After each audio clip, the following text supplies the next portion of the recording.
Good morning, everybody. It's time for the second half of our Smallville Season 5 24-hour stream. And, John, thanks for coming back, man. It was a pretty lengthy break. You know, we've all had breakfast now.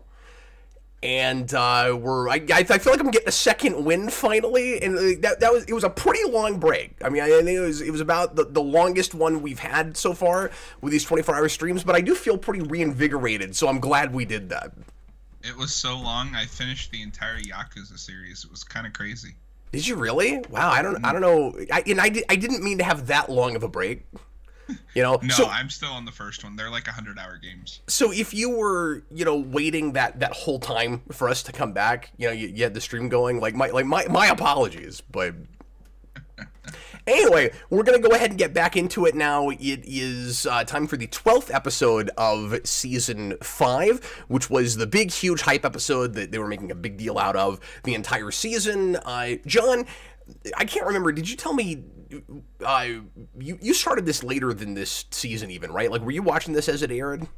No. I want to say, and I could be wrong because my memory is a little faulty. Yeah. But I had seasons 1 through 7 on DVD. So I think it's either 8 or 9 is when I start watching it, like, on TV. Okay, yeah, and you said that, but I just couldn't remember. The reason I asked you that is because I'm trying to remember if the whole, like, who's gonna die this season thing was being played up in advertising, in the marketing from the very beginning of the season, because I think it was. I think from like, that first episode, we knew that somebody was supposed to die this season, and I don't know how much we talked about this before, but every other episode, it feels like they're trying to tease you with it. Where it's like, maybe Martha's gonna die this episode, maybe so-and-so's gonna die this episode, and then finally you get here to Reckoning, and they're really gonna kill somebody after they've teased you with yet 2 more people in the middle of the episode. And of course, they're also teasing it from the beginning, even in the show, with Jarrell's warning, right? Mm-hmm.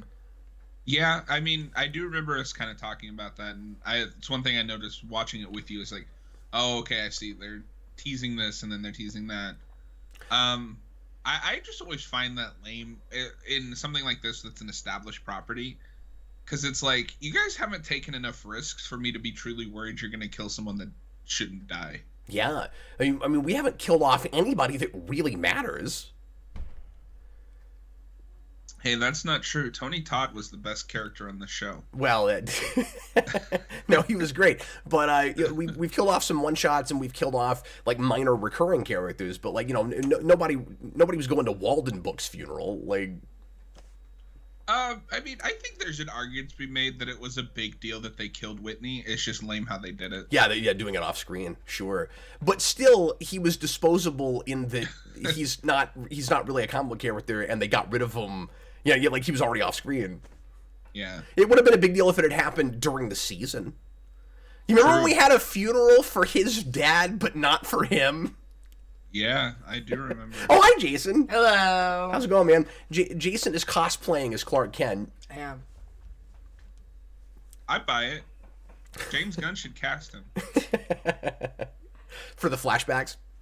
No, just as Superman. Oh, okay. Wow. Third World Man, I can't remember if you've said before, and thanks for watching live, guys, if you're here right now. I appreciate you guys. Did you ever read the Season 11 comics for Smallville? I have read the first 3 volumes and reviewed them. I had a guy on Patreon who was requesting those for a while, and I've not gotten back to that, but I am thinking about... I'm putting him on the spot right now. I am thinking about asking John to go through those with me, too, when we get finished with this, because I've never read all of that. I would be down. I've read the first 2 arcs, because I remember the first arc, because I was, like, so excited that they were going to, like, continue in comics when that was coming out. And then I remember the Batman arc, because I was like, oh, cool, Batman. I like Batman. Yeah, and didn't they have, like, Barbara Gordon as Robin or something? She's Nightwing. Nightwing, that's what it was, yeah. It's been a little wild. But that's a very CW idea.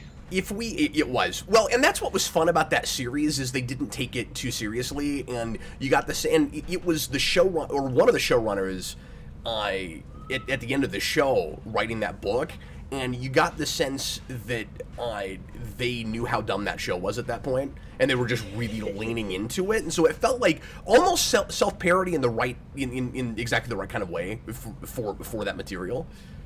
Yeah, and I have a hard time with like comics based on a show because it's like, yeah, I'm reading this and like there's some cool ideas here, but there's something fundamentally different. Like I'm not seeing those actors do this; it's just like pictures. That feels exactly like that show to me. At least what I read. A lot of it feels like where it probably would have gone after that. And I mean, it still does have that fanficky thing a little bit in transitioning to a different medium. So I'm with you, but was that easier for you to swallow than like the Buffy comics? The modern Buffy comics, yeah. I didn't hate the Dark Horse like season 8 run that I've read. I own all of that. Yeah, that's more what I was talking about. Like if it was hard to transition from that show to those books. There was some difficulty, especially because like a lot of what makes those characters is those actors and their performances, whereas the comics is just like I'm just looking at a picture. And then those comics do some weird things as they go on that I've read about. Yep. But then they got great again later on when you get into 10. Like some of that stuff's really cool. I want to read that Angel and Faith book. That's what it's awesome. Happened the whole time. Yep. It's great. Well, anyway, let's go ahead and get into this, folks. It's episode 12, and we're going to try to start motoring through these once we get into this episode. Once again, it's Reckoning, and you've got the Super Chat menu there if you want us to do the Wheel of Weird or anything. Jason, are you ready to get into it? Yeah. Okay, here we go. Everybody, make sure at timestamp 0. Got to get back into the groove of this, John. Everybody, please press play right now. This will be really interesting because I could see myself going either way with this episode on the sign flip. On the sign flip? Yeah. I predict I will still flip it green, but I'll do nothing but complain. You know, Smallville has made me remember I do love me some melodrama. Like, it doesn't have to be well written. I just enjoy how dumb it can be. This is one of those episodes that, in a weird way, I think probably watches better by itself than in sequence. And I've since watched Lana's actual final episode on Smallville since we left.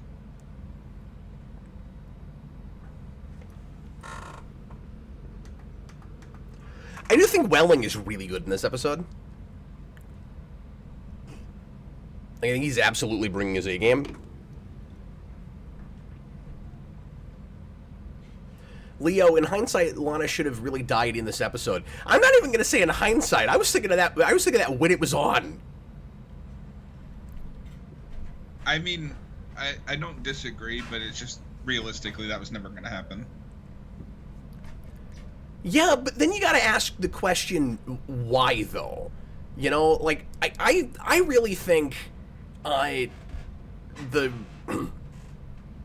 really think the producers of this show, just everybody all around, maybe had the wrong idea about why it was popular some of the time. Like, don't get me wrong, you had those big, Clark and Lana shippers and whatever, but if we had killed her here, how much of a ratings drop would it really get? Especially if we started pivoting toward or Clark and Lois, who fans really loved. Of course, at this time of the series, they couldn't make her a regular yet, so I guess that's difficult to do, but... So here's the thing. The showrunners of this show have one idea. And that is love triangle. Yeah. Because it is consistent. And it's funny because it's even after they leave, the biggest thing I hate about season 8, that's the season I'm watching on my own for anyone who doesn't know, is they just moved the love triangle from Clark to Chloe. Because season 8's love triangle is Chloe, Jimmy, and Davis. And Doomsday. It's amazing. And because Chloe can somehow stop him from turning into Doomsday. Yeah, is there consistently a love triangle through almost the whole thing? Yeah. That's insane. Yeah, you've always got one. I think season 9 might be the first one that doesn't. Unless I'm forgetting. I might be forgetting one because it's been a while.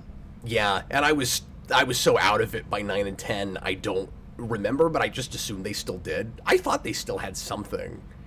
Well, season 9 is more of the, because season 8 is also building the will they, won't they with Clark and Lois. Right.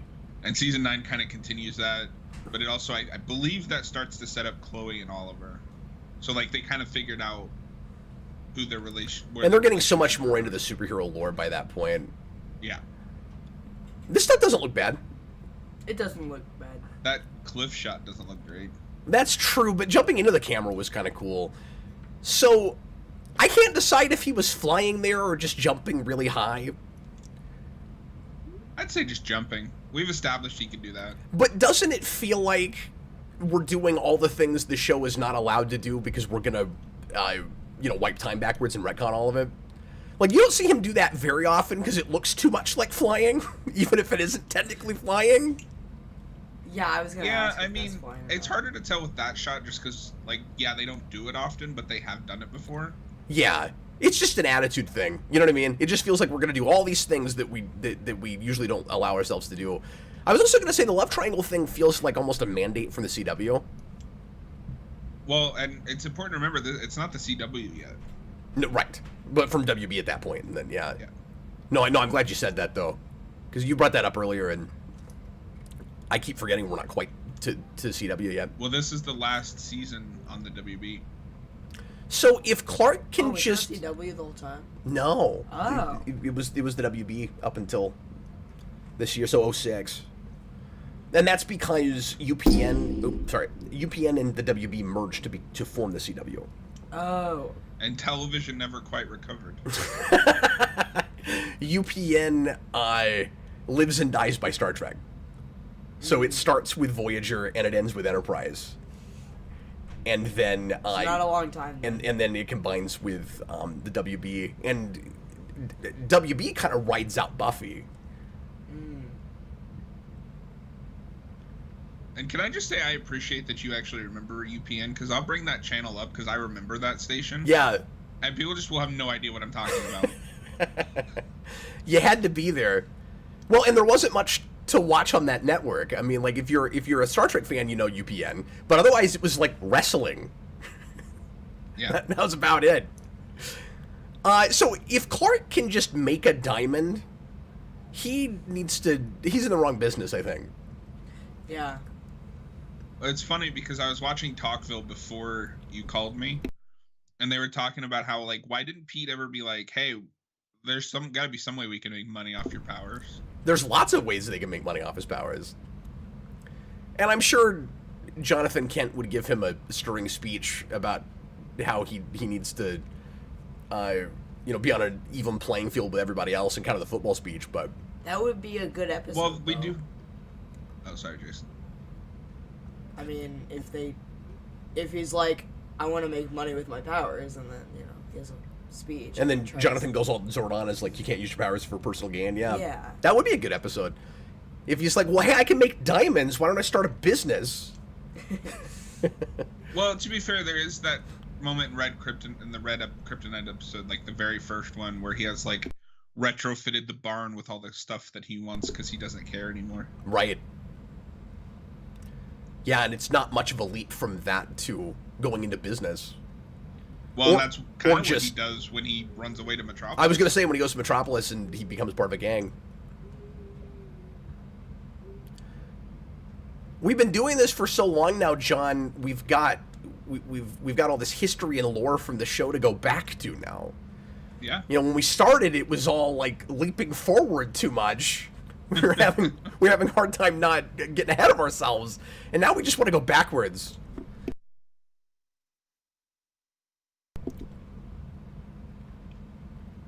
So yeah, go ahead. It's kind of funny too, just with this episode, and then there's the season 8 episode where he tells the whole world his secret. Like, the world is kind of out to get Clark Kent in this show, because anytime he tells someone who he is, everything goes horribly wrong. Yeah. And that's supposed to be the excuse for why he won't tell her after this, and like giving him a real concrete motivation, even though that's been his motivation all along. But the problem is, Lana's always in danger no matter what Clark does. So he should either take the risk and not I was going to say take it personally, but not, feel too guilty about it, because, like, people are after her all the time anyway. Like, she's just a walking target no matter where she goes. Or he should, stop seeing her and try to get her to move out of Smallville. Just go back to Paris. No, wait, no, don't do that. Dylan Byrne asks, do you think instead of a comic book series, they should have done an animated season 11 that maybe it was better in some fans' eyes? I mean, I would have watched that. And they want to do a season, an animated show. Yeah, they've been talking about it for a couple of years, like it's definitely going to happen. Although we haven't heard much about it lately, so who knows? But oh, Leo, do they bring that back? He's saying they have a love triangle with Clark, Lois, and Oliver. Oh, I don't remember that. I don't either. Thanks for mentioning that, though. I'll keep an eye on that when I'm watching season 9. The problem with it in this episode, too, is it requires him to have utter faith that in Jor-El causing the whole thing. Yeah. Which I just don't understand. Because that means he's omnipotent. And I will give credit to the writers, is the way that it plays outside of what Clark believes, is it could have just, that could have just been a freak accident in both deaths. Yeah, that's true, except Jor-El talks about it like it's definitely fated that way. So it can't be a misunderstanding on Clark's part. It can't be superstition. Because Jor-El has a speech to him that's like, look, I told you this was going to happen. No, I mean, I know that, like, from the Jor-El angle, if you believe that he can do all that, then it is, like, this was always going to happen. But I appreciate that it's written in such a way as, like, you could say it's ambiguous just because it's natural causes on both sides. So, I don't know how I feel about Clark proposing at the same time as telling Lana his secret. It just feels like he's putting way too much... 2 months. What's that? They've been together for, 2 months. And the way the show is playing it is, but they've been on and off for all this time, and, they might as well have been dating, and I'm like, but it was never a stable relationship. They're not even living together. And they just got out of high school, but also, no matter their age and how long they've been dating, it also just feels like too much pressure to put on a person all at once. I could see to her that coming off like too much like, well, now that I've given you what you wanted, you owe me this? You know what I mean? Like, well, of course you'll say yes, because all you wanted was my secret, and I've given you that now. And that's not how they're playing it, but I'm just saying that's a risk if I were Clark I wouldn't take. I would be really worried that you'd push her away by doing that. Well, and I guess... And I could see this being written either direction. Like, the only... Like the real reason she says yes is because he needs everything to go perfect before she about gets killed. Yeah. And something I will say I appreciate, and some of this is going off memory. Yeah. But because they handled the Clark and Lois stuff differently, and I know it's like a new showrunner at that point, but it kind of feels like he's rushing because this is his first love, but then he learns from this mistake and, takes it slower with Lois.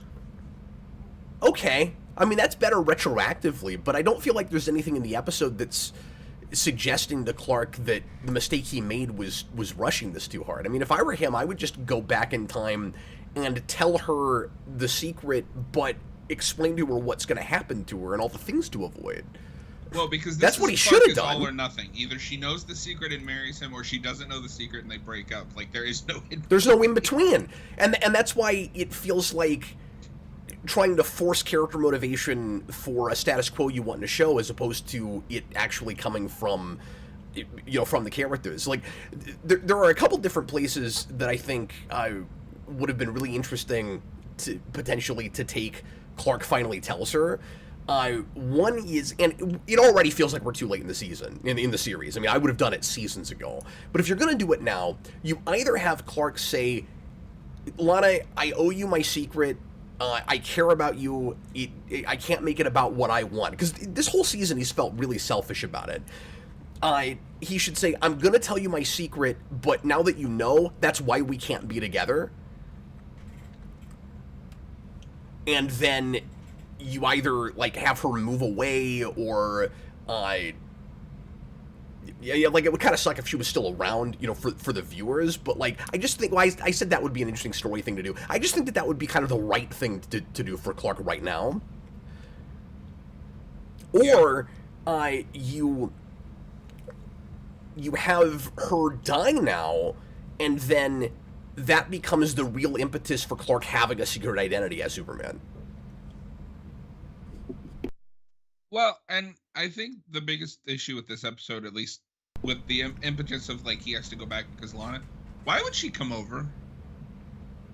Like, why would you go to Lex's house? Yeah, I mean, they have been, you know, getting closer lately, I guess.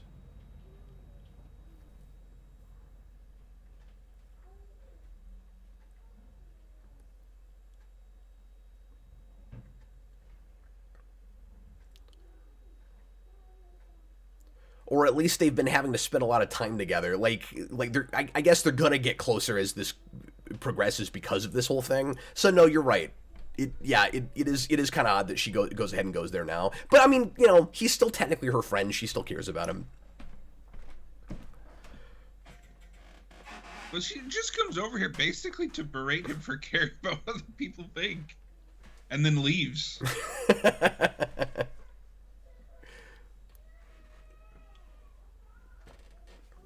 And I don't know. I feel like this Lex is above this, like, drunken whining.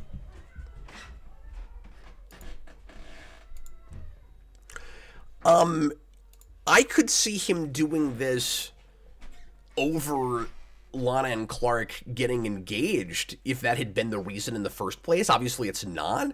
I don't mind him doing it over losing to Jonathan, you know, like losing that raise. That does seem out of character. That's fair. We have a $4.99 super chat. Yeah, thanks, man. I'm not gonna pretend I know how to say that. Which one was better, Smallville season 5, who's gonna die, or Arrow season 4, who's in the grave? Smallville season 5. Yeah, I always just call him GG. Oh, GG. Okay. Thanks for the super chat, and we will spin the wheel of weird here in a minute. Better.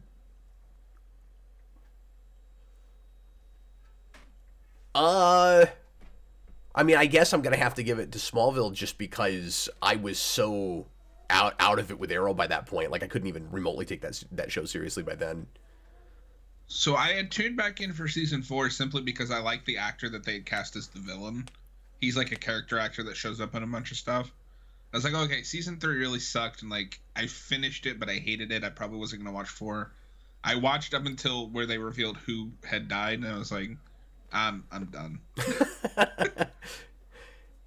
Yeah, like here in the moment, I couldn't even remember what that whole thing was. Like, who is the villain that season? Damien Dark. Is that Damien Dark? Yeah, I hate it. That's where they kill Laurel. That's right. No, that whole thing was awful. No, this is better than that, but I mean, it's not saying a lot. Senior 6 wants to know, are we counting the Wheel of Weird? No. Why would we count it? Like, you want to count every time we spin it? Is that what you're saying? And Matthew Bass says, hey, Cap, how's it going? Hope you're feeling better. Hey, thanks, man. Yeah, I am.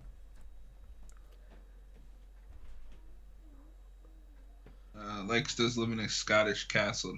That's not Scottish. It's in Kansas.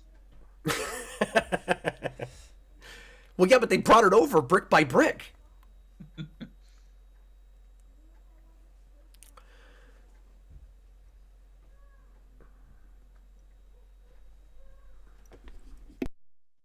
See, like, I don't know. I just can't help but feel this whole scene is pointless. Like,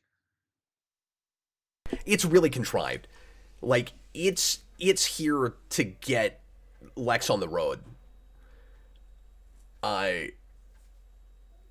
He's got to get distraught enough and feeling bad enough for running her out like that. And when I say feeling bad enough, it's all selfish. I mean, he's thinking about Lexmas through all of this, I think. You know, it's like I can't totally lose her from my life because I've decided that she's what I really want. And so we contrive that scene so that he gets out on the road and gets her killed. And then we do a different version of it at the end, of course. Well, and then this gets weird later because she says, I don't know how, but he could tell I knew your secret. But that never comes up in season 7 when they get together for real. Oh, that's a good call. Yeah, and Logan Bridge has come up before. Yeah, really? Mm-hmm. I know we're gonna get a car crash. We are going to get a car crash, which I think will be the first thing to count so far this episode. I mean, I guess Lex had love triangle face, so we'll count that. Yeah, he did. That's so excessive. Well, we have to really buy that she's dead so that we can fool a really gullible audience into thinking that she's going to stay that way. And see, again, because we're gonna wipe the timeline, it's okay for Lex to see him now. Like any other episode, we would have contrived it so that he didn't see that. But this time around, I will give them that one because if I thought my fiance was dead, I wouldn't care who sees me. But John, he never cares who sees him. He's constantly coming out of super speed like that in front of people and just nobody happens to notice. It happens all the time! I keep hitting my mic stand. Tom Welling's performance in this scene is so good. Say it again. Tom Welling's performance in this scene is so good. No, I'm telling you, like, he really elevates this episode.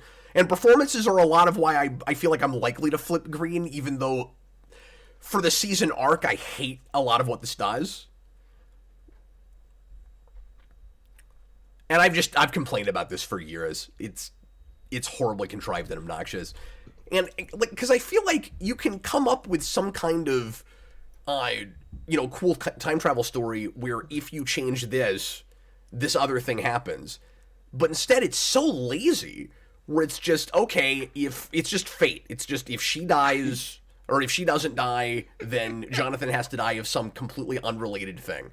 Now, it's a little bit better than I remembered it because I forgot that in the first time around, Jonathan was was like in a car, and then because she, am I remembering this right? And then like because she doesn't die, that doesn't happen this time around, and instead he has that meeting with Lionel. And if it wasn't for the meeting with Lionel, he wouldn't have had a heart attack. But if his heart's in that bad a shape, it's just a matter of time before he has a heart attack, right? Well, that's what I'm saying is that both deaths are very much natural causes, so I think there's an argument to be made either way. But I just want to mention because this made me laugh really hard. Clark goes to the fortress, right? And he's like really heartbroken. He's like, how could you take her away from me? And Jarrell's just like, human life is fragile. Yeah. Well, I guess the big thing that I don't understand is why Clark would even make the assumption that Jarrell had anything to do with that. I mean, I get that from the beginning of the season, somebody else is going to have to die. But when he's like, how could you take her away? What he really should be asking is, how do you even have the power to do that? Like, how are you moving pieces around on the earth like a chessboard? Because he saw the natural course of events that made it happen.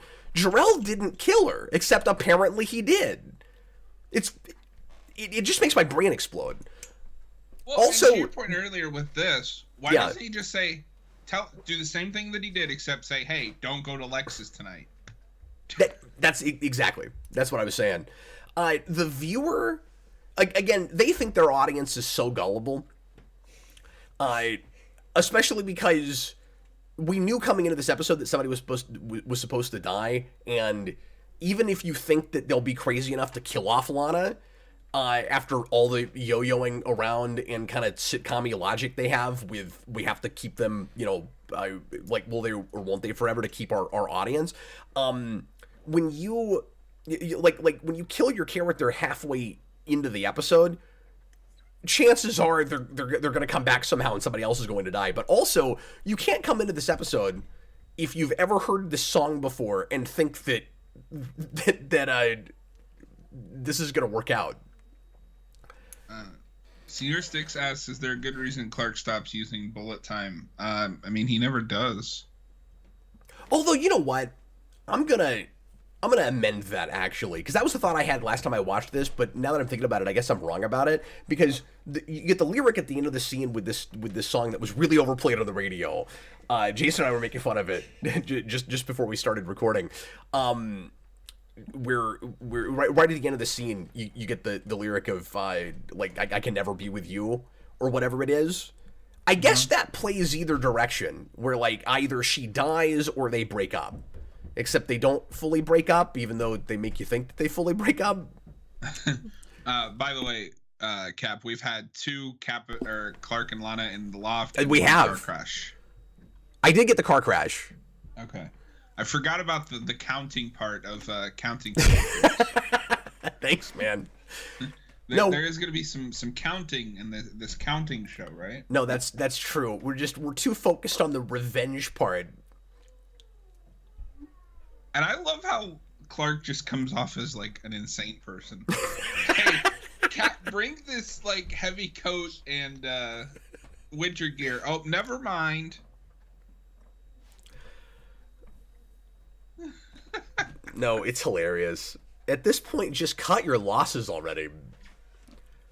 But again, especially Clark, his whole thing with Lana by season 6, I'm like, dude, you are obsessed. Yeah, and how am I supposed to be remotely sympathetic to him? But as I said, episodes ago now, I'm to this detached place where I'm not even blaming Clark anymore. At this point, it's because there's no consistency really to the way he's being written. It's just we got to keep coming up with excuses to keep a status quo, and so it doesn't feel like a character is doing a thing. So, this is nitpicky, but what are the odds that Clark shows up at exactly the same moment in this timeline as he did the last timeline when he comes to see Chloe? Because in the first timeline, he took Lana to the fortress, and they spent some time together, and then he went to Chloe and told her that he told Lana his secret. But now, she just walked away from the loft, and the next scene is this exact same scene. We're all out of That's arrows. true. And you're seeing, him proving to Chloe that he's been in this timeline before, but it shouldn't be the same exact time of day. He would have to walk in at precisely the right minute. Yeah, but to be fair, if you don't do this, then he has no way to prove that he's traveled back in time. No, that's true. And it's your typical causality loop thing. It's not exactly a causality loop, but we're doing that trope where we get to see the same scene playing out. Listen, you don't know how long differently. he spent in that loft brooding before he came over here. Okay, he was very sad. He was looking at his clock, making sure that he showed up at exactly the right moment. Also, this is a consistent thing through the season where Chloe will be the audience. Yes. And she will keep telling Clark everything that I'm yelling at the screen. You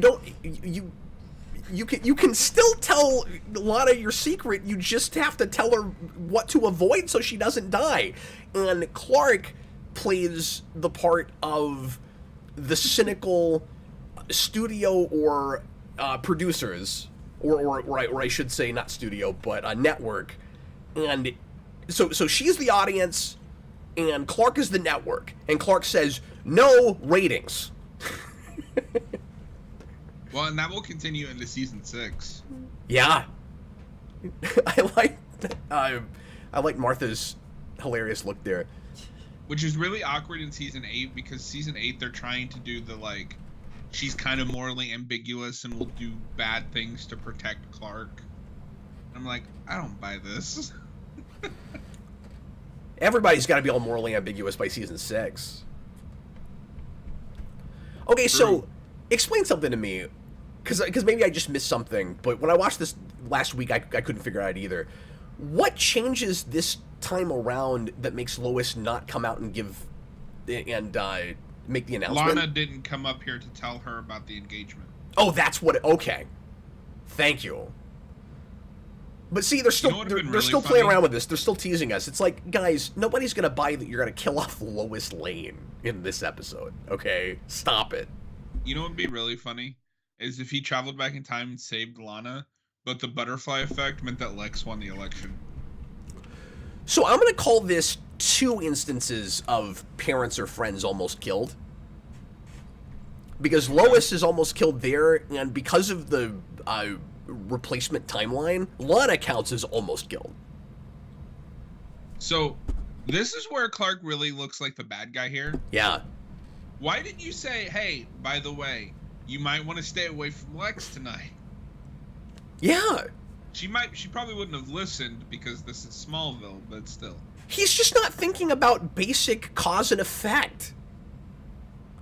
And it's irritating. It's like he still has this really weird, like, fate, destiny view of the world, where he's like, well, I guess if I tell her my secret, magically she's gonna get hurt, but if I don't, she'll be fine, even though somebody is always trying to kill her.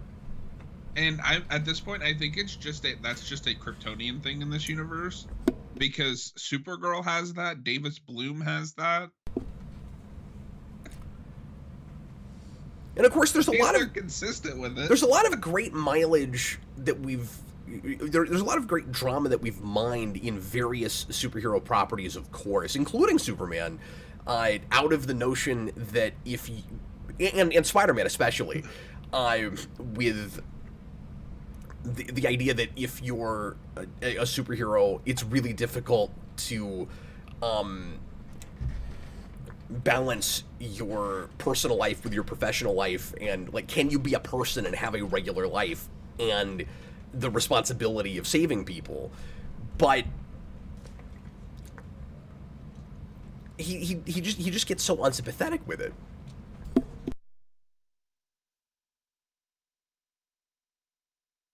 Robert Watt says, I wouldn't say that, Cap. They could have killed off Lois and then introduced a younger sister of her who's the real Lois That's Lane. true. They could have done that. But we already did Lucy Lane. And you can't.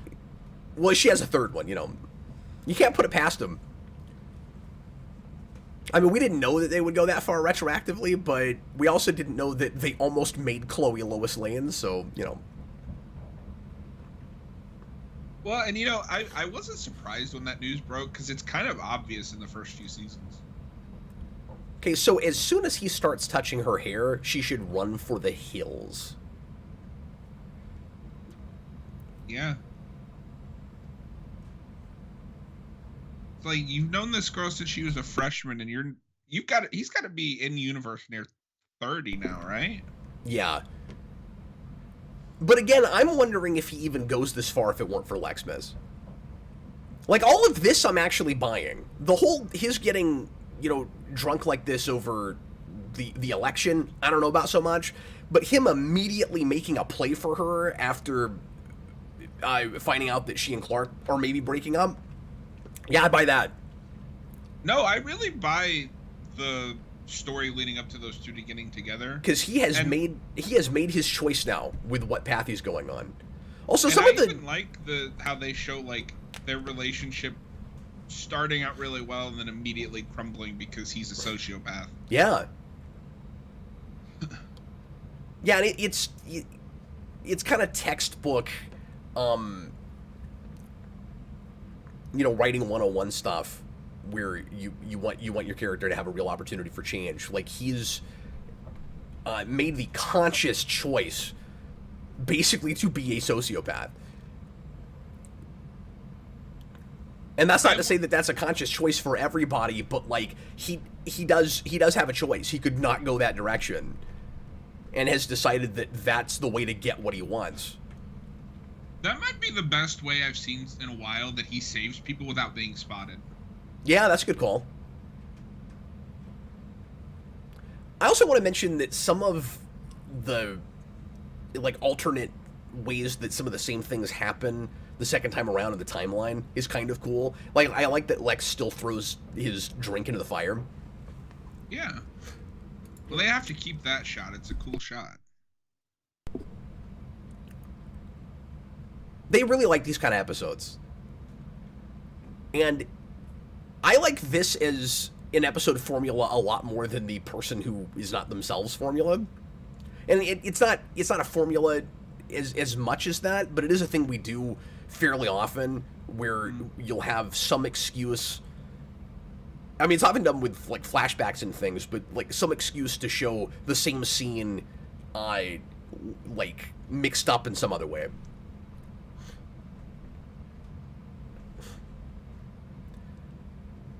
Okay, so John, this scene in the episode is great and infuriates me later on. Because is it because he had Davis balloon locked in his basement for a week? No, so first of all, I'll try not to be too long-winded with this, but the first thing I'll say is I love the way this scene parallels the scene way back in, I think, season 2 with the flashback with Metropolis United Charities. I think they are intentionally flipping that scene where Lionel is kind of blackmailing Jonathan into doing what he wants because he's got something over on him. He knows about Clark, and he gave him and like he made the adoption happen, right? They're in, if memory serves, they're in different. It's also in the barn, and they're on different sides of it. So like. The opposite person walks in, and the opposite person is up at the top. I think I'm right about that. I mean, it's been a while since we watched it. But I like how that's flipped. The problem with it is it's going to play here like it's straight up blackmail again. He knows even more about Clark now, maybe his secret full on. And Jonathan's going to be the senator, and he better do what Lionel wants. And then we'll find out later that the whole thing was a misunderstanding and that Lionel was actually on Clark and Jonathan's side all along because he wants to protect Clark's secret. And nothing about this scene plays like Lionel knew that was the reason he came here. Well, so not only that, but okay, because I have a huge issue with the Lionel thing, because you don't talk like that if your only thing is I want to protect Clark's secret. Exactly. And there's an episode in season 6 or 7 where Lionel decides the only way I could protect Clark is to kidnap him and lock him in a Kryptonite cage. Yeah. What? Yeah, and see, I'm not coming at it with all the stuff later because it's been so long since I've seen that stuff. Yeah, and it ends up turning around to bite him because the guy that he hires to lock Clark in the cage hates Kryptofreaks, which he thinks Clark is, so he tries to kill him using the kryptonite that Lionel set up. I love the shot of just like the really evil shot of Lionel reaching over for the piece of paper. He looks like such a snake there, but then the whole thing is going to turn out to be a misunderstanding. At the very least, and I would bet you money they didn't do this, you have to tell John Glover where you're going with that. And I don't think they did.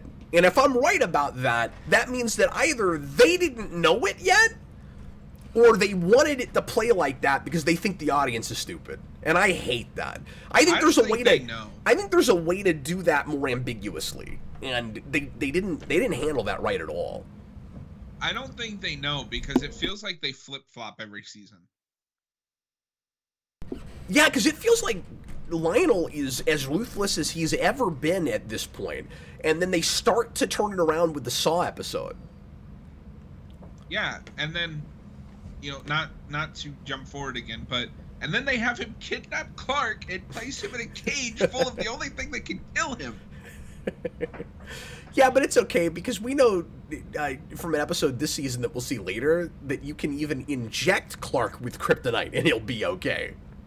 And then he wonders why Clark won't listen to him when he tries to warn him about Lex, and then Lex kills him.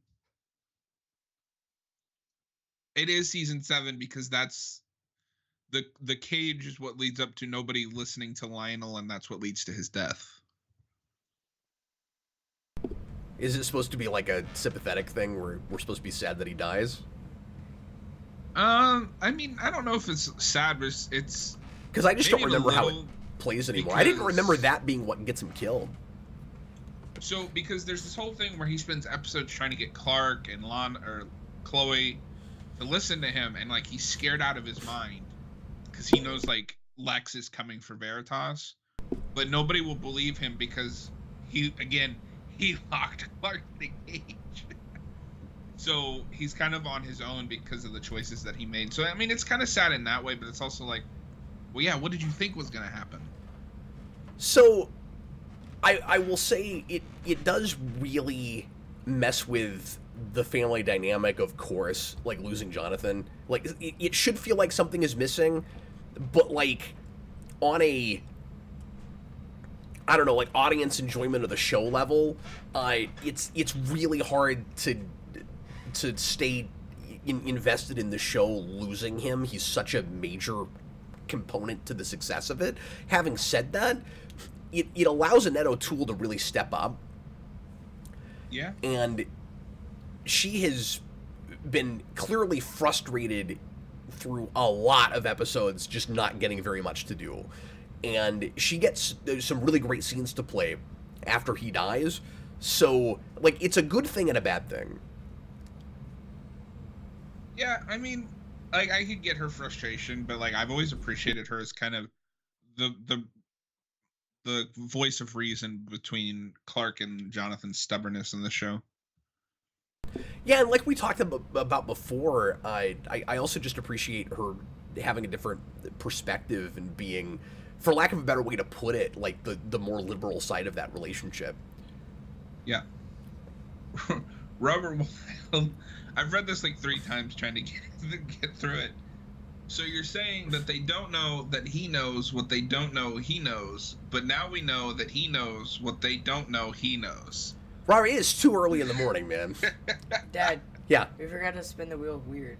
I'm going to spin it, I've decided, for next episode. Okay. Because we've just had too much to talk about with this. I love the shot of the Kent farm just covered in snow. Yeah, that's great. I've been playing Arkham Origins in between, like, in short bursts between the Yakuza games. Just DC Comics City's covered in snow. Were you playing? Yeah, it's cool. And that game is clunky, but it is really fun to get to. You know what? I should pull that back out because I've been playing Arkham City again, but it's Christmas time. I'm gonna be honest. Arkham Origins as a complete package is better than Arkham Knight. I mean, I want to disagree with that, but I don't know if I can. I mean, certainly story-wise, I'll say it's better, and I have huge prequelitis issues with that, but it's better than the Jason Todd thing. So I got the Steam Deck. Steam's like portable. Yeah, console, you were telling me about that. And that's how I've been playing Arkham Origins. That's cool. Well, at least Jonathan Kent gets a funeral. Yeah. At least he gets a epic Smallville slow motion funeral. This becomes a tradition on this show, and we always shoot him like this. That's not true. Jimmy's is in the rain, I believe. Okay, but I'm just saying these funeral scenes where everybody's like looking off in slow motion, like we always shoot him like this. No, I know. I was just joking. Robert White, Arkham Origins is underrated. How does Lex feel about Jonathan Kent's death, do you think? He's probably like, yeah, screw that guy. No, I don't know. I feel like he would be kind of conflicted, right? Because, like, there was at a point in time where Jonathan Kent was his father. Yeah. But now that he and Clark are pretty much enemies, that is the fakest snow I have ever seen. I think there was a huge missed opportunity I just thought of this, in Lex and Jonathan going up against each other for senator, running against each other, because, you know, it felt like Jonathan had to run to make that whole thing more dramatic and interesting, and you know, compare the two fathers again, and then we really didn't do anything with that. And I think, like we've talked about a little bit before, it's because at this point you're just not going to do anything with politics really on in a family show on television. So like what you really want to see is those two have a debate, right? Yeah. And that was never going to happen. Well, and we don't even get the only thing we get from Lex's side of the campaign is a token, oh, this person involved with the campaign goes crazy. So did we really have to pick a song where when we get to the credits, the lyric is "I grieve"? Okay, all right. That song sucked. Clark, I don't disagree with that. Clark was standing just to the side this time of an angel statue, so he didn't have the wings right behind him like he does in the pilot. And I'm wondering if that was intentional symbolism of like Smallville walked so Zack Snyder could run. What? With the imagery. Oh, with the image. Sorry, I thought you were reading a comment when you said that. But I don't know. I'm sure they weren't really thinking about that. But like, you know, when he's got the wings behind him, it's the obvious, you know, hero imagery. And now he's kind of gotten his father killed, so it's like he's not getting to be the hero. So it's off to the side. I don't know if they're actually doing anything with that. Yeah, I don't know. I think they just thought it was a cool shot. Yeah, no, I think so too. I like the parallels in that episode to Lexmas. Like, if we have to do the stupid, you know, Lana's gonna die, oh wait, no she's not thing, it's kind of interesting that when Lex and Clark both get everything they want with Lana, eventually she's going to have to die in some really horribly tragic way. Like, that was Clark's Lexmas, basically. Yeah, true. Well, and then it's weird, right? Because he has that Lexmas vision. Because you just made me think of this. And the first thing he does when they get together is make her believe she's pregnant. Wait, what? So he has the Lexmas vision, right? Of her dying in childbirth. Yeah. And then one of the first things that we do in the big revelation in season 6 is that he fakes a pregnancy. Oh, I forgot about that. Yeah. That's weird. That is weird. But yeah, I'm also sitting here thinking, and I don't think this is intentionally. I don't think this is intentional with the show. It is just too early in the morning to try to do this kind of analysis. But I Wake think, up, Cap. Get out of bed, John. But it's interesting to me that Lex and Clark both make, in my mind anyway, the wrong decision regarding, you know, what to do when you find out that Lana is dying. You know, like, they both kind of have their Lexmas and they both make the wrong choice. And it's supposed to be more sympathetic on Clark's, in Clark's case, because he's got to try to protect her. But I don't think the show is playing it as, you know, as being as tragic, especially when you get the thing later on. I think it's later, or have we already had it? I can't remember now. The speech that Martha has to Clark about how maybe the reason that he's waffling about telling Lana is because she's not really the one. And so that, so with that, it doesn't play as you know, tragic so much as just, well, she's not really his soulmate anyway, and deep down he knows that, so he was never really going to tell her. I think that's season 6, because season 6 is the season where, like, everybody and their mother is telling him, Lana's just not the one for you. And well, she probably said, John, she probably says it again, but it's definitely the season because I just watched it. Oh, okay. Because yeah, and I think we had. Season 6, even I think we like, had you it. Gotta move on. No, I think we had it a couple of episodes ago. That was like an hour ago. Yeah, I mean, you've played Arkham Origins since then. Yeah. So anyway, Batman wouldn't be in this situation. No, that's true. He would not, and he's not going to be in the show because DC is not going to allow that. Yeah. John, how are you going to flip on this episode? You know, I think at the end of the day, I'm going to give it a green. It's going to be a light green. I like the concept of this episode where, like, he makes a choice, but then it's the wrong choice. So he tries to undo that choice, but by undoing that choice, he basically gets a worse choice. There's some messy stuff with the overall lore, but, like, I don't know. At this point, I don't care.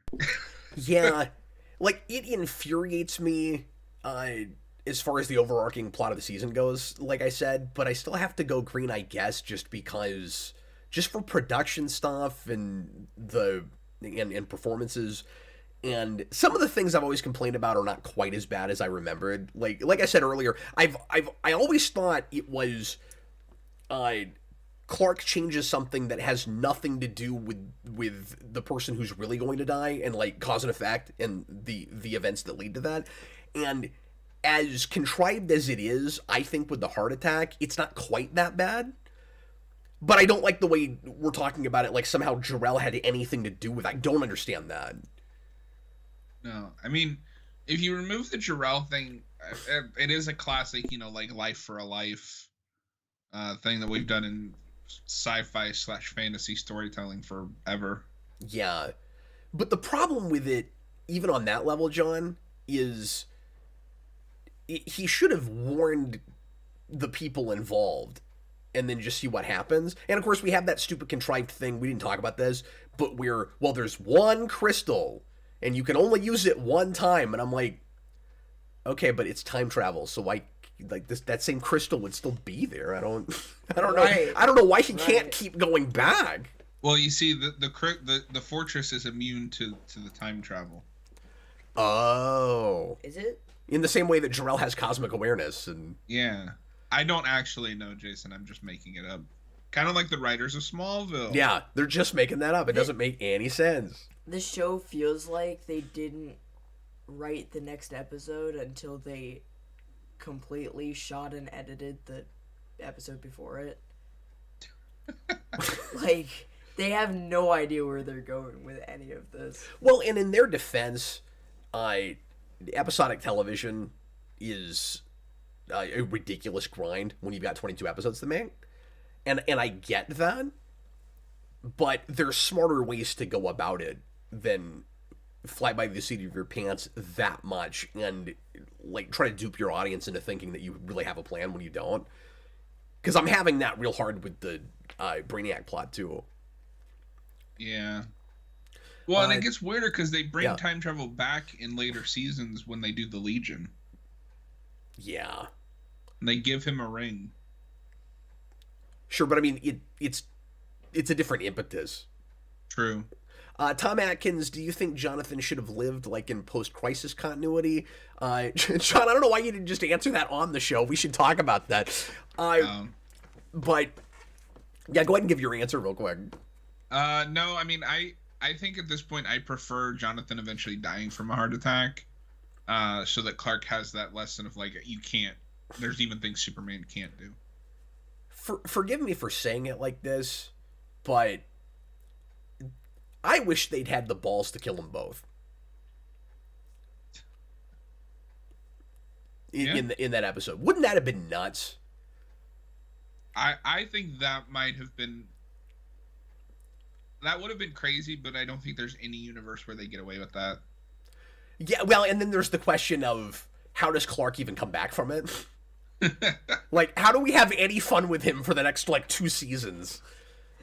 Well, and I mean, from just the snippets that I've heard them talk about it on Talkville, like the showrunners, is it sounds like every season was a constant fight with Warner Brothers and DC. Yeah. And that's the other thing I was saying thing I was thinking when I said like in their defense, Jason, that like there are a lot of things they wanted to do that at the last minute they're told they can't do by either the CW or DC Comics or whatever it is. What I don't understand is why license a Superman show and then be like, no, you can't do this, this, this, and this.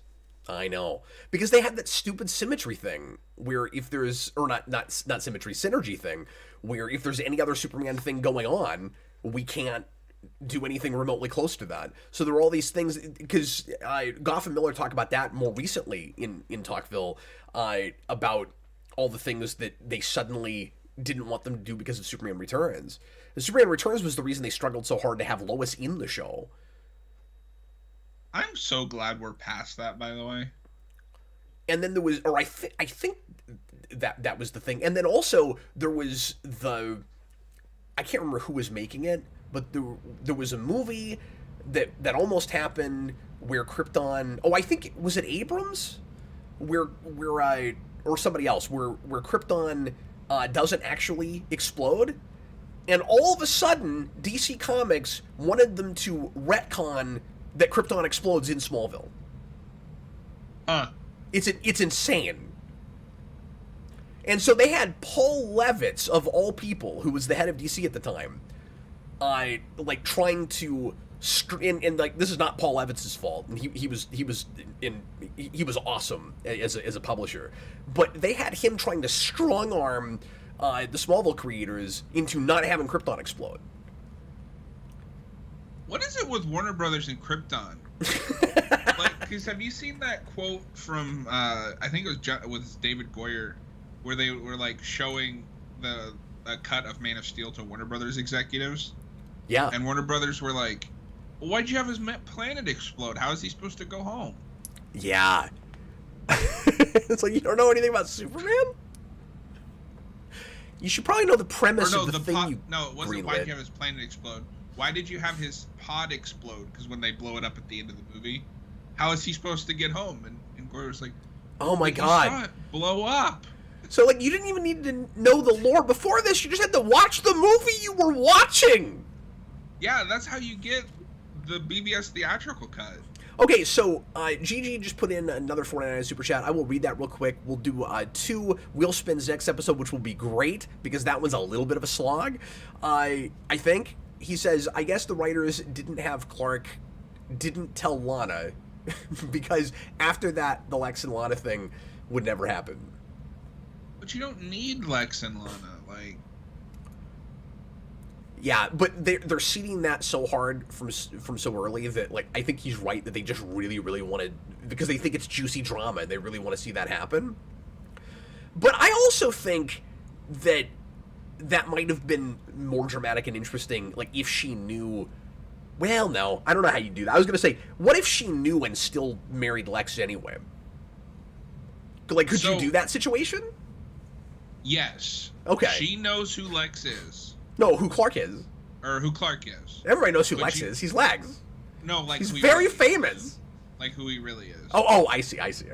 So she knows who Clark is, but you can try for some reason that she has to marry, because I've seen this done before. You could try for a reason that Lex has some kind of power over her, or like has something that she needs. So she is forced to marry Lex to get what she wants or to keep Clark safe. Oh, sure. Which would have been awful, but you could have done it. You could have made it work in the context of a... Do you think? Let's be honest, a soap opera, which is what this is. And see, that's where I struggle so much with the show, because you like the soap opera material sometimes better than I do, because I think this show from the beginning was better than that. And so I complain about it for being melodramatic, and you go, no, I want it to be a melodrama. It just needs to decide which direction it's going. And then we get into, like, the Gotham plays, where it's like, what even are you? Because if you're just a parody, you're hilarious. But if you take yourself too seriously, you suck. And I mean, I'll take Smallville over Gotham any day.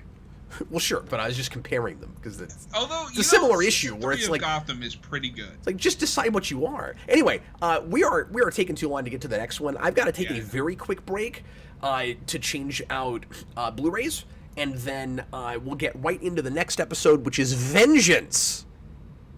I'm Vengeance. And we'll see you in just a minute, guys. Thanks for being here.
Everybody, we're going to watch the 13th episode now, and hopefully we can make up for some time over the next couple episodes.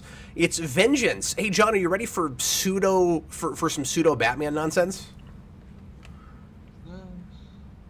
Oh, yeah, I remember. Are you ready for the most generic vigilante in the show? And I mean, that's saying something. I will fight you on that, because the most generic one is when Lois Lane becomes a vigilante for an episode. Okay, but that by definition is less generic because we at least are familiar with that character. I don't know. Stiletto is an awful vigilante name. Oh, this one's worse than that. Okay, that's pretty... They're on par, okay? But this one is... I don't know, because this one's generic and lengthy. Because I think it's Angel of Vengeance. I keep expecting... I hope Robert Pattinson just shows up. Oh man, are we sure? Sorry, I'm paused on the first frame of this episode and I'm like, are we sure we're not at the end of season 1? It looks like tornadoes are about to pick up the farm. Well, that's how the show ends. I don't know if you know that.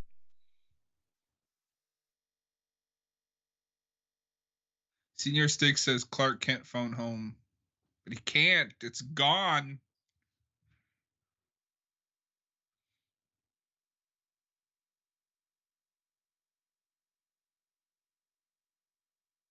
AMC Comics says Superman in Returns. I heard rumors that Krypton still existed, but that was a different movie / universe. I haven't seen that movie in so long.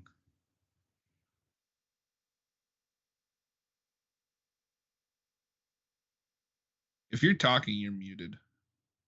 Oh, sorry. So I'm sorry. What was the comment you just read? I have no idea what's going on. Says at Geek Evolution, Superman in parentheses in Returns. I heard rumors that Krypton still existed, but that was a different movie / universe. I'm assuming he's like joking about Brandon with Superman talking about the failed Superman project you were talking about. Yeah, I guess so. Sorry, I'm so confused right now. I have no idea what we're talking about. Okay, let me flip the wheel or spin the wheel. I'm gonna flip it because it's not cards. Please do flip the wheel. Hey, we got Clark! It's John's favorite. John, you'd think I had that on the wheel 3 times as often as it comes up. Okay, make sure you're watching episode 13. It's Vengeance. Everybody, please press play right now. Gotta have our obligatory sad, tragic aftermath episode. Of course. I will say the nice thing about Jonathan being dead right now is that if Clark and Lana are sort of broken up, at least we're not going to have like really irritating scenes of them like having to be in scenes together, but Clark, like Lana really hating him. Clark is showing more emotion in this scene than he has in 5 seasons. Clark, that's true. Well, and Clark, and taking over the farm by himself, Clark gives him more things to do. Because this is a person, Clark. Wow, how far away are we? Clark. I can't decide if you're 5 seconds ahead. I can't decide if you're 5 seconds ahead or behind me. It's really funny.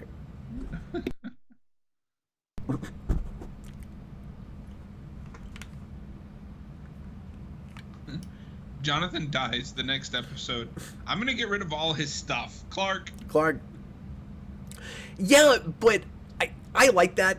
That feels very in character to me for her, because there are a couple of different ways that spouses tend to handle that. Like either you have what she does here, which I think is rarer, that it's just too difficult for things to look the same, and you have to make yourself move on.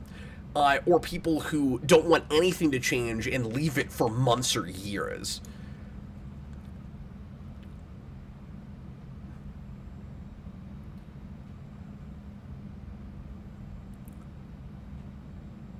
with the way she was raised and being in the big city and all of that, John, I feel like she's not a super sentimental type.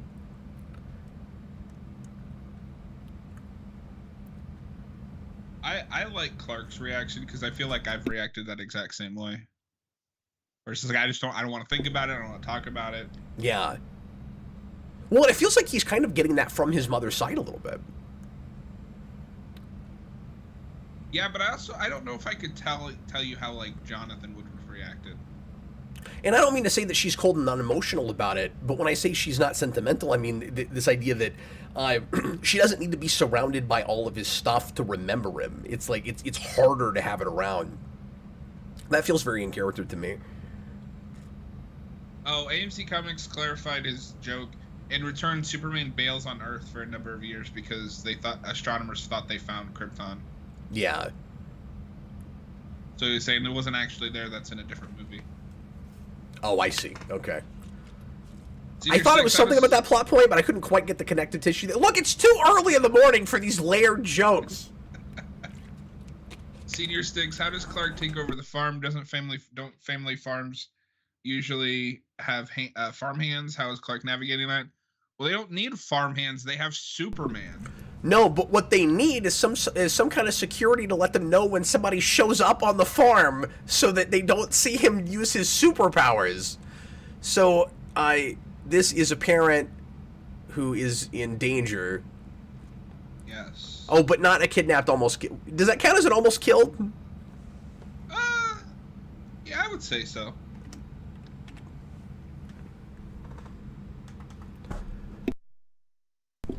I gotta say, this episode was a little bit surreal for me when it came out, being a fan of their Birds of Prey show. Which I've still never seen. Because a lot of this action and lighting and everything in the urban settings, and with this female vigilante, is shot just like that show. It kind of reminds me of 89, a little bit of the way Yeah. the set looks. Wow, that's one of the things I like about Birds of Prey, is that they lean into that a little bit. Yeah, I mean, if I could get a Batman movie that looks like 89, but had the writing of like the Batman or the Dark Knight, Wouldn't that be great? Yeah. that'd be perfect. And the Batman is the closest we've come. But I want it to look like 89, not Returns. So, yeah, exactly. Same here. But yeah, that whole thing is very Birds of Prey like. I would love to do this for Birds of Prey. I know like 5 people would show up. I mean, I'd be interested in doing that just because I've never seen it. Would you watch it ahead of time, or would you do it blind? I think I'd do it blind just for the fun of it. Okay. So I feel like with at least for me, when I'm watching something like this, it's not as fun if the person has already seen it. Yeah. No, it'd be fun to get your reaction to it. With something like with Smallville, though, I'm only rewatching because I've already seen this show like 5 times. So it's like, what's one more time? Well, and with this in particular, I mean, I've been talking about the show for so long that people are going to want us to give our opinions on real specific, characterizations and plot points and stuff. Yeah. So I don't think I've ever asked you this. Where does Tom Welling rank in the Superman actors? Oh, wow. For you? I have a hard time not kind of copping out and giving the Tom Welling answer, which is he's not really Superman. So I find it really difficult to rank it because he's not, because it's supposed to be, Superman before Superman, and he's not a full-on superhero. But then for about, almost half the show at the back end, he basically is, but he's still playing it like he's always played it. So yeah, he can't use that excuse when in season 8 they do everything except call him Superman. Yeah, no, that's true. But I guess what I mean is he's never full-on sure of himself like Superman. Yeah. You know what I mean? Like, it's hard to compare him to a Christopher Reeve because he's conflicted and doesn't know who he is yet, and he plays it that way for too long, I think. It'd be nice if by 8 and 9 he was already a lot closer to the, for lack of a better way of putting it, can do no wrong Superman. I don't mean that he can't make mistakes. I just mean that he's got his principles, very well in hand, and I guess I'm gonna drop the hot take here. He's my second favorite Superman. Yeah, I don't even know how to rank it. And Henry Cavill is my favorite.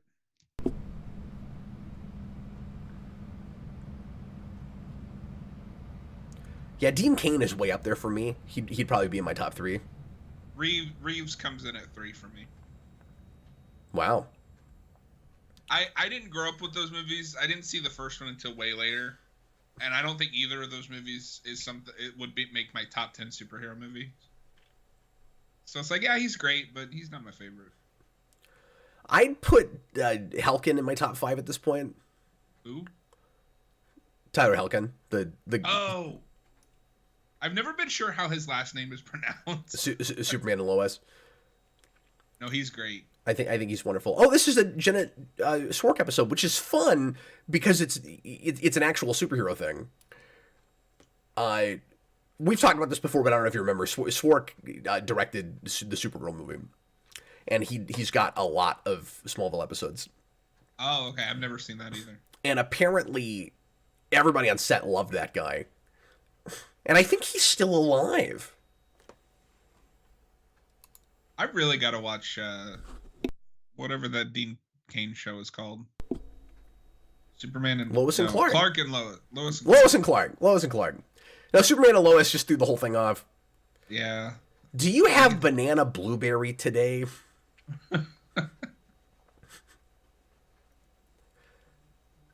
Remember the Talon? I just need Lex every time he walks into the Talon to call somebody a muffin peddler. Like every time now. I had that. I was reading the new Skybound Transformers book, and the first time Optimus sees a human being, he like has no idea what it is, and he's like, "What are you, small creature?" And I was like, I want him to just call them small creatures for the entire book. That's really funny. I don't know why, but it was so funny. I was like, what?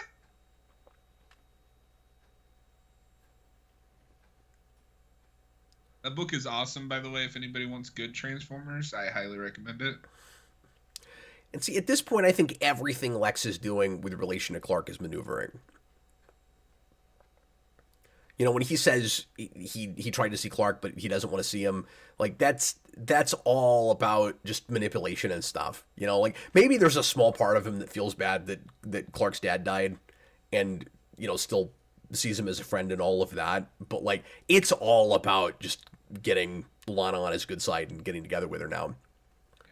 Well, and I like that they played as like it's an extension of his obsession with Clark's life and secret. He only wants Lana because she's Clark's, like, girlfriend or whatever. Yeah, that's a great point. Well, okay, so now she's gonna have the stupid naming thing, and it's embarrassing. And watch the way she'll stick her tongue out when she comes up with the name she's actually gonna use. Like, it's so great. Angel of Stop it. I hate that. Angel of Vengeance. She gets better later on. Angel of Vengeance is not a superhero name, okay? It's like a tagline or like a subtitle. Listen, she's just starting out. She'll get better by season 8, 9. And she becomes kind of the naming person, right? Yeah, that's what I'm saying. She'll get better as she goes along. She's just starting out. And then they do exactly the same thing with what's her face in Arrow. Well, yeah, because Felicity is just Chloe. Felicity. Like, not just in like characterization, but like they even got a blonde nerdy girl to be the sidekick. Leo, I can't pick a favorite Superman. I would have to give a top 3, which would be Brandon Routh, Tyler Helkin, and Dean Cain. Yeah, I've always been lukewarm on Routh. So I have a weird thing with Routh. I like him a lot as an actor, and I think if he'd been given a better script, he would have been a perfect Superman. Yeah. But that movie's just so boring. Yep. And he ends up being kind of a stalker. Like it's difficult to find any sympathy for him. But I'm sure there are people who say the same thing about me thinking Henry Cavill's the best Superman, so it's like, whatever. Well, and they have a similar problem, right? That, or at least in my mind, because I know you like those movies more than I do, but like, for me, you have to kind of look past the material with Cavill, because I think he is potentially like a definitive Superman, except he never got to play it right. Yeah. Well, you see, I like all the Superman stuff that's not quite Superman, but like they have the actors that could be Superman. Yeah, exactly. But that's just because of all the stuff that's come out, while you've been alive, I think. Yeah, pretty much. So I think this is more a question for you because I've never seen it. Sure. So out of the two, Leo asks, so out of the two, which is the worst relationship, Lex and Lana in Smallville or Lex and Lois and Clark? No, definitely Lex and Lana. In this is fun. In this them show, trying to lure out the vigilante. No, I like that. And I like the way she plays it. Every alley cat. Yeah, no, it's funny. And the charming thing about this episode is all the kind of proto superhero stuff they're doing. As obvious as it is to have a vigilante that's doing the glasses thing before Clark does it, and as annoyed as I always am about everything that Clark will do as Superman has to be done before him, and he has to get that idea from somewhere else. He plays kind of charming in this episode. Maybe some of it is just, again, I think it's fun that Swark gets to shoot it. And I don't know if you've had this, but I've had this while rewatching it. I find myself kind of nostalgic for this stuff in hindsight with all the stuff that we're getting now. Sorry, I just got to point this out. This whole thing is exactly Birds of Prey. Like, okay. This is how Helena Wayne moves. Or I say Helena Wayne. Superpowers? I guess she doesn't go. Yes, she does. She's a metahuman in that. So she's the daughter of Batman and Catwoman, and we make Catwoman a meta in that show, and we say that she gets superpowers from Catwoman. I don't like that. It works in that show. Okay. I mean, I would probably be won over it in concept, but just on paper, I'm like. And I think the problem with it is because I hate Returns, and I especially hate the Catwoman in Returns. So it reminds me of that, and I'm like, I'd have to see how it's executed, but just on paper. But yeah, I guess she goes by Helena Kyle in that show. I forgot that for a second because she won't take Bruce's last name. Weird. But yeah, she moves just like that, and the CG looks the same for better or worse. And even the music behind that sounded like it was right out of that show. Well, this is the sequel to that show. In 10 years, they're gonna do a crossover, and Clark Kent can meet Helena Kyle. Oh, good! I can't wait. I liked that shot at the beginning of this scene with Lionel and the gun. Just the way that was framed was really nice.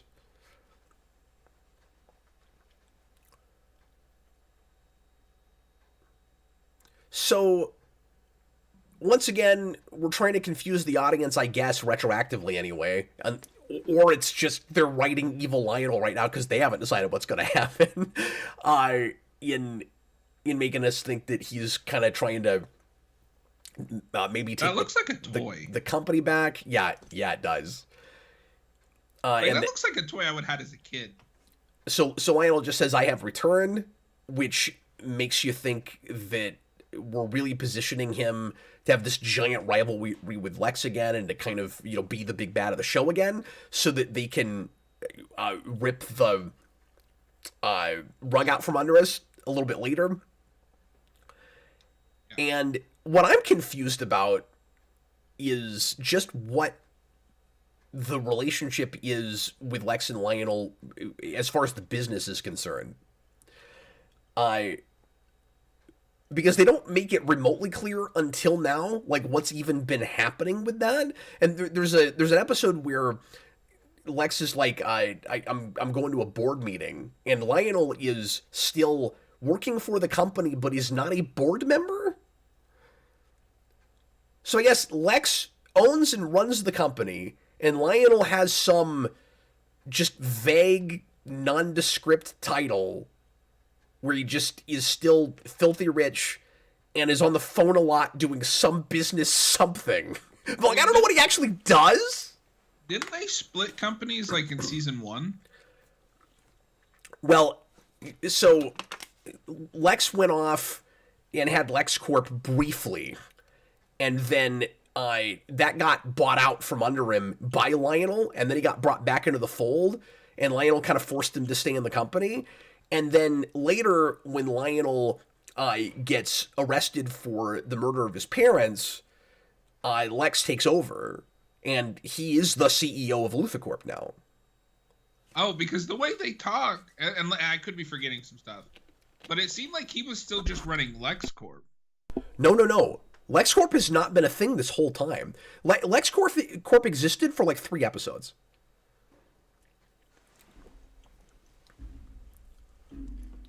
Well, and then there was this weird line at one point, I think in 3, where Lionel was like, I'll give you LexCorp, or maybe it was 2, I'll give you LexCorp back. But I don't think there's that whole thing with, like, he orders Lex to fire this amount of people from LexCorp, and Lex tries to present an alternate solution, and Lionel's like, no, I want you to do this so you know how ruthless you have to be to run a business. Okay, so you're conflating the 2 companies. It's always been LuthorCorp. Do you see what I'm saying? No, I get you now. It's always been LuthorCorp, but then when Lex tried to go off on his own, he started LexCorp, which lasted like 3 episodes. Okay. Before, I'm gonna be honest, I don't know how businesses work. before Lionel bought it out from under him secretly. Okay. Acting. Yeah, she's not great. And all of this just feels like kind of the typical thing you do to come up with a parallel character to what Clark is going through after his father dies. But, I mean, it's not terrible.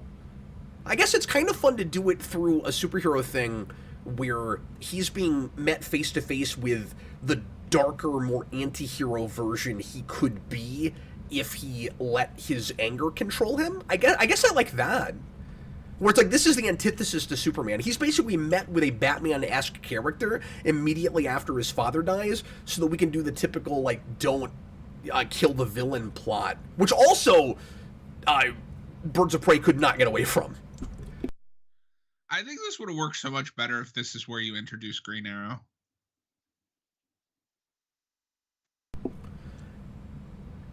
But don't you think Green Arrow would have been too much like a Batman-esque character?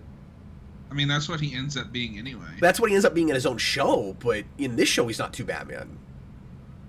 I mean, he kind of fills that same role that Batman does in Superman's life. Yeah, but I mean, do they have debates about his being too violent? There's a couple episodes where they go with him going too far. Okay. You know, you're right. I mean, you'd have to rewrite this episode. It couldn't be about, you know, a vigilante that wants Clark to kill someone or that wants to kill someone. I don't think. Well, because Oliver's whole thing in season 7 and 8 is that Clark should have already killed Lex. And then he's going to do it himself, and that's their big moral debate. Oh, like, really? See, it's been too long. I forgot about all that. Okay, no, you're right. Yeah, I mean, if they did that, then sure. Introduce him right here. That's actually a really good idea. I just couldn't remember how they went with him, you know, philosophically.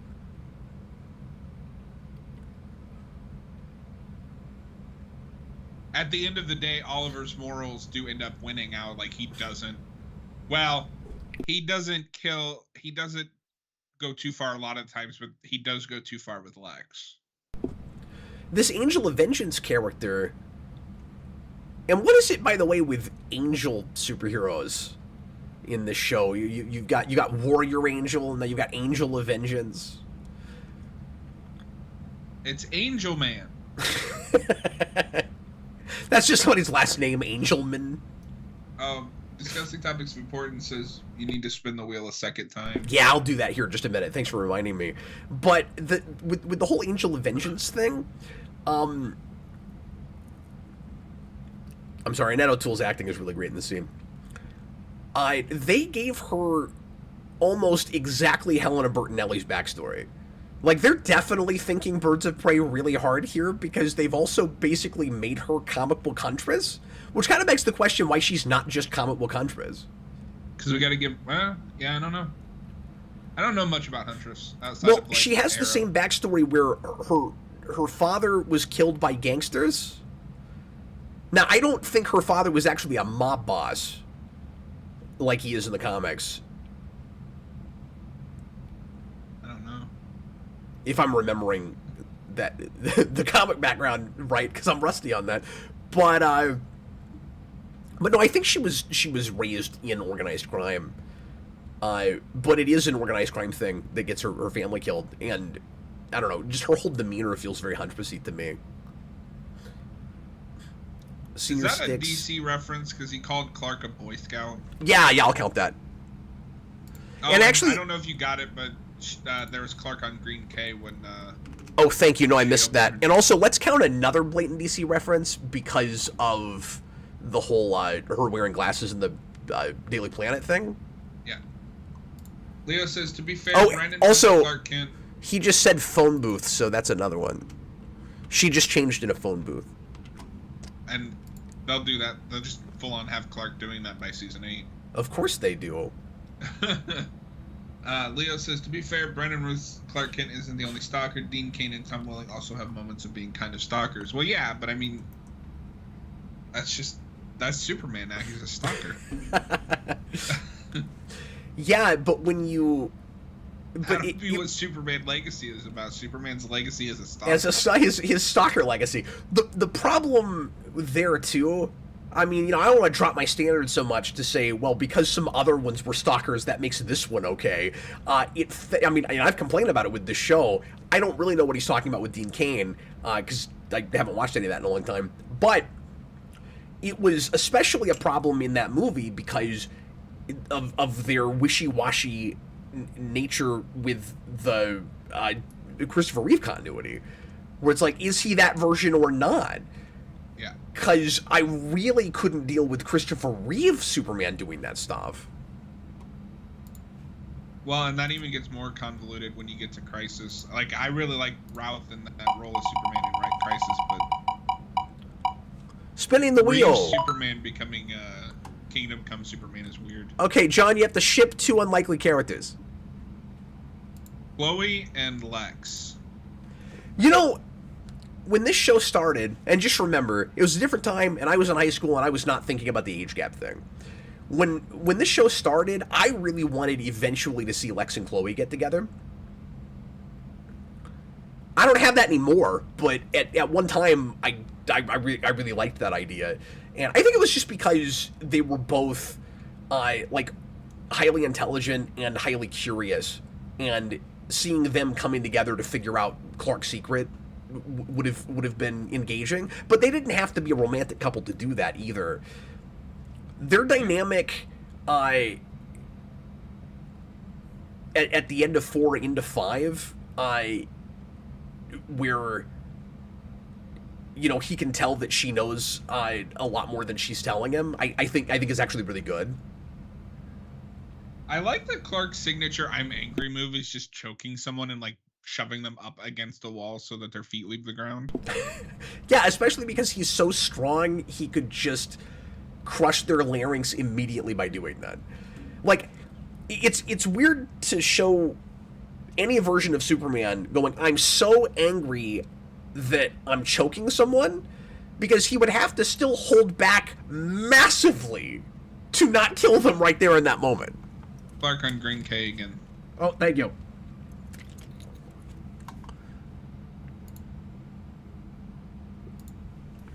No, yeah, this reminds me a lot of, I know you said comic book Huntress, but especially Arrow's Huntress, with how whiny that character becomes.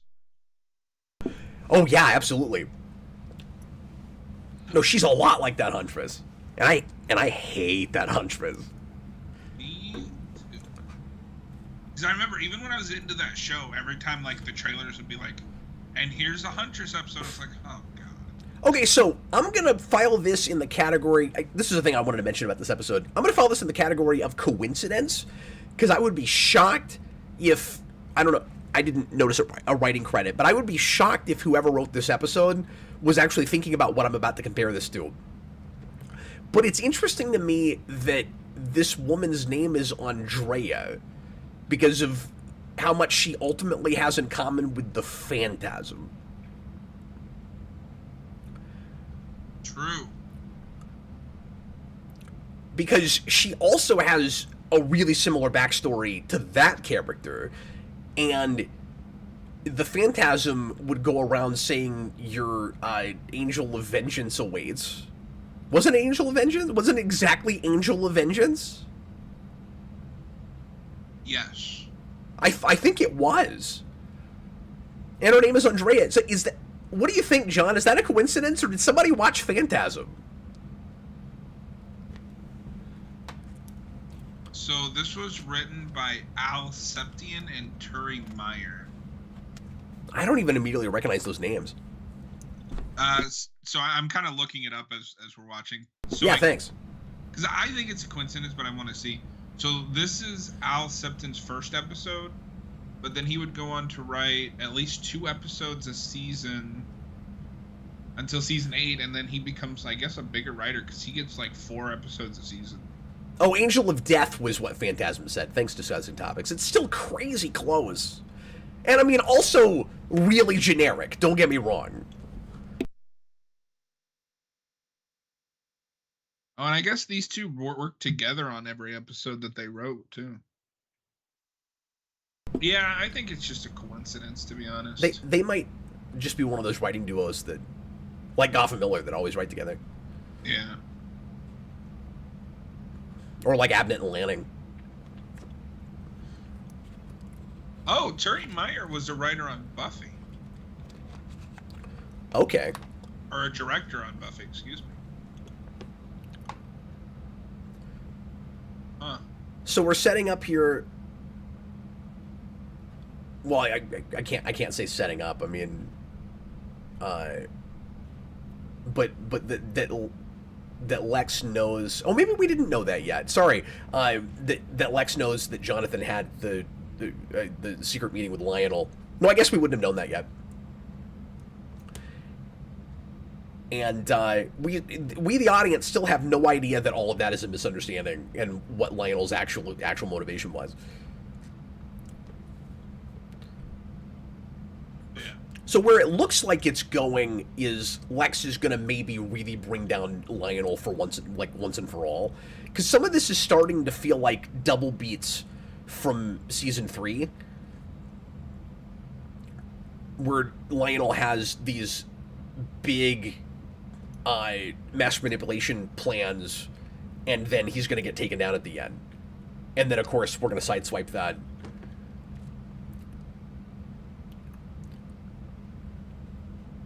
And see, she's also supposed to be like Superman because her arch nemesis is a Luthor. I think we're intentionally doing all these Superman parallels with her at the same time as she's acting more like a Huntress. So I don't know if and again, saying this is who Clark could turn out to be, and I like that idea. It's kind of weird to have him be the one that supposedly murdered her parents over like housing, after we got done with a ambiguous trial for the murder of his parents. Like, how many people has he killed?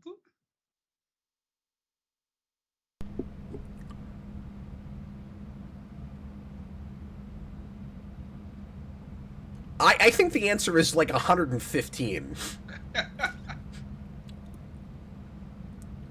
But keep in mind that with the tenement fire that killed his parents, he didn't like set it. And it's not indirect. You know, he had Morgan Edge do that. But I mean, keep in mind that and later on, of course, he's got more influence, that when you've got that much power and influence, it's really easy to just hire people to kill people. True. I don't know. I guess it feels like a double beat. It's like, oh, Lionel hired somebody to kill someone again. That rascal. Well, they're also retroactively playing it like, oh, there's bullet time, playing it like that was the old, less altruistic Lionel. And I mean, he's still ruthless in his way, but his heart is apparently sort of more in the right place. Where like he uses all the same tactics, but its ends justifies the means now, as opposed to just straight up malicious and evil. Okay, so I have 2 questions. One, how is he not fast enough to save him, and stop her? And 2, does he know that Lionel knows his secret? No, he doesn't. Okay, and then 3, does that count as friends almost killed? They're not really friends, but someone was almost killed. No, I wouldn't call it that. Okay. Senior 6 asks, didn't Oliver kill Lex in like season 8 or 9? Yeah, that's where they have him go too far, is they reveal he's the one that kills Lex in the end. I think there's maybe a place in the show where we could start putting Lionel maybe more in that category, but personally, I don't think we should. I don't think the writers know. Because they'll set up like a whole string of episodes where like Clark starts to confide in Lionel, then Lionel will do something, and then Clark's like, I don't trust you anymore, and then we repeat.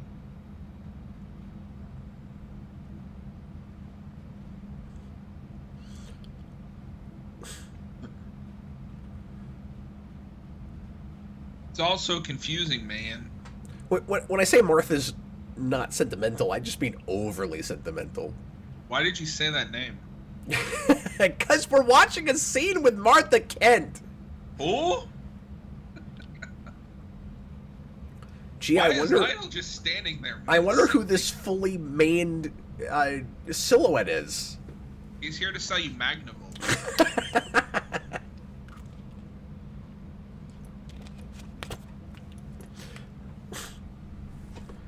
Let's start counting Martha and Lionel in the barn.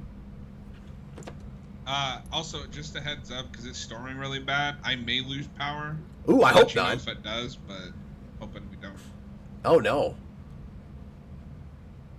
After this episode, I'm gonna have to get up and turn my light on. It was so bright in here, I didn't need it, and then it was like, oh, it's dark now. So there's also this big misdirection thing happening here. Again, unless they haven't decided it's misdirection yet, because we're not sure. Where he's taking advantage of Jonathan's death to go after Martha romantically. And then again, it will turn out that none of that was malicious, and he wasn't trying to blackmail Jonathan or maybe even go after his wife. It's just about protecting Clark. But I think even with I think even with his newfound mission to protect Clark, John, it's still probably his going after Martha all at the same time. Like, I think he is still taking advantage with that. Yeah. And I mean, I kind of like that, just like, he's not suddenly altruistic and all good. Yeah. Like, he has a good mission, but he's still Lionel Luthor. It gives, and the other thing, the other moment where it's like, I don't know what you hope to gain by this, is where like he's like, if you don't marry Lex, I will kill Clark Kent. Like, that seems the opposite of your. Yeah, they don't know what he's really after. He's like the Joker. He just does. And also, you remember that one time when he got? Because again, now we're just reminiscing about this show. We've been doing this for so long. Sorry, what, John? That one time in band camp. I got so sick of people saying that in high school. Do you remember that one time when Lionel had Clark's soul in him, and then it seemed to like wipe away all the evil because he got rid of his cancer, and then you had that light switch episode where he just suddenly was like, I'm back, I'm Lionel, I'm evil. None of this has to do with the fact that happened. No. Like, you could do this. You could do this exact same plot if he never had the body switch. Yeah. You know what made that scene even better is when he said, "I'm back." AC/DC's "Back in Black" started playing. I don't think he actually said that. But he should have. So this Clark is. Well, I mean, in the episode, he actually says that in this episode to Lags. Yeah. He this episode confirms my theory that Clark is actually just crazy because he's hearing voices. I'm sorry. What are you talking about? Chloe's like, what stopped you from killing that mobster? And he's like, I heard my dad's voice. Oh man. And then later on, he's gonna literally start hearing his dad's voice because they're gonna have literal ghosts in this show. The ghosts in the shell. And there's no ambiguity about it either. Because we're gonna have, if memory serves, both Jonathan Kent and Lex's mother telling them things that can't just be their imagination. That has to be people from the afterlife. Oh, is this Clark and Lonnie in the loft? It is. I think there's more of that this season than any other season. I know there's like barely any next season because they don't have like any screen time together. Oh, thanks, discussing topics. Yeah, I just got that. Leo, does anyone else think John Glover would have made a great Green Goblin in the Amazing Spider-Man movies? Like, if you're into this show, it's kind of a too obvious pick. But, I mean, yeah. Yeah. I mean, I don't know if he could have done the, like, physicality of that role, though. But that's fine. You can just use a body double every time he's on a Goblin glider, you know? I don't hate their take on Green Goblin of it being Harry Osborn. It just needed to be, like, not what we got. Well, it looked terrible, and everything about their childhood friendship felt really, like, retroactive. It did, but those two have such good chemistry that I was like, I don't care. No, that's true. They're great together. And I will be on record as saying I like Amazing Spider-Man 2 a lot. It has problems, but it is not the worst Spider-Man movie like everyone pretends it is. No, I was baffled by the fan response to it, like it was the worst thing ever made. I don't think it's good. I think it hovers that line for me. There's more good in it than bad. It's too insane. It's got almost a Gotham thing going on, but I'd still rather watch it over Spider-Man 3. And I know there's people that will hate me for saying that, because I always get crap whenever I say anything bad about Spider-Man 3, but I'd rather watch that. I will take the crap from the chat for you. I will watch that any day over Spider-Man 2. I think it is, getting back to this, I think it is legitimately... Yeah, sorry. No, you're fine. Sad and heart-wrenching when on the TV, Jonathan Kent waves into the camera and says bye-bye. Like, I really, really like that. I like that, but you know what I can't stand? Is the one teardrop thing. People don't do that. That's not true. I mean, the timing is too easy. I don't know. That just always looks really fake to me. Well, it looks fake because it is fake. That's a more genuine, like, that's a reaction. No, that's true. That's great. This also reminds me of the Angel episode where we write off Doyle. We have that, like, really nice, like... That's a great call, yeah. John, I came into this episode thinking I was going to go red. I'm going to go green. I'm going to go light green. I actually am. Because as generic as that vigilante is, I was just really picking up on this cool thematic thing of what if Superman was a vigilante that killed people? Yeah. No, Like I like that episode well enough. At first I thought it was too cutesy that they had her doing all the Clark Kent stuff. And then I was like, no, they're actually doing something with this. Yeah, I'll go green. It's okay. It's the vengeance of green. It's not great, but you know, those Aftermath episodes are really hard to do. Yeah. and I don't mean to have low standards, but, you know, coming back the week after, it's sort of like the second episode of a series after a pilot where you just don't expect it to be very good. It's like you have this huge landmark 100th episode they've been making a huge deal out of, you know, all season, and then you have to expect your next episode to be kind of a nothing burger. And I like that they, you know, it doesn't feel like must-watch television or anything, but it's not just a random pointless side episode, but it's also not just obnoxious with the, you know, with the sadness, with the somberness. The highest praise that I will give this episode, because we talked about this off camera, is like it's very convenient that like that the 100th episode happens around the same timeline wise in the show as Buffy's The Body. Yeah. This is a much better follow-up to the 100th episode than whatever the episode is right after The Body is to The Body. Yeah, I don't even remember what they did with that episode. That, if I remember right, that's the one where Dawn like tries to cast a spell to bring Joyce back, and like Spike's like, yeah, I'll help you. Oh, that's awful. Yeah, it's not great. I forgot about that. But no, I thought they handled the grieving stuff with I don't know, a lot of tenderness. Yeah. All right, I'm going to just go turn my light on, and then I will be ready for the next episode. So yeah, I'll be right back. No problem. Guys, give us like 30 seconds to a minute.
Okay, we are moseying right along here. Next episode is Tomb. I remember not really caring for this one. I can't wait to watch it with everybody.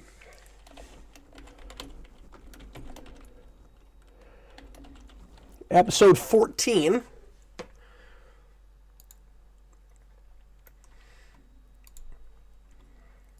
My goal is to finish as close to dinner time as possible. And we're not moving at a great clip so far, but we've been having too much fun talking between episodes. We have, but I think we'll be all right. We're already on 14. Yeah, well, I mean, you know, to be honest with you, we did cheat a little bit with that sort of lengthy break we had in between streams, but yeah, I finished all of the Arkham games in that time. you watched the rest of Smallville. You saw the whole Godfather trilogy. You know, I've never seen those. I haven't either. I don't know. I'm not big on like crime drama family movies. Yeah, I never have been either. Like, I don't know, this can sound stupid. I like movies about crime. I'm not like a big organized crime guy, I guess. Like, I'm not real big into like the Italian mobsters and all of that. Yeah. I don't know. I watched Goodfellas and I was like, this is the most just okay movie I've ever seen. Yeah? That's one of those movies where like I can't get excited about it, but it's really well made. You know what I mean? Yeah. Give me Nightmare on Elm Street over that any day. Well, I mean, now we're just talking about personal preference, John. That'd be like if I said, I mean, The Godfather's fine, but I'd rather be watching Wrath of Khan. Well, yeah, because you're a Star Trek fan. I don't know what to tell you. Like, all right, let's get into Tomb. John, are you ready for something really mediocre? I don't want to get into the Tomb. That sounds scary. Get into the Tomb. I don't right off remember which one this is, but I know it's not good. I don't remember, but the summary on Hulu just says, "Spirit of a young girl is released after Lois finds a corpse in the walls of the Talon." Oh yeah. No, this one's not great. This is when we start getting into the stuff with Chloe's mom in the background with mental illness. Oh, I don't like that stuff. Yeah, it's not good. We'll talk about it. Here we go. Everybody, please press play right now.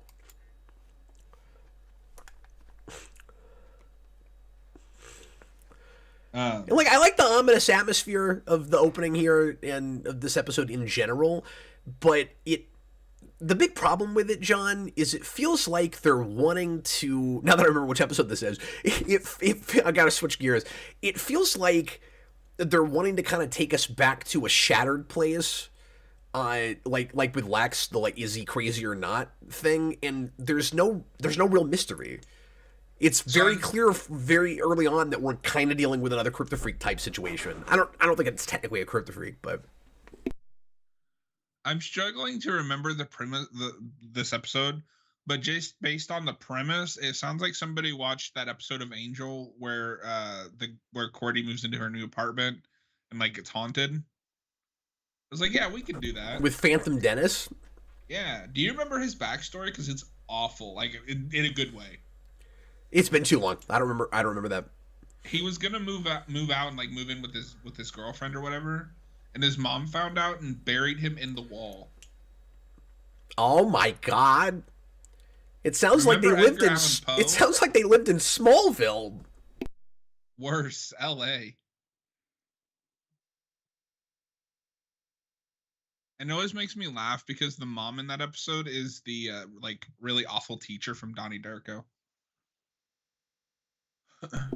So, maybe it's just because I've seen enough genre TV and I've seen enough of this show, but as soon as you see a character like this start to hallucinate in like a specific character that they've never seen before, there's no part of me that's thinking, gee, I wonder if there's not something...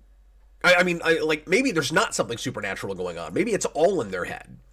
Like, immediately when I see that girl's face, I'm like, okay, it's gonna be like the Dream Girl episode or something where somebody is getting in her head, like literally. Nicholas Bodo asks, "Hey guys, who is your favorite Superman villain aside from Lex Luthor and Zod?" I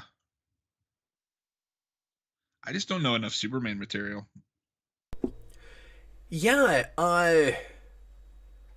like I've said a lot, I really love Brainiac specifically in the animated show, but like I'm not overall a giant Brainiac fan. I guess I would have to go with Bizarro just because that's the only thing I've seen in like comics like outside of Zod and Luthor where I'm like, oh, that's cool. Yeah. Like, I'm such a Lex Luthor guy, it's hard to put anybody very close to that. I don't have the thing I do with Batman where like, I've got a definitive not Joker answer, because like, I'm such a Riddler fan. I don't really have that, and like, Clock King and stuff, I don't really have that with anybody in Superman lore. Like, I'd also argue Batman just has a stronger rogues gallery. Yes, of course, and indisputably. Metallo is fun in things, Toyman is fun in things. Oh, Smallville's Toyman is awesome. I don't know anything about the comics version, but I like what they do with him in this show. Well, and Toyman's one of those characters that there's just an infinite number of backgrounds and characterizations and even versions. Like, Toyman's one of those, there are 3 or 4 different iterations of that character. Like a Clayface or something. But H.P. Haga, I don't file Darkseid in Superman Rogues Gallery. That's a Fourth World and then Justice League thing. So, I mean, like, we do a lot of Superman stories with him now, but I don't think it... Like, we've now been conditioned to see Darkseid as a Superman villain, but he's not really a Superman villain. I've never liked the idea of him just being a Superman villain. Yeah, me neither. Like, I'm not a team guy outside of the X-Men, but DC needs, like, that Thanos-level threat that the Justice League has to fight. So getting back to this, I also like that we're kind of going back to the thing I was talking about a lot in Season 3, where we had that string of episodes that got real kind of dire and somber, and immediately after Jonathan Kent dies, we start doing those kinds of episodes. And I think that's a smart place to be right now. Also, this is written by Denight. Yeah. The episode summary. Unfortunately, it sucks. I would love to check to see if he wrote on that episode of Angel, and if he's just copying his own work. That would be really funny. The episode summary lied. Lois did not find a body that I saw. That happens later. Oh, that comes later. Yeah. So what we'll find is everybody's kind of questioning her sanity. Is she really seeing the things she's saying she is? And then Clark will start to not really buy it, and then he'll X-ray the wall. And it's weird that summary said Lois finds it, because what really happens is Clark X-rays the wall, rips the wall open. The body is like lying, in there, and Lois comes in and sees it, and doesn't immediately. She found it. And Lois doesn't immediately say, "What happened to this wall?" or "How did you rip into this wall?"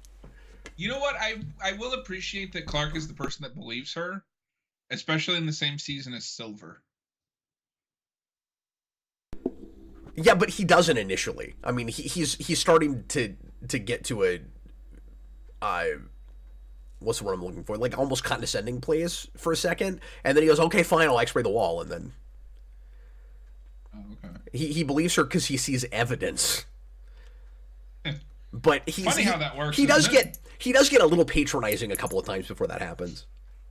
I'm glad I watched this ahead of time, because I would have nothing to say about this episode if I didn't. This is the flattest coloring wise that the Kent farm has ever looked. But to be fair, that's because they're trying to do this really kind of dire color palette this episode. I don't even think it's a bad thing. It's just like, just notice that. John's just making conversation. Yeah. Sorry, I stopped. Jeez. No, please. We gotta fill time here.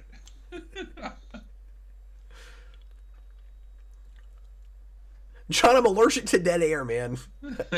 I really need you to help me fill it. I really hope with Superman Legacy is that they nailed the Kents. Like, I trust Gunn. Yeah. But like the for me personally, the Kent casting standard is like so high because of the show. Oh, that reminds me, that question that somebody had earlier about if Jonathan Kent should die here, and then I kind of pivoted and I said, what if they just had the guts to kill them both? I do agree with the choice to at some point in the show kill him. I'm totally with you on that. I wish they hadn't done it in such a convoluted way. Yeah. No, it should very much be like, you can't save everyone, Clark. And I think that's what they think they're doing, but I'm not so sure. But they're overly complicating it, because like Clark is indirectly responsible for his own father's death. Clark's birth father is responsible for his adopted father's death. I like how all this is shot. And then the father of the person that will become his greatest enemy is indirectly responsible for his father's death. I'm gonna be honest, I'm kind of buying them not believing her. No, I'm buying them not believing her, but I want to not believe her. Oh, okay. Do you see what I'm saying? Like, why can't we make these kinds of shows mysteries? I really like, because keep something in mind. Sorry, when we did Shattered, that two-parter, the audience didn't know that Lex had been drugged. True. And at some point that becomes a reveal, but we're all confused. like the audience is wondering what has happened to Lex. Has he had some kind of a psychotic break? And to be fair, it's Lex Luthor, and he's gone through some insane things, especially like with the island and all of that. And so he could have had a psychotic break, whereas I don't know where it would even come from with Chloe. The next one that's gonna have a psychotic break is Cap from watching too much Smallville. Okay, I gotta talk about this for a second. How many episodes has it been since Milton Fine died? 6. It's been. Was that the last episode that we watched? So break? No. Milton Fine died in episode 8. Okay, so and it's been about 7 episodes. We are now in episode 14. And Lex is on the phone as Lana walks in just to establish that we're going to get back to that plot thread. And he goes, that subplot, and he's just generically on the phone with somebody saying, well, you better find Milton Fine, figure out where he is, or you're going to be in big trouble. And I'm like, oh my god, that is so lazy writing. Like, what took him so long? Has he been looking for him this whole time, or did he just now start to think to do that? Nicholas Bodo says Kurt Russell would make a great Jor-El. He would, but Austin sold me on him as Pa Kent, and now I really want that. Yeah, I also prefer that, and I had that thought too. I also don't think that he'll get that part, but I don't know, the way he's talked, the last interview that because he was asked about it. Right, I know. It kind of sounds like he might be in the running for Jor-El. See, that's actually why I don't think he is. Oh, okay. Because he answered it, I thought, like he was somewhat surprised by it. Where it's like, oh, that's a great idea. I'd love to play that part. I could see Gunn doing that, though. Now, it's possible that Gunn just hasn't cast it yet, and after that interview, he'll start to think about that. I don't know, but I'm not convinced that would... What I'm saying is, I'm not convinced that was a strategy on his part. Like, I think legitimately he's not been cast yet. Probably. And he's doing that Godzilla show right now, which is great. That's what everybody says. I keep forgetting to... I'm not a big Godzilla guy. I just kind of don't think to watch Godzilla. I've been in a huge Godzilla mood lately. I want to see -1 so I'm bad. glad somebody's franchise is doing cool things. That's that's exciting. Everything I love sucks right now, but... The new Godzilla and Kong trailer looks so good. You Godzilla people, man. You got so much to look at right now. Yeah, I'm so excited to see -1, but I'm probably going to have to wait for it to come to home video. You know what? At least I got good Power Rangers for the 30th. True. I was actually talking to Austin about Power Rangers last night. Because with them like rebooting, and because I was reading the Transformers book, I really want them to bring back the Wannabe Ranger episode as a concept, and nobody ever will because I'm the only one that remembers that episode.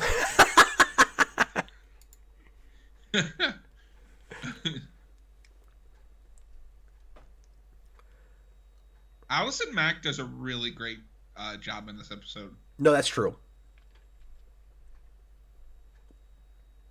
She could have had I think she could have went on to have a bigger career than she ended up having.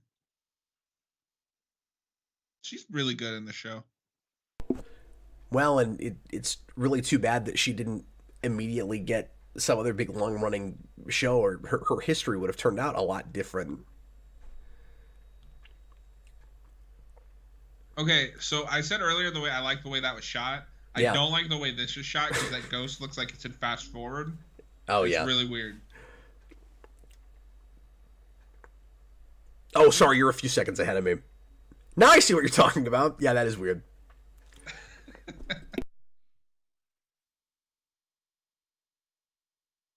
Okay, so you see how Welling is playing this? He's not buying anything she's saying right now. We'll get her out of the wall. I'm with you now. So I'm gonna I reverse what I said because I remembered him believing her. Why wouldn't you believe her? You were on a paranoid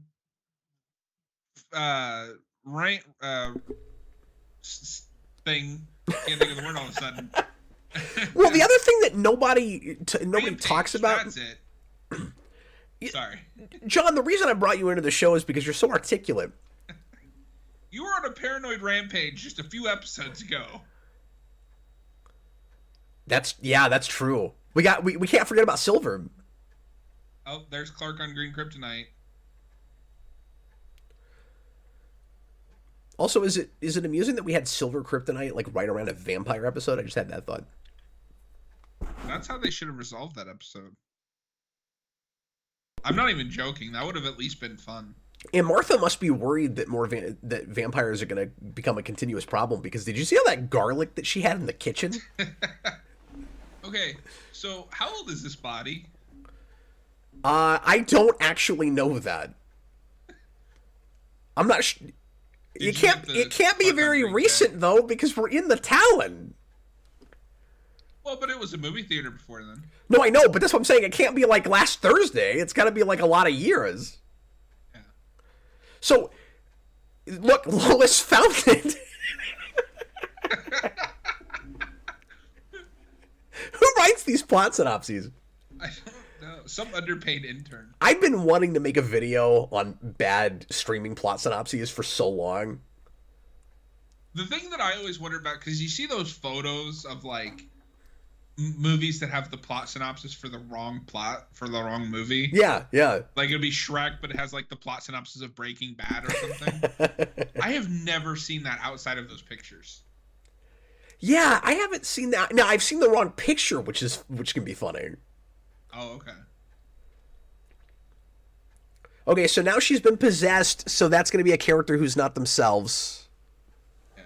Did you get the Clark on green CAD? I didn't. No, I keep missing that this watch. Oops. Okay, so let me try to get this point out that I keep wanting to make, because it's not even that great of a point. So at the beginning of the episode, Lois and Lana are just casually talking, like between walls. Like Chloe's getting out of the shower and they're having like a great time and they're making plans or whatever and everything's hunky-dory, and then it looks like she's all of a sudden decided to slit her wrists. I don't know why Lois never... Is it Lois or no, maybe it's Lana. It's Lois. Is it Lois? I don't know why Lois never brings up how like 180 of a mood swing that would have had to be. For like all of a sudden wanting to kill herself right after they're just having fun talking. So this episode is immediately less interesting to me now. Yep. I forgot it was a possession thing. It's a possession thing.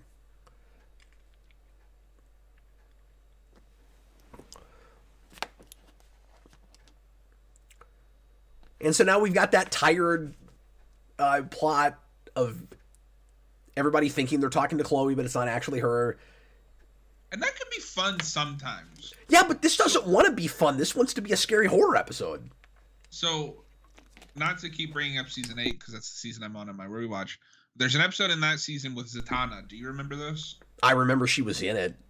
She is the reason she causes Chloe and Lois to swap places. Or swap bodies. Or no, it's not a body swap. It's she makes Chloe look like Lois because Chloe is jealous that Lois is living the life she thought she wanted. Oh, of course they did that. They had to be that on the nose because they almost made Chloe Lois. Well, to be fair, at that point, it's different showrunners, and well, I know, but they would have known about it. But I guarantee you that's why they did that. Yeah, maybe. But that's a genuinely fun episode. This is just here we go again. Well, and again, this isn't supposed to be fun. This is supposed to be disturbing. It's supposed to be sad. Yeah, but I think you could have done that without the possession. No, absolutely. That's what you should have done. That's when it starts to get kind of confused. It's like, how is Allison Mack even supposed to play this part? Because look at all the trappings of it, and like the music and the lighting and everything. It's not all of a sudden like, a fun, romp. And I'm not saying that's the only thing you can do with possession stories. But that's what we've tended to do with them here. And so I feel like Mac is struggling to decide even what the tone is at this point when she gets possessed. You can do this exact same plot, right? They find the girl on the wall and they have to find out what happened to her. But you don't need the possession. That's the only thing that's dragging this episode down.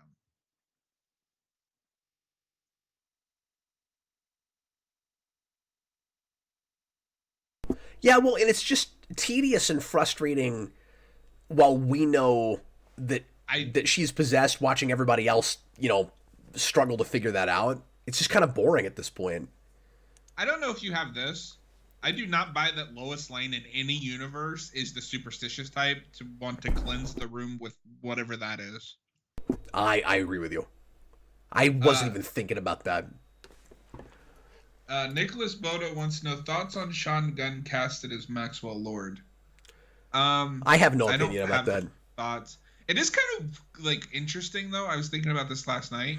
We've had 3 Maxwell Lords in the last decade. Isn't that weird? That's just because there's been this much superhero stuff and we keep having to reboot things. Yeah, but I mean that's a very I don't know if I'd say obscure, but not a huge character to keep doing over and over again.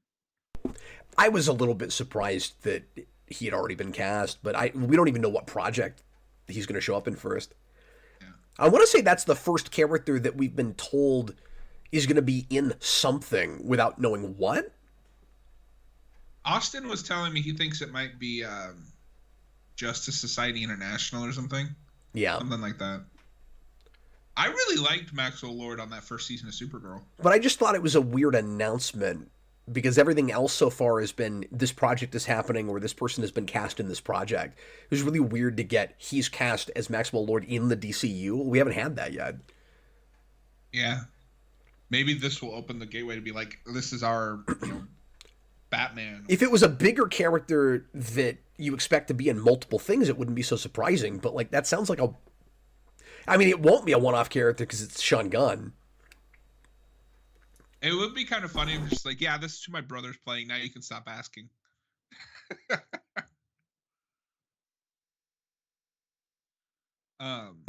Watch him voice it in that creature show, whatever that's called. Maybe.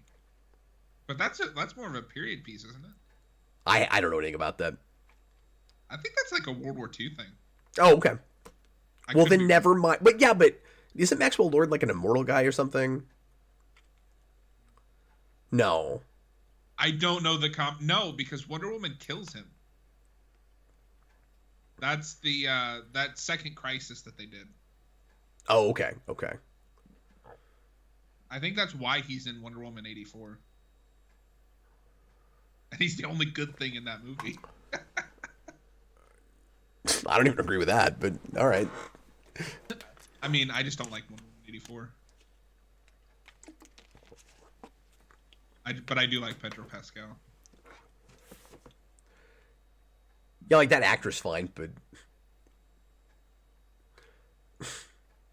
that's very much a case where the actor is making me enjoy the role, even though it's terribly written. Yeah, I don't know. I didn't even have that with it. I wasn't even that excited by the way he was playing and everything. I don't know. Fair. He was just kind of there.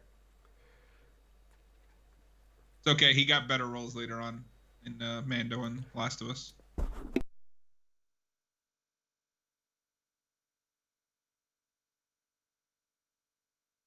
So now we're watching a scene with 2 characters that we don't care about.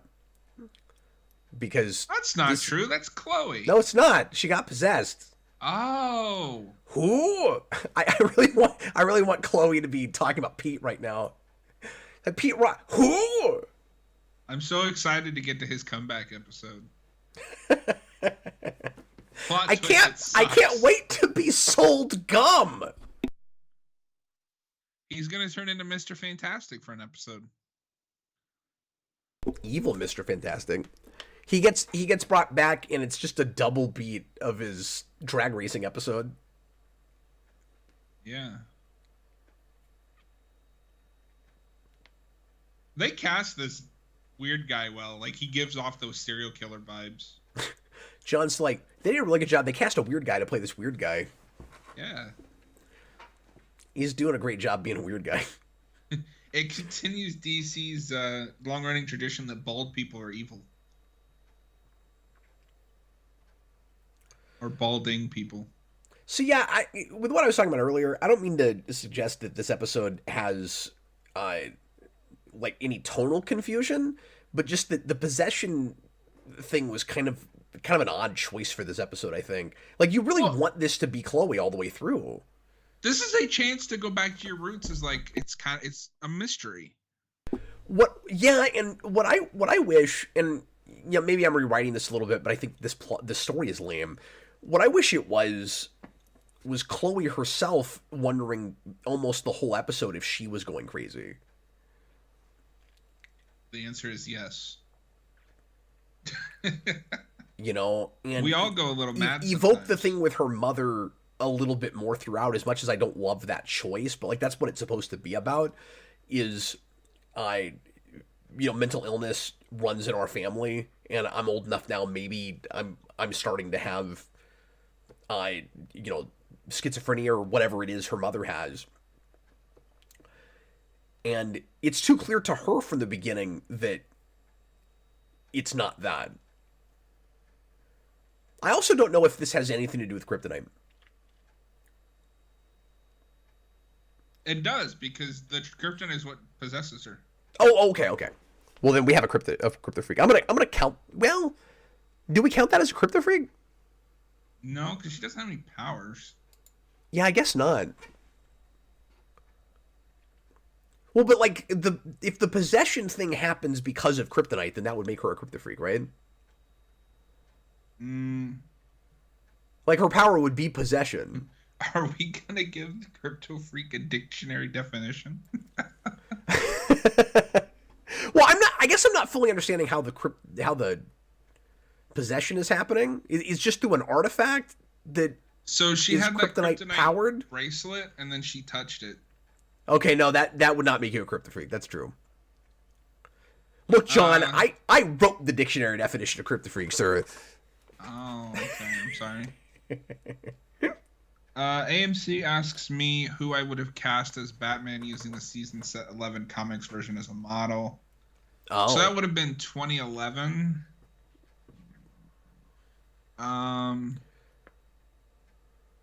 Okay, I'm gonna give the cop-out answer because I've been campaigning for this for a long time. I would have cast David Boreanaz. That's actually just what I was about to say. I would have given it to Boreanaz. I've wanted to see him play Batman forever on like TV. John's been wanting to see him in a reboot of Batman Forever. Yeah. I mean, Batman Forever is the best of those 80s movies. 80s, 90s movies. Okay, we get it. You're creepy and you see women as beneath you. We get it. Out, am I? This is creepy, but not in a fun way.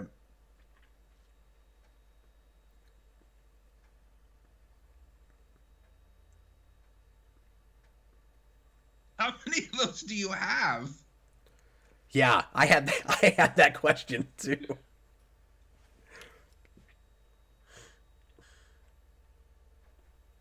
This writing is bad.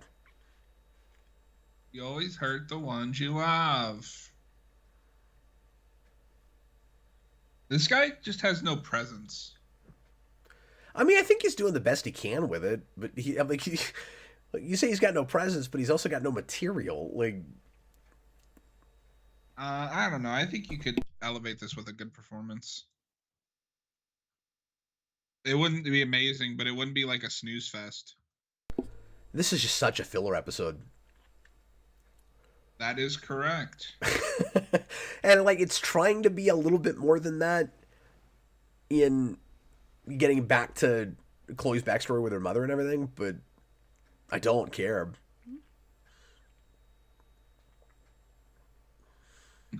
So we could cast David Boreanaz as Smallville's Batman, and then we could cast Sarah Michelle Gellar as Nightwing.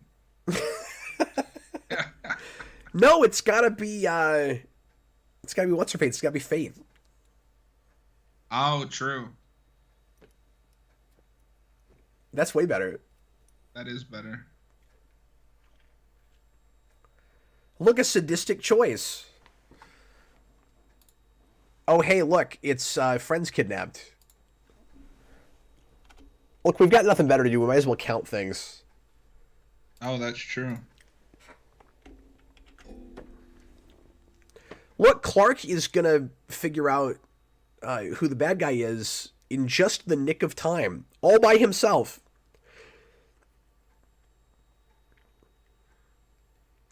The other thing that's really disappointing about this episode is that... Hey, Laurel Avenue. Oh, yeah, look at that. That's also Is that a a coincidence. DC reference? It's a coincidence! Oh. Nobody knew that was her middle name until that show. Well, no, but Laurel Lance is a DC character. So, John, it's Dinah Lance. And then they stupidly, for no good reason, decided to have her go by her middle name in that show. Nobody knew her middle name was Laurel until that show. I had never heard that. Yeah, I guess. I don't know.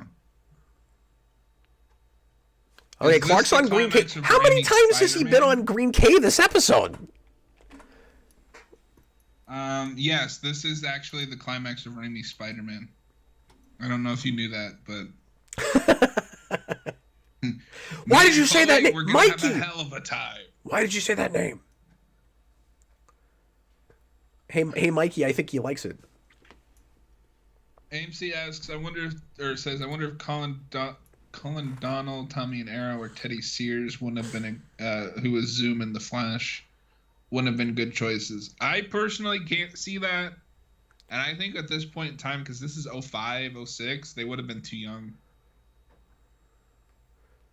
Well, I thought you were talking about like 2011.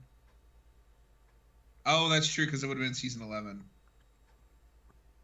I mean, So you it kind was of put it in that, time frame. I don't think he was really thinking a particular period himself, but Well, but he says the season 11 comics is a model, so yeah, I think he just meant who would you cast as that Batman? Like if you were gonna gonna adapt those comics, who would you cast? Yeah, I mean, I'll stick with Borneos. I maybe Colin I could see, but I don't really see Teddy Sears as a Batman. Well, that guy is not very smart. Wait, so is she no longer possessed?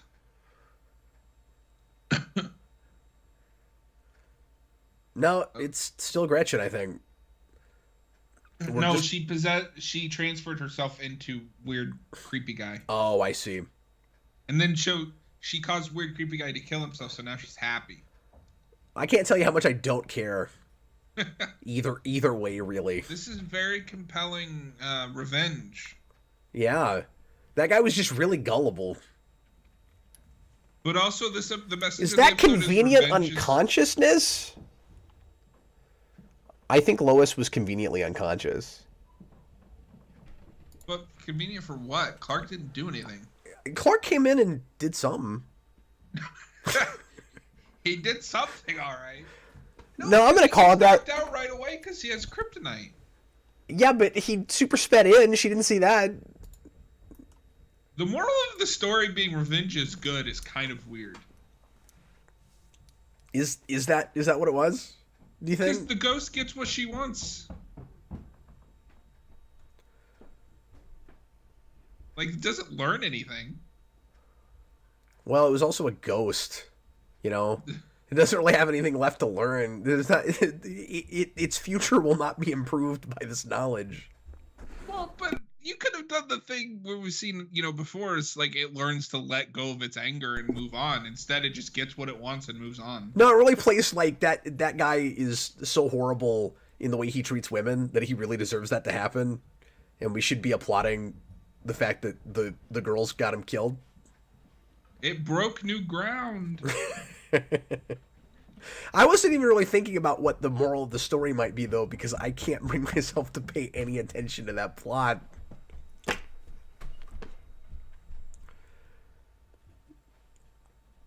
Yeah, Clark, why didn't you? Because the show won't let him.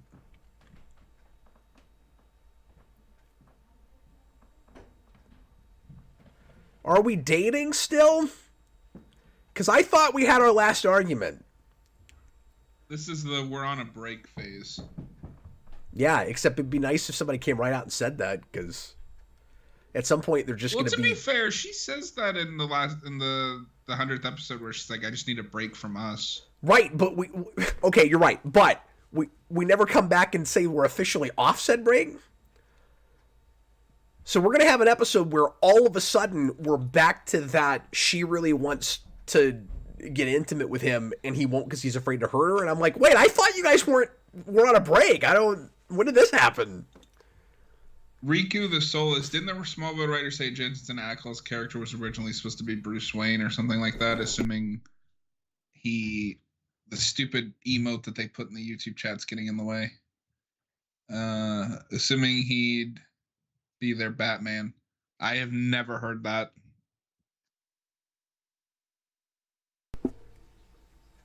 Yeah, and they never came anywhere close to realistically getting Batman. It's also important to note that that was late enough that Batman Begins was already in production. So more all than that's production, right? Because season 4 would have been 05. That's when that comes out. Yeah, that's right. I couldn't remember if that was 04 or 05. I just wasn't thinking about the math, but yeah. What a fake Smallville fan. You don't have every season's release date memorized? Dude, in my mind, I still just woke up. It's still really early in the morning.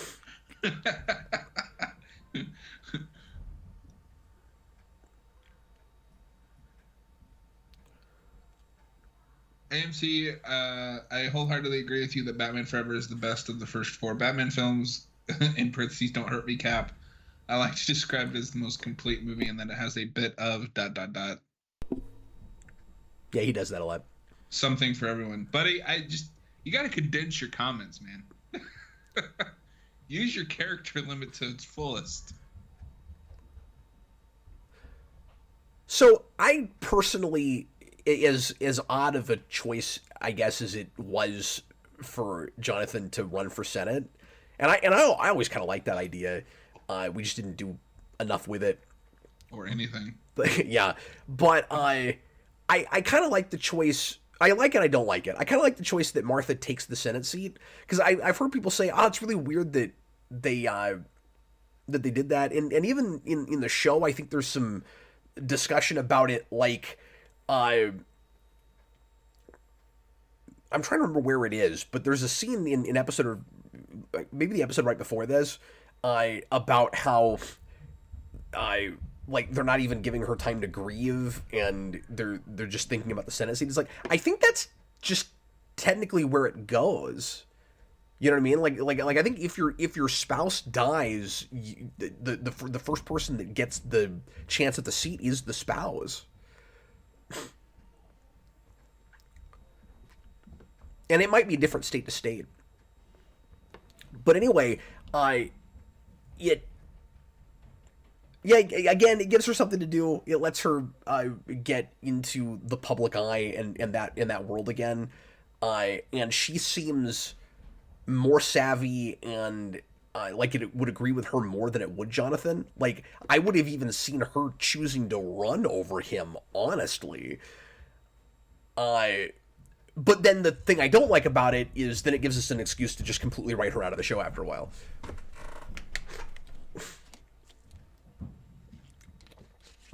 Then again, at the point that she's gone, John, it's not even really Smallville anymore. Like, once he's not living there, I guess it's not that big of a deal that she's not around. And he never moves out of the farm. Does he not? At least so far in season 8, he still lives there. Okay, but we're hardly ever in that town, even if he's living there. I remember by 8 it feeling like there's no reason for the show to even still be called Smallville because we don't do anything in that town. No, I mean, you're not wrong, but he still technically lives in Smallville.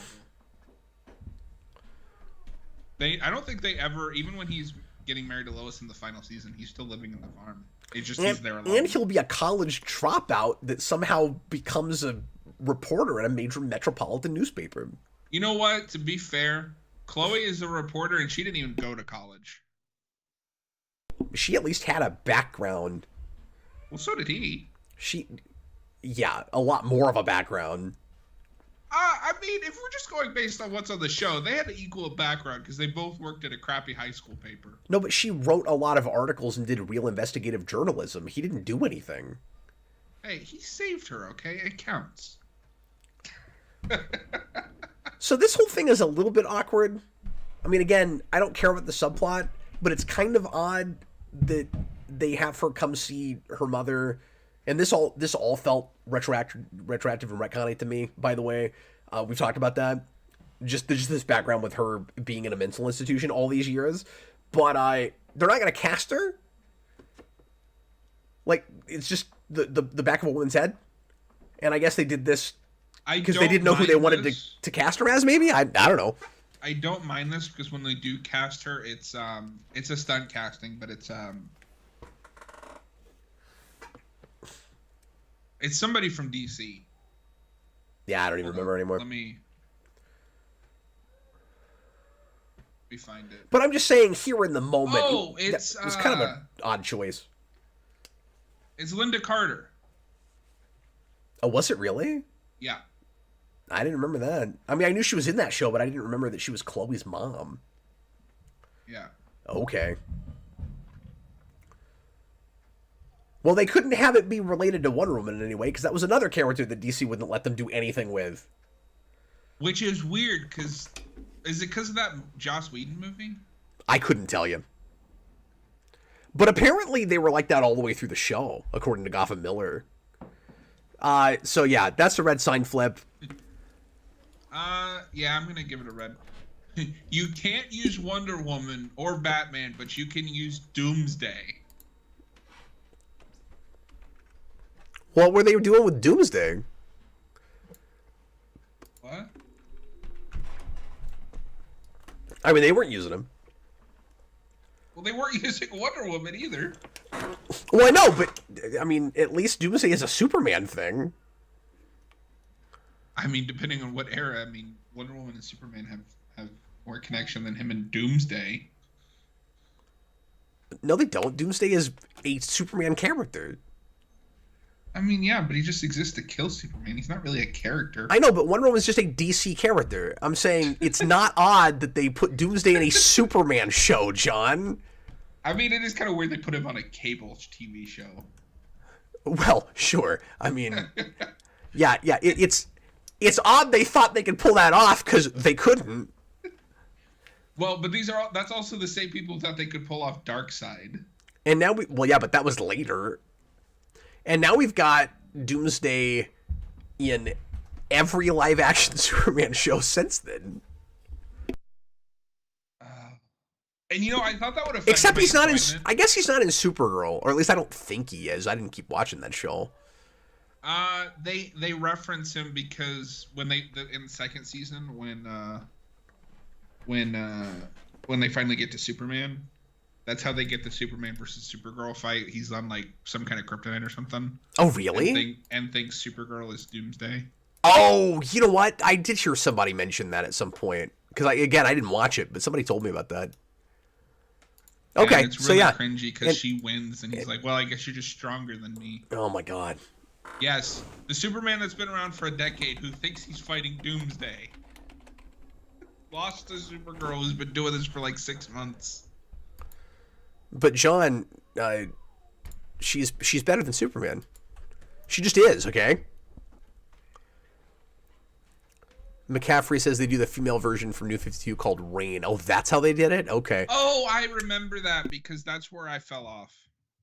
And then Krypton did it, which was hilarious. They should have brought Davis Bloom back. Oh, I want you to see Krypton so bad.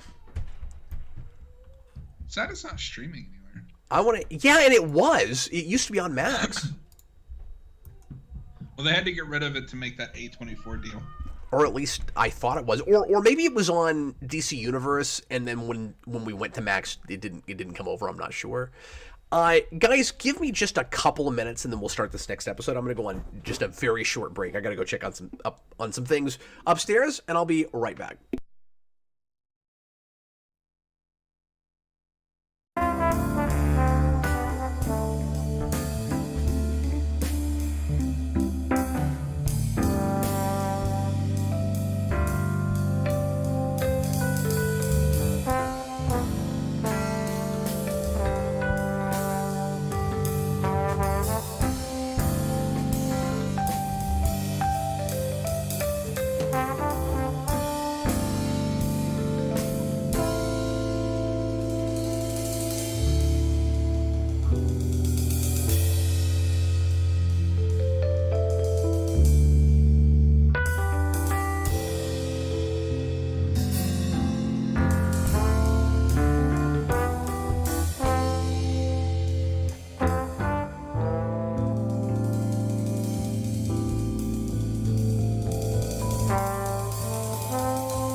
Okay, I have no idea why we're listening to the happy birthday theme right now. That's what came up in this jazz list I've been playing. It's no one's birthday. Well, if it's your birthday in the comments, somebody let us know. John, I can't hear you, man. Just a small correction. AMC did correct me. He thinks he's fighting Zod, not Doomsday. Oh. Okay. Which is still just as absurd that he loses, but... That's true. Hey, John, happy birthday. You know, it's my birthday was exactly 3 months ago yesterday. Oh, wow. Happy 3-month anniversary of your birthday? I think we actually did season 4, like the night of my birthday. Oh, you know what? That's right. I think we did say happy birthday to you last show. That's really funny. Oh, hey, John, guess what? What? Actually, you probably know about this already, but I'll show everybody else. On our somewhat longer break than we usually have, I got a new tattoo. Nice. On that break, I got a tattoo. Yeah, I got more Kryptonian symbols. That break was so long, I finished all of the Arkham games. Yeah, and I had time to go get a tattoo. No, I saw that on the stream you were doing last night. I popped in for a bit, or not last night. A couple days ago. A couple days ago. What is time? I don't know. Clearly, we don't have a great grasp of it. Speaking of that, you know, I work from home, and I'm sure you have this too, since you technically work from home. Yeah. Like every day just runs together. You know what? And I never know what day of the month it is because I don't need to. Yeah. I'll forget. Need to know is it a weekday or a weekend? I'll forget, particularly since COVID. Like I'll forget how long it's been since I left the house. You ever had that? I'll be like, you know what? I don't think I've been out of my house in 3 days. I should probably go somewhere. I don't know what this to say about me, but because I get like my groceries delivered to the house, I work from home. I will not leave the house for like weeks. Wow, like at all? I don't need to. I get my groceries delivered. I work from home. You should at least like go out in the backyard or something. You know, get some sun, John. I've become and it's gotten worse post COVID. I've become a total shut-in. Yeah, I'm way worse about it since COVID too. But I'm not quite there yet. And I'll just like one day I'll realize, hey, I haven't left the house in like a month. I should go make sure the sky is still outside. Okay, John, we're gonna watch Cyborg. I'm excited for this. This one's pretty good. I like this episode. I think the casting's really good. Yeah, it's a shame what happened to that actor, but. Oh, well, you'll have to tell us as we watch because I don't actually know about that. Oh. Or if I do, I've forgotten. But it's a quick story. He took his own life a few after years this episode, or after the Justice Society episode. Oh wow! So a long time ago then. Oh, he was on that show Rizzoli Isles, and midway through that show, I think is when he ended up taking his own life. Wow, that's awful. I didn't know that. Well, I'm glad you told me that.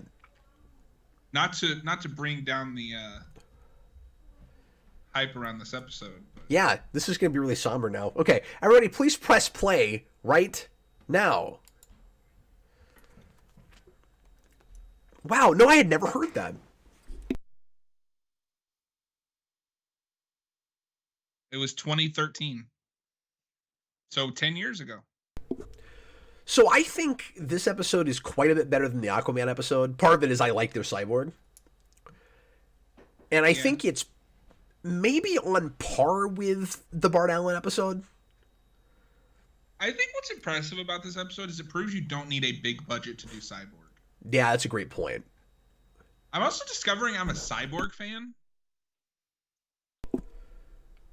There isn't a bad Cyborg. It's funny because I complain all the time about Cyborg being a founding Justice League member. I never like that.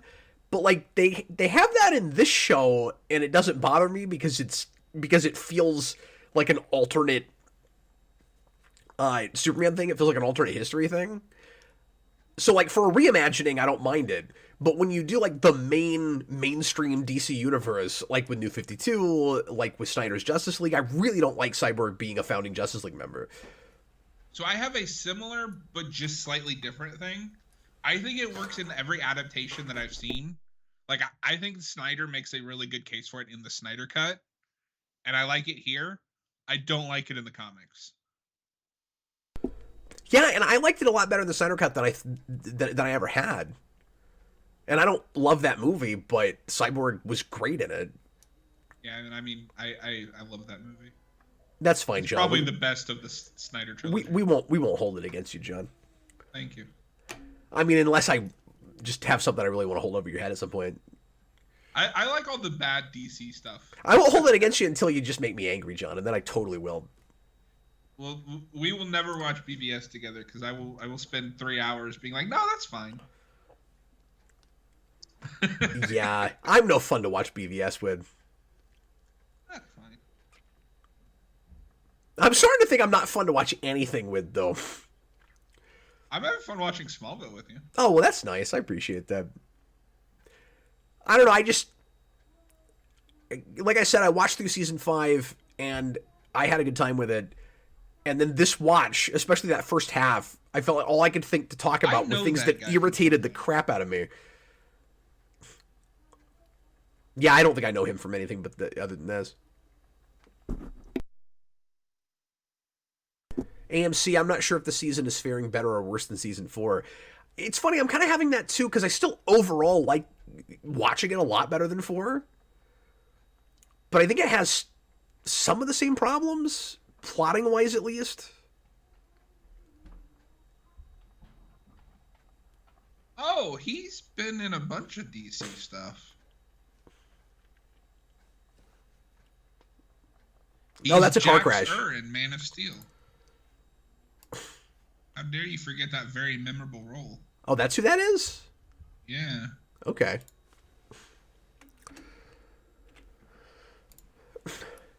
But yeah, when I say it has some of the same plot issues, Crisis on Earth X. I think with their big Kryptonian lore stuff, they're just flying by the seat of their pants this season the same way they were last season. It's just some of the like specific initial choices they're making are more fun. Like the Stones plot is just sort of lame, and starting with we're gonna do Zod and Brainiac at the same time is just exciting. But that's all superficial. Like the actual execution of it's not very good. AMC says the best Cyborg will always be Carrie Payton in Teen Titans from 03, and I mean that's just true. But I don't know. I don't like to compare just voice acting to like a live action. Yeah, I have a hard time with that too. I feel like they're so different, and then it's also just not fair to anyone that comes after. So I like that, and I said this earlier in the before the somewhat long break we had, John. But I like that their Cyborg and Clark get along basically from the beginning. And we don't have 3 of these plots in a row with new DC superhero characters where they have to have a lot of animosity first. Yeah, I like that. It's just immediately a friendship that I'm buying. Yeah, and I mean I will give them. It's cool too because like I've always pictured Cyborg outside of the New 52 stuff. It's just a more like he's easy to get along with. We'll call that a blatant DC reference. Just that Cyborg is DVD? here. Oh. You said that as the camera was on the DVD player. I was like, the DVD player? Yes, that DVD player. That is directly from DC. Oh, I used to play ding sounds every time we counted something, and I've forgotten to do that this whole stream. I forgot you did that. So there's one.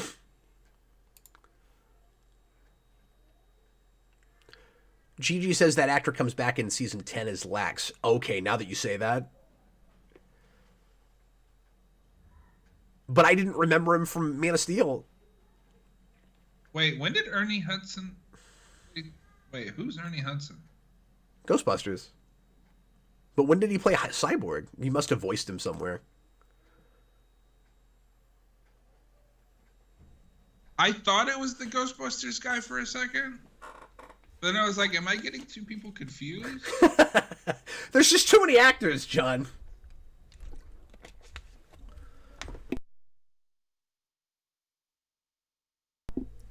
Oh, he's Cyborg in Super Friends. Oh, okay. Oh, from like the 80s. I didn't even know that was a thing.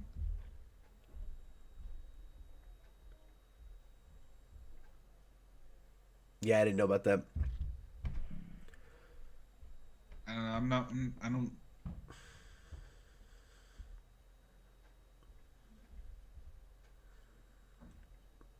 I just really want a Teen Titans movie.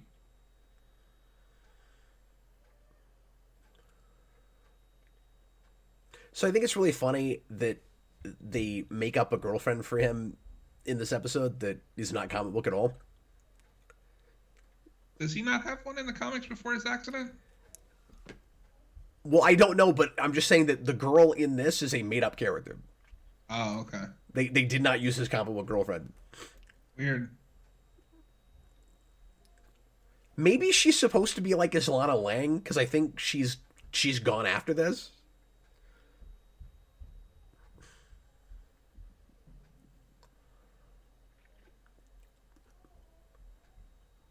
You can't fight here. That's where he's doctors the man fight. of steel. Michael B. Jordan voiced Cyborg in the Flashpoint Paradox. Oh. Yeah, it's pretty funny how early in his career that was.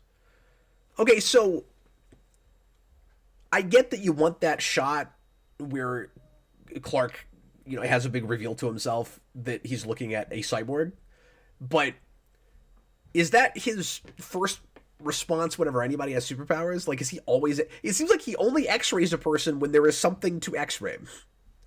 Like he never X-rays a person when they've got crazy strength or the turn is invisible or whatever it is they can do, and then it's like, oh nope, there's nothing in there to look at.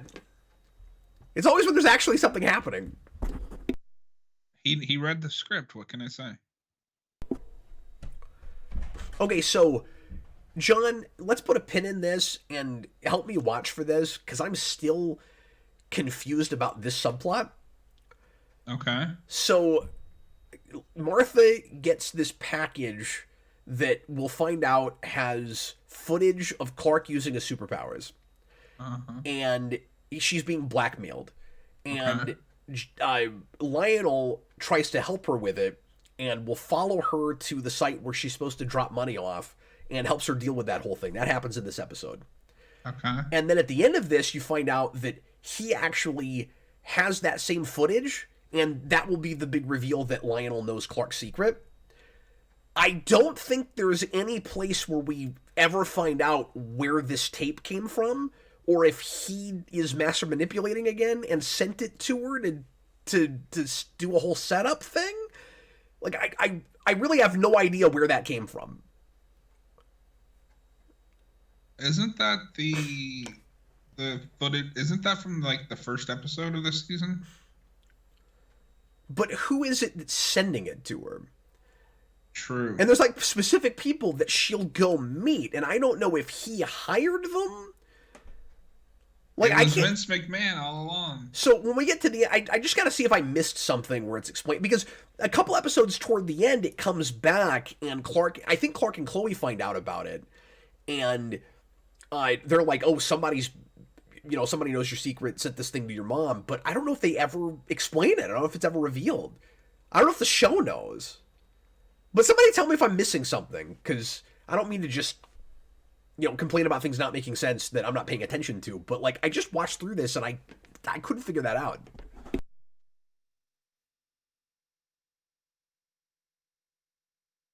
Yeah, AMC says right there with you, John, on the TT movie. Honestly, I think a TT movie in the zany, colorful tone of 3, although 3 may be in keeping with gun sensibilities. And I mean, it just depends on how fleshed out this DC universe is. If we get that, I bet you money if those movies are popular enough and they make enough movies, you'll eventually get that. I like how much pathos this guy is playing the cyborg with, and I think he's a legitimately good actor. No, he's great. It was always a shame to me, like, with his career, that he got stuck on one of those procedural, like, crime shows. Yeah. Like, I don't know if I would have wanted to see a Cyborg spinoff or something, but I could see this guy being in an ensemble cast or possibly having his own show. Well, if there's one thing that DC has I don't mean necessarily a proved to us is Cyborg, I just mean as some, for some show. if there's one thing that DC has proved to us with their numerous attempts, Cyborg is not a solo character.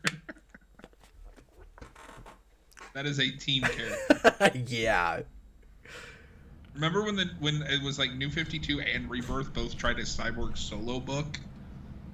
Oh yeah. Well, and there was like 3 people read it. And there was one recently by John Semper. Really? Yeah, John Semper wrote one. His Green Lantern movie sucks. I know. That's what everybody says. I haven't seen it yet. It tries to adapt the John stuff, but with Jon Stewart instead. Apparently that line is already about to be finished. Oh yeah, have you seen the trailer for the new movie they're doing? No. It is a three-parter, Crisis on Infinite Earths. I knew they were doing Crisis, but they hadn't said how many parts it was yet. Yeah, it's a whopping 3-parter. That'll be great. They'll finally have enough room to tell that story right.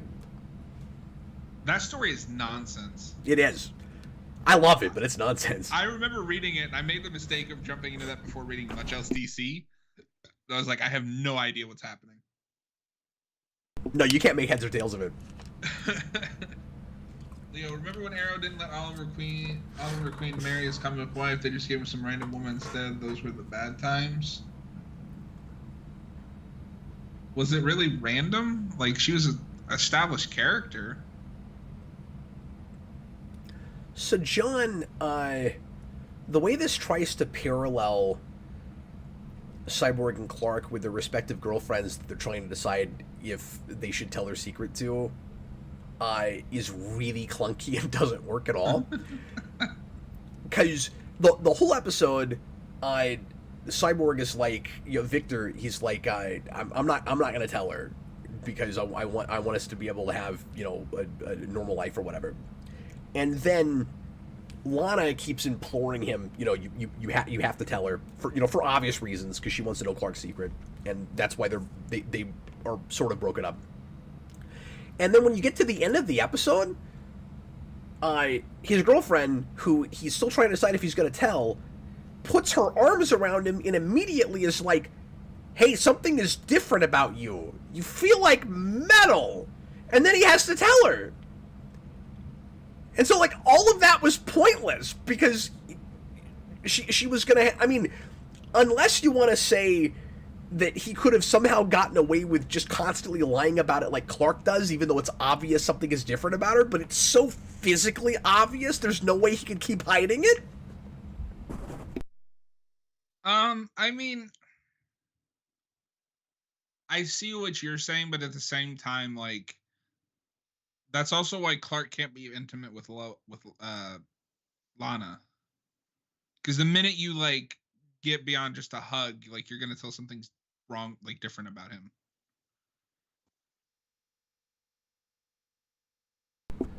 Yeah, that's true, but he wouldn't be able to do the thing Clark was trying to do, where he keeps trying to be with her anyway. I mean, they would both be in kind of the same position that Clark is in right now, where it's like, I want to be with you, but I don't want to be, like, intimate or anything like that. I guess so, but I feel like she would harass him a lot more often than Lana has been, just because he feels like he's made out of metal. Like, I don't know. Lana's pretty. You're right. She ignores a lot of stuff. Yeah. AMC Comics says, you know what was really good and underrated? Deathstroke, Knights and Dragons. I never did see that, but I wanted to. Yeah, I haven't seen that either. So I was genuinely surprised by the reveal here with this company, Syntechnics, or whatever it's called. So Lex swears that he knew nothing about this company that he bought, and he's got this really good explanation that Luthor Corp buys up all these companies, and he can't possibly know about every single one of them. And then they give you a good amount of time before they finally have Lex walk into the room when they've got Victor Stone like tied down, and I legitimately bought that he didn't know anything about this stuff. So my only question is, so he says, even though this is very in line with all of his plotting and scheming throughout the season. Yeah, for sure. My only thing with that is, so he says that they buy a lot of small companies and he has to delegate. Wouldn't he have to know so that he doesn't run into the antitrust laws? Well, yeah, so, I mean, that's probably true, and he was probably lying, but in the moment there, I bought it like Clark did. I guess I'm gullible. You know, I just thought of this, too, John. He's doing all this plotting and scheming through the season, and since Lexmas, he's decided he's going to go this ruthless direction. And then when you get to the end of the season, we're going to do the same thing, kind of, with him that we're doing with Lionel, where... he's got that ruthlessness in the way he does business, but his heart's sort of in the right place, where he's trying to do, like, something for the betterment of mankind. And it comes out of left field. It comes completely out of nowhere.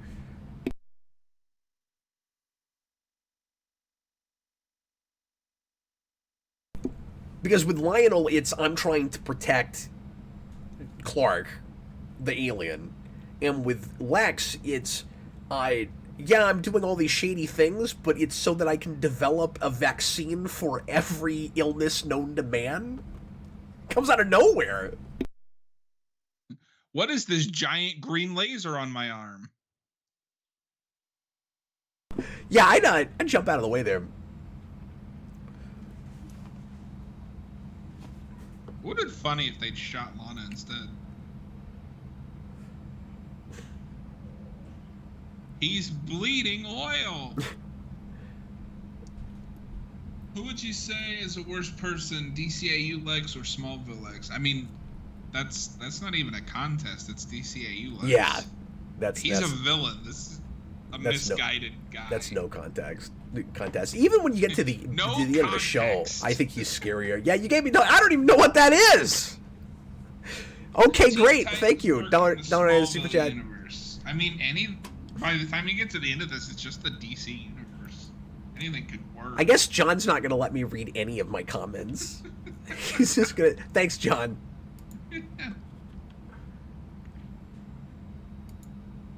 And what is this?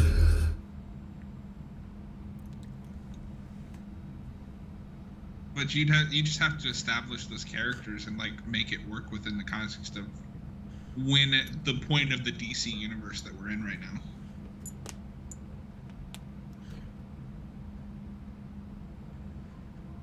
Well, what I want to say is, you don't want to do Teen Titans before Clark is Superman. But then they did lots of things that's weird to do before Clark is Superman. So I guess, who cares? But, like, I'd wait and do it in the comics, like... Well, that would be the place to do it, is season 11. Yeah. But you would have to get... Because I don't think that's a Batman that's had... Like, we don't know enough about the Smallville Batman to know if, like, does he have a Robin now as well? Or is it just Nightwing?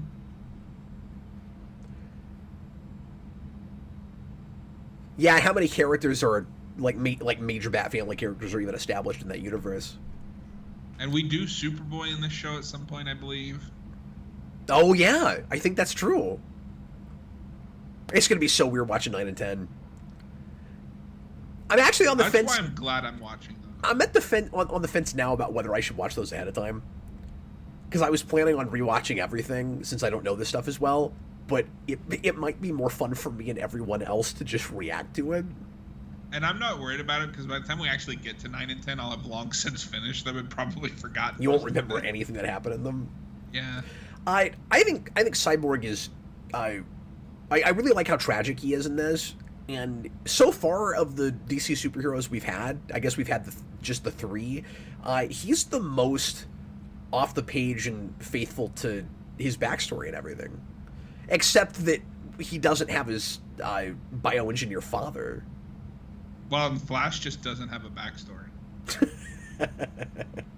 He's just like, I have powers. So, like, I completely agree with you when you say that Cyborg should not be a solo character, but in some ways, this watches more like a backdoor pilot than those did.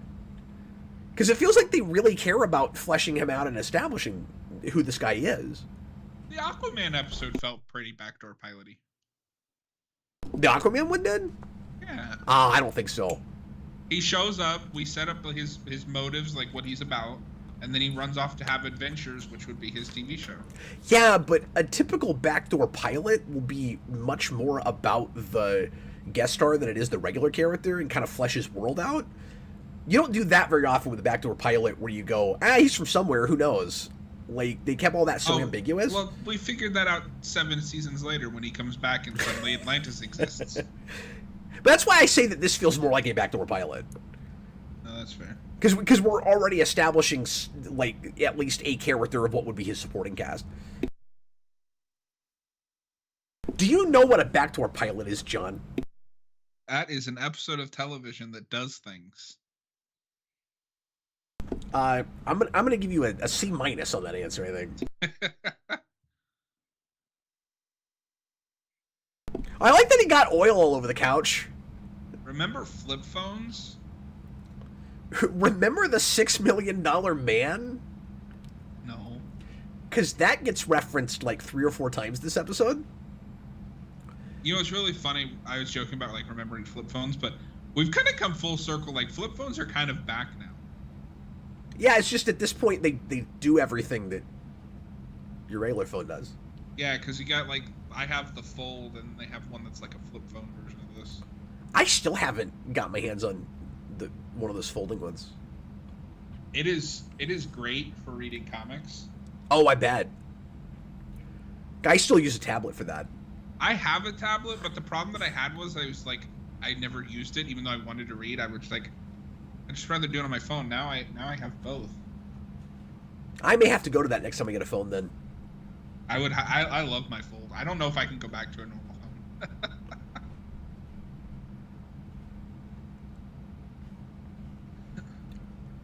So I really love that Victor throws this back at her because she's like, look, you're supposed to stay here. And he's like, I mean, it's not a great line, but he's like, you know, if you were in the same situation, what would you do? And yeah, like there's like, she would do exactly what he's doing. Hello, Victor. And this actor as the bad guy. He sounds like he's doing a Ian McKellen impression. He looks like he thinks he's a Bond villain. I wish I was watching James Bond right now. Okay, great. Remember how the penultimate episode of Arrow was a backdoor pilot for a show that didn't get picked up? No, because I didn't watch it. I do remember that. I actually did watch that. Arrow had me back with season 5 with Prometheus, and then it lost me again. Green Arrow and the Canaries. It's really funny that didn't get picked up though. Which had it been a show, I like how we're talking about everything but this. Like, John, quit reading the comics. They don't want to talk about the show, okay? They just want to talk about every other show that's not Smallville. No, I'm kidding. But, oh my God, Lex knew all along? Yeah, What but a I thought that was a good twist. reveal. It's a decent twist. Yeah, if you're M. Night Shyamalan.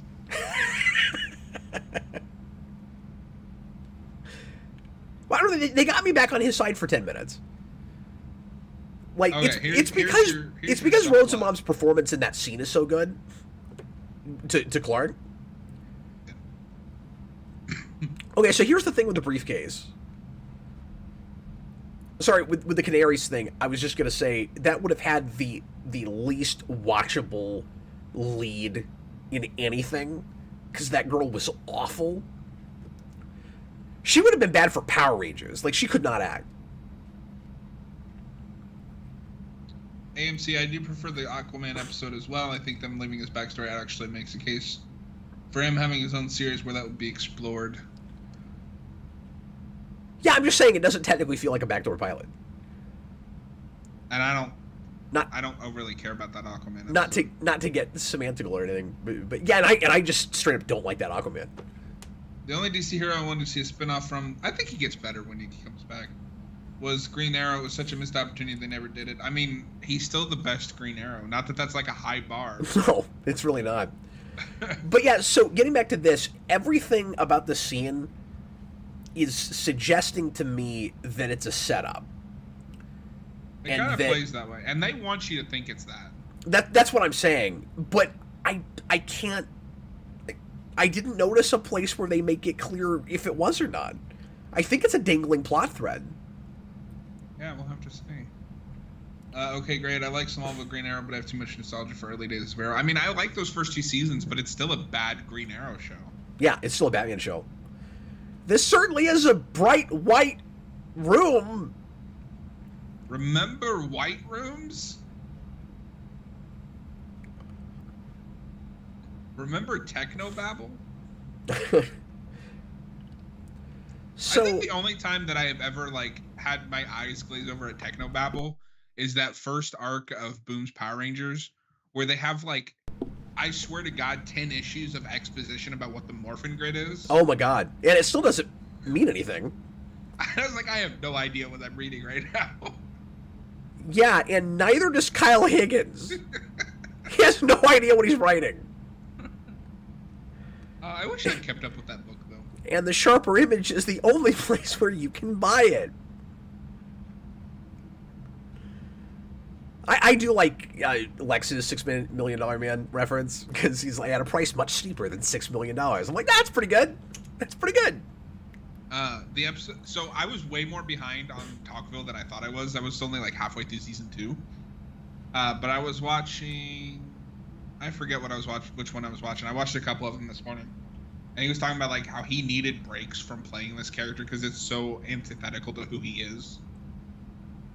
Well, it shows you just how good of an actor he is, because sometimes I don't, when he's talking about the show, I don't even believe he's the man who played this part. That's how good of an actor he is. Well, it's funny because I have that too. How the hell was that you? I buy him more as Wally West in the Justice League show than I do as Lex Luthor, the guy that played Lex Luthor, if that makes sense. Yeah. Retroactively, if you saw the rest of everything he's ever done in his career, and then somehow you didn't know he played Lex in Smallville, but you found out, you'd be like, I don't believe you. There's no way that man played Lex Luthor. And then you go back and you watch the show, and you're like, this is the most versatile actor on the planet. Nicholas Boda, would you guys love to see a more fateful adaptation? I think that's supposed to say faithful. Adaptation of Green Arrow for Guns DCU. Sorry, I wasn't trying to make fun of you. It just threw me off. I mean, yeah, of course.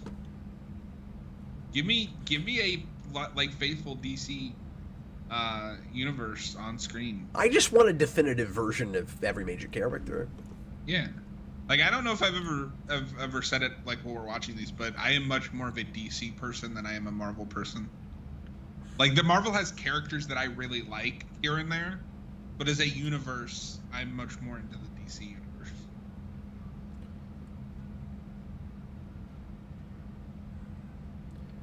Yeah. Speaking of backdoor pilots, AMC Comics says, in fairness, Arrow had a very strong 2-part backdoor pilot for The Flash. It did. It did. And I was really excited that we were going to get a great Flash. And then we did for a season. And I think we did for half a season, but sure. That 2-parter is one of their best episodes. It holds up, and it's so well shot. It's just beautiful, that show. My favorite thing in the Arrowverse is that the first Flash and Arrow crossover. I'm sorry, was that Bullet Time? I kind of missed it. Yeah, I mean, pseudo I think that would count. Bullet Time.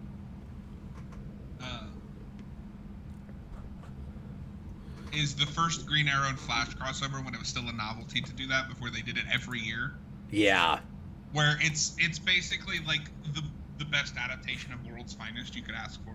So the ground cracking there was hilarious. Did you see that? It looked like it was done in After Effects. It was amazing. Probably was. It was so pretty. That is the second time Clark has walked through the doors like that. No, just punch him in the face like you did a few episodes ago. Just punch him in the face. There you go. Well, he can't do that now. He has powers.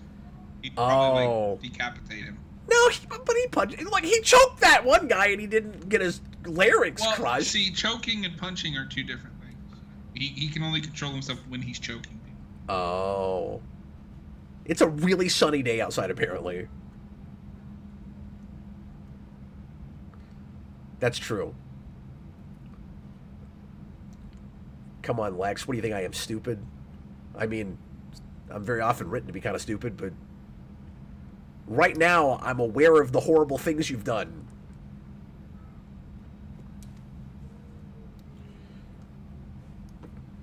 Yeah, Yeah, I and mean, then this whole Spider-Man is season my ends up second being about favorite. misconstruing Luther's intentions. Sorry, what? AMC says I like Spider-Man and X-Men as much as almost anything DC. And I mean, yeah, Spider-Man is my second favorite superhero. Even when it hurts. Well, and I've talked about this 1,000 times, but like for me, Marvel's about the universe and DC is about Batman. Yeah, and I have the opposite, whereas Marvel has characters that I like and DC is the universe that I like. Yeah, I can't relate to that. Although Batman is a universe, you know. Yeah, but I felt like I really like Green Arrow. I like I like the Teen Titans. But I don't need any of that stuff to all be in the same world. Is my thing. Oh, that's fair. Like Marvel is a cohesive world, and DC is, and this is just historically true too. A bunch of stuff hodgepodge together to make a universe, and it can work great. But I don't need it to be. Marvel was conceptualized that way. That stuff needs to all be together, with the possible exception of X-Men. And that's true, but I find the reason I like DC as a universe is some of those crossover friendships, like, Batman, Superman, Flash, and Green Arrow. Yeah, Green sure. Lantern. Not Green Arrow. One of the green people in DC. No, Green Lantern, Green Arrow is great. I really want to read that stuff. Like, that's the stuff I want to see on classic. screen, like, give me Barry Allen and Hal Jordan. Well, Austin and I predicted that they would announce a Green Arrow, Green Lantern movie for their first slate, and we were both really surprised they didn't do that. I am too. Okay, so Lana brings him his girlfriend, assuming that he will tell her everything, and then he's not going to, but he's got, mechanical muscles. Or I guess... So, see, you were wrong. She hugs him and does not notice. Oh, no, she totally does.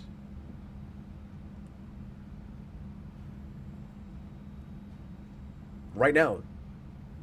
That's the plot, John. I don't know what is plot. Christopher shows why Hope Pattinson's Batman would beat Gunn Superman. I mean, I'm fine with them doing their own Batman. Me too. It is weird that we're doing the younger Superman, older Batman again. No, I agree with that, but unless Damian is going to be the first Robin. But who knows? But it is cool that we get to have our cake and eat it too, because I like Batman as a separate universe, but I also like it in DC, and we get to have both at the same time. I agree. And that's exciting. Okay, so then Lana and Clark kind of smell at each other like, these people are doing what we should be doing, and then Lana's giving him like, why don't you... So you can see Clark has the most stiff looking face. And I know it's an intentional choice because he feels awkward, but it's just really funny.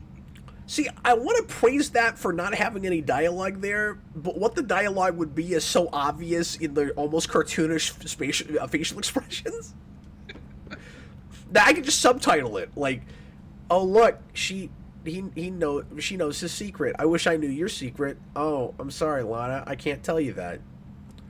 Oh, then I guess." Remember DVD players with a TV built in? Yeah.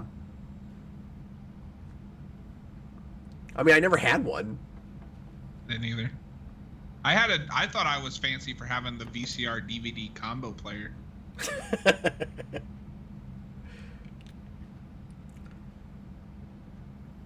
I did have one of those. Okay, great. I mean, Brave and the Bold could be a late 30s Batman. Damian was born during Bruce's training, early 30s. Yeah, but I mean, typically when you get to Damian, he's already had, Dick, Jason, Barbara, Tim. I think of an older Batman by the time you get to Okay, Damian. so, sorry, Lionel just explains that there's this what did he say, a random security guard or something that had the tape? But obviously there has to be more to it than that. And like I said, it comes back later. I just cannot tell if he set this up or not.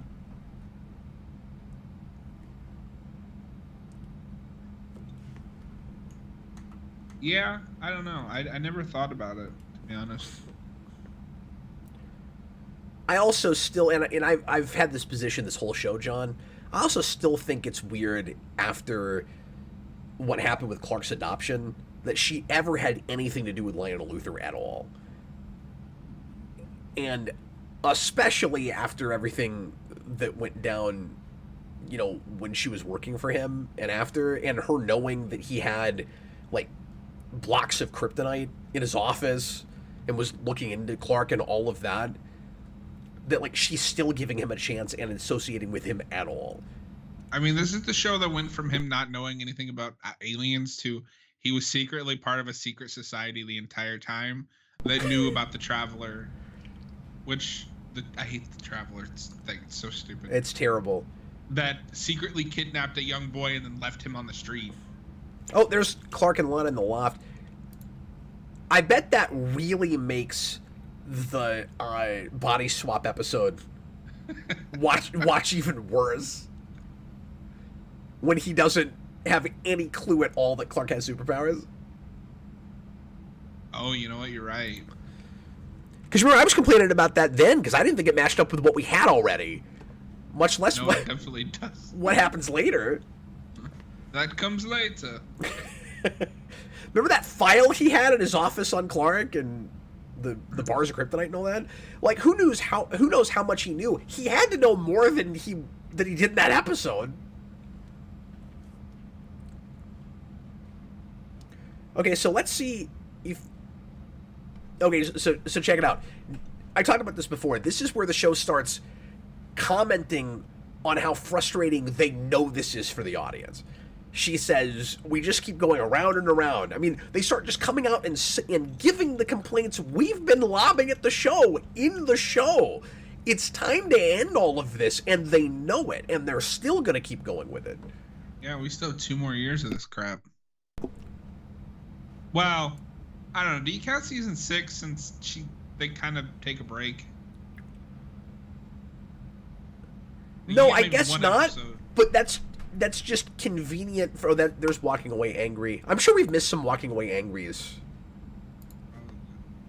I'm gonna throw 2 more of those in there because I'm sure we missed some.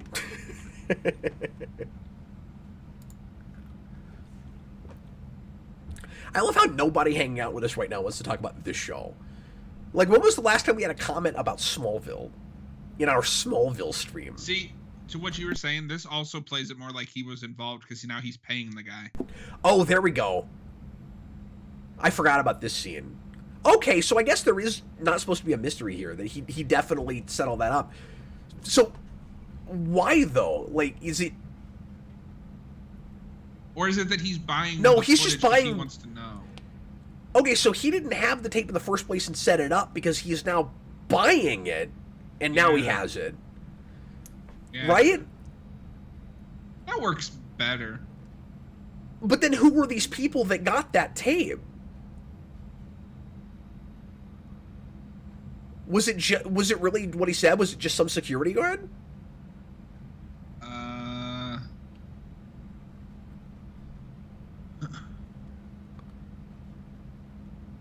Then again, the question is, what is his motive here? Is it just trying to get in Martha's good graces?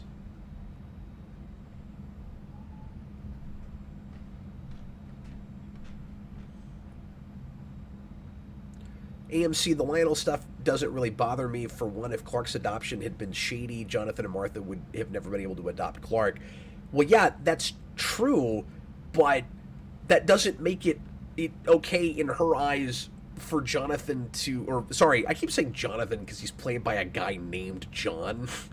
But it doesn't make it okay for Lionel to hold it over Jonathan's head so that he can get ahead in Smallville. You got to remember that the blackmail was so that Lionel could get a foothold in the town, and everybody hates the Luthors because of what they've done to people in Smallville and all the experiments they've run, and they're responsible for even some of the Kryptofreaks and stuff.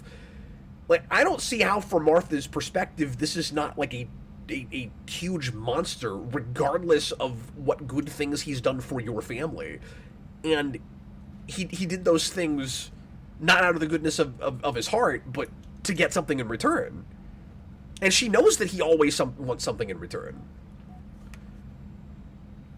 Yeah, I don't know.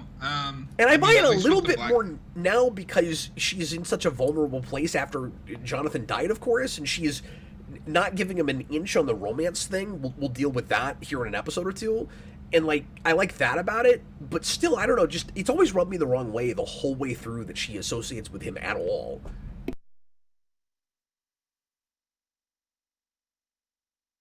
Nicholas Bodo, what is the best and worst season of Smallville? I don't want to answer that till we're done at this point. Yeah, I would need to finish my rewatch. It keeps changing. I mean, I think at the moment, my favorite season is probably 2. Mine might be 8 when it's all said. But I can't tell you worst until we get to the end, because it could be 9 or 10. At the moment, it's 4. I think mine will end up being 7 for the worst. Yeah, because you just rewatched that. I haven't in a long time. Really bad. Okay, guys, I need to eat some lunch, so we're going to take a somewhat longer break. John, what do you think, like 10, 15 minutes, or do you need longer than that? I can do 10, 15. Okay, cool. Well, I'll just come back when I finish eating and talk to folks until you come back in. Sounds good. All right, cool. Oh, sorry, we haven't sign flipped this. That's a green for me.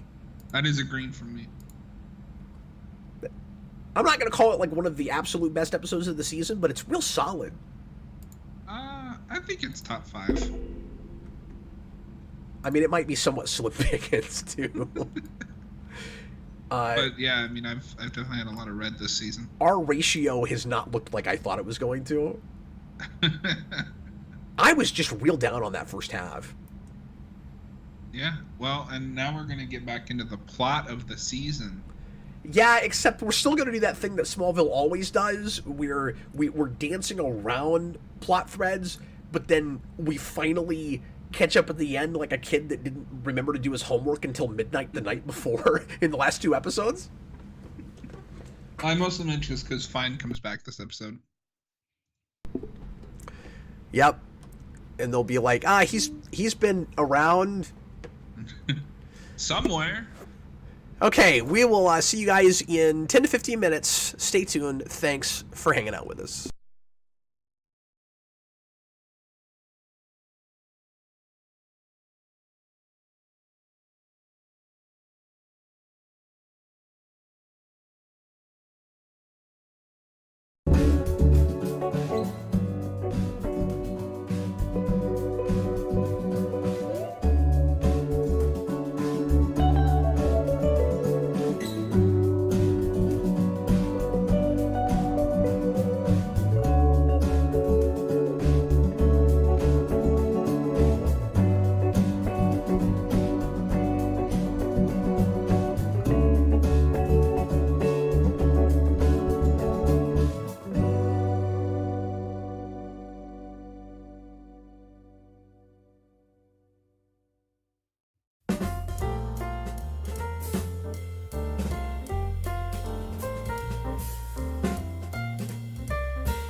Hey folks, I just had some lunch. I had a very tasty chicken salad, and I'm having some coffee.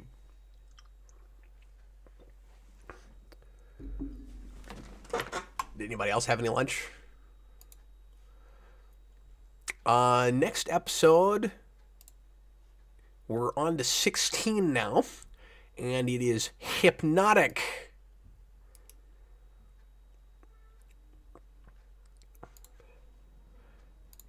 If this is the one I think it is, I'm gonna try really hard not to scream at the screen.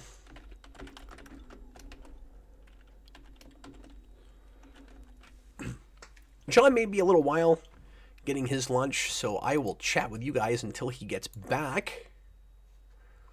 Let me see if this is the episode I think it is. With the... Surely this is the hypnotizing episode, right? Yeah, it is. So this is the episode I was talking about, where all of a sudden, God, I'm just saying every character, but the people I'm trying to talk about. Clark and Lana, all of a sudden, are not on their break anymore, and have been dating just so that Clark can get hypnotized. Spoiler alert, and sleep with this girl that will make Lana break up with him for good. It's really great writing. That was sarcasm.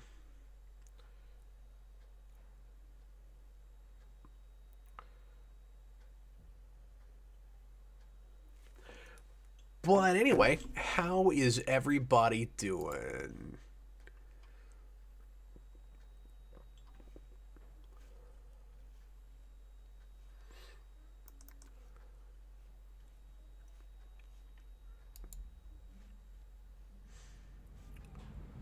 Still waiting for John. I guess I'm just going to sit back and drink my coffee. And hang out and wait and see if anybody pops in and wants to talk about anything. I guess we've got 8 episodes left in the season. Let's see. How long will that take? It's almost 2 o'clock now. So if we only averaged an episode an hour, we'd be done at about 10 p.m. my time.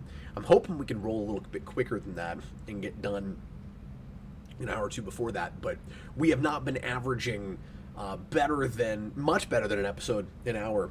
Just too much small talk in between, or I guess even episode analysis and stuff in between shows, and we've had to take more breaks and stuff. So. Hi, Nicholas Bodo. Unrelated, who do you think is the most disturbing version of the Joker? I don't know. I mean, it seems like the comics keep trying to top themselves with that. So, like, Snyder's, of course, is pretty disturbing. I'm talking about Scott Snyder in comics. Moore's Joker with Killing Joke, certainly up there. I mean, as far as on-screen Jokers go,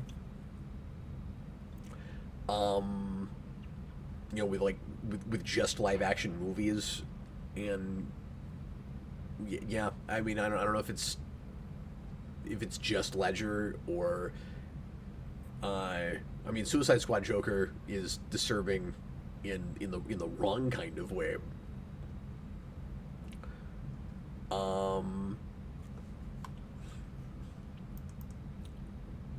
But anyway, AMC, I'd say the Jerome version from Gotham, that was a little too real sometimes. Yeah, I never got real from him. I mean, that whole show was kind of disturbing for the sake of disturbing, so I got really numb to it after a while. But I will say there's a pretty decent 2-parter with him, with the Carnival and the House of Mirrors and all of that. I think season 4. I mean, I'm rusty. It's been too long since I've seen any of that show. But where I thought he was starting to get to much more of a classic kind of Joker, but was also pretty disturbing, so. Nicholas Bodo, Dark Knight Returns Joker was very disturbing. That's true. I have to admit, I have this thing with Dark Knight Returns where I like it a lot when I'm reading it, and details from that book never stick with me for some reason. You know, except for like the big obvious stuff everybody knows. But like I'm surprised by that every time I read it, and I'm like, oh, I'm understanding again. Like I have to remind myself every time why that's people's favorite Miller Batman book, and why it's so beloved, and one of the only Batman stories that, you know, non-Batman fans can, or non-comic fans, I should say, bring up when they talk about Batman comics. And then I give it, you know, a few weeks and it all goes out of my head again. I don't know why that is. I mean, I probably read that book 5 or 6 times. I've seen the movie, you know, the animated movie a couple times. I just always have them. Oh, Under the Red Hood Joker is pretty disturbing, Nicholas Bodo. That's true. AMC, they also did the Stapled on Face thing with Jerome. Yeah, of course they did. I forgot about that. Yeah, because how far can we take it on network television?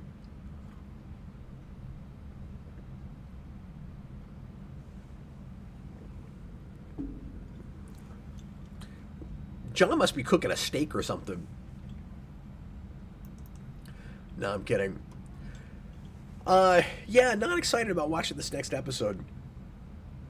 It's going to be one of those episodes that feels really throwaway and like a kind of cookie-cutter Kryptofreak type plot, but has to have a huge shoved-in plot point to make it important.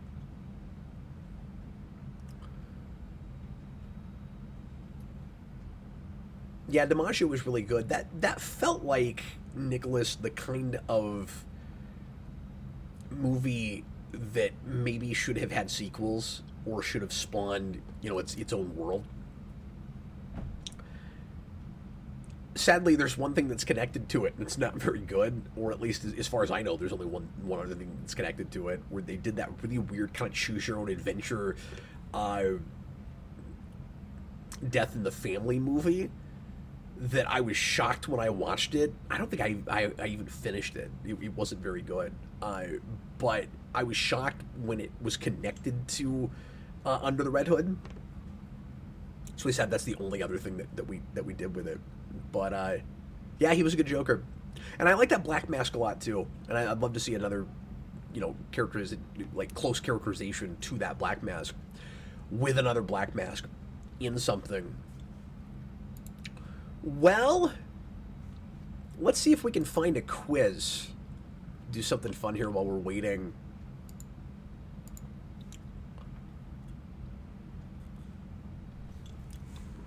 It's so weird being at this point in the season, but, you know, having actually slept in between, because we had enough of a break between the two streams that I even got to sleep and get a tattoo.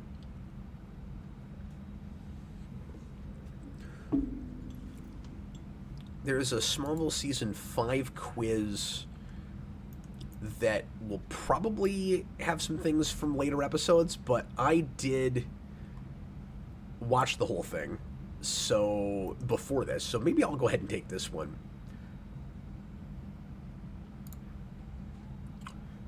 So this is from funtrivia.com. Here's a 10-question Season 5 quiz, and I'll go ahead and take this. Oh, there's John. Hi, John. Oh, no, a quiz. Yeah, well, I was about to do a quiz because I needed something to do while I was waiting for you. Yeah, sorry about that. No, you're fine, man. I was just looking for something to do. So I have this up, but we'll go ahead and take this real quick. This is a Season 5 quiz, so it's probably going to cover at least a couple episodes we haven't done yet.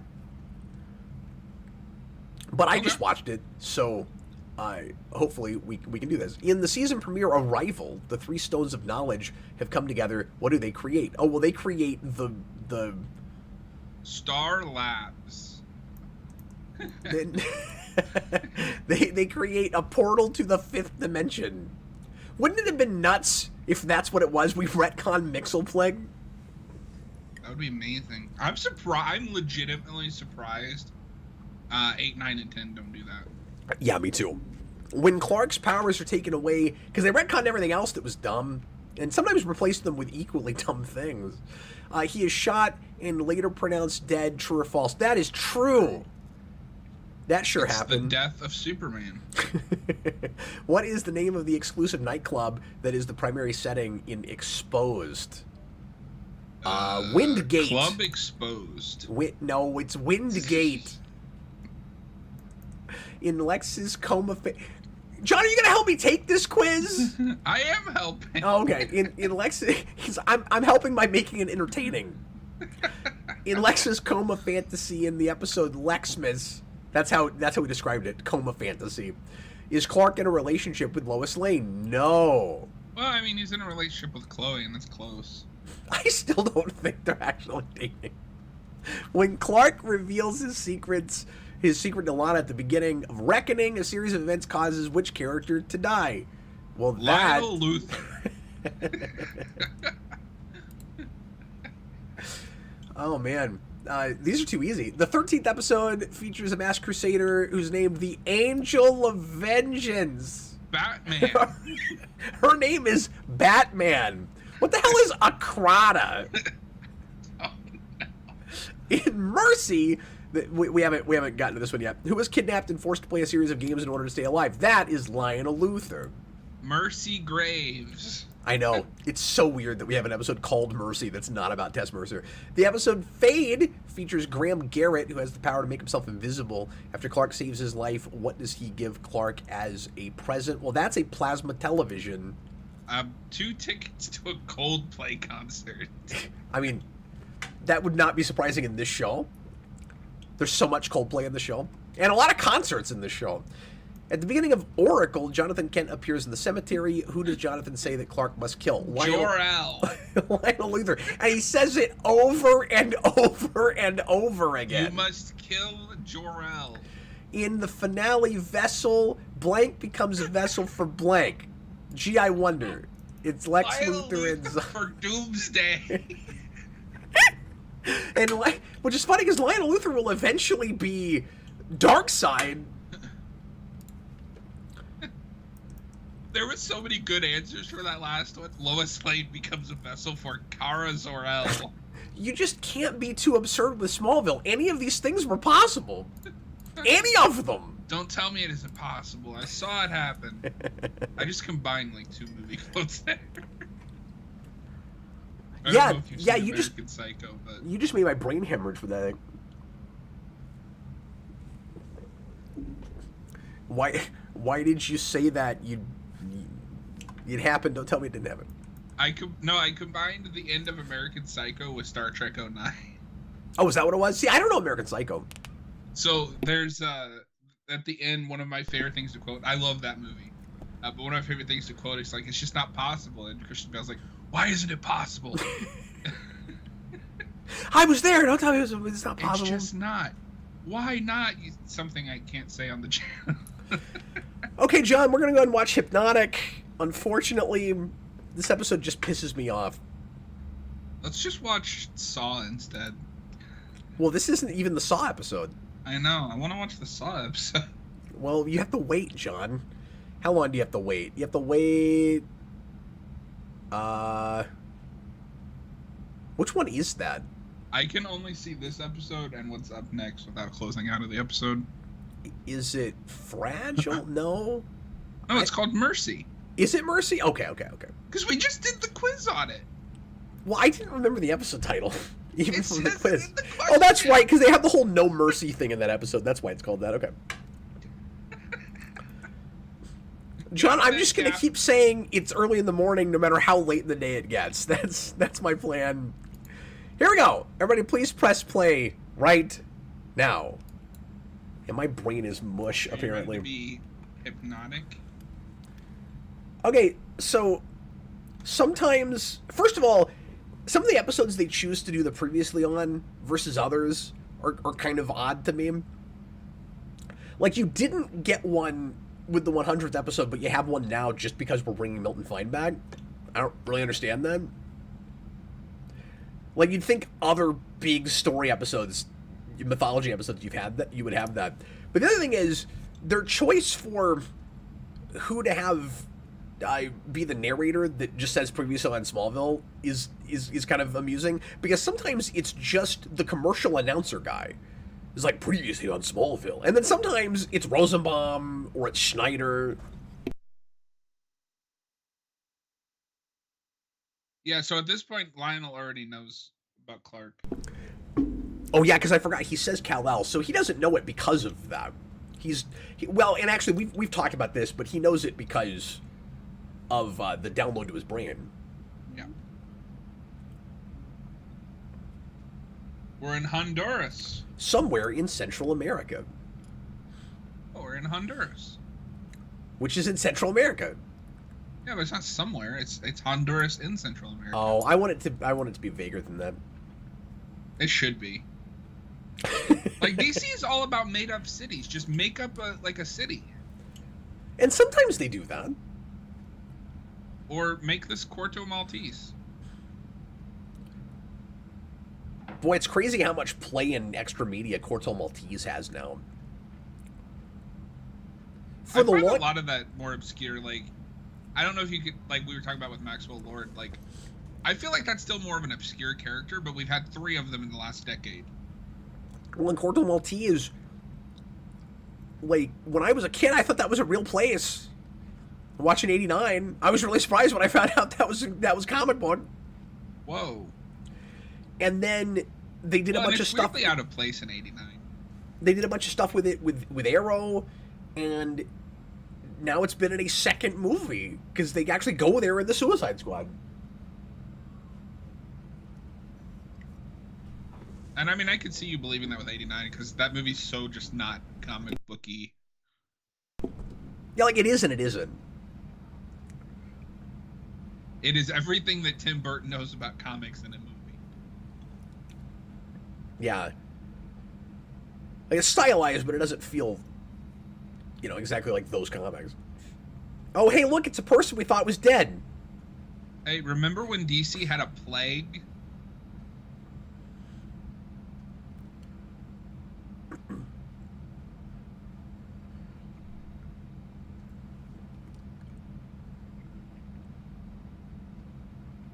I'm going to go on record to say this scene is wholly unnecessary. And also that effect looked awful. Did you say that just because he stabbed that guy through the head? Well, we just love seeing him do that. I don't know why it's his signature thing. And why does he... I know you keep asking this, but why does he have Superman powers? Is it because we can't do actual Brainiac stuff? I mean, they keep doing the liquid metal thing. So, like, he's the T-1000... I totally believe that James Marsters is in the middle of a fire right now. No, he is. He is. That was real fire. Well, it's funny that we're still in the Brainiac season because Austin and I played that Suicide Squad game, which is obviously all about Brainiac. Yeah. They had a demo and we played it. Yeah, he told me about that. It got me wanting to buy it. So they did something right. That's good. I'm curious to see how well that actually sells, even if it's good. I have questions. Did he tell you about the Deadshot retcon? Okay, so you know how you see Deadshot in, like, in Arkham City and Arkham... I think in Arkham Origins, too. And he's clearly, like, white, right? So they bring him, obviously, into this game, but he's black now.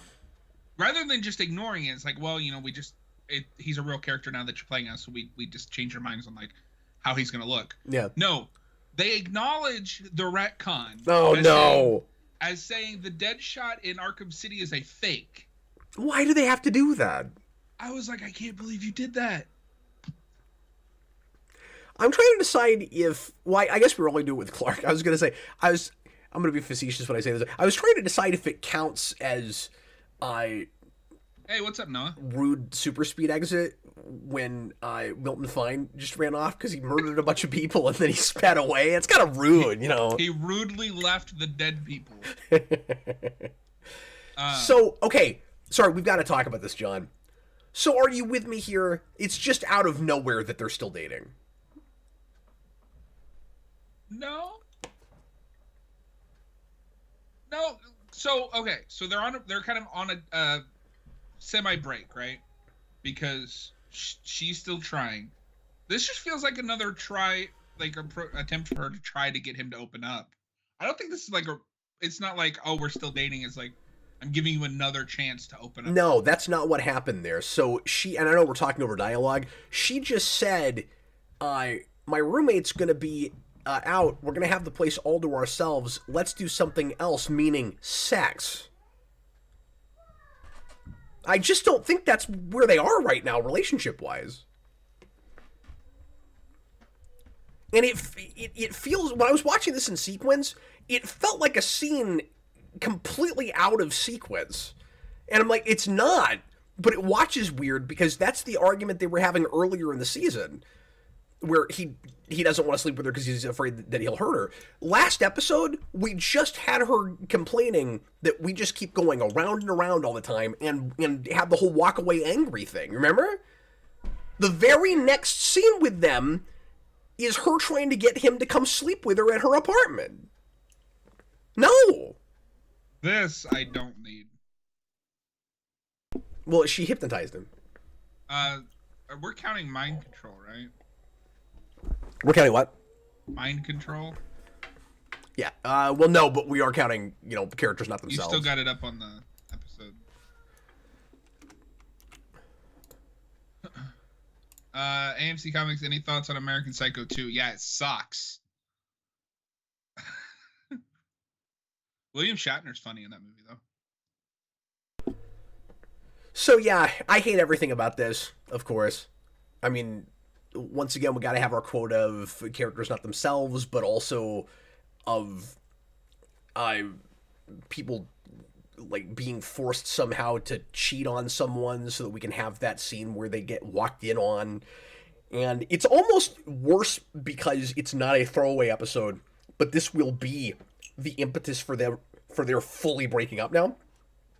I don't mind the hypnotizing if it was just like, I need to do something for me.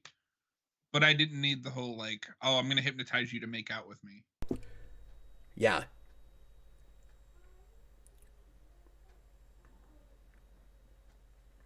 I mean, I guess the one thing that is nice about it is that it's not another straight-up Kryptofreak that's just doing crazy things to our characters in a super contrived way. It will turn out that Lex hired her to do this. Yeah, which is why I'm fine with the hypnotizing, but I don't know. Well, no, I guess maybe that works, right? You force Clark to do something that he wouldn't do, so you get what you want. Yeah, well, he just hypnotizes her to go get information from Clark. Which, if he knew somebody that had a relic that did exactly that, that's just what he should do right now.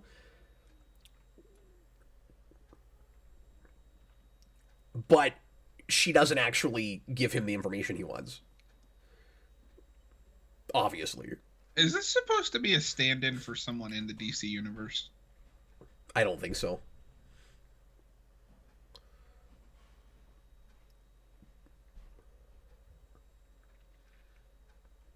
I like that. My mom just made this apple pie. Like, that's very cheesy Superman. Yeah, except last episode she just decided to be a senator. So I don't know when she's got time to make pie, but okay. I mean, she's Martha Kent. Don't ask questions. Well, John, this whole thing is a waste of time if I can't ask questions. If your answer to every stupid thing in the show is don't ask questions, then I guess we're just going to sit here, because that's about all I've got. This is basically a Red Kryptonite episode without Red Kryptonite, right? Oh, yeah, absolutely. At least it's not yet another color of Kryptonite. No, that comes later. Because 7, I don't know if you remember this, but 7 does blue and gold. Yeah. I didn't remember what seasons they fell in, but... Yeah, because that's how you kill Brainiac, or not Brainiac, Bizarro. Oh, I didn't think we did blue until, 9. No, because Bizarro is literally Clark's opposite. Blue takes away Clark's powers and kills Bizarro. Green strengthens Bizarro and weakens Clark. Oh, okay. That's kind of cool. Yeah. That Bizarro effect is awful. Oh, I know. It looks really bad. Also looks like After Effects in somebody's basement. Oh, well, weird. We have probably missed a couple of those in this apartment. That's fine. We're still at 56. We're only halfway there. No, I know you're going to be sad if I miss any of them. Because you just have to keep pounding home just how much of that there is. What's up, Nah?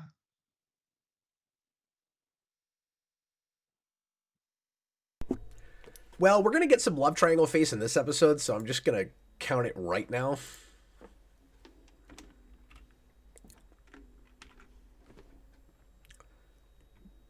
$32 seems low. We have to have missed some love triangle face.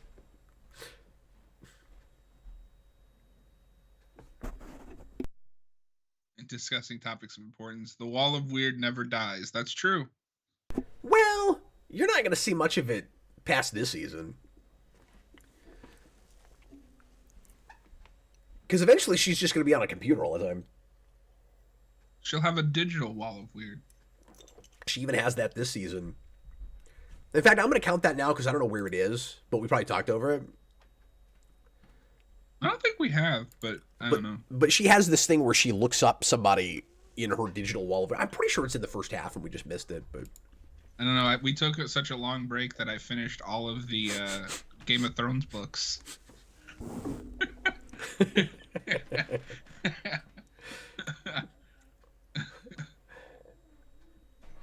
You know, I did a rewatch of the MCU all the way up to the Marvels. Yeah, it was awesome. I did it while beating Arkham Origins. What a multitasker you are.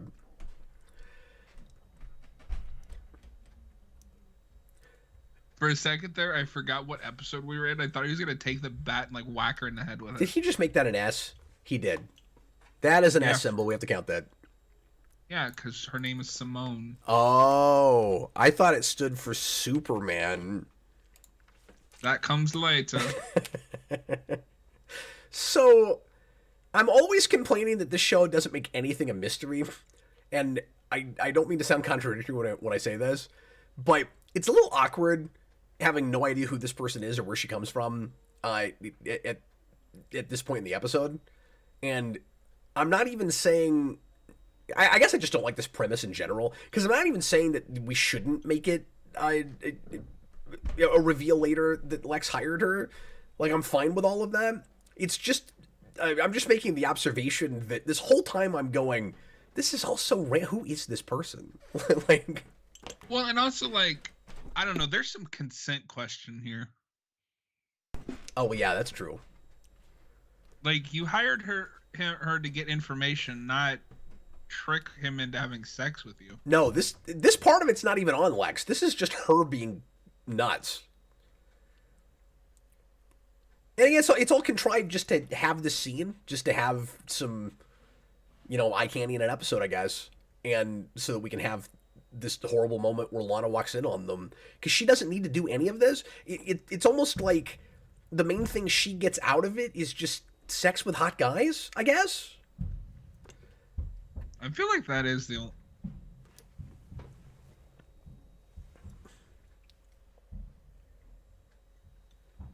And also, okay, so if he can have sex with her and not hurt her, wouldn't that be his biggest of like, oh, maybe I can be at least somewhat open with Lana? That's true, except they don't get very far. True. So, like, does this count as Clark and Lana in the lot? Oh my god, that's great. And love triangle face? Yep. I already counted the love triangle face because I knew it was coming. And we'll count that as a walking away angry. We actually might get a double walking away angry here. Because she's doing it right now, and then she's probably going to do it again.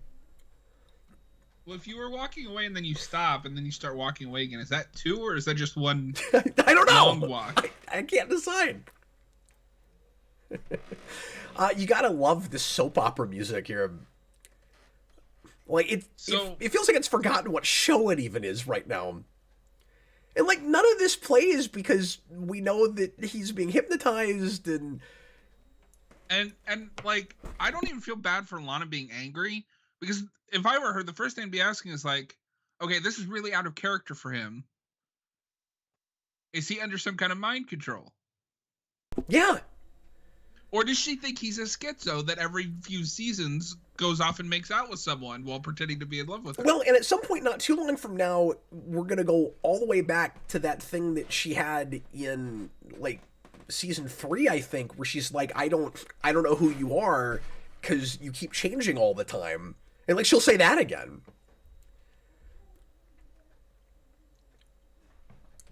And the whole point is supposed to be this time around, he's going to decide to use this as an excuse to just fully break it off with her. And, like, he'll say maybe it's better if she hates me. And I know I keep making this point, but it just feels like he's doing that now because the show's decided this is where that happens. Okay. So because he could have done that back, like after his dad died in After 100, where it's like I think it's time to just cut my losses and break all this off. But then again, I thought they were broken up, but apparently they weren't, or at least I thought they were more on a break than they were. The thing is, so to your point with the break thing earlier, I still don't look at it like that, because that seemed like her kind of halfway letting him off easy, where she's like, I think we need a break. But then the very next scene, she goes to Lex and says, I think we just had our last fight. Which I read as, she's done with him. She's broken that off. So I will give her kudos for this. And I know it's just because of the plot, but they could have easily gone another way. She doesn't sell him out.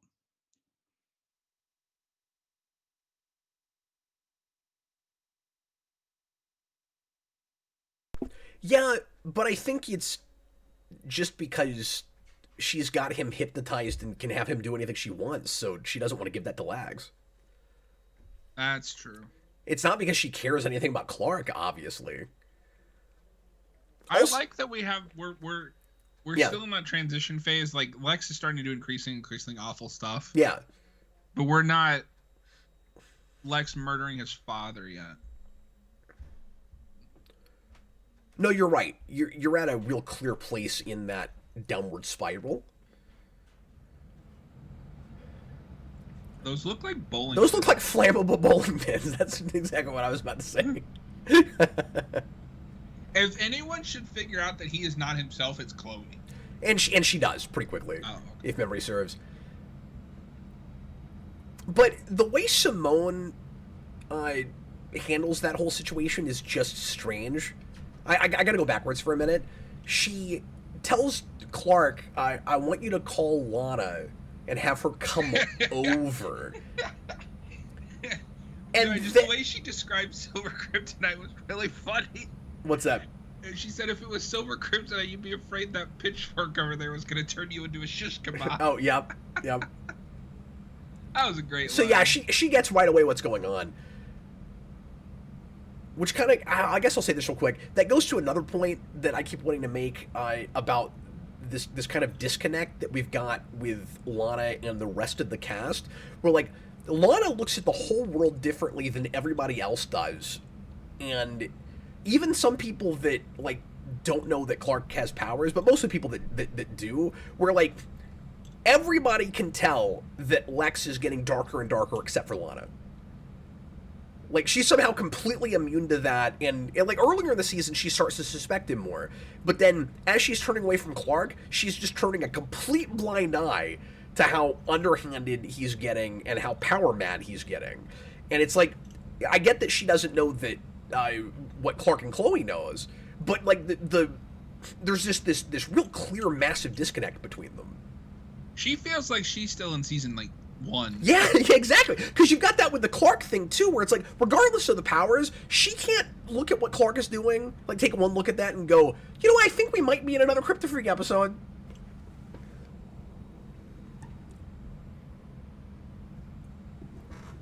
But what I was going to say a minute ago is Simone... So, John, did you catch this? Simone goes, I want you to have Lana come over. And then she knows Lana is going to be on the way there, and then they go up in the loft to have sex? I didn't catch that she was the one that asked him to invite her over. Yeah, she tells him to do that. Well, that makes sense, though, because that was Lex's primary motivation. Break them up.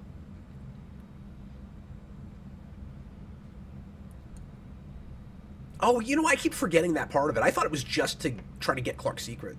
No, first thing he asks her is, did it work? You know, breaking those two up, and she says yes.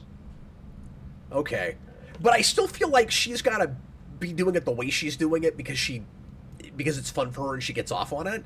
Because with the hypnotism thing, all she has to do is tell Clark to go break it off with her. Although I guess it's going to be... No, because the minute that the spell breaks, he would just be like, I didn't mean that. Well, what she doesn't know is that this kind of thing has happened so much with them that all he has to do is go tell her that he got hypnotized, but he's not going to because he thinks it might be more safe for her if they were broken up. With something like that, it's more drastic and visceral. You know, seeing him cheat on her. No, that's true. It's more effective. Plus, I do think it is slightly more fun for her, just because you wouldn't drag it out like that. No, she's definitely enjoying it. So I like this scene, the way this plays, because there's this fun moment where Brainiac almost kills Lex because it looks like he might know that Brainiac is from space. From space? Because he's like, I know who you are. It's like that. It's like that Batman '89 thing. I know who you are. They really love that Terminator 2 effect. They do, and it does not look good.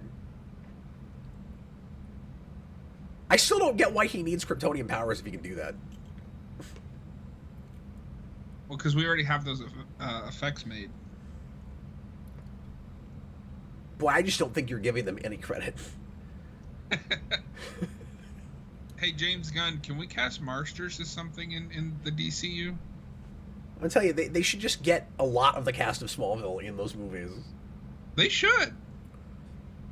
What we're learning through these watch-throughs is the cast is great. I mean, I would argue this is the most important Superman adaptation of the 20th century, 21st century, whatever.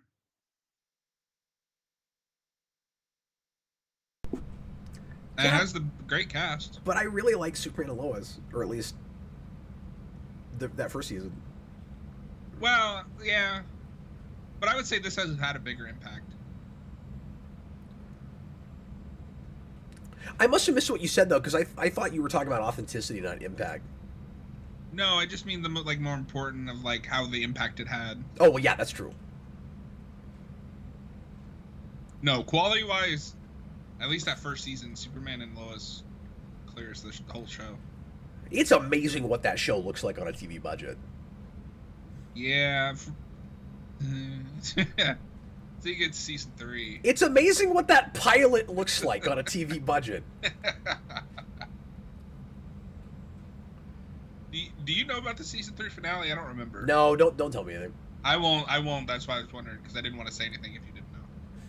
Am I gonna throw things? Probably. Am I gonna set my every piece of Superman merchandise I own on fire? Probably not. You know why I'm gonna set it on fire? Because we already have those effects made, John. Yeah. I think you'll be like me, where you're mostly disappointed. Oh, this might be where she goes to the digital wall of weird. Renowned hypnotist found dead. Yeah, now we're starting to get really comic booky.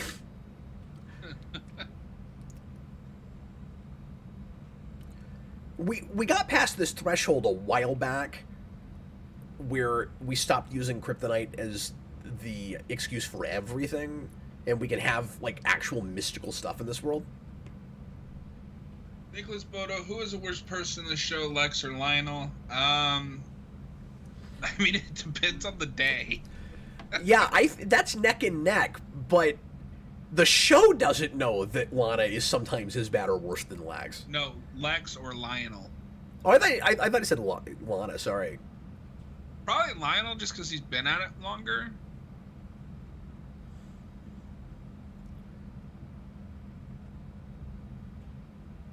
And then AMC Comics says, Superman and Lois is small potatoes and goes to pot. I don't know what that means. I'm going to say, well, just that it gets really bad. Lionel, I'm gonna say, is worse because he was a horrible sociopath as a teenager. Yeah, he left poor Davis Bloom out on the street. No, I mean, he killed his own parents. That's not as important as leaving a child on the streets. Like, yes, Lex will kill his dad, but much, much later.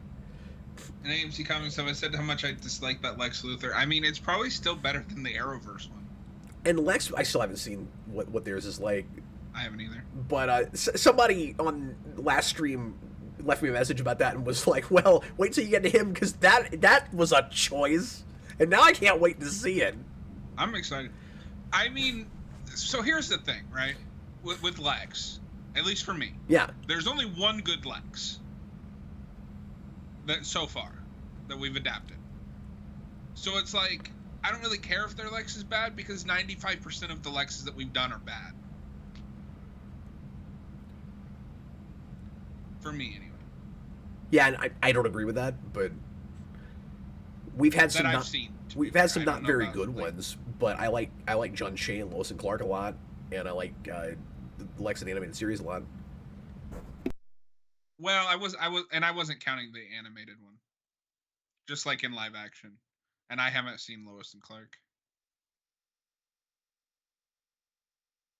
I should have added more quickly of the ones that I've seen, because I don't like Hackman, I don't like Spacey. Yeah, well, we've had this conversation before.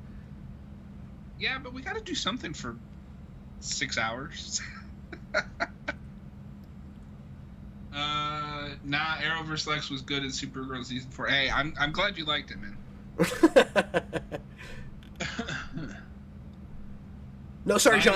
I had some things I wanted to say about this Milton Fine stuff, and now I'm not remembering what all of it was.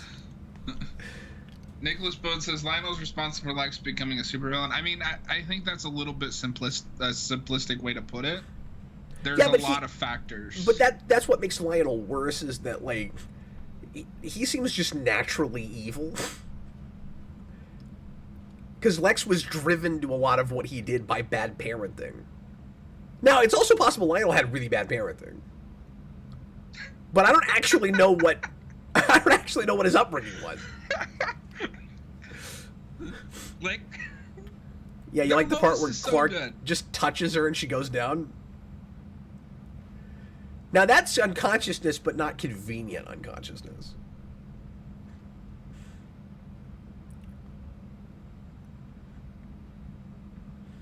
The way Annette O'Toole's playing this, like, huh? I was hypnotized today. The way she plays hypnotized is really funny.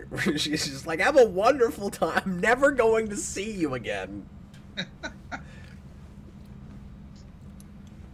I appreciate that she does something to make a moment of this episode entertaining.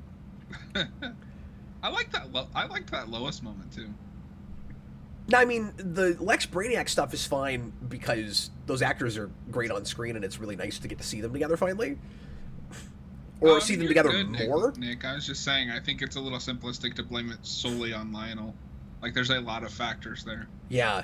Well, and some people like to squarely put it on Clark for not confiding in Lex in the first place. She's got a gun!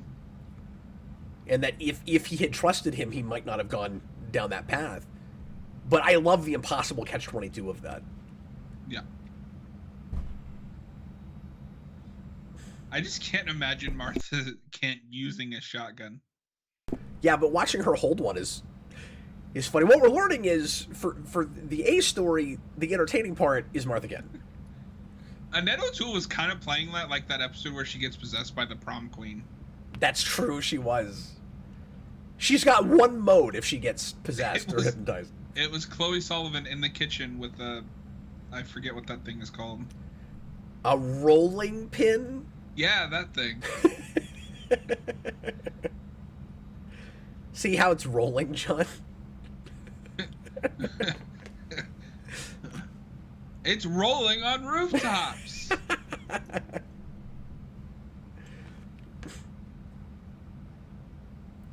And then we're going to do this exact same thing again in season 6 when Clark tries to kill Lex because. Oh, we have not been counting throwing. I'm sure we've missed some throwing. Oh, you know what? You're right. Let's jump that up to 64.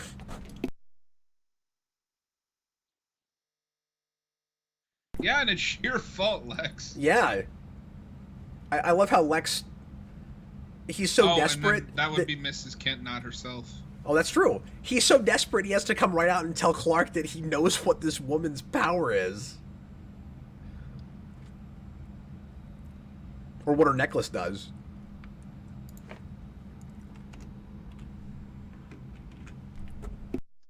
I recognize that. Well, who cares? His security doesn't do anything anyway. She walks in, she's like, I gave your security the night off. I'm like, you didn't even need that excuse. This show never remembers he has security. I know what that is. Oh, hey, he's on Green K again.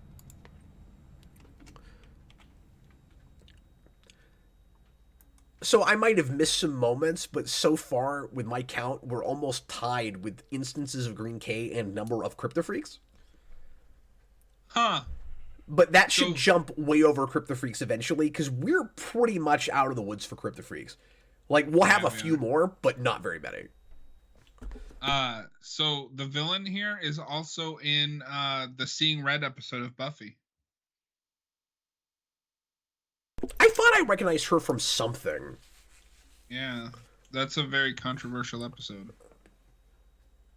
Was that Bullet Time? That's one of those things where it's slow motion, but it's not Clark moving in Bullet Time, so I don't think it counts. I mean, you're the one that made the definition. Okay, well, then it doesn't count, I've decided. Was anybody unconscious during that? Did Chloe get knocked out? Like, was anybody unconscious during that? Lex was?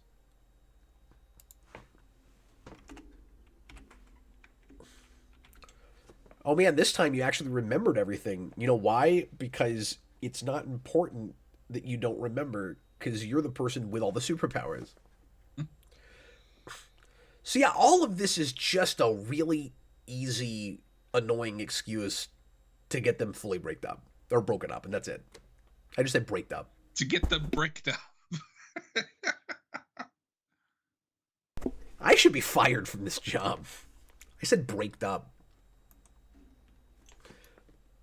That's okay. At work yesterday, you were supposed to verify the name, and just because I'm very fast on the job, I'll be like, and what was your name? And I had a school teacher on who corrected me, and I was like, okay.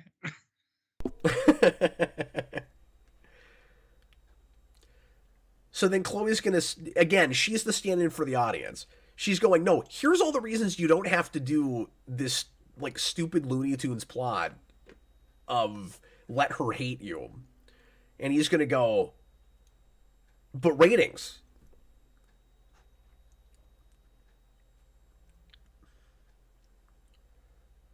That doesn't even make sense, Clark.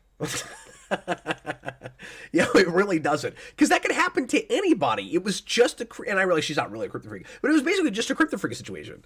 Like, people get possessed, and Chloe just got possessed 2 episodes ago. None of this has anything to do with your secret.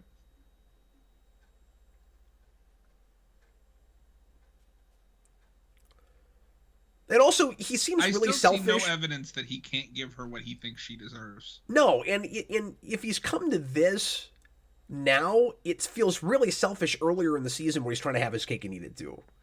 Right? Where he's like, well, I want to be with her, but I can't tell her anything, so I'm just going to keep, like, tiptoeing around it and hoping that it works out. So, like, why now? I mean, I get the why now is supposed to be the stupid hypnotism thing, but I don't buy that. Clark and Lois. Oh, seriously? I keep calling her Lois. I really thought somebody else was going to walk in.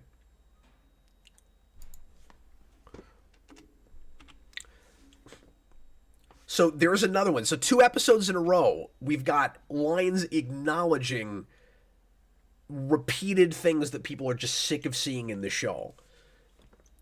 So now she talks about just how many loft scenes there are. She's like, oh, it feels so steep climbing up. Self-aware. And keep in mind, she did the loft walking away angry thing last episode. Beginning of this episode, let's go sleep together.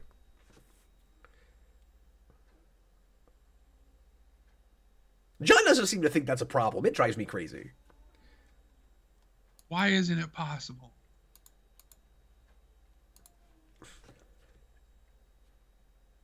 John, I hate it when we go to this place in relationships.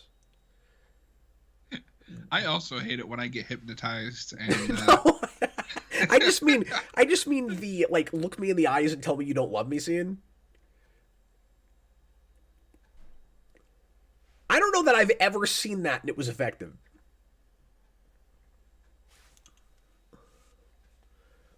I'm struggling to think of any other place that I've seen it. I know I have.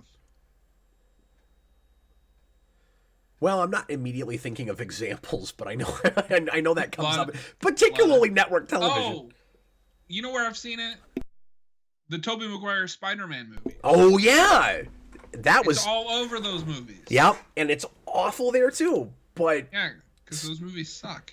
But it's also no, I like the first one. These writers for the second one, so that's what I'm saying. These writers have one idea: love triangle. That's all they've got. And they coasted on it. They even tried to do it in Wednesday. Of course they did. No, it's not possible. Why not?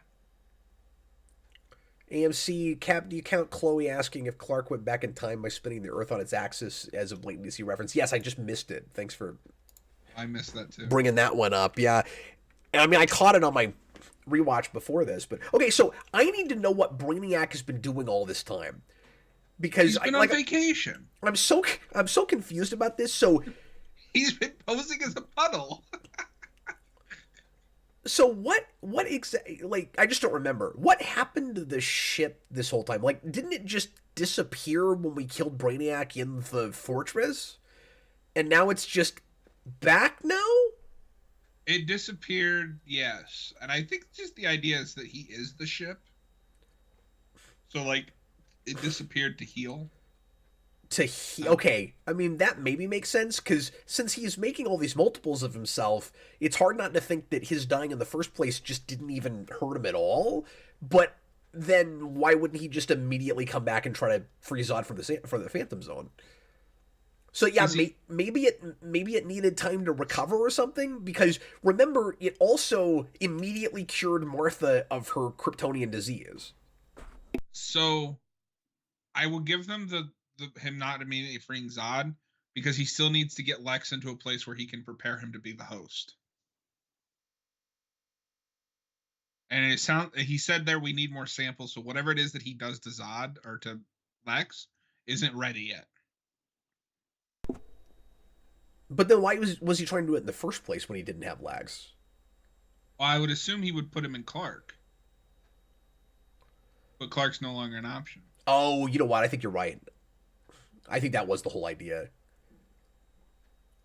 And he needs Lex to be the vessel because he's got to be Kryptonian. And this was all fine, where he's basically trying to do the Man of Steel thing and like terraform the planet.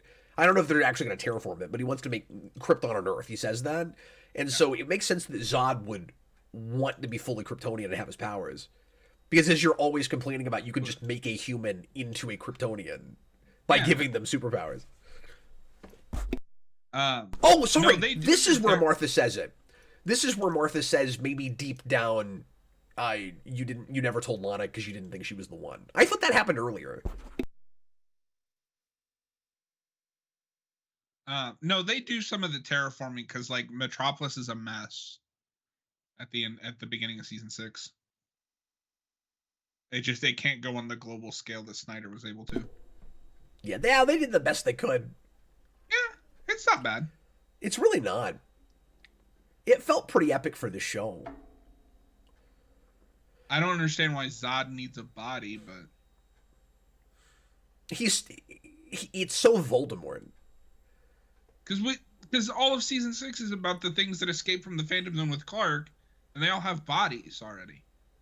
Yeah, it's like man, I never thought about that, John. It's like they retconned the Phantom Zone like between seasons. Unless Zod was just so bad, they were like, we're taking your body before we put you in there. Well, they sort of have, in a weird way, like the double beat thing with the Phantom Zone that they do with the caves in the fortress, where it's like the cave feels like Smallville's version of the fortress until they decide there is a fortress. It's like the Phantom Zone is just the mirror thing until they decide there's a physical Phantom Zone. Leah Mill being so obsessed with protecting Lana, then breaking it up like this when she clearly has abandonment issues, pushing her to Lex. It's out of character. It's out of character. Clark should have a better moral compass. He's not guided by his moral compass. He's guided by ratings. Or what they think will get them ratings. That's why I can't be mad at the character. You're right. I mean, he's so out of character, he's not himself anymore. And I mean, I was complaining about some of the stuff way at the beginning too, where sometimes I couldn't decide if he was out of character or if he was just being written passive to keep a status quo going. But it's so much worse now. Hey, YouTube, if you could get rid of the stupid emoji wheel so that we can actually read the chat, that would be great. Wouldn't that be great? Yeah, I keep wondering if I just have my browser set up wrong. But apparently it's not just me. Yeah, there's no size I can put it. Yeah. Oh, I guess if I spread that out, does it? Yeah, no, it's still a problem. Oh, that's where the Dana Reeve in memory of is. Who? Christopher Reeve's wife. Oh. Who died. Are you ready to go into the void? Yeah, I don't immediately remember what this one is. Oh, you should. Just by title. I don't know these titles that well. It's the Flatliners episode. Okay, there you go. That's a weird title for that. Well, no, because she's going into the void.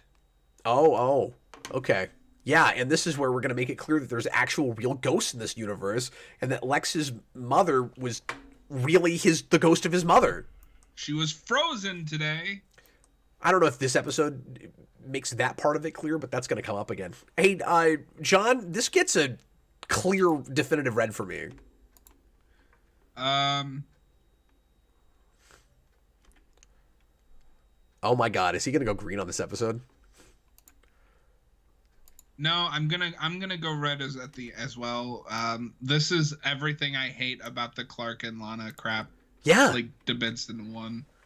But I'm a light red because I like Welling's performance in this episode, and I like that Chloe is the one that figures it out immediately. That's fair.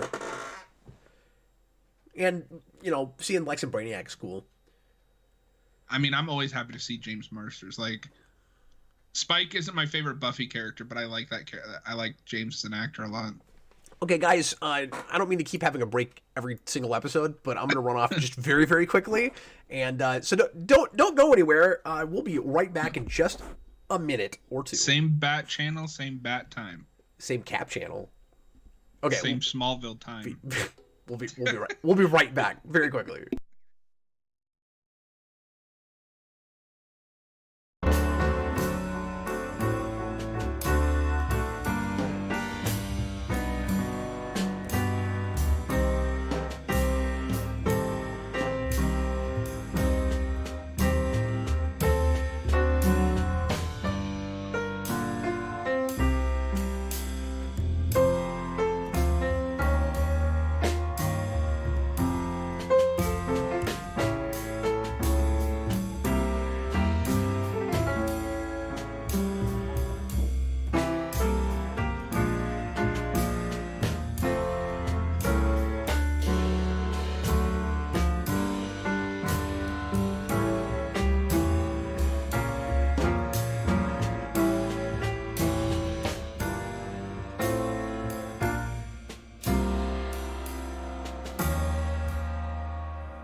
I don't know. I'm moving my episode title around. I'm moving the entire episode, folks. I'm moving it. Well, John, how you doing, man? I'm a little tired, but other than that, I'm doing good. I went to bed a little later than I probably should have, but... Well, at least we don't have to do a whole 24 this time. Yeah. At least we already did the first half of that. No, I'm enjoying this format. I mean, I think the 24 hours is probably more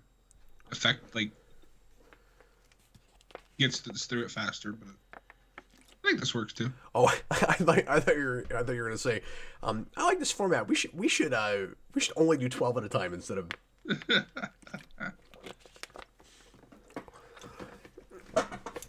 We should always have a whole week break. Okay, Void. No, that'll be me when we get to Gotham. I need a week gap. He's gonna stop me in the middle of every season and be like, "Look, man, I just can't go on. I know we had plans here, but there's just only so many more times I can listen to Jim Gordon tell me it's a new day." You're tearing me apart, Cap. Okay, everybody ready to watch Smallville rip off a horror movie I like? Which I've never seen. I really should. Yeah, you'll have to tell me what you think of it if you ever watch it. I'll watch the remake instead. Oh God, don't do that. Really don't though. That's just a waste of your time. Yeah, no, I just want to see the original. I don't care about that remake. I mean, nobody should. There's nothing going on there. That was almost as No, it was as much obligatory as the Poltergeist remake. Oh my God. Okay, everybody, it's Void. Get it timestamp 0 and get ready to press play when I say now. Here we go. Everybody, please press play right now. Hey, I've sat through the Nightmare on Elm Street remake like 3 times. I can sit through anything. Yeah, but you'll just be so bored. I wish they were bad before being boring. No, yeah, the worst thing a movie can be is boring. Okay, so right away I gotta ask you this question. Clark tells Lana he doesn't love her. They're broken up forever, she thinks. Because it's this show, so of course they're not. And the next thing she decides to do is find some way to get in touch with her dead parents. Like, she's so lonely and sad that the only thing she thinks will make up for any of that is to talk to her dead parents. Like, do you buy that that's where her mind goes? Parents, yes. In this way, no. Well, sure. And it's really funny because the last episode when he does break it off, she has that like snide remark about how she thought he would grow up and like, you know, step into this relationship with her. And then the first thing she does is basically become a drug addict. It immediately bugs me that her parents come up and at no point is there any discussion of Henry Small. Ooh? Just never comes up. Wouldn't it have been interesting if she ran to him? Yeah, but that would require her to remember who that is. The show, like, I think the show has retconned it so that he's not a thing. Like, it never explicitly comes out and says that, but they brought this up on Talkville recently, where there's an episode toward the end of season 3 where there's a picture. I can't remember what exactly it is, but there's a picture they said that, like, he should be in, but he was, like, curiously, like taken out of it or something. Is this Smallville or Reanimator? Well, it's Flatlanders, and it's not just. Well, no, because it's got the same green liquid like Reanimator does. I can't remember if Flatlanders has a green too, but of course it has to be green, because everything's green. It's Kryptonite. Michael Rhodes, what is each of your favorite Smallville seasons? Somebody asked that earlier. We're gonna wait till we finish the show again To say definitively. Yeah, because I'm on halfway through 8, and obviously Cap and I together are almost done with 5. I hate this stupid, like, everything is so bright. It's, like, hard to look at. Yeah. And it just feels like the typical way to demonstrate the afterlife. I feel like I'm in that present gif from SpongeBob where the fish is, like, looking at something really bright and his eyes are, like, smoking. He's like, my eyes!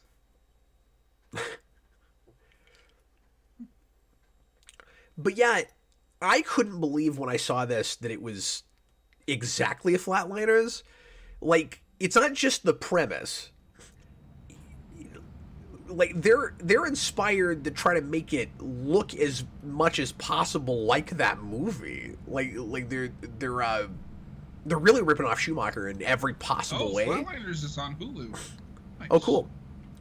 But they do that with Saw as well. But I would have thought that if they were doing Flatliners, it would be, you know, she keeps taking herself to the brink of death, but you'd come up with like some other premise to go along with it. No, it's exactly the same thing. It's you go to the brink of death and then you see people in the afterlife. Although she's not being, I guess it's not exactly the same thing, because at least she's not being haunted by anyone. She's seeing her parents in the afterlife, but it's not ghosts like coming back to haunt her like you do in Flatliners. No, they do the same thing with Saw, like right down to the like grimy factory setting set. Yeah, that's true. That's how most of Saw's sets look. And it works for that because they're grimy, sleazy. And it's got to be a guy in a creepy mask. He wants to play a game. Yeah, and he comes out and says that. I forgot about that. Yeah, it's exactly that. Well, and it's interesting because... And only 2 episodes from this one! Woohoo! No, but I mean, how do you do 2 rip-offs of major horror movies 2 episodes away from each other? Or 1 episode away from each other?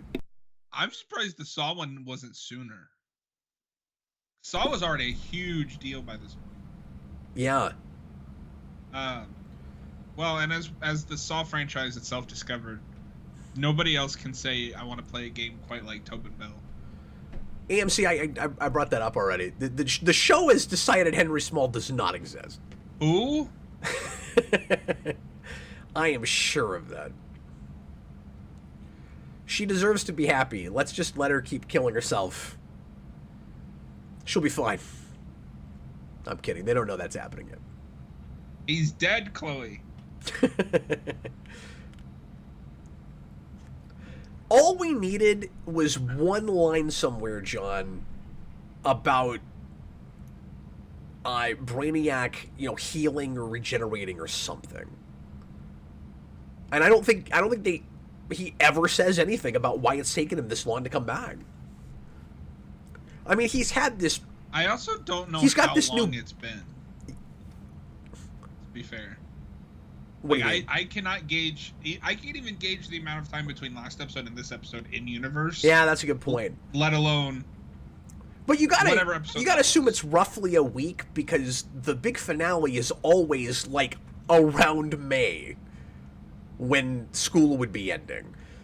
So I mean, I know we're out of high school now, but I'm gonna assume that it's still about that same time at the end of the season. Maybe. But I mean, I can't be sure about that. You're absolutely right.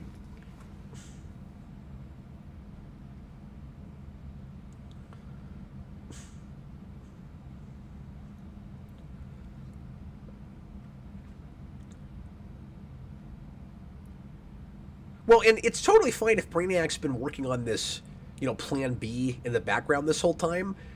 I just want to know how long it took him to recover, if that's what happened, from what happened in the fortress.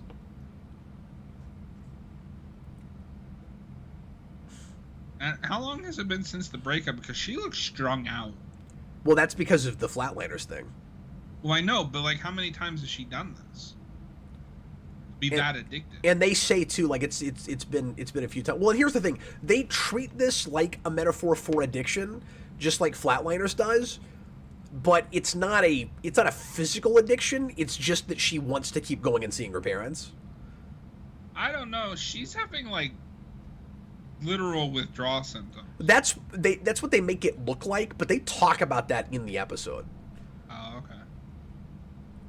Where it's not supposed to be that she's actually physically addicted to. If it was, she would have to go through some kind of detox at the end of this, and she doesn't do that. Clark, you can't just run up to a village and be like, picture. I'm sorry. I was reading a comment. What were you saying? So he goes to Honduras to find Milton Fine, right? Yeah. But since he can't speak Spanish, he doesn't say anything. He just holds up a picture. Yeah.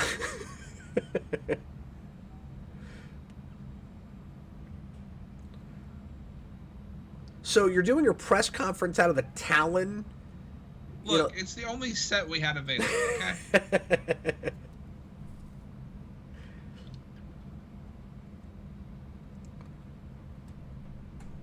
I was also hoping for a public debate with Lex and Lionel. We never got that. Into another debate with you. Or not Lex and Lionel. I mean, that'd be fun, but there'd be no reason for it. Lex and Jonathan. Really, the fact that he's played by a man named John Glover keeps throwing me off and saying his name. And I never used to have that problem, but ever since Talkville, I found myself associating the actors' names with the characters far more than I used to. Say, Martha, can I interest you in some Magnavolt? It'll keep people out of your cars. Do you have banana blueberry today?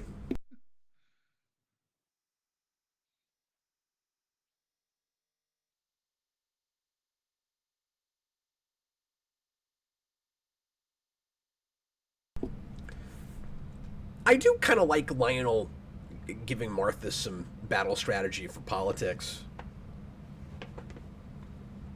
Because it makes a lot of sense that he would be good at that. Of course. And it gives her more of a reason to associate with him. Even though I still don't buy that she would do that in the first place, but...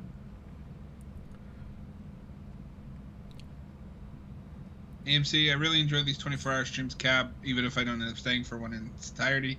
Thanks for coming up with these fun formats events for us. Well, no problem, thanks, man. Cap. I'm glad you're enjoying it. Yeah, no thanks to John. John, I really appreciate you, man. I don't think I could do this by myself. Yeah, no, it's cool.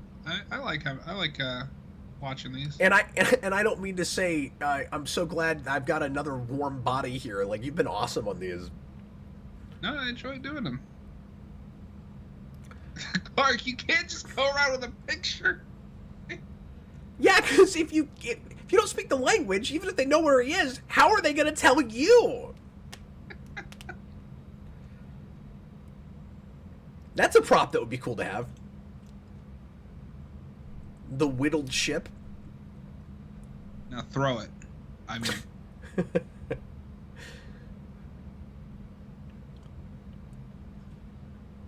So, like, I get that it's not supposed to be addiction, like, they're not going to talk about it.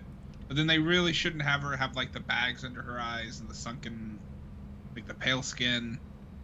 You could argue, though, that those same kind of physical symptoms might manifest if you were constantly killing yourself. True. Like, I guess what I'm asking is, what other makeup job would you do on a person that keeps dying? Just make it an addiction problem. Yeah, but if it's an addiction problem, I don't know how she recovers from it. And also, Flatlanders works better as a metaphor than, like, straight up making an actual addiction. Man, there was a metaphor like that a couple episodes ago I wanted to talk about, and I don't even remember what it was now. I missed a thematic thing I wanted to talk about, John. What's a thematic thing? This is Smallville. We just do things. Oh. Lex, why did you stop in front of the mirror? That's pretentious speak for stuff about what the story's about, John. Does he just have guns everywhere? Well, yeah, because people keep breaking in. I love how he just has a gun in the wall in his hallway.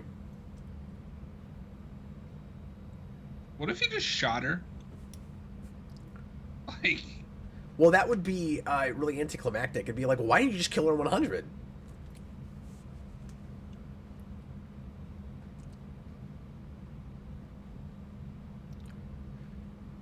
So, the last time somebody stole keys for one of Lex's vehicles, I firmly believed that he left the keys there on purpose for Clark to steal. This time around, I'm pretty sure he didn't actually want that to happen.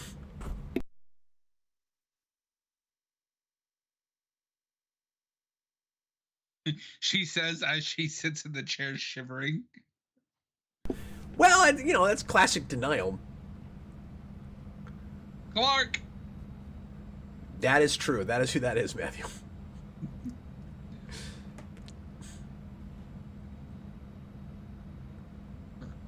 I was frozen today.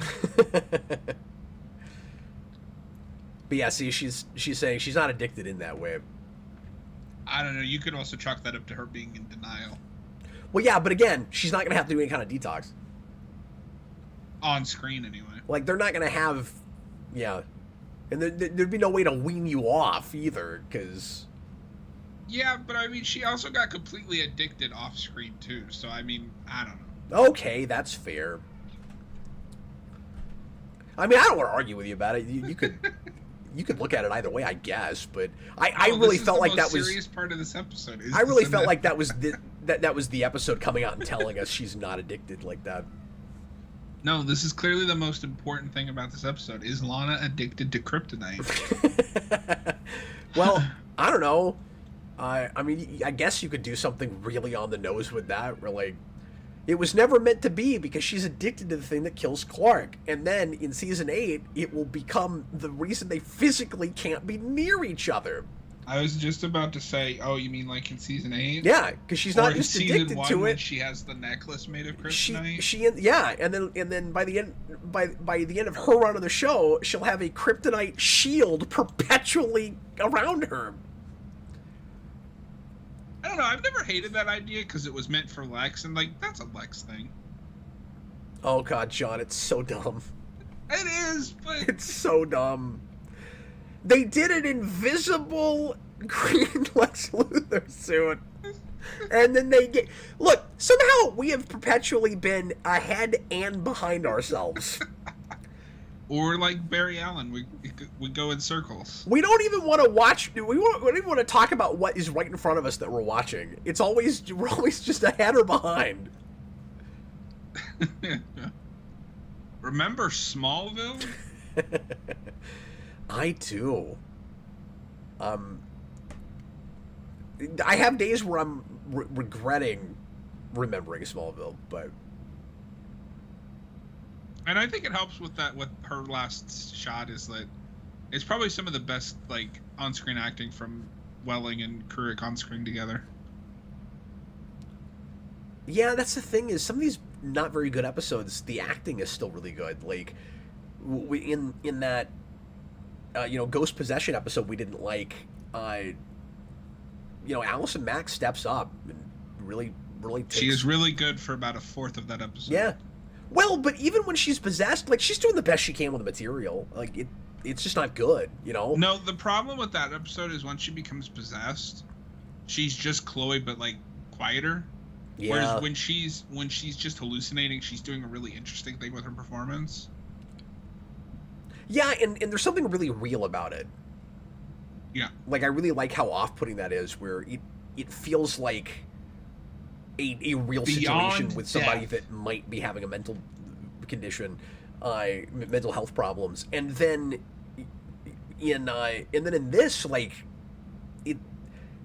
this is not a good idea. This is not a very good script, but Kristen Kirk really steps up.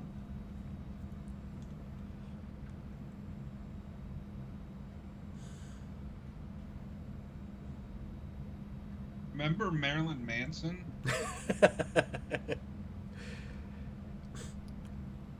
Well, see, there's kind of this goth thing in Flatliners. This is like what your 50-year-old grandpa thinks of what goth culture is. They like purple and Marilyn Manson, right? This is especially what your grandfather, like, in 2023 would think. Maybe a little closer at 06, but...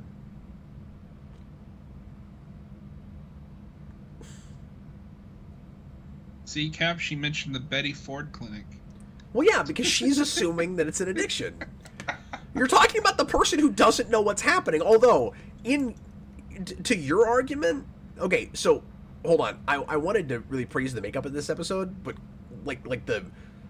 You know, the gross druggy makeup is really good. Chloe's is way too caked on. Like in these close-ups.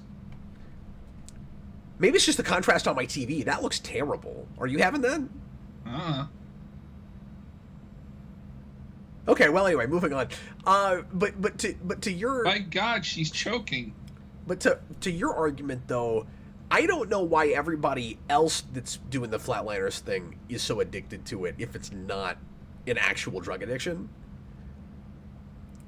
Because Lana's just desperate to go see her parents. I don't know what everybody else is doing. Why is she suddenly dying now? That seems like convenient timing, doesn't it? Is that a convenient death instead of a convenient unconsciousness? Well, you know, I'll make sure and send Robert a message about that, and he'll count that for us. He said earlier he was going to see Die Hard in the theaters. I'm jealous. Yeah, so I gotta tell him about that so he knows what stupid things to count in his counting book. Have you seen Die Hard? Yeah. Love that movie. That's a good movie. Best Christmas movie. It's got Alan Rickman. What, Harry Potter? Yeah. Man, Bruce Willis and Alan Rickman were really good in Harry Potter. Yep. Yeah, I felt like Bruce Willis was kind of phoning it in a little bit in Harry Potter, but... Well, it was weird to cast him as Harry Potter, but... Yeah, when everybody else had to be British. I don't really understand that. And, you know, the age of the characters. Yeah, it was really weird seeing, like, 50-year-old Bruce Willis act against, like, 12-year-old Emma Watson. So, I was going to ask you this. The actors playing Lana's parents, it's just been too long since we saw the pilot. They look really similar to those actors. Like, I'm wondering if they actually got them back. Maybe. Because all her parents did in that was stand there and get crushed by a meteor. But it looks a lot like them.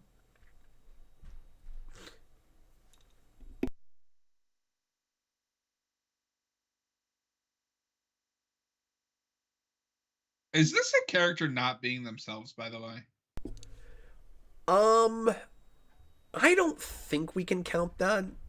I mean, she's under sort of an influence, but it's not the same thing as being hypnotized or on Red K or something. She stole the reanimator juice. I don't feel like it's quite in that category. I'm just joking because it's also green. Oh, I thought you were asking a legitimate question. You need to put up a sign that says when you're joking.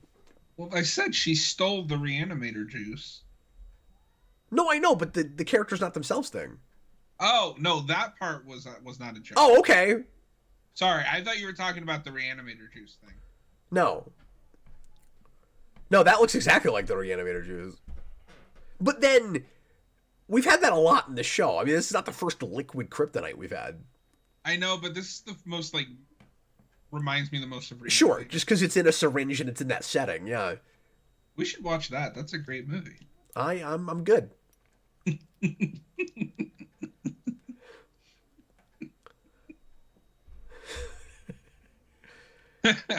Oh no, he does see his mom again in this episode. Okay, so this will be the scene that confirms that we're looking at real, actual ghosts. Or at least, it starts to make you think maybe that's where it's going. I mean, it's possible, I guess, that this stuff just makes you hallucinate and you're not actually touching the afterlife, and so even though she remembers Lexmas, it could just be like a continuation of his own subconscious. But then... That's the way I read it, because you have to take drugs to get here. But if you're actually legitimately dead, then you're not on a high. You're dead. Well, see, now you're just poking holes in flatliners.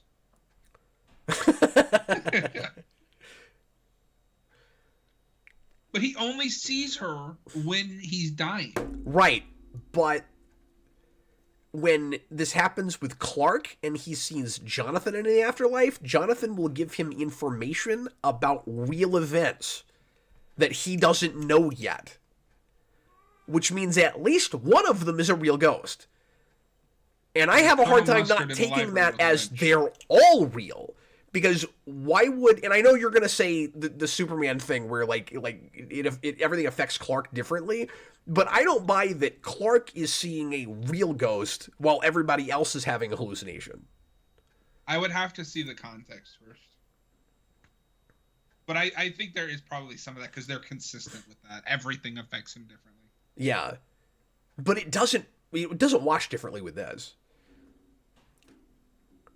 And also, it affects him... It does affect him differently in the sense that when he dies, it eliminates all the kryptonite out of his system. I like this, though, because his mother is saying how she realizes, what her son is going to become, or what he's on his way to becoming. But no, I think this is all in Lex's head. But if she's actually really a ghost, she's nuts for showing him the future she showed him and thinking he would do anything differently. Well, your wife's gonna die in childbirth. But look how wonderful your life is. Well, you know what Lionel would say. You have to try. Let's try. Try, Lex. I also really love that she gives him the one black glove. Whoa. Did you catch that? The glove? The one black glove. Yeah, it's awesome. Because that goes all the way back to President Lex in, the 5th episode of the show. You're going to say in the 5th season. I was like, that's where we're at. But no, with the vision that Cassandra has with him. Cassandra Cain? Just stop. I'm trying to have a conversation about the show. The one glove seems to constantly be a symbol of his megalomania. Oh, I mean, Lex Luthor with the one glove looks cool. It does.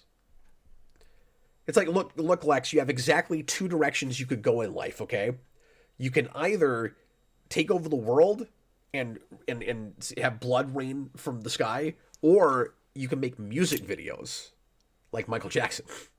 Those are those are the 2 directions you can go in life. Or you can combine them and make a music video for Slayer's Raining Blood. Oh, yeah, that's true. See, there's always a third path. There's always a bigger fish. That's true, too. It's not remotely related to what we're talking about. But... Hey, I've seen Star Wars. This show doesn't really understand what Wi-Fi is in 2006. No, and I don't know if even in 06 any colleges really worked that way. She says being a student is like having a prison ankle bracelet where you can your student ID can be tracked anywhere you are. I don't know if that's true. I was in middle school at this point. I don't remember in college having an ID that could be traced wherever I was. When you scan it on something. But also, if students caught on to that, they just would never carry them. So I'm not saying it's how it works, but if it is how it works, at least in the Smallville universe, I could see that being not widely known, but Chloe is smart enough to have figured it out. Okay, sure. That's fair.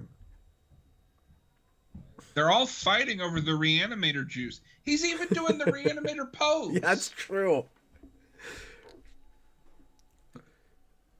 Next thing you know, we're going to get a decapitated head going around. I want an episode where somebody realizes that if they because I know this is supposed to be a quote unquote cocktail, so who knows what else is in it. But I'd love to have had an episode, John, where you inject yourself with some kryptonite cocktail, and That's somebody being thrown. and it gives you, thank you, and it gives you all the powers that anybody that's ever been injected with kryptonite gives you. So like you're invisible and you walk through walls and you see ghosts from the dead. It just does all those things at once. Is this Clark on Green K? It is. Do you hear that sound? That sound. It's a game show. When you hear that sound, it means Clark is on Green K. Oh, yeah, man. You know what's even worse about this is that's like right next to his heart. Yeah. It's preposterous that he survives that. He just picked her up to slap her across the room. Wait, is that another throw? I don't know if does a slap count as a throw? Oh, I thought you said she like threw across the room. I just missed it. No, he picked her up and like smacked her, and she went flying across the room. Why is everyone so violent in the show? Because they're all drug addicts. Like, I don't mean this episode. I mean the show. We love saws in this show. Because they want to play a game. Dragon Sphere. I think in the holiday special or holiday episode was an interesting idea of Lex missing the point because Lex refused to accept that he can't get anything he wants, that you should embrace the happiness you get.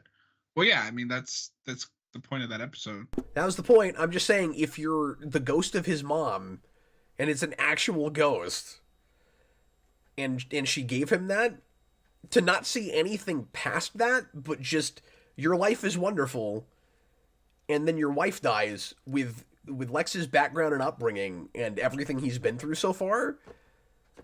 Again, I love that as an opportunity of change for him, where he could go either direction. But I would be kind of worried if I was the ghost of his mom. That's a sentence I never thought I'd say, John. That he would totally miss the point with that. Seriously, what is it with the show and the blinding light? Yeah, and see, also, John, this is another piece of evidence in my favor that he's going through the exact same thing everybody else has, because you have the bright light. This one is definitely not a hallucination, because he's going to tell Clark about Lionel Luthor. Well, but he would know even if it was But Clark doesn't know about any of that. Yeah. But I mean, this isn't really a ghost, right? This would be more of like Clark is in that in-between life and death thing. It's a ghost if he gives Clark real information that Clark doesn't know. Yeah, no, I see what you're saying now. Do you see what I'm saying? No, the show is coming right out and saying there's an afterlife and you are seeing people from it. I think I'm okay with that, though. I don't know. This is a show where our main character is an alien from an extinct planet.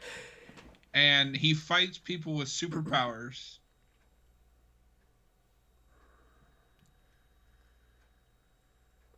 But also, it's just nice to see Schneider back. Yeah, but it's the typical thing every TV show does with this. Except in this case, it's probably actually his ghost. But no, you're right. I don't know if you remember this, but in a few episodes, we're going to get another episode like this. Oh, I know. With Jonathan Kent telling him to kill Lionel. Yes, we sure are. Over and over and over again. But in that case, it's not actually the ghost. Well, and then they're going to do that again, because I was looking ahead. That's the season 10 premiere. They bring Schneider back.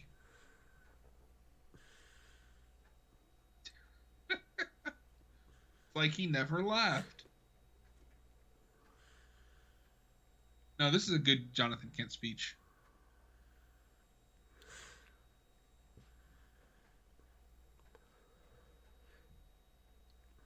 Hey, I don't know if you knew this, Cap, but Clark is a symbol.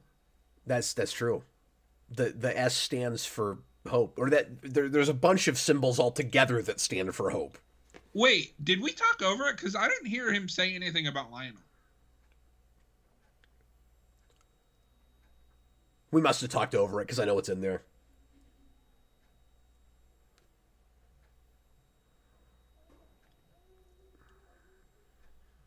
the one thing that could kill me was just injected into my heart, but I'm fine. Yeah, and we're gonna get a really dumb explanation for that.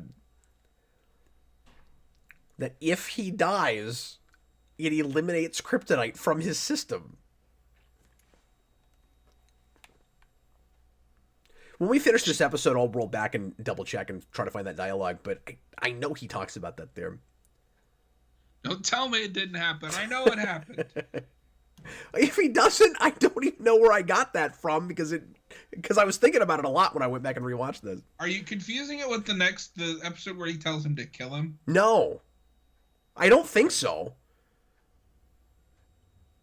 Annette O'Toole always has her hair up so often that when she does like get a chance to let her hair down like that. Yeah, and I'm like, pretty sure has, that's like, really long. I'm pretty sure that's what Clark was about to tell her about. Yeah, no, that's what that was. So Clark's like, "Mom, there's something I need to talk to you about," and it's that Lionel. I can't remember if he comes out and says Lionel knows your secret, or if it's just that Lionel was there when he died. I think that's all it is. I think it was just Lionel was there when I died. And then Clark's going to tell her that, and then the door opens and he's standing there. Remember Spider-Man Homecoming? We talked over and missed it because it's not a lot of that scene. It's the most important thing that happens in that scene, but they don't discuss it for a long time.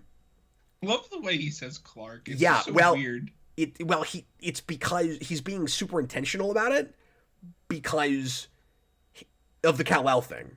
Get used to that establishing shot. Yeah, we're gonna see that a lot. Oh no, Dagon Spear just put the quote in. Yeah, no, he comes right out and says he knows your secret.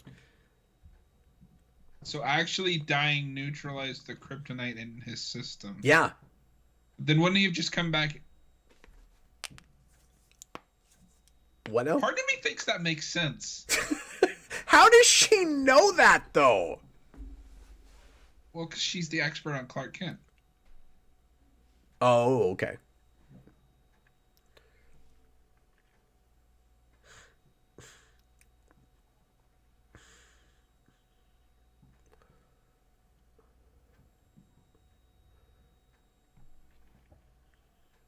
Okay, so he says that Lionel Luthor knows his secret. Yep. And then Chloe says it could have been a hallucination. That is the show telling you that's not what it is.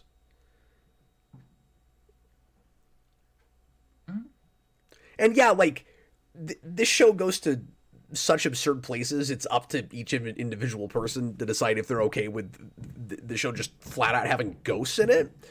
I'm just making the observation that I'm pretty sure the show has real ghosts in it. So I guess my stance on this is because this is supposed to be the DC universe. Yeah.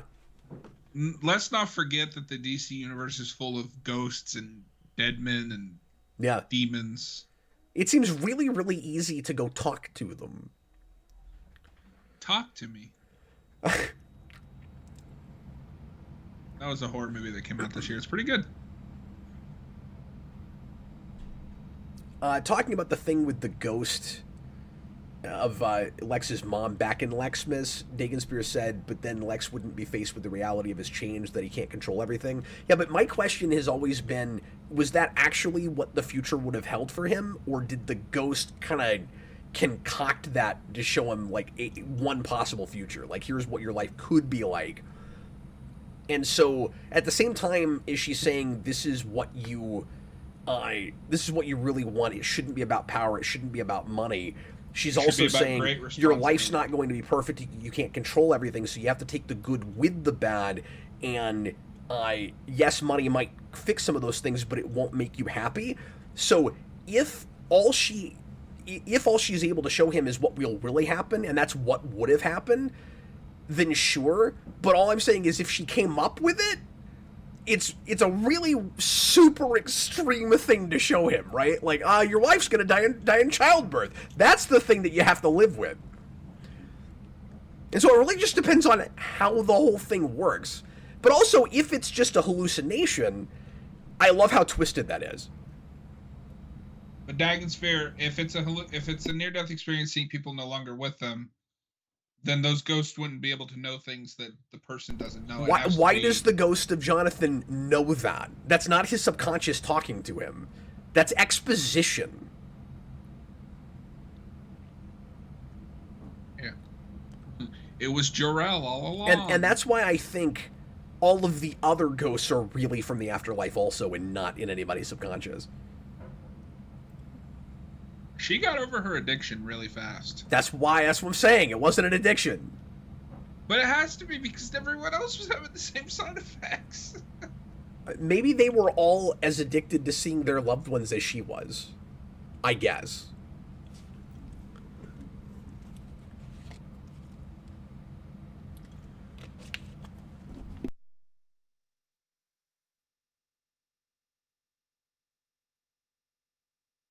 I didn't want that either, Clark. I just wanted to die over and over again.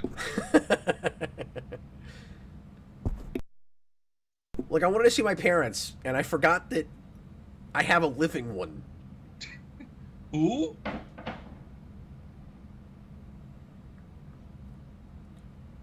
Well, I don't want to get into semantics about what a ghost is. I'm just saying it's not a hallucination. It's the actual spirit of that person. What other explanation is there? And I don't think the show's being ambiguous about it. It's like that was actually Jonathan Kent. Otherwise, Clark looks like kind of a doofus when he's like, "No, I could feel him. It was really my father." Like that's the show telling you it was really his father. It was Agatha all along. By ghost, I mean they're dead. They're dead, Jim. Exactly. I'm an alien, not a doctor. Wait, it's the other way around.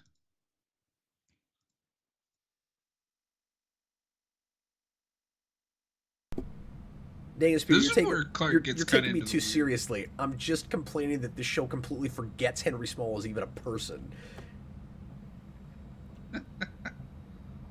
I think where Clark looks a little weird. Like he just broke up with her, dude. Leave her alone. She just died over and over again. Like, let her get some rest. You've been wearing the same clothes for 6 years, Clark. I think it's time to grow up and come up with some new colors. Can I interest you in some red? It really didn't feel like that's where that episode wanted to end. It felt like they jumbled some scenes around and could not decide which one they wanted right before the credits. Maybe, yeah. That just seemed like kind of an odd note to be left on. She's like, "I'll be fine, Clark," and then Clark leaves, and then she looks into the camera like, I don't even know what I was supposed to get from that look. Like, it did not look intentional like the end of the episode. It looked like they thought they were going to cut to another scene. It was the intention was love triangle face. I don't think that was a love triangle. Yeah, it was Lana, Clark, and the wall. Oh. Hey, be careful that wall could have a person in it, okay? There could be a dead body behind that wall. You don't know. Actually, I do know. I read the script. That's going to be next season. They're going to find 6 bodies in a wall. Oh, wow. They're going to find bodies in walls all over the world, and you have to put them all together, or an evil from the darkness will come to the earth. No, but there is a really funny thing in season 8. The way that Clark finally figures out who Davis is they track down Davis's car that has exploded, and it's the field that Clark was found in. And he does X-ray vision, and it is covered in dead bodies, like buried underneath. I don't remember this. I'm actually really looking forward to getting those seasons because it's going to be just so bad stuff crazy. So, I'm still going red with this, although I had a better watch with it with you. I'm going to give it a light green. I cannot abide ripping off flatliners like that and making another, like, major plot point out of it. Like, we keep doing that with kind of, like, lame, off the beaten path plots that still have, like, a huge important plot point in them, just to make the episode feel more relevant. Yeah, but on the flip side, who cares? What do you? I mean, I sort of do. No, I mean, yeah, I think if I had seen Flatliners, this probably wouldn't be as interesting. But I like the stuff with Clark and Jonathan. Well, and like, and it's something different for Lana. Like, It's, I like the not Saw totally episode a out of lot character. better, and I don't know if I would if I was a fan of those movies. But it's not Oh. just that it rips that off. Like, that feels like kind of a throwaway episode that is trying really hard to feel, more relevant. Although I say that, I guess there's not really a huge story development except, well, there is in that Clark figures out or finds out that Lionel knows the secret. I guess we have that. I mean, it's the natural, like, post-breakup episode for Lana. Yeah. Such a weird way to do that. It is. It's a light red. I liked it a lot better watching it with you, but... Yeah, I'm a very, light green. I don't hate it. If I did, like, a condensed list of this show like I do with Buffy, I'd skip this one. Well, there you go. I feel better about going red with it then. Okay, let's go ahead and set up the next episode. Fragile. That's how I've always pronounced that word. It's the only way to pronounce it. John, knock on wood, but I have not forgotten to put the right episode title in this whole time, and I feel very proud of myself.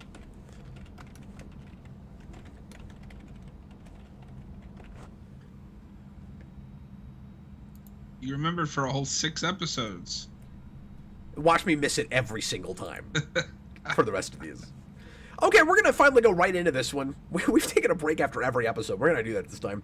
We're gonna jump right into it, and make sure that you have it to timestamp 0, and you're ready to watch it with us. Here we go. Everybody, please press play right now.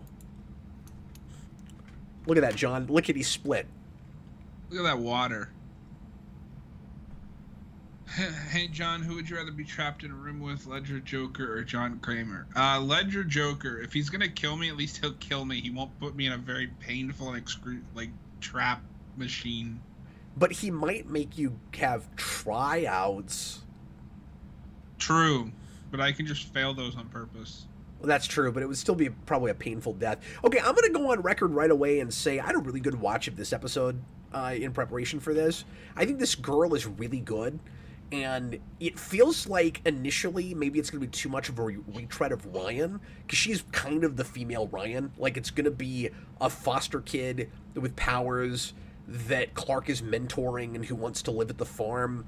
And it is that again, but it's really good. She's likable just like Ryan was. And this is a Tom Welling directed episode. I think his first. Austin asks, how's the snow going, guys? Well, we don't have any snow, but the show is going fine. Technically, this is a triple B, because you have Ryan, you have the one kid that ages really quickly, you have Ryan again, and then this one. Okay, but in what way is it the kid that ages really quickly? Like, It's what does it another have? kid with powers that Clark takes in and mentors, becomes attached to. Oh, I'm sorry. I thought you were talking about the little girl with super speed. Sorry, no, you're talking about the kid that ages all in one episode. Okay. Yeah. Yep, that's true. Austin, I see a lot of red. Except I hated that guy. Yeah, yeah, this is not one of their best seasons. it's still better than 4. And I don't even care if I have more red than green this season than I did with 4. As a season, it's still better than 4. I don't know, man. I think 4 is better. Do you really? Yeah, Well, maybe. I mean, being correct was not a prerequisite for being my co-host for this show. 4 has better standalone episodes. No, it does. That's true. But I like I don't know, man. It's just about, like, tone and atmosphere for me. Like, I feel like they're overall trying a lot harder this season. Maybe not even in the script writing so much as production. Like, I felt like last season was phoned in compared to this season. Yeah, Maybe. I think now, if you're talking about the main ongoing plot of the season, yeah, this is better than No Contest. But I also like Clark and Lois's dynamic is kind of gone in this No, season. you're right. And you're right. It shouldn't just be about the A story. Because this is still an episodic enough show that if you have more good standalones than bad, it's technically the better season. So this is totally a Stephen King story, right? Yeah, it absolutely is, but there's kind of a twist in it that makes it less so. Yeah. I remember the twist now. It's funny because last episode was Flatliners, and this is not one for one like that was, but this is kind of Firestarter. Which I still need to see the original. But I mean, not exactly, because it's not a Right. father and his daughter that were both like. Well, actually, I was going to say both experimented on. No, that's not how Firestarter works. Firestarter is a guy who has a kid who has powers because he was experimented on and passed it through. Genetics. Yeah. Reproduction. Yeah, and I'm not even sure the Smallville writers know what genetics are. So I want to remind everyone that we don't have a sheriff anymore. So we killed her off, and then occasionally we'll be like, "Oh, we got to call the sheriff," but we never see a new sheriff. I don't think What's we that ever guy? see a new sheriff. Like, I don't know who this guy with glasses is, but I don't think he's the sheriff. That's gotta be the sheriff. He's gonna shoot the deputy next. He's probably just the deputy. Yeah, I still need to watch the original Firestarter. I forced myself through that crappy reboot. It's really bad. Every time I start a Blumhouse movie, because I used to really like Blumhouse, like, yeah, they make crappy movies, but like the fun kind of crappy movies. But now every time I sit down to force myself to watch a Blumhouse movie, I'm like, oh God. So yeah, this whole episode, or at least half of this episode, is going to make you think that she's been accidentally killing people with like glass shattering powers. Is this a Kryptofreak situation? Like, I think it is. Surely this is Kryptonite. I don't off the top of my head remember. I'll wait until we know for sure. But if I'm right and these are both Kryptofreaks, her and her father, then we'll be up to 50 even this episode. Caps, like, for the sake of the count, you're now Kryptofreak. We've decided they're Kryptofreaks for the sake of the count. What is your favorite? Nicholas Bodo asks, "What's your favorite Stephen King novel and film adaptation?" So my answers for both is The Stand. It's my favorite book of his, and the miniseries is probably my favorite adaptation I've seen. Not the crappy CBS, whatever CBS's streaming service was before Paramount Plus. CBS All Access. Yeah, not that crappy reboot they did for that show. Or for that book, but the ABC Family miniseries from the 90s. I love that. I've still never seen that. I should. Mine, movie-wise, is Misery, which is my favorite horror movie in general. And book-wise, it's 11/22/63. That's a good book. Which has a horrible adaptation. Oh, is that bad? I've been meaning to miniseries. watch it. It was god-awful. I couldn't deal with it. No, I had that oh god feeling when I started Exorcist Believer. So did I. That movie's like watching a 2B version of Exorcist 2. So now Lex and Lana are going to bond even more over trying to figure out the alien spaceship thing. Remember when they brought that up 17 episodes ago? I know. And remember when they were both lying to each other about it?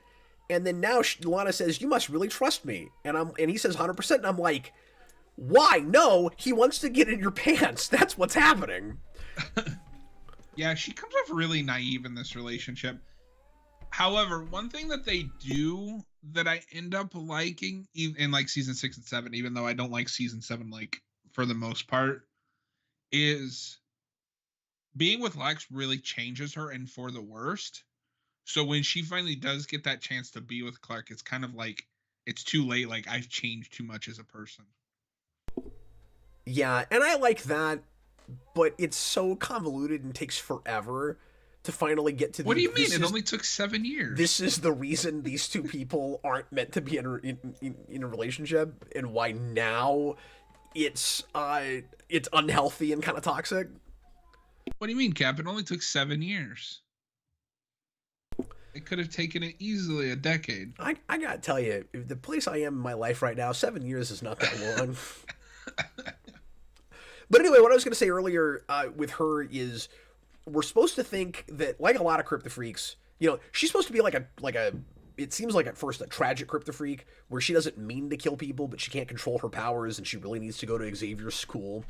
And then we're going to find out that, in fact, everybody that has gotten hurt or died around her, it was not her that did it, but her father. But she actually does have those powers and can control them better than she thinks she can. And I actually really like that. Like the twist is maybe, a little bit obvious, not all that surprising, that it was her father the whole time.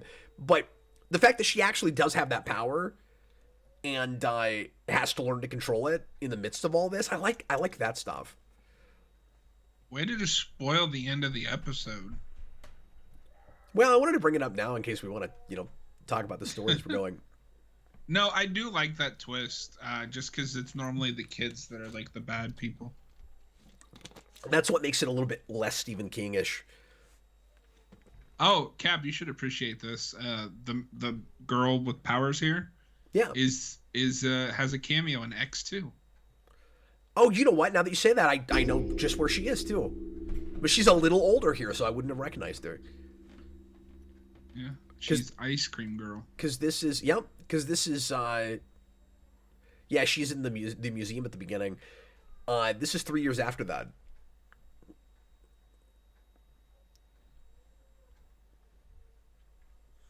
She hasn't been in anything since 2011. I really like her in this. Yeah, she's all right.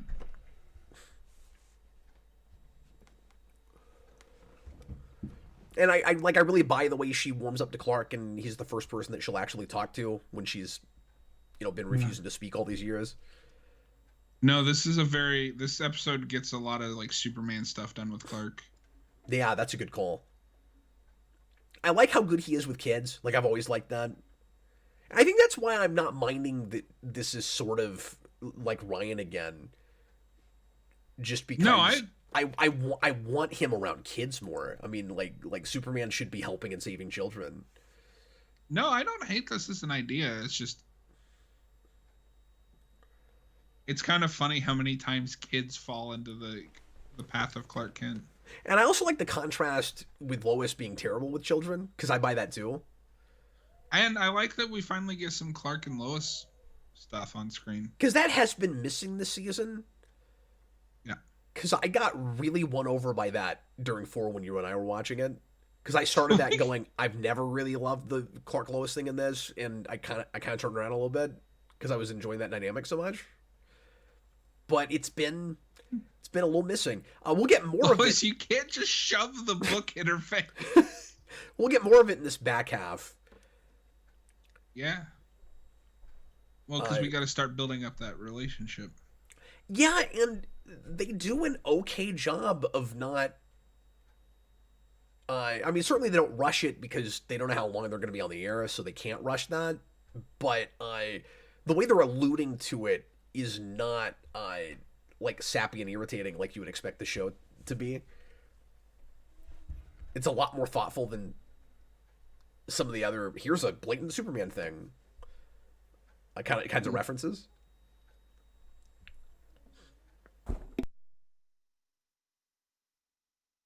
Noah and Austin are just talking about locusts and The Exorcist.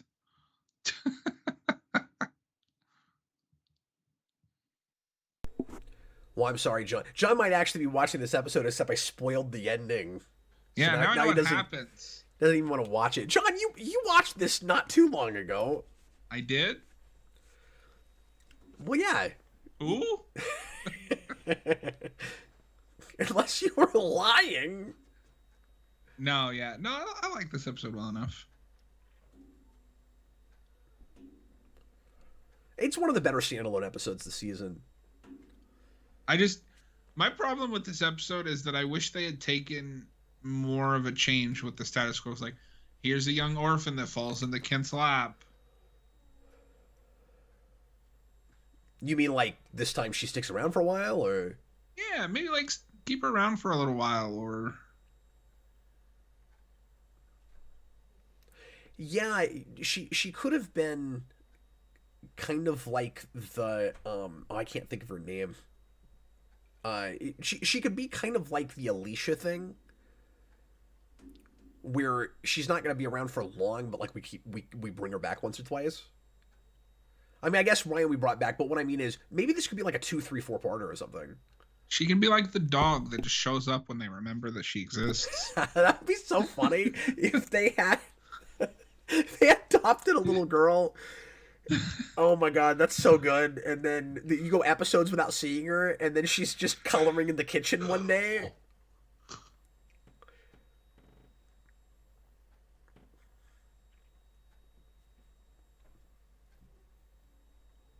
I like this little debate with them.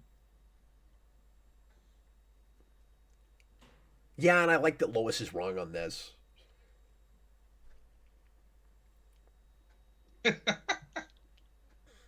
She's just so good as Lois. Now, I will say there's a difference, but like Clark is so all or nothing all the time.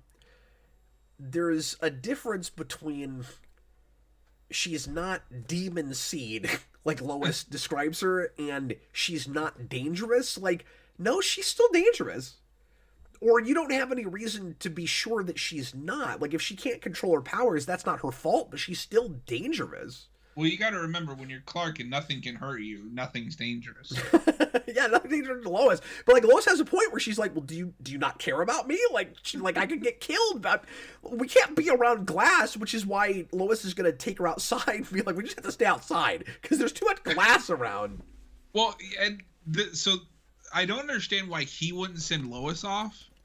That way, if something happens, yeah, you get attacked. But the worst that's gonna happen to you is you ruin a T-shirt.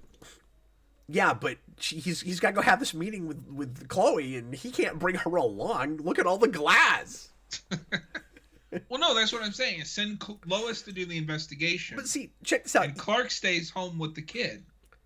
Even Chloe's like, didn't she say she's having a hard time controlling her powers? So like, Clark knows that about her, but still says, "I don't think she's dangerous." Like, there's a difference between motivation and being physically dangerous, you know? No, Cap. She's either dangerous or not. It'd be like if somebody had their heart in the right place, was a really good person, only wants the best for everyone around them, but they will or irradiated and will give you cancer standing right next to them. And then Clark would be like, "Oh, but I don't think she's dangerous." So I like that Lois is bad with kids, but I'm also having a hard time figuring out why this girl doesn't like Lois. Like, she hasn't really done anything. It's not that she doesn't like her, it's that she doesn't trust anybody except for Clark. Yeah, but I mean, at the point where Clark says, "You can trust her, I'm going to leave you with her for now," I would think you would at least try. Yeah, but I think she's also just that bad with kids and having a hard time making a connection with her. Like, I think the way they're, like, whether this is coming off well enough for you or not, John, I think what they're trying to do is making her seem kind of condescending to children. No, and I don't mind that. I like that with that scene where she's got like the crayon book. The problem is she hasn't done anything since then to warrant this reaction. But like, what reaction? She's just not talking to her. She also runs away from her every chance she gets. But that's because she just wants to play with a dog. But that's the second time she's done it. She did it in the barn too. Yeah. I mean, she's a kid. She's just not making a connection with this adult that is irritating to her. I don't know. I buy it.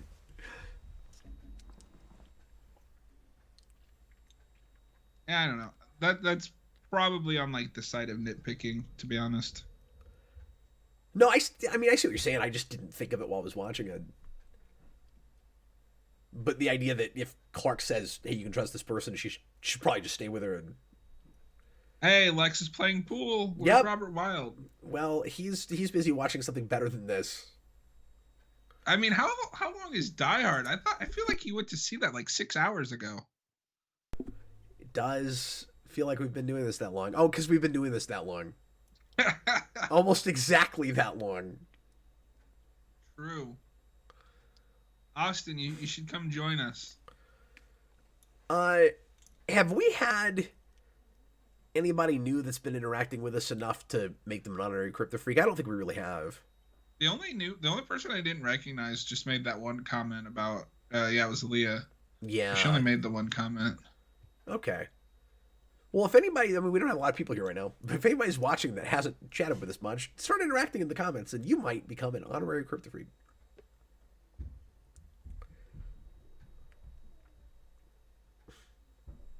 Good line delivery. Acting. No, but good acting. I'm not gonna give that act. That was good. There are no exits that way, Chloe. Oh, that's so good. That's a walking away angry. So I had to take a moment because he says that that's why she's never had a boyfriend. Well, she's never had a very long-term boyfriend. No, and that's true. But for a minute, I got this and season 8 flipped in my head. Yeah, that's because you've been watching 8. Yep. I was like, what do you mean? She's been dating Jimmy for like 2 years. One of the constants with Lex this season has been being condescending to women that are not Lana. No, this is my favorite Lex because he doesn't give a crap anymore. No, he's so sarcastic and could not care less about anybody. And they're really having fun with that aspect of evil Lex. As he's getting darker and darker. See, this is how you prove it wasn't her. She didn't have a using my power space. Oh, that's true. I'm glad we weren't counting that. Ow. Yeah, that looks really painful. She's got glass protruding out of her back, and she does not look like she's in any pain over that. No, there it is. Oh, no, there's the pain. There it is. Oh, God, that's gross. To be fair, delayed reaction. No, that's fine. I'll give him that. That looks really...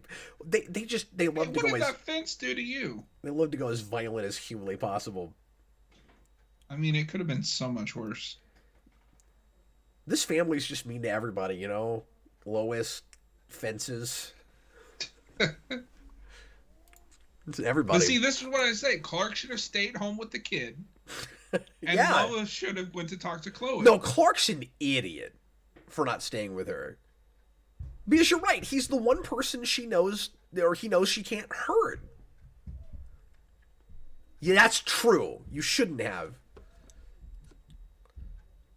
See, that's all we do in the show. And it seems like especially this season, John, where we have characters do really stupid things, sometimes way out of character, and then the next thing they go, man, that was dumb, I shouldn't have done that. I do appreciate that she feels guilty about the girl getting I kidnapped. do too.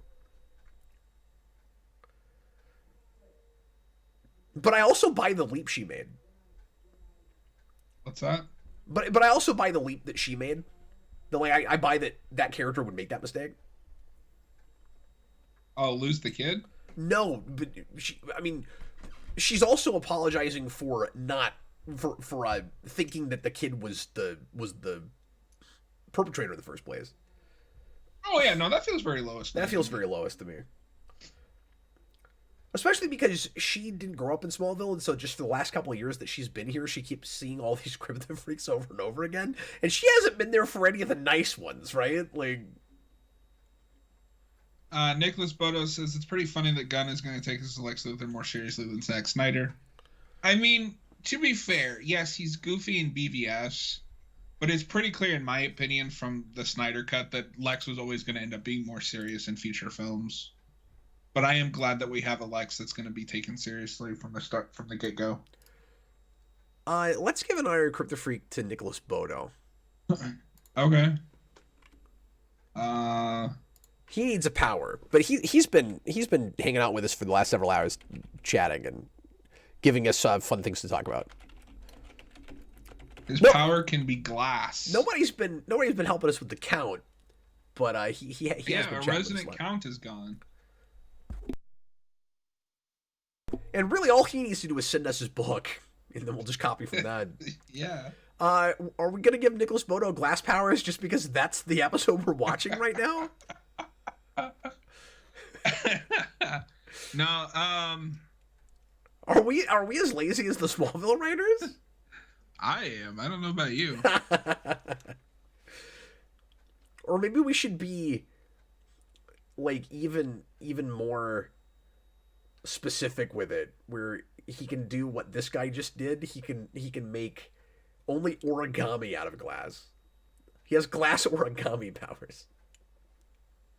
Hey, origami powers sound cool. Okay, we'll do that. He can use.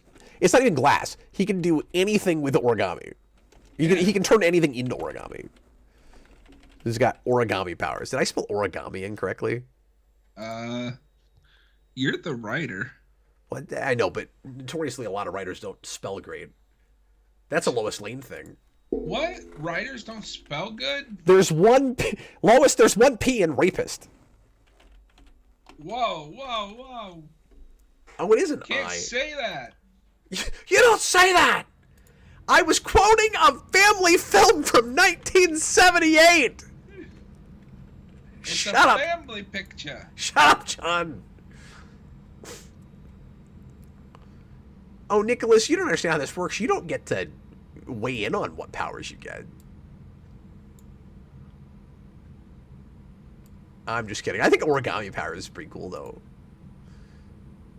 Wait, is that how that works? He just said he can warp reality into origami. How what works?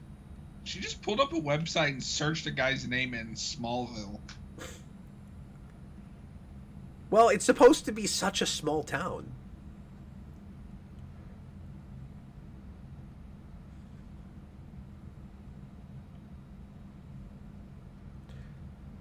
So my worry here, because we never get a follow-up to this, but my worry here is that the exact same thing will happen that happened with Ryan, where he goes to a relative that he doesn't know at the end of the first episode, and then they just don't get along great, and he has to leave.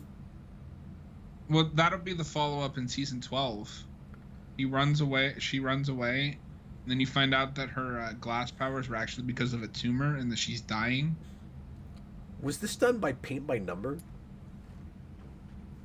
No, it was done by paint by brush. Oh. Well, I mean, you could use a brush.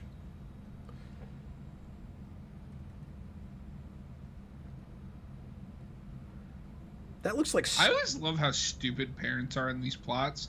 I know you don't know me, but I want to be in your life, so I'm going to kidnap you, terrify you. But look, I made you something pretty. Yeah. Surely you'll trust me and stay with me.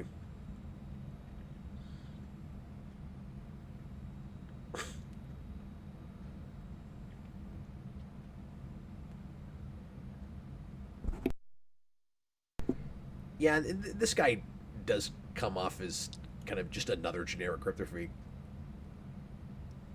Oh, so I guess... Did they confirm he's a Kryptofreak? I think they did. Because he was in Smallville, and we were talking over it, but just from memory from watching this a couple weeks ago, Yeah, it says here he's one of the victims of the 1989 meteor shower. So I thought they said something about that. So we're at 50, folks. That is officially 50 Kryptofreaks. And then we'll change the definition of Kryptofreak so we can get to 100. Davis Bloom is my favorite Kryptofreak. Then followed by Zod. Yeah, what are we going to do? Are we just going to count bad guys? Like, did we have a conversation about this? Do we have a plan for this? I don't think so. I think we're going to have to rename the whole show. We talked about maybe renaming it. I don't want to do that, though. Counting Metropolis. Just for... We'll just count every building. Just for branding. I can't change the name. We have to reboot. No, it'd be even funnier if, because it's counting Kryptofreaks, and there won't be any more Kryptofreaks for the most part. We just stop. We ran out of Kryptofreaks to count. Oh yeah, so we're not at the halfway point. We're about done. This is the last. We have to watch like the penultimate episode of season 10 where they bring back the Bug Kid. There's like 4 more episodes we have to come back and binge, John. Hey, she just said, "I'm not gonna burn you at the stake." That's a direct dig at the fact that Lana was a witch last season.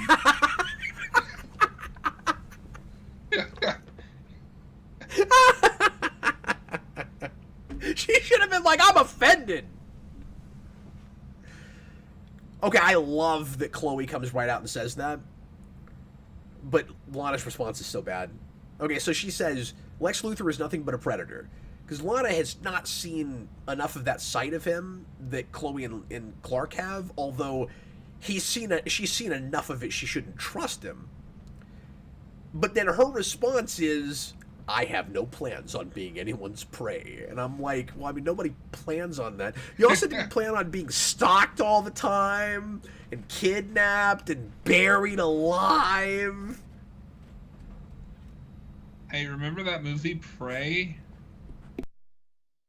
Well, Lois, you didn't see him with Ryan, but he's always been really good with kids? Nicholas Bodo says, I thought Kryptofreaks mean supervillains. No. They have to have Kryptonite caused powers. Wait. So I have a question. Yeah. Does Metallo count? I don't know. Kind of. I would probably count it, but it's kind of dicey. Well, if he does count, then he's the original Kryptofreak. That's true. And they do a pretty off the page Metallo. Well, and this guy wasn't in Smallville, but Conduit would also be a Kryptofreak because his body is like half Kryptonite. I don't know who that is. He's a Superman villain. That's because Superman's rogue gallery sucks. It's not good. That's why we have to make like 6,000 evil Kryptonians. We just did nothing with this bad guy. Oh yeah, the episode's not over yet. I forgot about that. I forgot that we do the like. This Oh, freaked me out. Oh, we caught him, and then he escapes. Yeah, I forgot about that. I don't know if you have this, but because you also wear glasses, but like. Yeah, I don't like that either. I don't like it. Yeah, no, I'm with you. No, sorry, for a split second I thought the episode was over. That would be amazing. She kind of looks like the girl that played Sabrina on that Netflix reboot. Yeah, I see that. And I had a really dumb moment where I Googled her earlier, which is how I found out the X2 thing. It's like, that's surely not the Sabrina girl, right? Like, she'd be too young. Probably wouldn't even be born yet.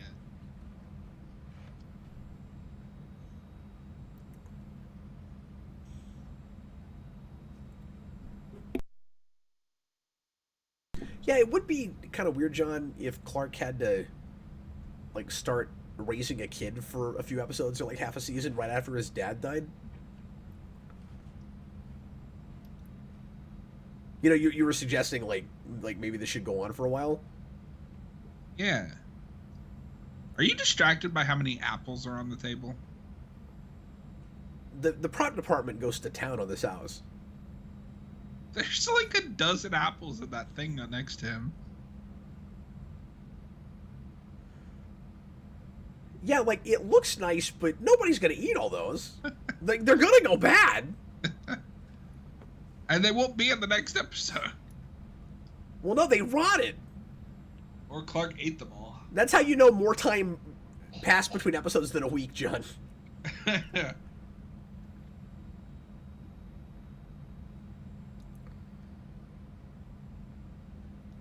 I feel like Clark should be thinking a little bit about the Ryan thing here, like I was talking about earlier. It's like, okay, you have a grandmother. We're going to vet her and look at her background and sit down and talk to her and tell her that you have glass powers.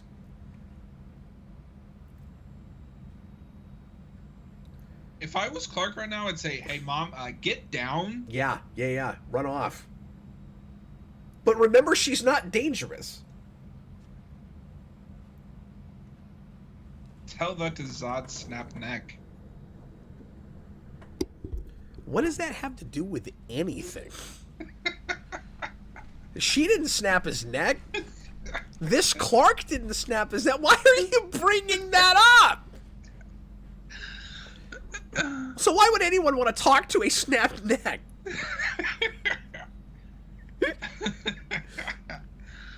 Liam Mill came across your channel, loving your Smallville reaction so far. You are a fun dynamic. Thanks for doing this. Oh, hey, thanks. Nick knows what I'm talking about.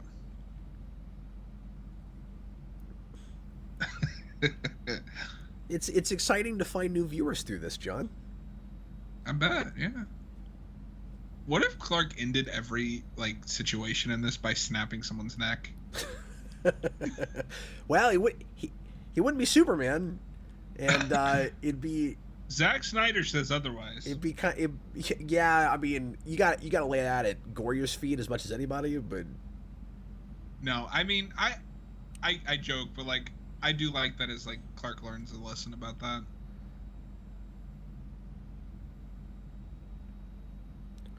Well, that seems like a bad idea, sir. Why didn't you just do that in the first place? Don't even humor him. We're lucky he even thought of it the way Clark's been acting this episode. Oh, that looks hilarious. Okay, there's some bullet time. Did you love his powers face there? That looks bad. Oh no! None of that looks like it's really there. John, I feel like I could do this effect. See, this is how you tell she's using her powers versus not. She's extending her arm. Right. And she has power face on. Yeah, she's being like Jean Grey. I don't know if it's my headset, but it sounded like you just ran those two, her first and last name together, like Jean Grey. I did say it like that. I don't know why, but I did. What was I counting? Bullet time.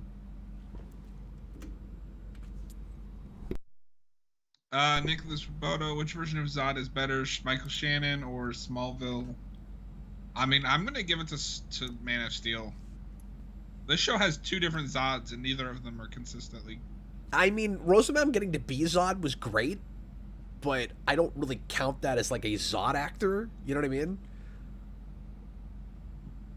Yeah, I mean, I give it to Shannon too. I thought he did a really good job. And also, you want a villain that is simultaneously, like interesting, sympathetic, kind of menacing, but also has at least one or two really quotable, hilarious lines. And Shannon fits the bill with that, because I have not stopped saying I will find him since 2013. Well, and 10 years later, he's still the DCEU's best villain. That's unfortunate. Now, I know you're not a Superman 2 fan. I'm of course not going to put him over the original Zod. So, the original Zod is my favorite part of Superman 2. I legitimately don't know which one I would pick, because I think they're both great. I'm just such a giant fan of that performance. It's a great performance. Terrence Stamp, why couldn't I think of him? And also, he's in this show. I know. I've also, John, always been really partial to Terrence Stamp because he's a menacing villain who's like my height. He's like really short. I'm like, oh cool. I'm 5'6". I could be General Zod. Everyone kneel before Cap. Kneel before Logan. It doesn't work with two syllables. I see you are practiced in worshiping things that fly. Oh, yeah, okay, he's not the best DCU villain. Sorry, I forgot about Starro. Does that count, though? I mean... But, yeah, I mean, Starro's not really a personality. I don't know, he's no, just a giant monster. it's a victim that's real sympathetic, and I kind of love Starro's backstory, I guess, but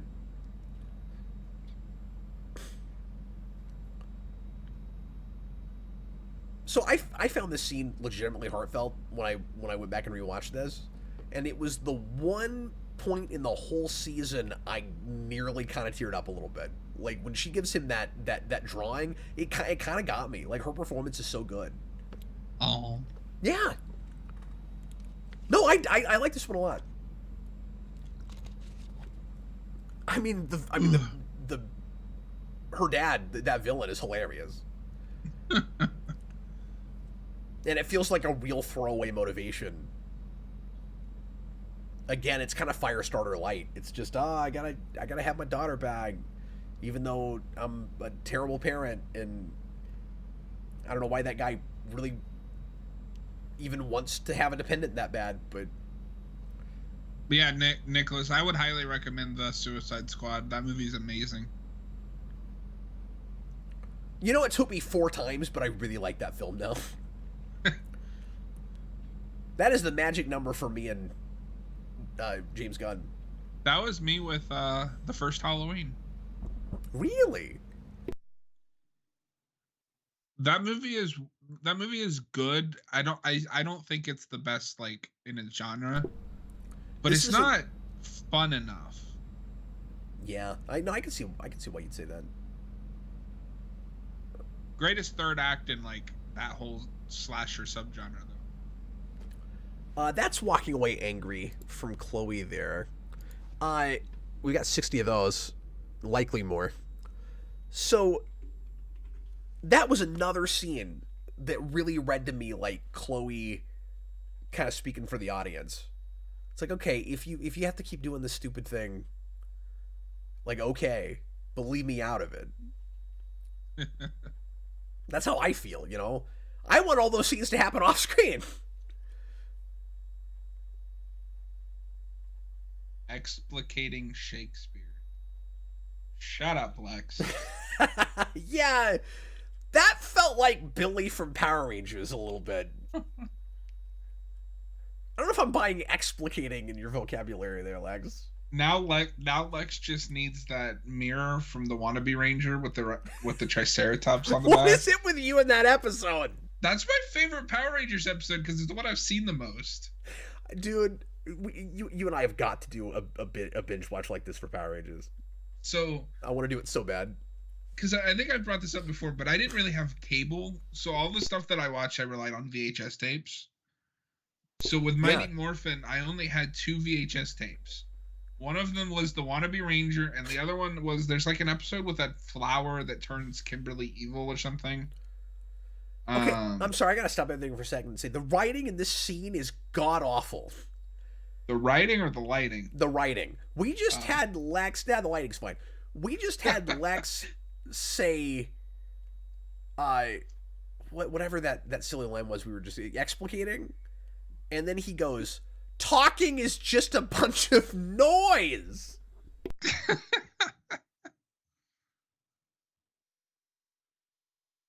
Why does she look so angry? I can't believe we're handling this poorly, John. I mean, like, well, she went from it's like so soap opera. She looked furious, and then she's like, "I'm gonna jump this man." Well, and they're almost playing it like neither of them remembers when he tried to kiss her at the end of 100. I mean, like, obviously they know the audience remembers that, but just the way they play that, he's like, "Oh, let's pretend like it never happened." And I don't know, it's weird. Something about the way they wrote that,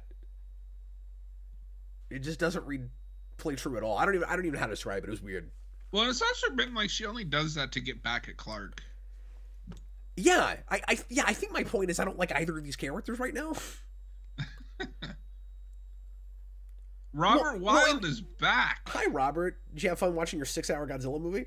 With when I say I don't like Lex, I just mean in the way I'm not supposed to. Like, all of that is actually kind of tracking, okay? But she's so naive.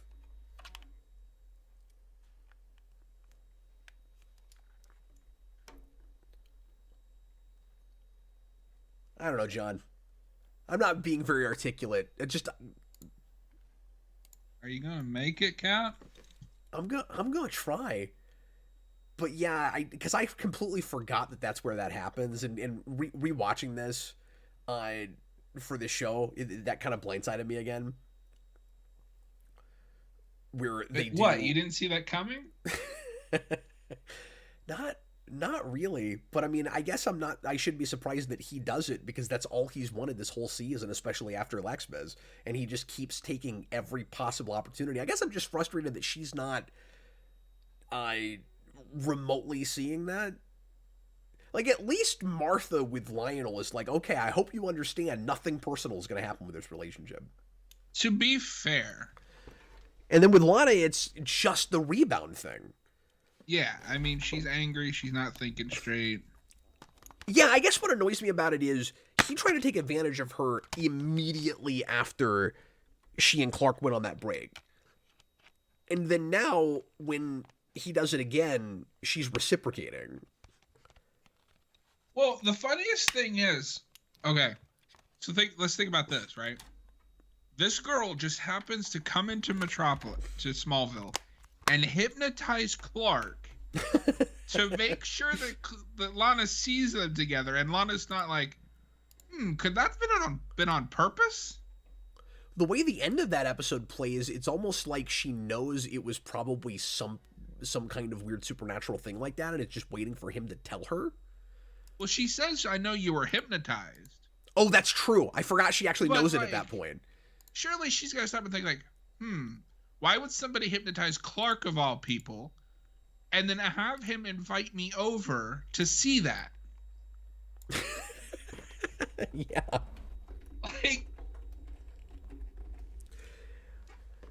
I don't know. I mean, one thing I will give the way they play this relationship, now that we've got the love triangle, is at least the show knows how toxic this relationship is. The question is whether you buy her jumping into bed with him right now. And like I said, the detachment where she's not realizing just how dark he's gone and everybody else sees all of his machinations and how much he's manipulating people is kind of frustrating.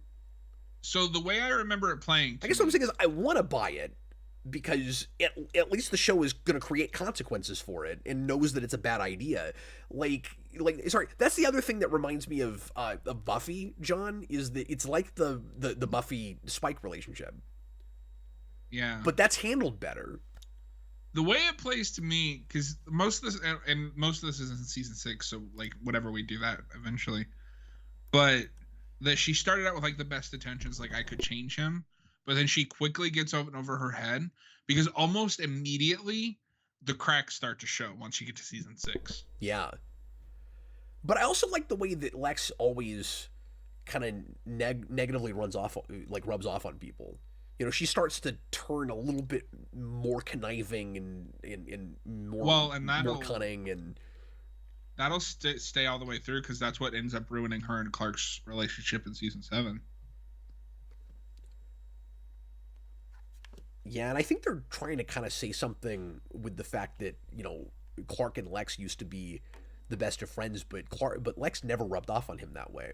And I mean, he was arguably a much better person when they first met, or was certainly trying harder. But like, it's kind of interesting that never, the ways in which he's like his father never rubbed off on Clark, but Clark had a positive influence on Lex. Jonathan Kent is the key. Exactly. Anyway, oh god, now he's going back to Snydertown again. John, let's take just a couple minute break real quick, and then we'll come back and we'll watch Mercy. We are 4 episodes away from the end. Works for me. We are doing all right here. We're gonna watch Mercy, which has nothing to do with the character Mercy. I'm excited. You're excited for Saw? Saw is my favorite modern horror franchise. So I'm excited. I'm gonna go on record and say I actually kind of dig this one, and I feel like I shouldn't, because it's just a ripoff of a horror movie. Yeah, we gotta watch Saw one of these days so I can watch you go, oh my god. Oh, do I have to do that? I don't I don't want to watch torture porn movies. I don't want to do it. I'm gonna specifically request that to make both you and Austin watch it. I mean, I've heard great things about the first movie. I think there's a chance I might like that. I'm not sitting through that whole franchise. It's only 10 movies. We have this exact. Sorry, I'm looking at a still from the beginning of this episode. We have the exact same shot, or really similar, of the I-40 sign as we did in episode 100. Oh. We're right back there. We're going in circles. Well, we certainly have been with that love triangle, or at least with the relationship with Clark and Laura. I think at that point in that love triangle, it's more like a love rectangle, square, octagon. Okay, guys, that's true. We'll be right back, folks.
Oh, apparently my mic was hot that whole time.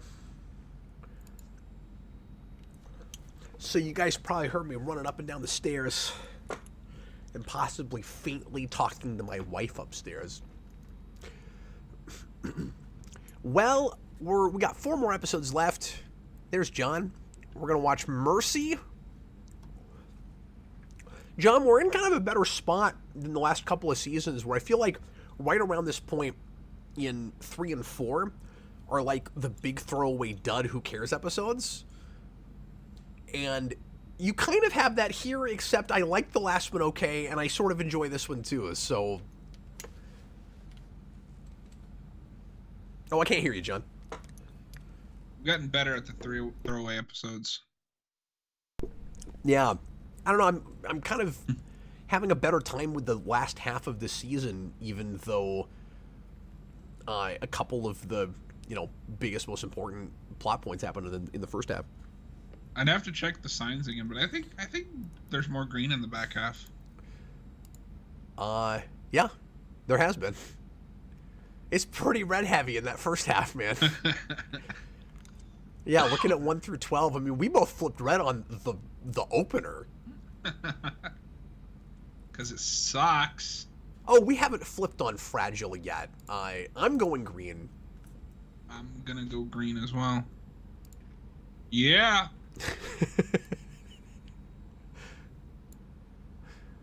AMC just encourages it. I can't help it. I know, he's always saying it. I'm like, oh great, I'm never gonna get away from that now. Yeah.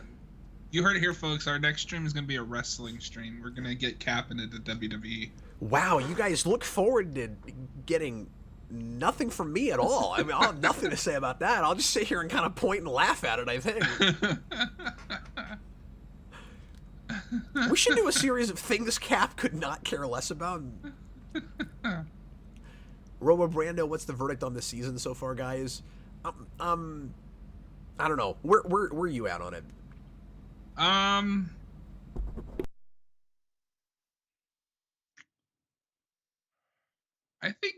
think the back half is pretty good.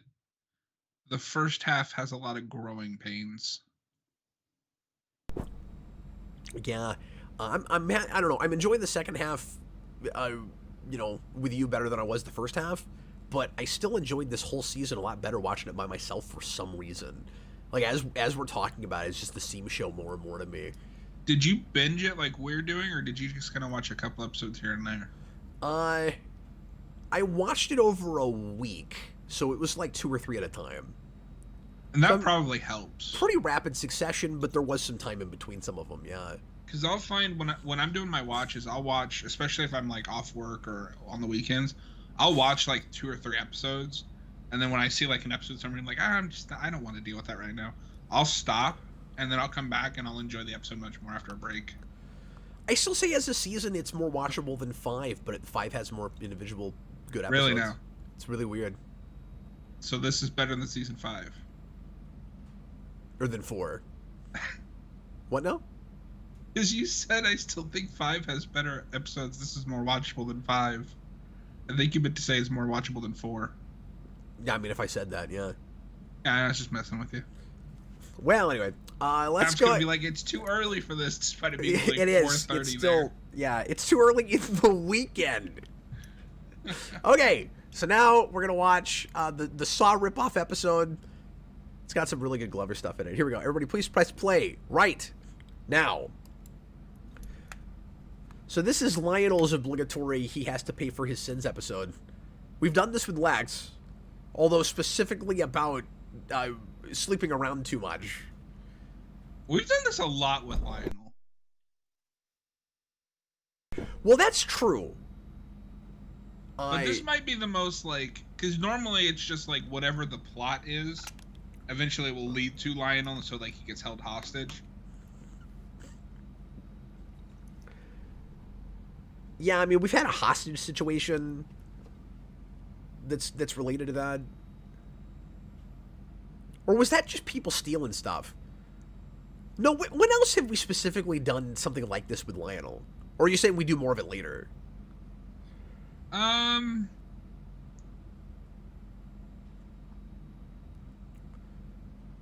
Well, no, there is that hostage situation because he hires those people and then they betray him. Yeah, but they didn't betray him because of anything he did to them, just to steal stuff. They just wanted stuff out of his vault. True. I mean, I'm talking about I guess it's a little specifically different. situations where somebody comes after you because you wronged them.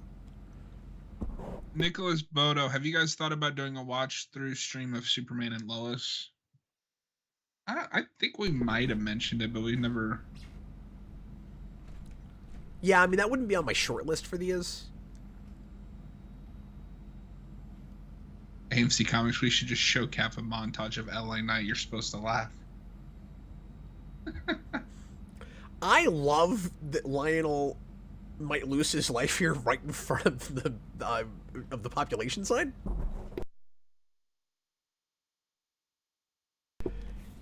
Like, we've never really had a scene around this sign. The funniest thing to do about this, like this being a ripoff of Saw, is the lesson you're supposed to learn is like to appreciate life through pain. But like, this isn't pain. This is just either you figure it out or you die. Well, it seems like what people that have never seen Saw probably think Saw is. Yeah. And now Lionel is reenacting the end of Back to the Future 3.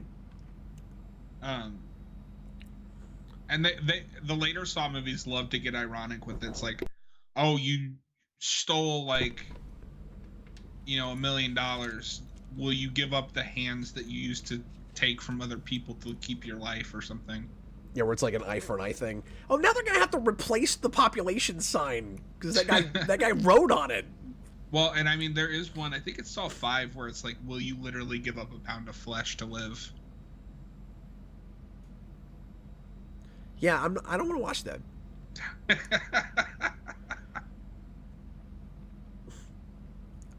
But I think the riddles, the games that they come up with for Lionel to have to go through are inventive enough for television. There's one where it takes him too long to realize something is an anagram, where I'm like, that's obviously an anagram, Lionel. Like, Martha is drowning, and you can't come up with the fact that it's an anagram, much less solve it. So a few episodes ago where I read the summary where it was like Lois finds the body, it described her as a reoccurring guest star, but like she's in the opening credits now.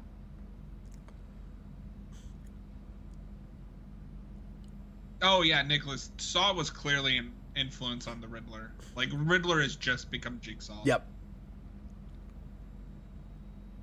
I think Lois, is she actually in the intro now? Because she is. I thought she was technically still a guest star. If she is, they put her in the intro.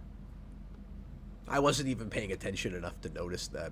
Jeez, Cap, you're supposed to watch every frame of footage. Here's the thing. I'd have to go back and look, but I bet what they did was they replaced John Schneider and they put her in there. Oh, so, yeah, maybe. So if that's true, she would have been listed as a guest star before that. They might have bumped her up to regular after he left. Yeah, but because I know he's still in the intro. After he leaves. He's still in the intro for a couple of episodes afterwards, but I just wasn't looking at it just now. Maybe somebody can tell me because I wasn't paying attention to that. I was looking at comments. I kind of like that Lex and Lionel have not had the obvious chess metaphor thing through the whole show, and that it doesn't come up until now. Because the obvious thing to do is to have them sit down and play chess together and be like, oh, we're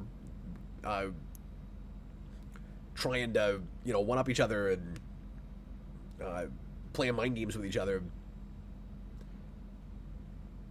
Because chess is always the symbol that you use for master manipulation plots. Oh, Discussing Topic says she's credited for the whole season. Okay.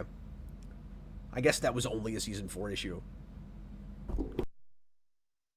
It was you, Lex. I want you to try to stop killing me. Try. I love that their melodrama has gotten to the point where they could just casually accuse each other of trying to murder the other. Yeah, it's great. Well, Lionel tried to poison him that one time and it never came up again.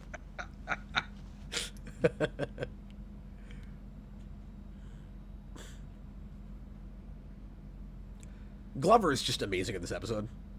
Glover's always amazing. Like, they should have kept him throughout all 10 seasons. I know it's kind of a redundant thing to say, but I love getting to follow him all the way through an episode like this because he's never really had like a character episode like this. What do you mean? He had that whole episode where he switched bodies. I like combined, switched, and swapped, and it was weird. Okay, so Glover did, but not the character of Lionel. Look, he was so convincing of Clark. I forgot it wasn't Welling. Except no, he wasn't. He really wasn't. That's his one bit of what I would call not good acting in this entire show. Acting.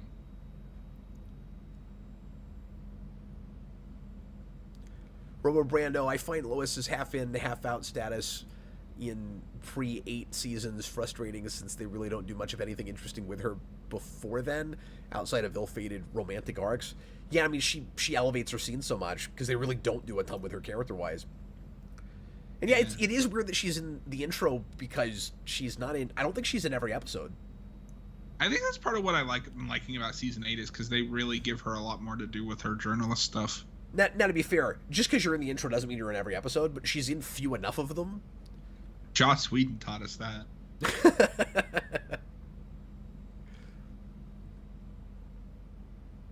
Okay, so now they're talking about that package, and Clark says, "Who sent it?" And I still can't tell if we ever know for sure. It was Brainiac. Now, it feels like... I bet it was Brainiac. No, we all know who it really was, Cap. Oh, Davis Bloom. Retroactively. Well, no, it wasn't retroactively. Don't you remember when he was in season 1? It was the woman who used to work for Virgil Spawn. She's dead. It was her robot. Now you sound like Austin. That has her consciousness in it. It was a ghost. No, it was Davis Bloom. He's been there since the pilot.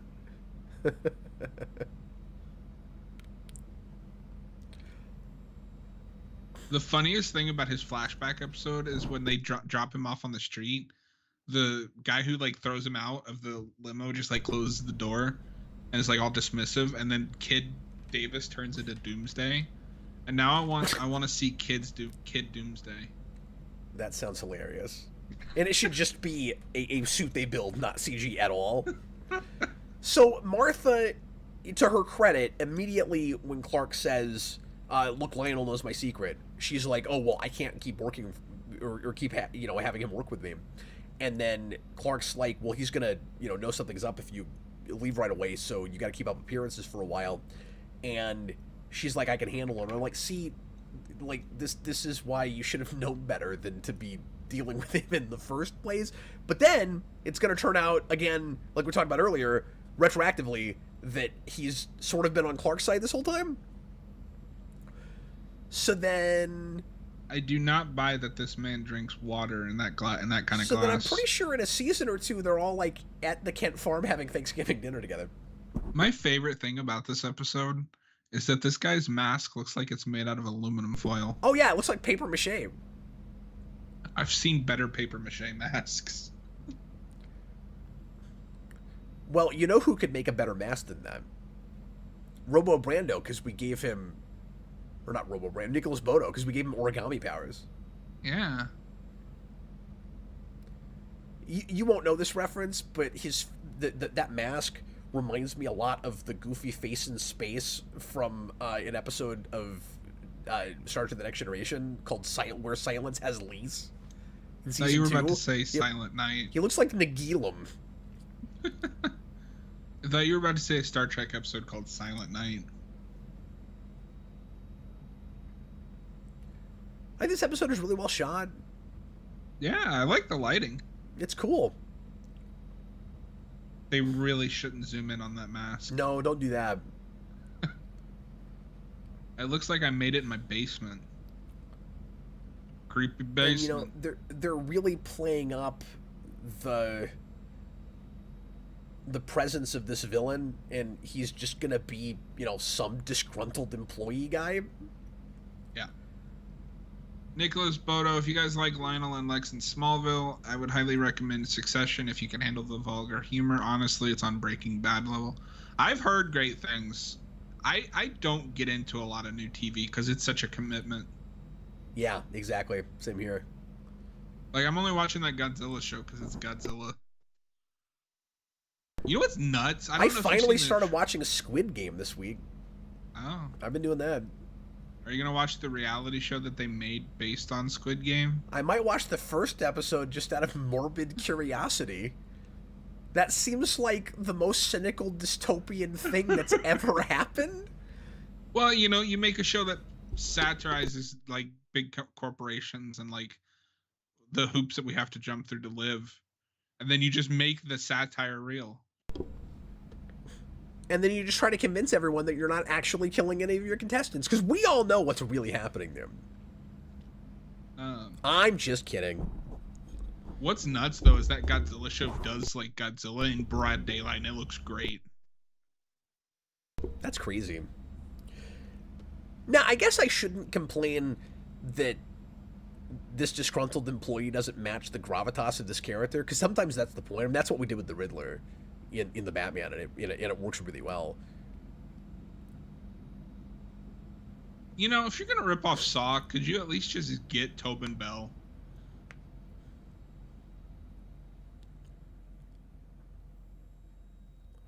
That kind of thing tends to make it worse, though.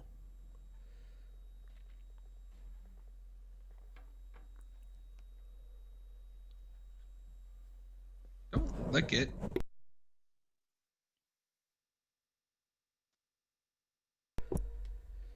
So yeah, it's just strange to me that after this, the point with Lionel is that we've all been misunderstanding his motives this whole season, when this is all about how much he hasn't looked at his employees as real people, and how everybody's just a means to an end to him. Is that his driver? Yeah. Okay, so I have a question. So he's mad at and Lionel, right, for whatever Lionel did. What did the driver do?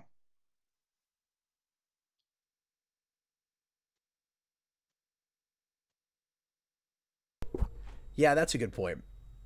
Would you like that original? I don't think anything is brought up that justifies that, or remotely justifies that. Oh yeah, no, he does say that it's just the driver. Yeah, that's the explanation. Nobody connected him is innocent. That's a stretch. It really is. But you can chalk it up to, he's just that far gone. He's crazy. Yeah. I mean, I'm not saying I like that. I'm just saying that's probably what they're thinking. He's that crazy, but yeah, he can build elaborate death traps. Well, also, where does he get the means, the resources to build all this? Like, he's just some peon that worked for Lionel. That's a cool shot. Robo Brando. The idea of Tobin Bell in this episode reminds me of that weird episode from season 4 where you're just Dukes of Hazzard homage with John Schneider and his co-star from that show. No, that's not season 4. That's the season. Yeah, we watched it. It was all right. I think we flipped red on it. Did we? What up? I don't remember what. It's got to be before Fanatic. Well, yeah. It's exposed, I think. Is it exposed? Oh wait, I have the book right here. Yeah, neither of us were super impressed with it.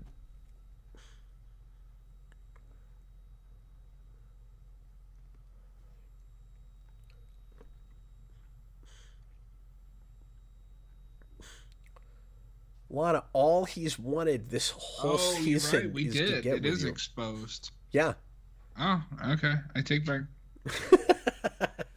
We're just having a really bad day. Look, we had a little bit of a lengthy break in between the streams, and there was enough time between those streams that I finished writing my 12,000-page essay. I thought you were gonna say memoir. That too.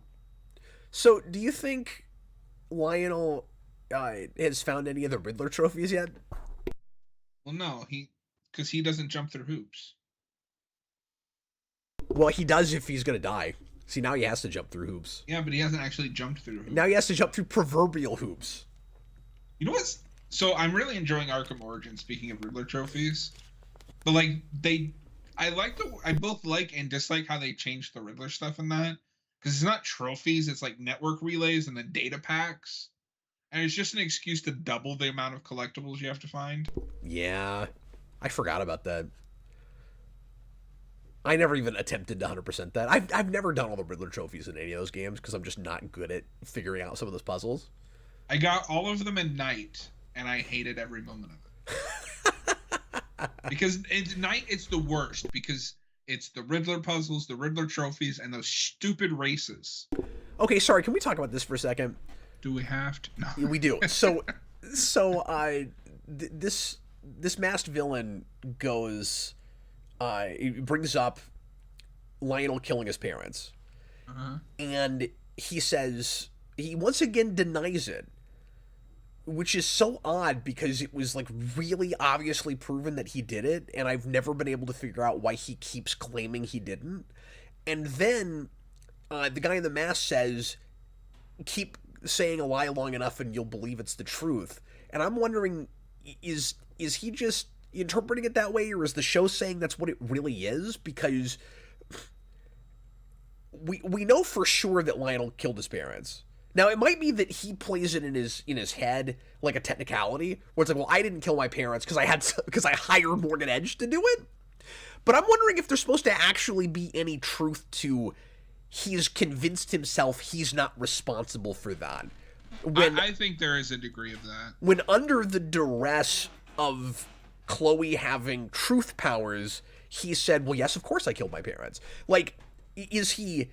If you get past the surface into the subconscious, and he doesn't have, like, any barriers put up, maybe he just, like, immediately cops to it like that, but maybe the rest of the time he doesn't even know for sure that he did it. I'm just wondering how far they've thought that through. That's kind of how I read it. Robo Brando, where does he get the means to build all this? A question Saw fans have been asking from the very beginning. No, they explain that pretty well in those. Yeah, because they sure don't explain it with this guy. I guess it's just your standard, I found an abandoned building no one was using. Nicholas Bodo, that Riddler conveniently trophies had Arkham. all the stuff in it I need. I'm sorry. No, you're fine. Riddler trophies in Arkham Knight make me want to die. You and me both. What really sucks about them in the later Arkham games too is they'll put them in buildings, and every building is like a maze, and their maps suck. So good luck getting out of there. Martha's gonna drown.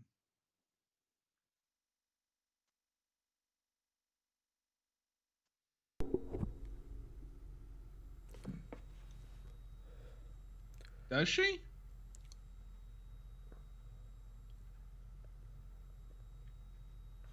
Do you think this inspired Matt Reeves to make the Batman? No, I really doubt that. But I think it's a stretch that Martha is so, intertwined with Lionel now that this guy would even think to bring her into this. Well, nobody connected to Lionel Luthor is innocent. So this is the place where he doesn't figure out that this is an anagram very quickly. I'm like, immediately I look at that and I'm like, oh, that's an anagram. To be fair, he's under duress. Yeah, it's fair, but I mean, I get that he wouldn't get it right away, but it takes a really long time. Well, we got to build up that drama.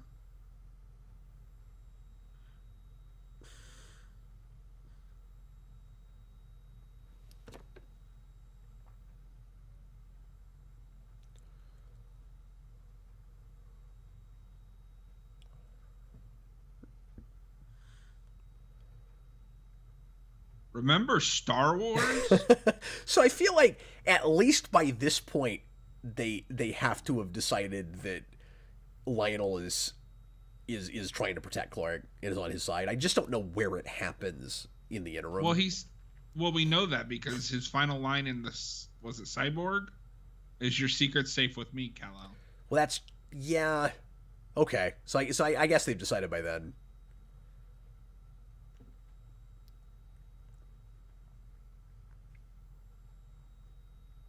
It's very unlike my father to not show up for a fundraiser.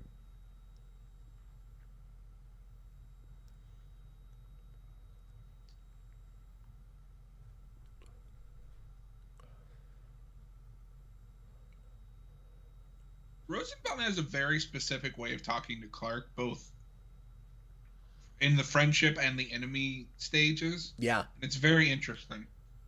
Yeah, it's really deliberate. I just don't know how he keeps all that so consistent, because in real life, in his podcasts and things, he seems like the least organized person. Well, but isn't that always the case where, like, this guy looks really unorganized, but it turns out he's, like, the best worker amongst the group? Yeah, but I don't think that's true. I think he's just that good of an actor. I don't think he could explain how he does any of that. And I don't mean to be backhanded compliment about it. I just mean that he's got a very specific skill set. He will find you, and he will kill you. Robo Brando, hey Cap and John, if Go and Miller got what they wanted and were able to put Batman, Bruce Wayne in Smallville, do you think this stuff would have taken over the show? I don't think so. Because we basically get a Smallville, we get the dynamic with Clark and Bruce Wayne that we would with Clark and Oliver Queen, and it doesn't take over the show. I agree with that. I also think that it's a lot more likely they would have tried to make a spinoff happen. I'm amazed that they didn't think about, well, what if we put Batman on the small screen? Yeah. Imagine all the money they lost doing that stupid synergy crap. Yeah, I know. And people were really surprised they didn't spin off Green Arrow into his own show. If they had been allowed to with Batman, just all things being equal, he would have gotten his own show. Well, and it's unfortunate because the immediately next thing we do is a Green Arrow show. Well, and what you could have done with, see, look how long it took them to come up with an anagram. But with Batman, like 2 minutes. They would have introduced him. Yeah, but like it's got some uppercase letters and lowercase letters. It's obvious that it's an anagram. Anyway, but if Bruce Wayne had been in this show, it would have been pre-Batman Bruce Wayne almost certainly. Like I don't think they would have done it like they did Green Arrow. I think it would have been a Bruce Wayne that is either in the middle of traveling the world or hasn't done that yet, and then it would be really easy to spin him off and do a Bruce Becomes Batman show. Well, see, it would have been he's afraid of bats, so everyone that he comes into contact with uses the bat motif. All of his villains are bat themed. And he's like, maybe I should become a bat. I like it when Clark has to ride with people and be frustrated that he has to go really slow because he has super speed, but he has to keep up appearances. So he's like, now I gotta ride in this car.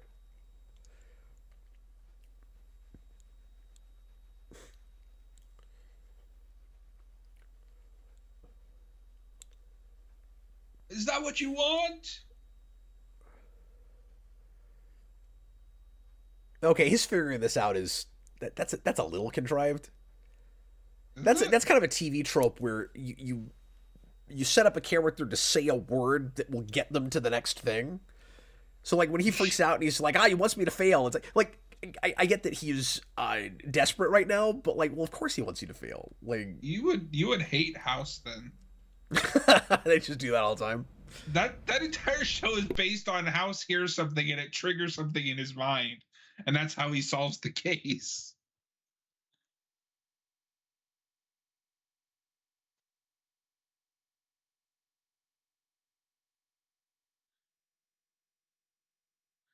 Cowabunga, dude.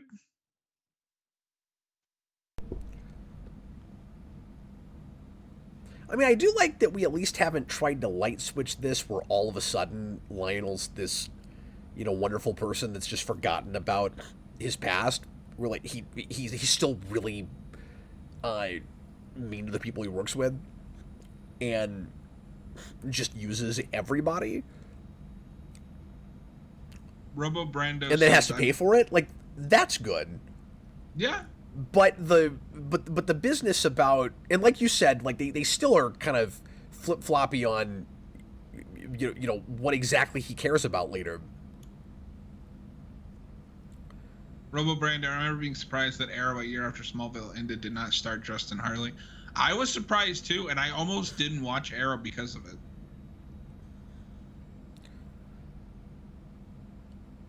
I was like, I just had a good Green Arrow. I don't need. They did too much with that character in this show to spin him off. That's what I've always said. Yeah, but I mean, it's not like you can't just pave over that. Well, that's true too. I am in full support of retconning something if it makes the story better.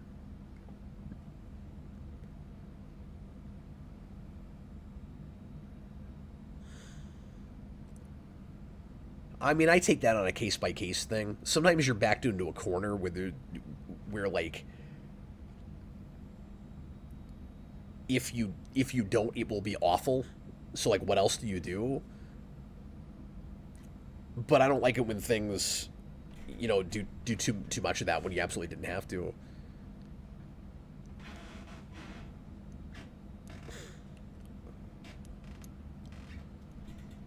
And also, some of it is about, like, how much of my time you've wasted with it. So when you go seasons and seasons of maybe Jor-El is like a conquering force, and then all of a sudden you just make him something closer to, like, classic comic book Jor-El, and retcon that, yeah, I have a hard time with that. And the thing that annoys me the most with that is there's an easy fix there. All you have to do is say that the Jor-El in the cave was an AI that went bad. What you should have made that Brainiac. James Marsters built it in a cave with a box of scraps. Nicholas Bodo, which show has the better Green Arrow, Smallville or Arrow? I mean, Smallville. It's not even close. Yeah. John, is Veritas a worthy retcon for you? No, Veritas sucks. It's so dumb.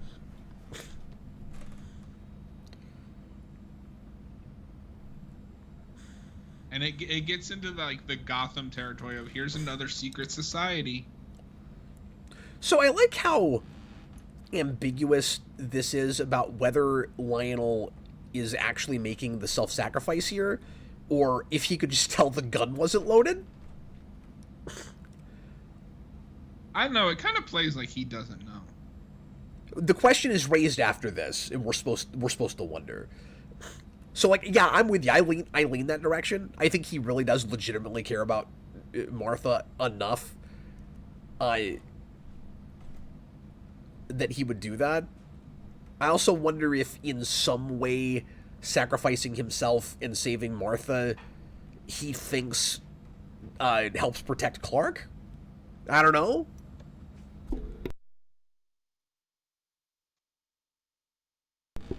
AMC, I am equally perplexed as Cap as to why Lionel keeps denying killing his parents. I wonder if the writers were trying to retcon season 3. I don't know, because he's doing it even later in 3, or maybe it's 4, but like it's not too far after that he's already saying he didn't kill his parents. Because there's a place where he says, like, not for the crime I'm imprisoned for, and I'm like, we all know you did it. Like,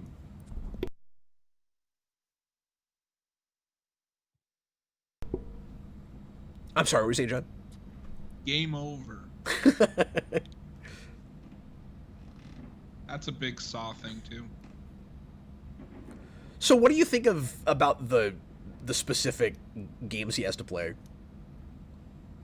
I didn't really... I kind of like them. But... I mean, yeah, for TV, they're pretty good.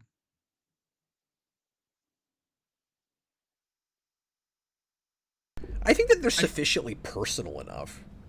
I just love the way he says Clark. So deliberate. It almost has an extra syllable, but not quite. And of course, Lex is listening to this. Oh no, he does straight up say that part of his motivation for taking his own life here is that Clark needs her. And I like Lex listening into that. Like, that's, in some ways, that's the closest he gets until the end of 7 to finding out Clark's secret, right? Yeah. No, because in season 6 he stabs Clark with a farm tool and it bends, and there's a whole like thing with that. Oh, I forgot about, or I don't remember that at all.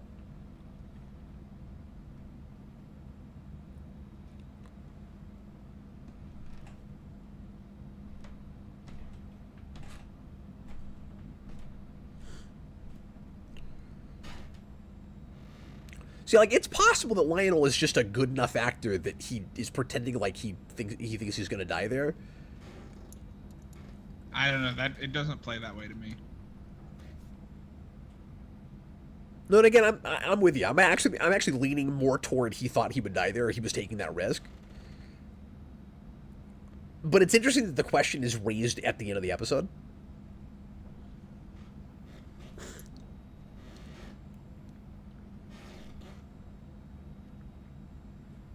This is where the episode loses me a little bit. I get the ideas that he's that far gone, but I think they take something away from the games to have him pass and then die anyway. No, I'm with you. I don't like that at all.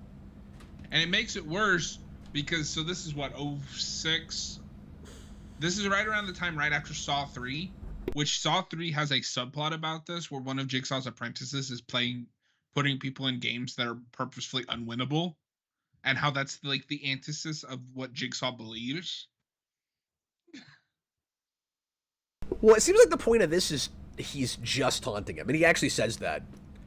I wanted you to suffer like I did. I don't remember who this is. Well, I feel like we've seen him before. He said he stood right in front of Lionel earlier today. I'm sorry, what was it? He said he stood right in front of Lionel earlier today and he didn't recognize him. Yeah, but like, I feel like he's been in another episode or something. Or I've seen him in some other show. Yeah.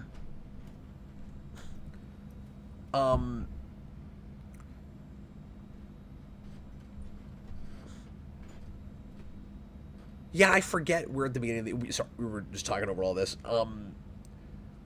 Was he in the car with him toward the beginning of the episode?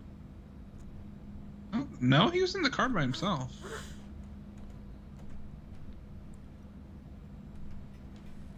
Dagan Spear says he was scanning Lionel's office. Oh, he must have been one of the people that Lionel called in.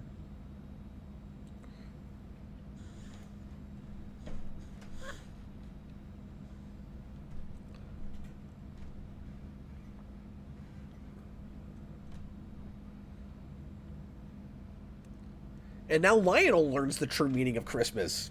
Oh.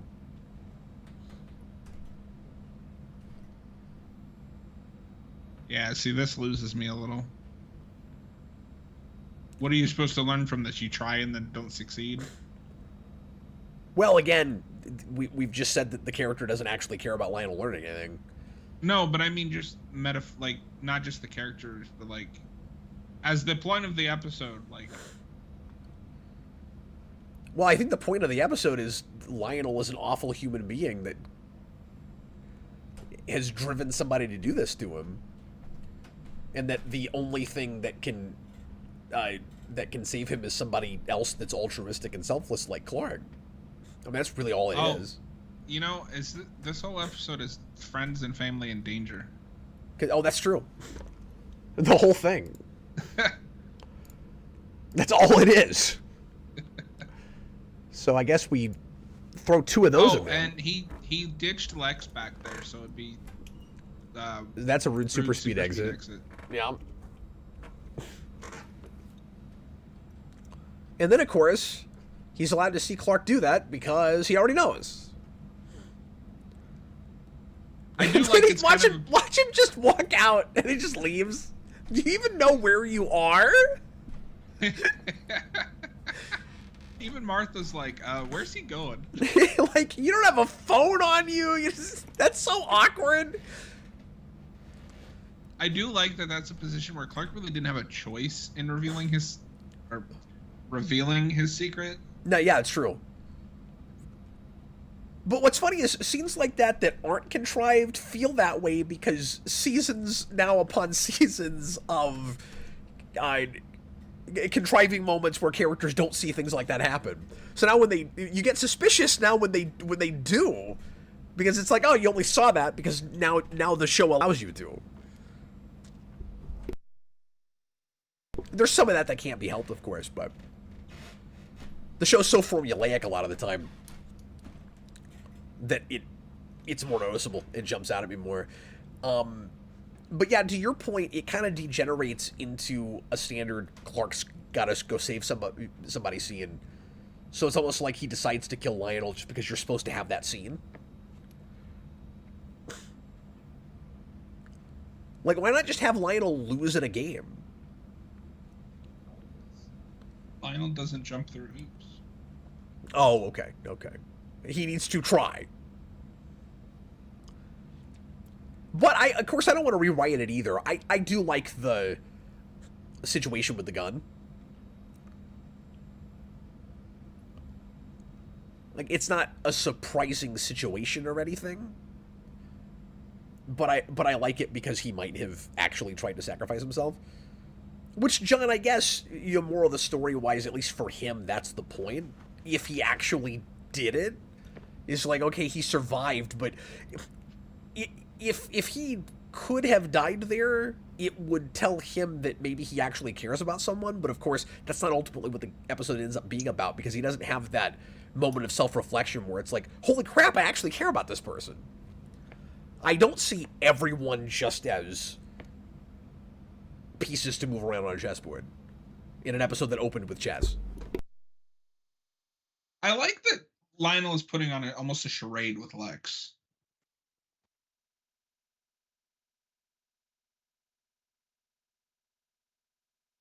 Yeah, and isn't he a much better liar than Clark?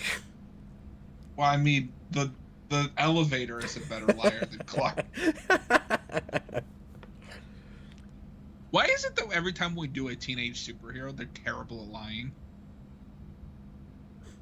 Well, they're just inexperienced. I think the idea, honestly... He's been doing this for 20 years! No, that's a good point. That's a good point. And he'll never be good at it. But I think the idea is supposed to be, if you're altruistic and selfless, lying is, supposed to be a sin, so you're not good at it, even when you have to do it, because it's wrong. That was a harsh line. I missed it, sorry. Lionel goes like, I meant that Clark is the kind of son a man can be proud of. Yeah. She is. What was that? That was Skype.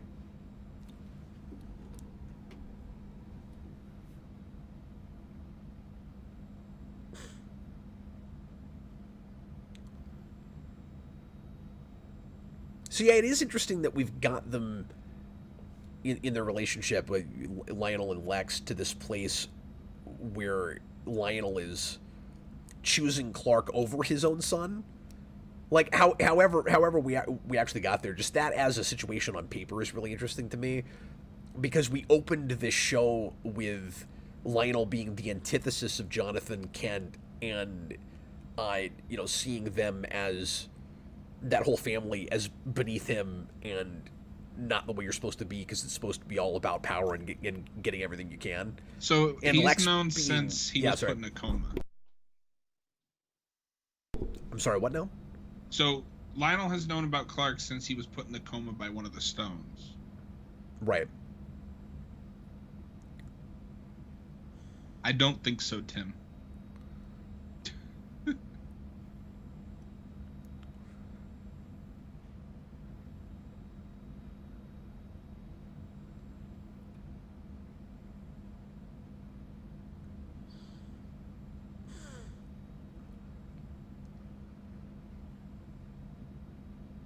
Yeah, what I'm still not sure about is just when the show decided what his motivation was for walking into the barn with Jonathan. 2 minutes ago. Oh, okay.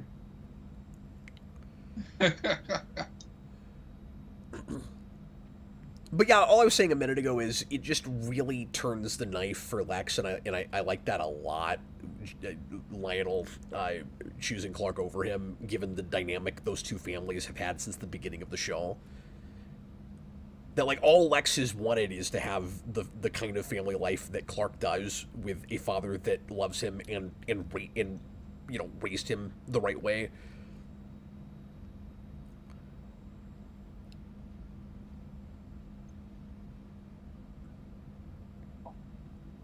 And that father chooses Clark over him. That's messed up.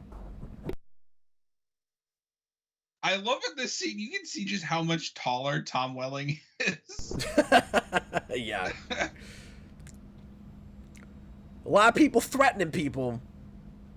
Because poor Glover has to, like, look up. Yeah, Dagan Spear, that's a good point. He says it almost paints the idea that Lex has become a variation of Lionel, but even Lionel has come to regret it and doesn't like to see what he is reflected in him. Lionel's in this place where he's like, I've created a monster, or potentially a monster, and you're getting that sense, especially He's freaking out. once Lex starts running for Senate, where Lionel starts complaining to him that he's too concerned about, like he wants power too much, and he's like, you know, you've got to slow down. You're going too far on this dark path. And the question, John, is, does Lex ever, like, we talked about this earlier, somebody raised this question, but, like, does Lex ever become actually worse than Lionel? It's like Lionel's like, oh god, I've created a monster, like, he's gonna be even worse than I am. And you look at all the insane experiments he's run and stuff, and I'm like, I don't know that he ever really is that much worse than Lionel. I don't know, because they never get him to a place of true power like Lionel had. But I think you can make the argument some of what he does to Lana is as bad as anything that we've seen Lionel do on the show. Okay, and it's just been too long.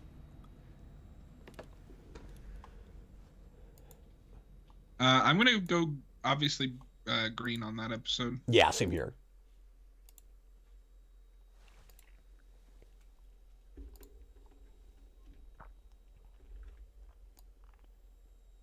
The villain by the end is kind of lame. I'm not gonna lie. They should have just got Tobin Bell. Well, it's not even the acting for me as so much as just the thing you were complaining about, where he just tries to kill him anyway.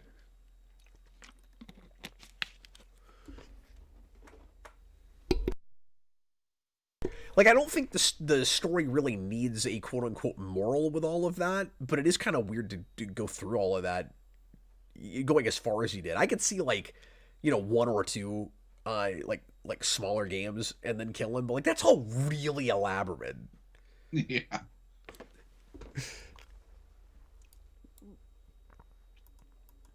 You know, at least make it something really unwinnable. Okay, I gotta get some coffee. I was just about to say, I think I need a coffee run. Okay, let's do that, and then the next episode, we're 3 from the end. It's gonna be Fade, which kind of describes me right now, John. You must try, Captain. Try. I'm gonna try. I'm gonna try. Okay.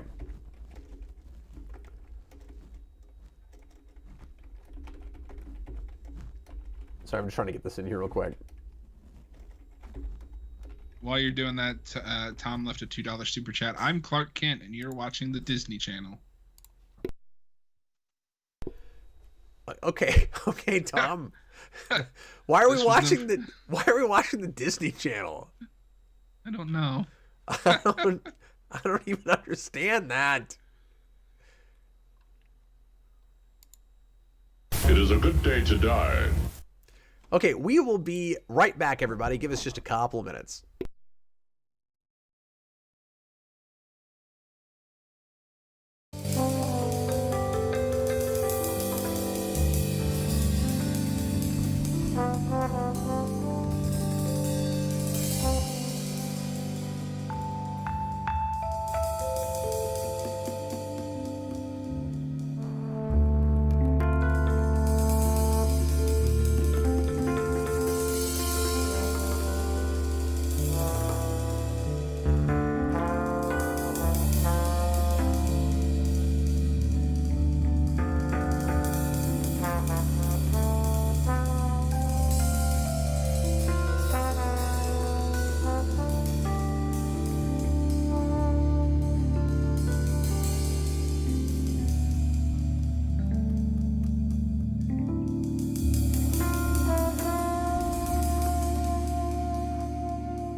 And look, it's Robert Wild. Hello, Robert.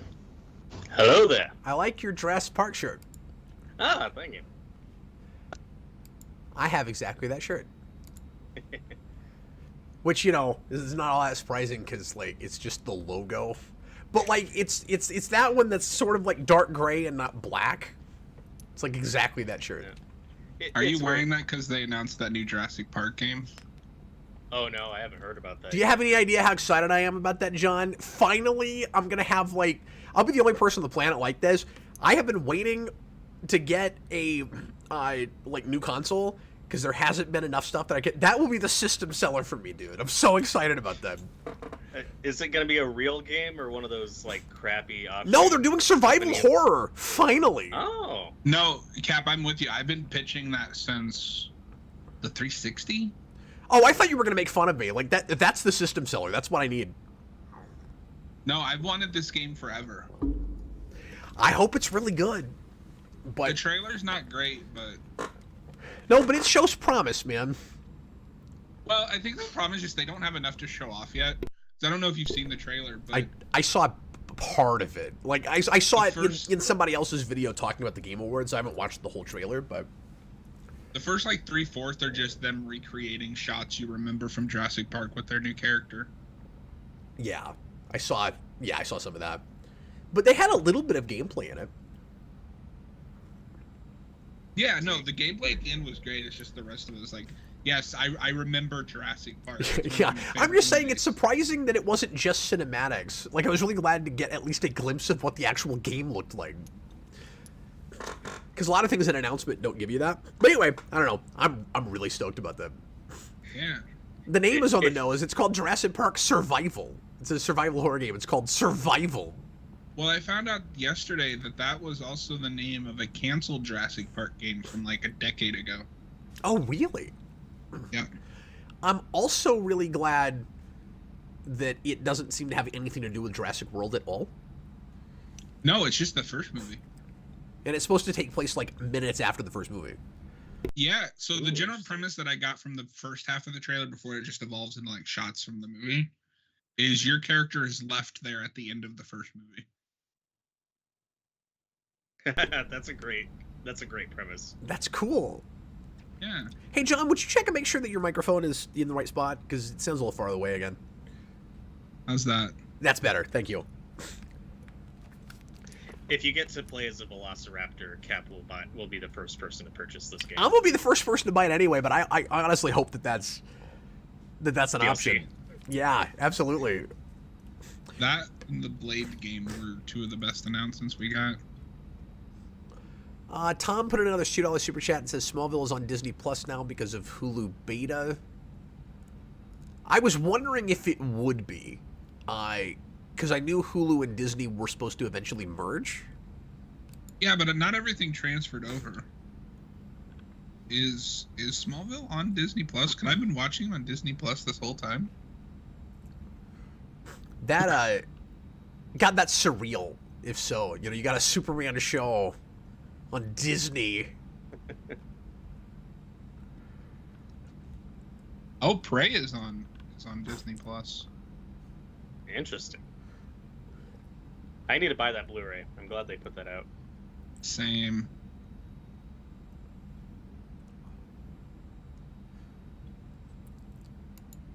Cap, you should. No one says no to me. So, sorry, I had to play a sound because it was a super chat. Sorry, what was that, Robert? You need to do more Jurassic Park commentaries. I do. Well, Austin and I have like 150 things that we've started and not finished, and that's one of them.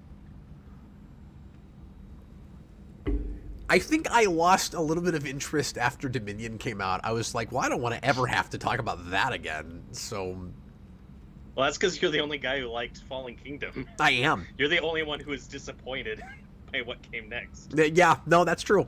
Yep. I had The Last Jedi thing, except I was the only one. I would do a The Lost World commentary. I love that movie. I do too. Hey, I'm not alone. Finally, it's the best Jurassic Park sequel. I'm not saying it's as. I good mean, as I the like first it one, too. but it's the best sequel. Oh, I thought you didn't like The Lost World for some reason. You always said you Oh didn't no, like I thought you said Jurassic World because I like Jurassic World. Okay, no, Lost World I don't like. No, I don't like any of the Jurassic World movies. Well, that's it. fine. I like the first one. You're not like alone or anything. Most people feel that way. But anyway, okay, we gotta watch this show. We got 3 more left. Gotta get done with it. So dinner and things. Robert, it's good to see you. Thanks for coming into the chat, into the Thank you. into the video, the stream. The good news is you'll be halfway done. The bad news is we'll only be halfway done. I know. That comes late. And I'm not looking forward to season 7 after listening to John talk about it after going back to that. Anyway, all right, here we go. Everybody, please press play. We're watching Fade. It's the 3rd to last episode of the season. Here we go. Everybody, please press play right now. You'd like to use that in a sentence. Cap is starting to fade. We're gonna see if I can get through the rest of these episodes. And then Tom says use search bar for Smallville, and he is correct. Smallville is on Disney Plus now. That's so weird. That feels like a thing people should be talking about. Unless it's like only internationally. Like countries that don't have Hulu or something. The Hulu beta thing here has been getting some attention, but there's no specific like, oh, this is on Disney Plus now. Yeah, I mean, I have the DVDs. I'm just watching it on Hulu because it's more convenient. Probably looks better than your DVD too. Yeah, probably. Do you guys think the villain in this episode is supposed to be like sort of a Lex analog or something, where he is like a filthy rich guy that's just awful and does whatever he wants, get away with stuff, but like I'm he doesn't. struggling to remember this episode. Okay, I'm well, gonna say yes. we'll talk about it as it all comes back to you, John. My replies will be yes and no answers because I don't remember this one either. This is the episode where Clark saves this guy, and then he spends the whole episode trying to do Clark a favor, and then he's this horrible person who will do anything he feels like. So he tries to. Does he try to murder Lionel, or I can't remember. He tries to do something really terrible because Clark thinks because he thinks Clark will want that. And if he just didn't do bullet time right now, the episode would be over. That's a bullet jump. It was. Did he throw him? No, he just jumped with him. We should have started counting tackles. How many times does Clark tackle someone? How did no one see that happen? Well, all they would have seen is just him move over and tackle the guy. What you didn't see was everyone was conveniently unconscious for a couple seconds. So John, how many movies though have you seen where there's like a heroic save and then everybody around applauds? Like, nobody noticed it happen. Well, but they also didn't stick around for anyone to react. There were a bunch of people that were just standing there. Right, but what I'm saying is it would have taken time for them to like get over to him, and they're already the cutscene cut before anything. God, are you watching the show I'm watching? I mean, seriously. No, I don't know if you know this, but I've actually been watching Godzilla this whole time. Oh, you're like Austin, where we'll be doing a commentary, and it turns out he's watching a different film the whole time. Have you guys talked about Godzilla -1 yet? No. It's great. You should see it if you haven't yet. Oh, I thought you just meant have we reviewed it or anything. I haven't seen it yet. Oh no, I meant like during the stream. A lot of time has passed. A lot of questions. Oh, I brought it up earlier just because I want to see it. Yeah, it's great. Loved it. This man is dead. So one thing continuity-wise that they kept that I'm glad is they kept the Metropolis PD badges. I'm sorry, they kept the what? The Metropolis PD badges. Yeah, it's just very convenient that everything in this world has that crest. Everything. I had this thought the other day too. Clark. To be fair, yeah, the part that they keep is just a normal shape that people use. I mean, it comes up in stuff, but it's still a pretty specific shape. It's not like there's a ton of the Superman crest in a lot of things. No, but I mean, it's just a diamond. No, it's not a diamond. It's specifically like it's straight at the top, and then it jets out slightly, and then the rest of it is diamond. It's not just a diamond. Like, it is the Superman crest. I'm with Cap on this one. There That's fair. are an obscene amount of references to that symbol.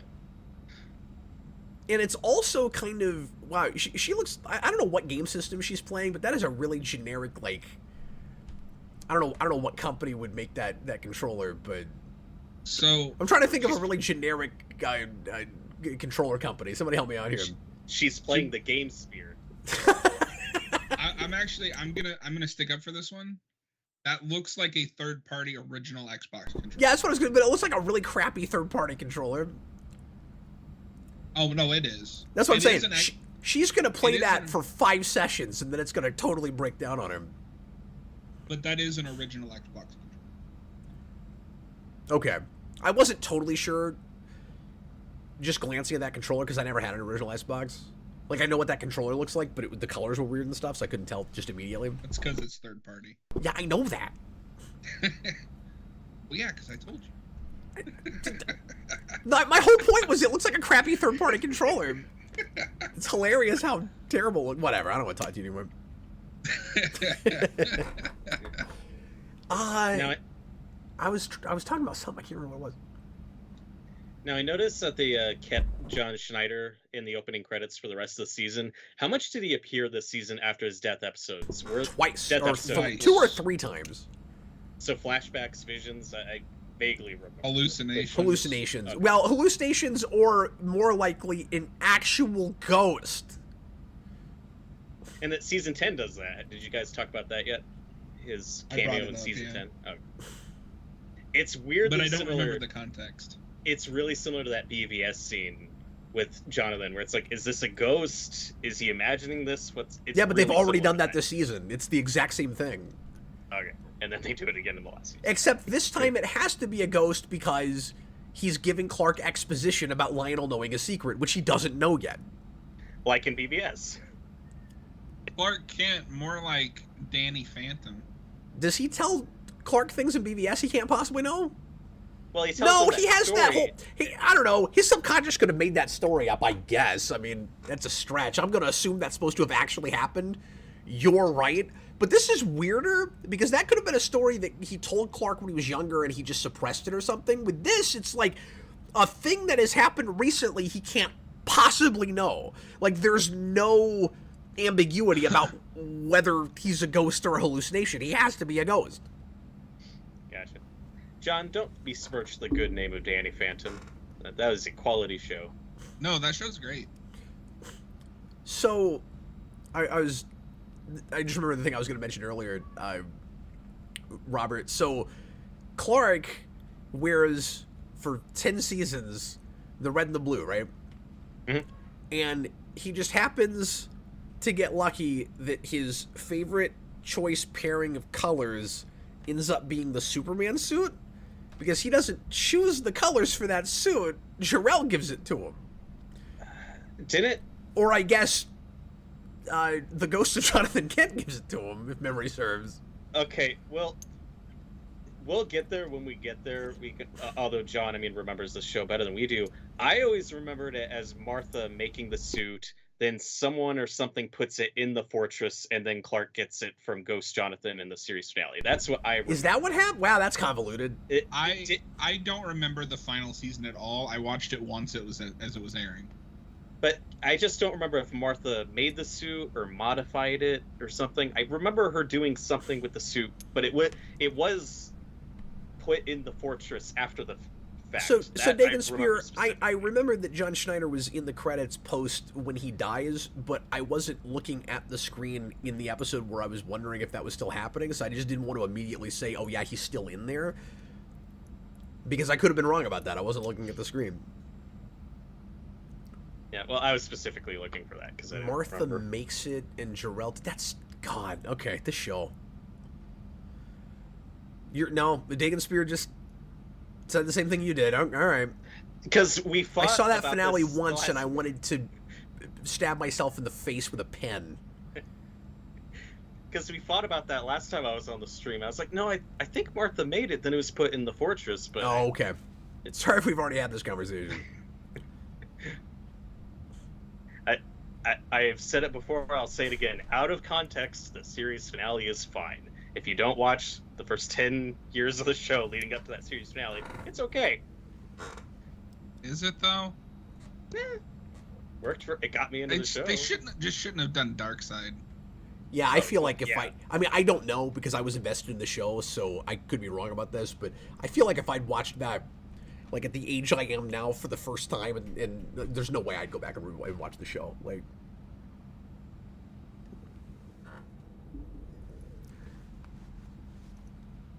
because I think the Lex Luthor amnesia thing would still piss me off, even if I had no investment in the show. Well, we talked about that last time too. Like, when this show is airing and they're doing this Clark Lex backstory, are you just assuming like, okay, is this just gonna be a Lex who always knows that Clark is Superman? Like, because it's cool backstory, but it doesn't make sense if you want to get to classic Lex versus Superman stuff. I was open to their going wherever they were gonna go with it. It was a reimagining, and so yeah, I wasn't sure, like how exactly they would handle that, but I thought they'd handle it better than that. Like, you can't throw your hands in the air and go, like, you gotta have the classic Superman thing, so of course he has to have amnesia and ruin his entire character arc through the whole show. Well, you just wasted, like 7 years of my time then. The memory wipe kiss for Lois would have made more sense than that. Yeah, I mean, I've never liked that either, but at least it didn't erase their entire relationship. Yeah, that was a choice. Anyway, we're not talking about this episode at all. Clark's Well, the Daily Planet happened. again. We're gradually getting more and more toward this show should be called Metropolis.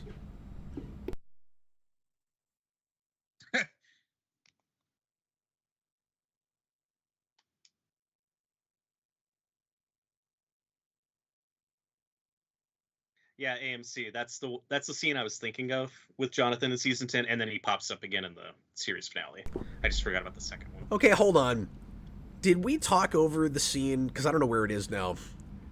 I know there's a scene where Clark walks in on Lana and Lex kissing. Yeah, we just got that. That's why he's yelling at Chloe. I'm sorry, I was talking and I wasn't even looking at this show. Okay, hold on, because I got to write down the love triangle phase. And I just want to real quick mention, I always hate those, and that's one of the worst ones. Anyway, carry on.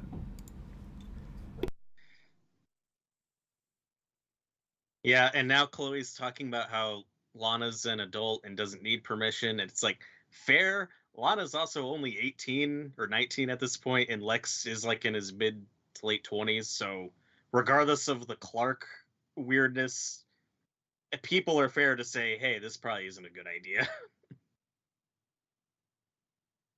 But now it's like, I don't know what you're talking about. She's been possessed by a witch. She went to China. She's practically a senior citizen at this point.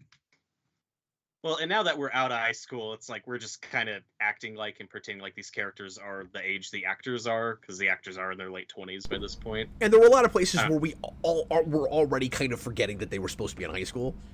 Yeah. Like, if I was coming this completely blind and you said, oh, Clark's like 24 here, I'd be like, okay, sure, I believe that. But I mean, think a lot of shows that start in high school do that, because Buffy has that problem too. I sympathize with Chloe in, yeah, it absolutely does. I sympathize with Chloe in being in that, like, in between place you don't want to be in a friendship, where it's like, don't make me the go-between. Yeah. So her whole Lana's an adult argument, like, yeah, I'm with you. Like, somebody needs to tell Lana that's a bad idea. But her being like, look, Lana told me not to tell you, and I'm her friend too. Like, yeah, I sympathize with that. Yeah, that's fair. I mean, she's right. Lana can date whoever she wants. And most importantly, it's not her responsibility to tell anybody anything. Yeah. Like, Clark is absolutely in the wrong in that scene. It's because she has no great power, therefore she has no responsibility. I just don't remember. When does Clark confront Lex about it, or does he just mope about it to Chloe and other characters? He mopes about it until season 6 when he gets the red kryptonite. That's stupid. Because clearly, if you're in Clark's situation, the person you confront is Lex. You don't just rant to Chloe about it. Well, I the idea, or the way I always read it, is more as he gets talked down from doing that. Because it's really not any of his business. Well, and also selfishly, he's probably just afraid to go back to the mansion because he doesn't want to see them together again. Yeah. I mean, that's how passive this character is. He's out of character. This is a little facetious to say, but sometimes he feels most out of character when he's real proactive.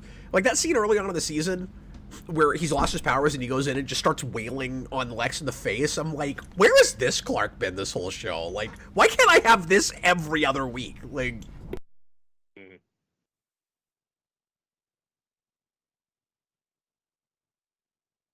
Nicholas Bodo, is this a Spider-Man show in disguise? I mean, anytime you have a teenage superhero that's trying to find himself and figure out how to balance the responsibility of having superpowers with his regular life, it's gonna go to that place. Because that's the gold standard for teenage superhero stories. For a second there, I thought you were going to say the gold standard for Teenage Mutant Ninja Turtle stories. It is, John. John, get more caffeine in you, man. It's the gold standard for Teenage Mutant Ninja Turtles. Spider-Man is. I mean, we haven't had one of those stories in a long time. I think the real problem with most Ninja Turtle stories is they're not Spider-Man. Yeah, that's true.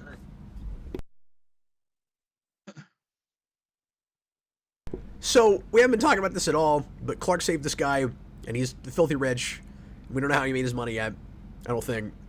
And he's trying to pay Clark back somehow because he doesn't like to owe people things. So he gave him a plasma screen TV, and Clark was like, yeah, I'm taking that back. What's weird is, first of all, did the guy bring him a gift receipt with that TV? Because he's like, I took it back. I'm like, to where? How did you know where it came from? Yeah, This is a question I want to ask Sherelle when I get to heaven. This is the dictionary definition of a filler episode. It really is. And then you have the standard, well, he wants Clark to be happy, so he's gonna, put this girl up to go out with him, or maybe she's a prostitute. I'm gonna assume she's a prostitute.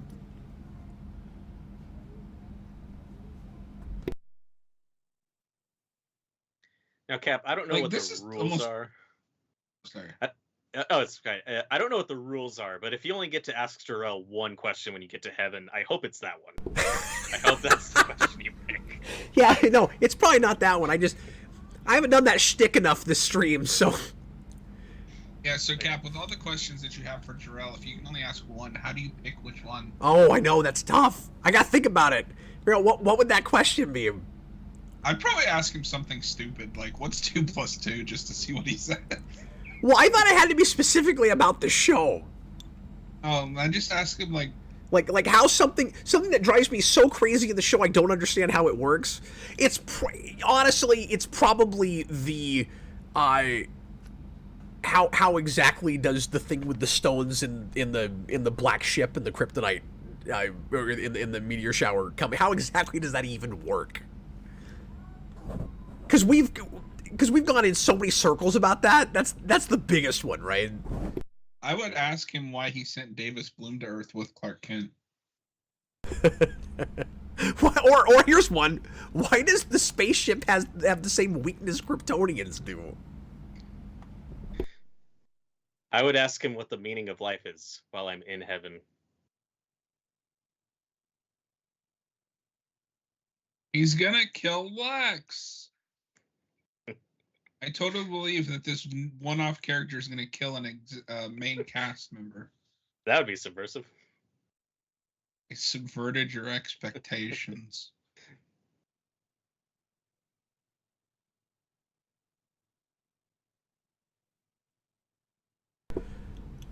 Well, Lex just got knocked out, and I don't feel like we've counted all those the season, so I'm going to throw another one in there, because I feel like there's been at least one more of those. Oh, look, it's the world's worst security team. Yeah. Who again, we needed an excuse in the Simone episode where she's like, oh, I took out your security team. I'm like, don't even mention the security team. They're never relevant anyway. To be fair, at least this guy can turn invisible. Now, have you guys paid attention to how consistent the actors are playing his security? Or is it completely different people every time Why they do show you up? keep inventing things for us to keep track of? So there's That's what I need to couple count. there's the couple you get that are recurring that are named. I'm trying to remember his name. There's that black guy we had for a while that had a really cool look to him, but he died at some point, I think. And then, but like for the most part, yeah, I think they're just random new actors every time. It's a really big security team. God, that guy's name is on the tip of my tongue, but I can't think of it. Does this count as love triangle face? Yeah, because we're not counting enough of that, so we might as well. This is the 512th hospital scene. That's nice, Robert. Yeah, you know what? With sets, the only other thing we've done is like two people in a specific location, like Clark and Lana in the loft. So if we did that with hospitals, we should narrow it down to a particular couple of characters in the hospital. Colonel Mustard in the hospital with a wrench. With a kryptonite rock. And I know everybody thinks I'm quoting Clue, but I'm actually quoting Jumanji. Which was quoting Clue. That's why it's subversive, because you think I'm quoting Clue, but I'm actually quoting something that's quoting Clue. Nicholas, I don't remember Alexa's parents ever being mentioned on Superman the Animated Series. Yeah, you got me could really be wrong. wanting to look that. Although I bet if that comes up, that Lex killed his parents in that continuity, it's more likely to be in Justice League, I think, than in TAS. But Lex is in surprisingly little of TAS from what I remember. yeah, and then he becomes the big bad in Justice League Unlimited. Mm-hmm. But like, I don't even remember Lex's parents being much of a thing pre-Smallville. Like even in the comics, I mean, I'm sure there's something. No, so I'm sure they're mentioned, but like the show invents Lionel, like, right? Yeah, but that's the whole thing. Is Lionel has Lex's comic book backstory. Okay. So in the comics, Lex his like post-crisis backstory is he had his parents killed in a tenement fire. So the reason Nicholas brought that up is he's wondering if Lex has the same backstory in that he does traditionally. Because in this we gave it to Lionel. Yeah, like I said, his parents could have been mentioned in Superman the Animated Series, and I'm just not remembering it, but I don't immediately remember them ever being. But again, it's not about his parents so much as how did he get his wealth. That show really plays him up as like a self-made man. At least that's how I always interpret it. That he was just a really good, successful businessman. And they may not have been able to go that far. Yeah. On a cartoon. Yeah, but that's what I'm saying is that by Justice League they would have been able to. Mm-hmm. Well, they could have been vague about it. Well, I mean, Justice League is the best of the DCAU anyway. So once again, Lois, we've got a main female character dating the absolute worst possible person they could try to date, and this just seems like your real kind of standard filling in for a formula where we need more scary things for this villain to do and more of our main cast to be in danger. So of course he's got to date Lois. But I don't mind the Lois goes after bad boys thing as she's, developing as a character. Mm-hmm. Because we had that whole thing with Aquaman where it's like she's starting to go after, more heroic characters. So I guess maybe you could say that it's a little bit of a character regression that she would go after this guy right now, but she doesn't know he's bad. Mm-hmm. Okay, one final pin in the Superman TAS discussion. They could have, like, subtly alluded to that with Lex and his parents if they wanted to. Let's not forget that that show straight up murdered a recurring character on screen. Right. They could have hinted at Lex killing his parents if they wanted to. I'm just not recalling that. But that show did get away with some dark stuff. But I mean, all you have to do is mention it. You don't even have to allude to like Batman had discussion of people dying. Mm-hmm. You know what I mean? Like, you're not showing it. I don't know. They didn't have the same stringent censorship that like some of the Fox shows had. Well, I mean, it was a Fox show. I don't know what I'm talking about, but like the Spider-Man and X-Men and stuff, like those shows, it seemed like you almost couldn't even say kill or death. Batman didn't really have that. They couldn't even say sinister. For some reason. Insidious 6 was... Yeah, which is weird because X-Men had Mr. Sinister, and it's in the same continuity. So like, for a second, you threw me off. I was like, what, they did, though? They have Mr. Sinister. Oh, you're talking about Spider-Man. Yep. Why did they have a different standards and practices person on that show, apparently? I don't know. I also don't know why they couldn't have him punch. Okay, I hate this. They could on X-Men. So, he's invisible, and he's listening to this conversation, and here's how bad the writing is here. Because he's listening in, Clark has to come right out and say what his weakness is. So she goes, he might know about the weakness, and then, or I can't remember which one is which, but one of them says, he might know about your weakness, and the other one says, how would he know about the meteor rocks? So that guy will know to go get a meteor rock. Meanwhile, in the previous episode, when Lex is listening in to that conversation with Lionel about in Martha about how important it is to preserve Clark's life because he's going to be so important to the world. Nobody, Martha doesn't come out and be like, oh, because of his superpowers? You know why? Because like Lex was listening in and he's not supposed to know that right then. But this guy has to know this, so we say too much. Yep. Is this a meteor freak? So many shower scenes this season. Have you guys noticed this? And in this shower specifically. Okay, so they must have all been in the back half because I watched the first half with you guys and I didn't count any, but this is the first one I've seen. Okay, there's been at least two, and it might only be those two, but that feels like a lot. That was also very clearly not Erica Durant's. Like that was well, and they did it with Chloe early in the season, and I'm pretty sure it wasn't Allison Mack either. Hey, John, I think that does count as a Kryptofreak.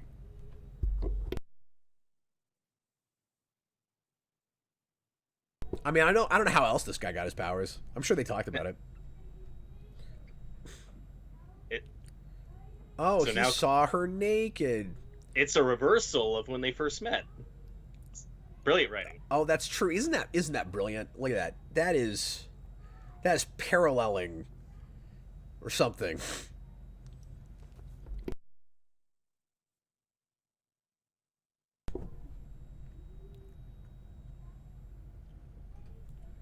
I will say, somehow it wasn't as awkward as it could have been. I guess. Not as awkward as her being turned into a vampire. I don't know what your standards are. Yeah, and that was this season, so they're low. They're very low. But yeah, on the first part of the season 5 live stream, I watched most of those live, and I don't remember seeing any other gratuitous shower scenes this season. That's the first I've seen, but like I said, I haven't. They really like those in the back half. I guess. Well, the thing to notice is he said he didn't notice any gratuitous ones, so there was plenty of them in the first half. They just weren't gratuitous to him. No, they really served the story. It was very important that we had attractive naked women in showers. You couldn't tell the story without that. Clark's on green kryptonite. Yes, he is. John, we are still very close to a tie between Clark on green K and Kryptofreaks. It is 51-49 right now. It's like watching basketball. Yeah, but basketball sucks. I'm going to eject you from the call, sir. Wrestling is where it's at. Sorry, what? Wrestling's where it's at. I mean, I wouldn't even think to compare them if I was a sports person. You know, one of these is a sport. I mean, wrestling The other is one, a sport. at no point have I been watching basketball and go like this, John. Acting. And if I watch wrestling, I could do that over and over again. Yeah, but I mean, they still have to be athletic and do sports in the ring. No, and that's cool, but it's a performance art thing. Like, basketball's not a performance art. If I'm watching basketball, I'm curious as to who will win. If I watch wrestling, I don't care about that. That's the difference. I mean, but you are kind of watching wrestling to see who will win because it's part of the story. Okay, but in a different way. In the same way as I'm watching this to see who's gonna get together with the person in the love triangle. That's not the reason I watch this show. No. No, I don't really care about that. We're gonna make Cap into a wrestling fan yet. Dude, I'll go on record right now to say if you want to do the Make Cap watch wrestling stream, I will show up for that. I'll do that. Okay. And- Because you know why? Like the entire. Because I have no idea how that show is watchable. Like, I have no idea how that stream with us would be watchable. You have to swim on camera while watching wrestling. That's what you have to do. Yeah, because Peacock has like the entire WWE backlog. Mm. It's actually kind of impressive. Okay, I'll do it. Now, I'm not doing 12 or 24 hours of it. I'll do a program. Whatever the program is. No, see, what we'd have to do is I'd have to do some research and find like a really great pay-per-view with a good build and watch the build to the pay-per-view and then the pay-per-view. So Lex really likes this phrase now that he and Clark aren't getting along anymore, modicum of respect. And I like that that's where his standard is. Yeah, he tells Lana, he's like, look, you might be mad at Clark, but he deserves a modicum of respect. Not anything more than that. Just a modicum. But I like that there's still, this sliver of respect that Lex has for Clark. And I think it still legitimately bothers him that they can't be friends, even though this whole thing has become an obsession for him and all about figuring out his secret and Krypton and all of that. Mm-hmm. Because I think some of it is personal. Some of it is his feelings are really, really hurt. As we were talking about last episode with even his father has turned against him for Clark. For Clark. Clark! Like, Also, I had this thought after we watched that episode, and I don't know if this is intentional, but that kind of harkens to the real classic Superman-Lex Luthor dynamic, where one of the big things that comic book Lex Luthor classically hates about Superman is that he has all that power, and he didn't have to do anything to obtain it. He didn't have to work for it. He just naturally comes by it, and Lex is this like really impressive, specimen of human intellect, and that could be a reason that he develops a lot of animosity for Clark once he learns that Clark has powers. Forgetting the finale when he loses his memory of it, that Lionel comes to care more about Clark maybe even than he does his own son, and he has all that power that Lionel raised Lex to try to get, and Clark didn't have to do anything to obtain it.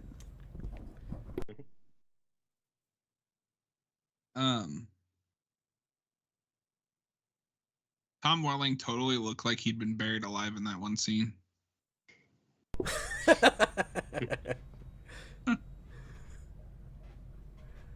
method acting.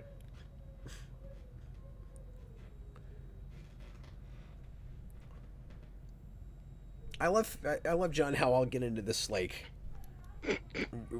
really like academic analytical place for a couple minutes, and then your response the next thing we hear is, "Well, that's pretty weird, isn't it?" Cap, I'm impressed that you can still go to that analytical place with this show. You still have it in you. I promise you, I am BSing all of it. I don't know if any of it's really there.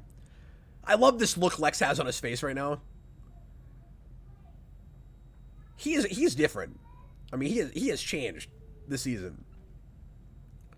He also works out more than he used to. You know what I'm saying? Mm-hmm.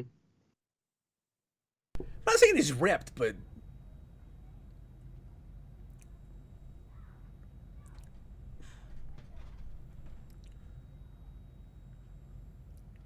imagine that acting day, John, where you have to just stand there and pretend to get punched in the face. Ugh. Acting. Can we have another shot of that? Can you pretend to be hit in the face again? Okay. Ugh. Do you have to go to mime school? As opposed to when they really punch these actors in the face? Well, yeah, but it's easier to work off of someone pretending to punch you than to just stand there and pretend to get punched.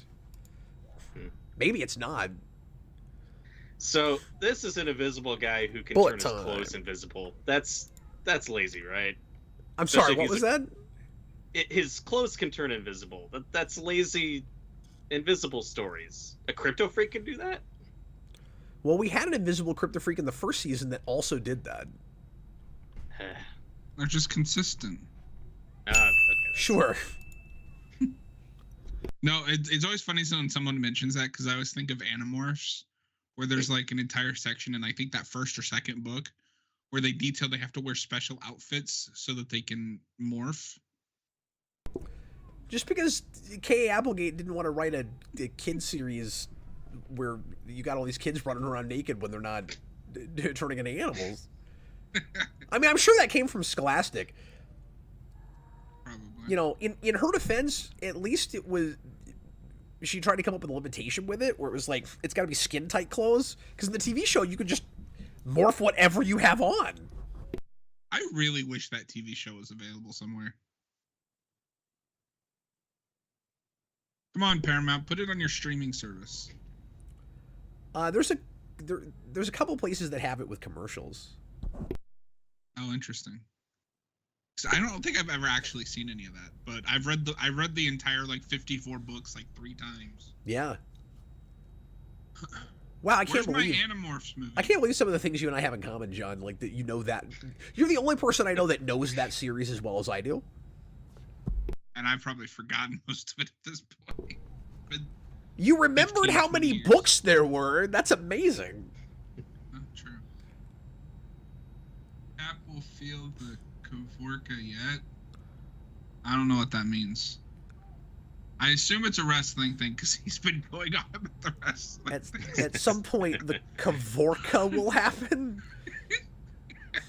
It sounds like a Babylon 5 race.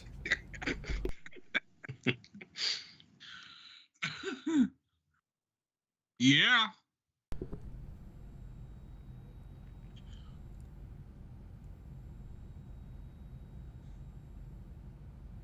Do you get it, Lois? The right one? Just date Clark already. You know, I gave them a lot of credit for being subtle about that a couple episodes ago, and but I'll stand by the line that she has later about looking for a Harley. I still like some of the setup they're doing with that. No, I don't think it's all bad. It's just some of it, when it's bad, it's like awkward. Lois is a great example of a character with a lot of earned arrogance. Like, when she's kind of full of herself, you just kind of buy it. Yep.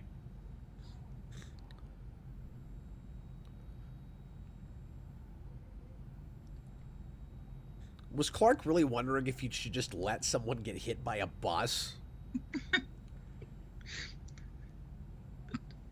Cap, I've seen Man of Steel. The answer is yes. See, I That's knew... what Jonathan would say. I honestly thought John was going to go there, but No, because I mean, that's my least favorite part of Man of Steel. see, Oh, for, me too. for I anybody actually like that's but I thought you'd make fun of it at least. For anybody that's never tried to do a stream like this, just a pro tip. It's basically a tennis match, you know. You set them up, and then you just wait for the inevitable response making fun of the Snyderverse to come up. Like, How does a 3-way tennis match work? well, it's doubles, but I'm 2 people. I guess. Just imagining Cap with like 4 arms to back I say that because from my end and the viewers' end, you guys are right next to each other, so you'd have to be on a team. But like, it's not like you're really in the same room. Do you want to form an alliance with me? Hey, Robert, I'm going to ask you a really general kind of Smallville question. Cool. What do you think? And maybe there's an obvious answer to this. Clark and Lana in the loft. Woo! I mean, there's been like, we've counted 49 of them. I think 25 of those have been this season. Robert, what is, in your mind, the coolest standing set in this show? Ooh. Could be all the way through. The Fortress isn't bad. It's shockingly good. For this show on the budget it has.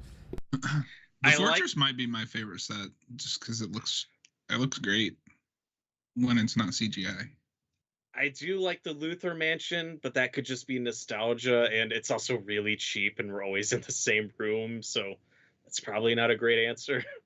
No, but it's still mine, man. I've got so much nostalgia for that. When I was in high school, my plan was to grow up, get a house, and have an office that looked identical to that office. Like, I always wanted to rebuild it. I don't have that as much now, but I used to really want to do that. Well, it's because you live in a bat bunker now. You've hit the ceiling. Yeah, exactly. Well, and if I still want a pool table. Like, there's still some stuff that... Oh, sure. And I haven't done that just for, practical reasons down here, but I don't know. I've got too much geeky stuff that just wouldn't really look very good in that room, so...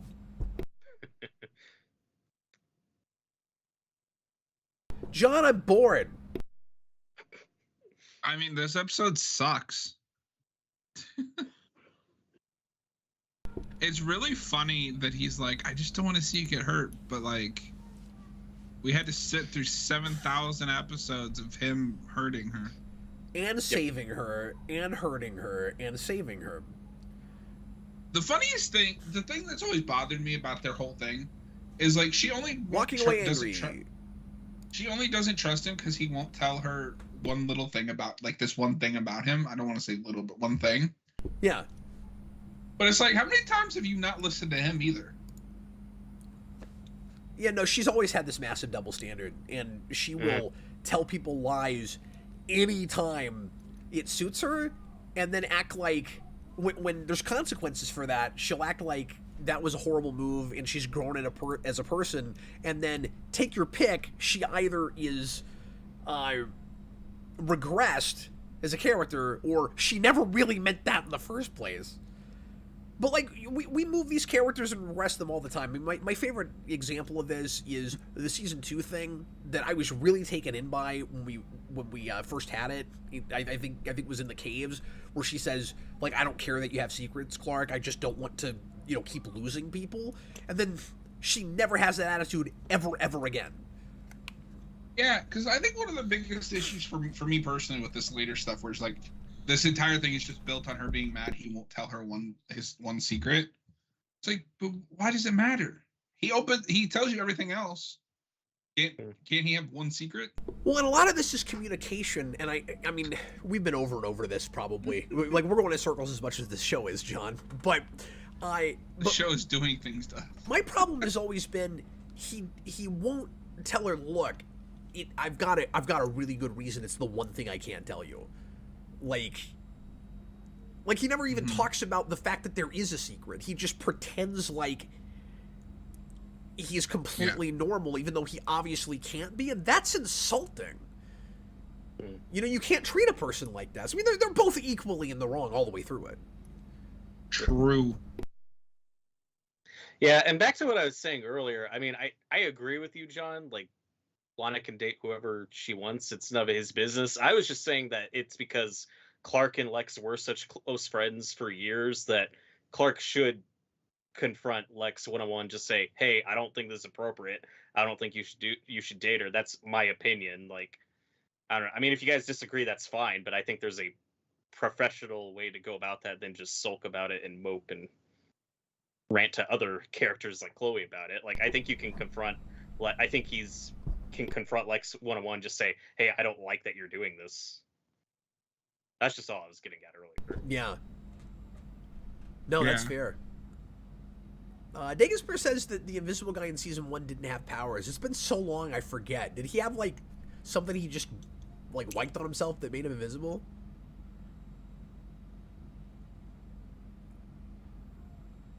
Yeah, I thought that Nobody else Invisible Guy. remembered. I thought he was. I don't remember. I counted him as a Kryptofreak. Okay. And I watched all of season 1. And look, I'm not going to mean- uncount it, okay? Because then we'll only have 50 Kryptofreaks, and right now we have 51. And I just want that number to keep going as long as it's able to, because Well, pretty wait, if soon he we're not didn't going to have any more powers, how was he Kryptofreaks. invisible?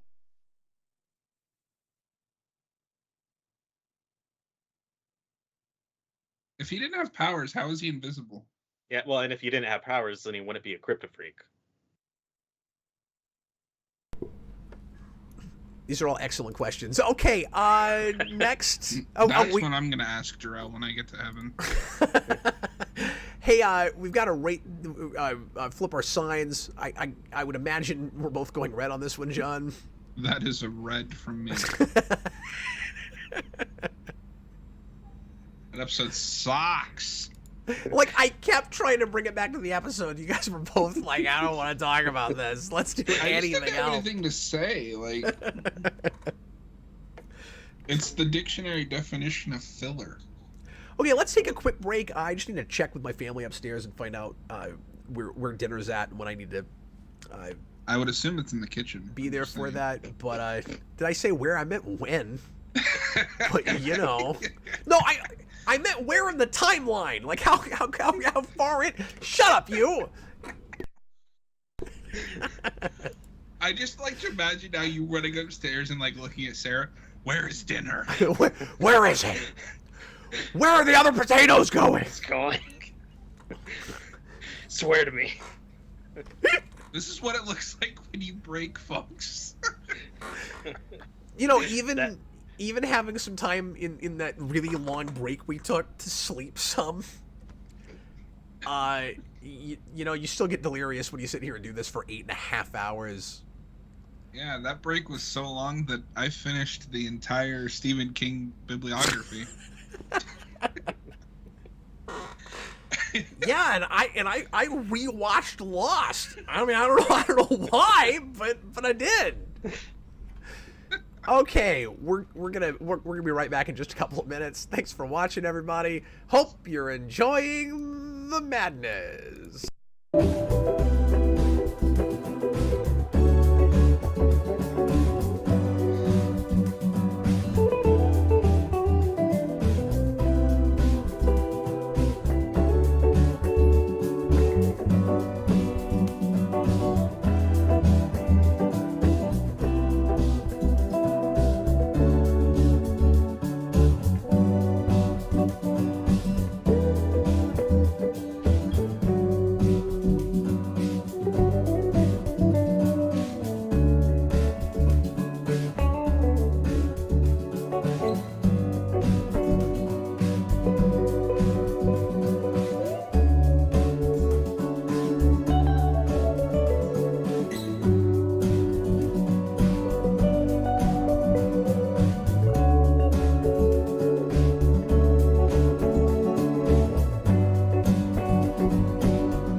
Hey everybody, it's me. We've got 2 more episodes left to do, and I'm gonna get the episode title in here now while I'm waiting for my co-hosts. We got Oracle. Don't get excited because it's not that Oracle. We're not gonna have Barbara Gordon or anything. And the last one is Vessel, which is not showing up on my screen here. Hold on. Oh, hey, So look we're who not- it is. It's Robert Wild. Hello, everybody. Here to talk about Cap's favorite show. Yes, I hear that's inaccurate. Clark. Although, like, as much as I'm, not loving. I was gonna say the later stuff, and we're not even halfway through the show yet. But like, as I've always said, I was really invested in the show the first 3 seasons, and then kind of fell off after that. Like I kept watching through like 6, and then spottily after that. But anyway, I will unabashedly say this is a top 5 show for me. I don't care. Yeah, I was gonna say it's still hard to say it's not one of my favorite shows, just because I've remained weirdly invested. I can't stop talking about it, so just I don't know. I'm like a battered housewife with the show, man. Like, anyway. Yeah. Sorry, what, Robert? You have that too? Yeah, with this show, other shows. I mean, it might crack my top 10. There is a lot I like about it. It's very nostalgic for me. Cap, you had made a joke about Lost earlier. We should do something on that. I haven't seen that in a long time. It'd be fun. Yeah, Jason and I did overviews of the whole show. Oh, for some reason I thought you just did the first season. I forgot you did the whole show. Yeah, we did the whole thing. I would not be opposed to doing some like a mini marathon on it or something. That'd be cool. I need to rewatch that show. I'm not gonna go back through the whole thing because I've done that, but I would do like a little kind of casual watch party with it. That's another show that I never watched on TV. I watched it all on DVD. I didn't get into it until end of 3rd season. My sister binged that entire show in like 4 days. Wow. It was insane. Good lord.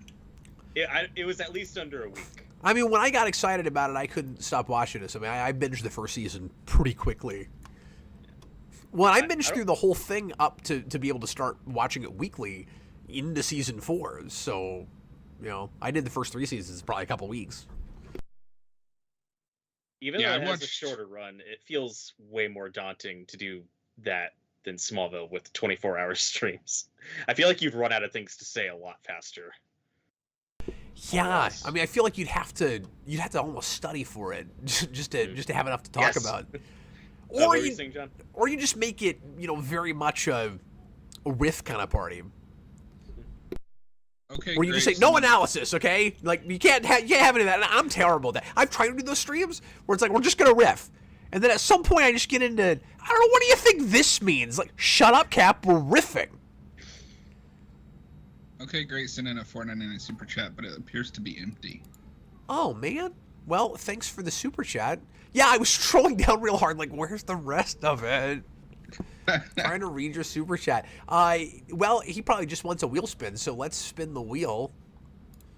So, Cap, while you're doing that, did you in fact find your dinner? I did. I found it. I found it. It was in my kitchen. Oh, look at this. Look at it. After the conversation we just had, it's only color commentary for 5 minutes. So that means for the first 5 minutes of this episode, no analysis, no discussion. We just say what's happening. Does it make sense for 3 of us to try to do that, or should we assign this task? I think we should assign it to just Robert. I think we should too. Ooh. Yeah, I think that's Robert, you get the wheel spin this time, buddy. You get to tell us what's happening for 5 minutes. Are you ready? I love how Cap just did that so he wouldn't have to try to not analyze this. That's not true. And we're not counting the title as a DC reference. No, because this doesn't have anything to do with Oracle. Yeah, I said that before you came in. Okay, is everybody good? Everybody ready to start? Yes. Yeah. Okay, timestamp 0. Here we go. We're watching the penultimate episode of the season. It's Oracle. Penultimate! A word that Michael Rosenbaum didn't know. Yeah, really? I watched the most recent episode of Talkville, He didn't know what that meant. He also, in the same episode, revealed that he didn't know what it was meant by a nuclear family. I'm just making an observation. Okay, here we go. Everybody, please press play. I'm just reporting on things you didn't know about Michael Rosenbaum. Everybody, please press play right now. Cap's Oh, gonna write a book hold on. Rosenbaum. Sorry, start over. No. My machine went to sleep. My Blu-ray player. And, Get out of bed, Blu-ray player. when I pressed play, it just woke up. Oh no, we There went was- off the rails in the penultimate. There was no episode. We went off the rails last episode. Luckily, that's a bad episode because it's also a not very good commentary. I blame myself. As a commentary. In my defense, I kept going, hey, you guys, did you know we're watching the Smallville episode? And they're like, yeah, screw it. No, they're like, I'm not. I was watching the Smallville episode where nothing was happening. Yeah, there was some guy who could turn invisible. And get it? He amassed his wealth because he was invisible. What Whoa, what Sue a Storm plot is in this twist. show? What? Sue Storm is in this show? Which one? Which one? What? What does Sue Storm have to do with Smallville? It was a joke because you said the guy goes invisible. Right over my head. It was a guy. I wasn't thinking about that because, oh my God! You know, this morning it was all these jokes that it was too early for, and now I've been doing this too long for these jokes. Well, I thought he meant like Kate Mara or someone like was in one episode of the show. That's believable. I don't know what she was doing at this time. I don't even think she was acting at this point. Nobody- Or nothing big. Probably not. I mean, like, because she was real young when she was in House of Cards, and that would have been what, 13? So yeah, she's got to be a kid when this is on. Okay, here we go, everybody. Please press play right now. So this is the Kent farm. Hey, what's happening, Robert? You gotta explain the show. It's in the middle of the night, and Clark has arrived home with groceries. I don't know why. He usually... Oh, and it's a surprise party. Now this makes sense. And that's the worst cake I've ever seen. It's not riffing, it's commentary, No. Robert. You gotta tell us what's happening. Why Okay, is that cake at a slant? Why indeed? Robert, it's like you're calling a ball game, man. Okay. And Clark sits at the table with the present. Is he gonna open it? CK. What does that stand for?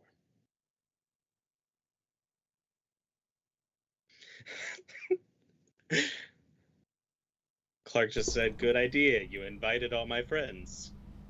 Wait, no, that's the room. Clark sees a card with his name on it. His dad wrote it down before he died. There's a bunch of plastic forks next to that card. Is that inferring? I'm wondering who made the sign that says Happy Birthday, Clark. It looks professionally done. Except for the K that's like crooked. Cap, that would be the set designers. Oh. Is that the same people that put all the apples on the counter that one episode? Now, did the people And who all the made... garlic? Okay, are the people who made this cake the same people who made the football cake? Do Oh, you remember that? the football cake? Wait, I have a better one. That's my Is favorite this- cake. Is this the hero cake? He's got to eat his hero football cake. Robert, So, you got to do 5 minutes in this. What's happening now? So it's the cemetery. The fog machine is on. I'm glad the fog machine is back. I just saw it glowing in. Cap, is there a Milwaukee, Kansas? It's color commentary. No, it's Milwaukee versus Kansas. Oh, I thought it was Milwaukee. Milwaukee was the team who No, they're going to a football game at. Now, did it say Kansas versus Milwaukee or Milwaukee versus Kansas? Because if it's a home game, Kansas should be listed first. Well, that's why I was confused, because I was like, why? Like, I know that Clark could just go there, But like, wouldn't Lois be like, "Why did your dad get you football tickets to Wisconsin?" Yeah, and like, what, were you supposed to run him there? Like, So this is John Schneider. He was on Smallville. That's a different guy. Oh. he's telling Clark to murder Lionel Luthor. Seems legit. Hey, John, it's that fake snow again. It is. This one's more viable though, because it's not like the pieces are smaller. Well, On and the it helps episode that it helps that it's dark outside, so it's harder to see anyway. Yeah, well, because on the episode that I was complaining about that on, the like snowflakes were huge. Yeah, it looked like hail. This actually looks like snow. Okay, John, narrate the intro. Go. Somebody saved that guy. Kid was almost crushed. Really bad car accident. Annoying love interest. Tornadoes. The best Lex Luthor. A pretty good Lois Lane. Lois Lane. Amazing hair. Not Barbara Gordon. They turned on the Lionel. fan machine. Tractor in the sky with diamonds. CG helicopter Martha blowing up. Kent. Jonathan Kent. Bad helicopter. Annoying love interest. Bullet. Jumping. S8. Misleading shot. Flights before tights. Flying. Falling with style. Well, now we know how wonderfully well synced we all are. Clark is wearing his red jacket today. Last we saw him, he was wearing his blue jacket in the previous episode. Now you gotta give us jacket stats, you know? Like, if this is an actual sports commentary, you'd have, like, the percentages of, like, you know, this season, how much he's worn that jacket versus last season. Well, Yeah, we expect that to be in your book. Mm-hmm. Well, last episode threw me off because it started with him with the red jacket and the blue shirt. I was like, okay, we've stuck with this look now. And then at the end of the episode, he had the blue jacket with the red shirt. And I'm like, You oh, can't we're still expect doing him to wear the same outfit the whole damn episode. Well, and then sometimes they'll, just for the heck of it, have him wear blue flannel with the blue jacket. Mm-hmm. Just to screw with you. I think that counts as color commentary. You know, you're the right person we to failed. give. You're the right person to give the color commentary to, because you have written down all the upset stats. Anime fan says House of Cards should have been a Lex Luthor series. It's about a corrupt president tricking the public into siding with him, and he's played by Kevin Spacey. Well, the people that made that show wanted to just make a political thriller and not a comic book thing. I mean, I would watch that show. Nor did they have the rights to Superman. But yes, it would have been great to have a Lex Luthor show. I really liked House of Cards for as long as it was good. But what was fun for me as a Superman fan was all of the parallels I was able to make to Lex Luthor, and it being played by a guy who was a Lex Luthor. Like, it was kind of nice that it wasn't just straight up that show, because there was so much of that in it.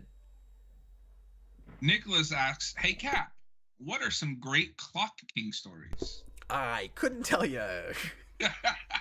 One episode of Arrow. I theoretically am a Clock King fan. I've not read enough, actual Clock King stories, but I love him in some extra media. Just watch that Arrow episode. I where have he gets played up syndrome. a Clock King obsession forever because I always wanted to see him in a Batman movie. But no, I mean, my favorite Clock King is the Batman animated series version. I've read some not great Clock King stories. Like, whenever we've brought him back in modern stuff, I've not been super impressed with it. Like the New 52 Clock King, or was it Rebirth? I forget. But I read a story from, I want to say it was Rebirth era that I wasn't real impressed with, but where he was just kind of a like street gangster guy. If he's in the Rebirth run, I don't remember that. I think it might have been New 52, and I'm just not remembering. It's been too long. No, because Tom King has an obsession with Kite Man, so Kite Man is the one that's all over Rebirth. Mm-hmm. Yeah, they also brought the Eraser back, but he was like really lame and just showed up for 5 seconds. Tom King was writing him during Rebirth? Yeah, that. Yeah, He did the I Tom Am King's Gotham Batman is the stuff. Rebirth run. Well, I know, but Clock King's a Green Arrow villain. Oh, I thought it was a Batman villain. No, he's traditionally a Green Arrow villain. Oh, I don't know. I read the first trade of Green Arrow and I was like, oh, this is cool. And then I didn't keep up with it. Okay, for the record, I knew that, but I just assumed we were like retroactively making Clock King a Batman villain, because that wouldn't surprise. I have never read a single Clock King comic story. I know he's a Green Arrow villain, but he's been in enough Batman stuff that it wouldn't surprise me. Yeah, and that starts with the precedent is there from 66. Yep. And then Okay. animated series. So that's why Brainiac's been taking so long, because he's been smuggling viruses into the country.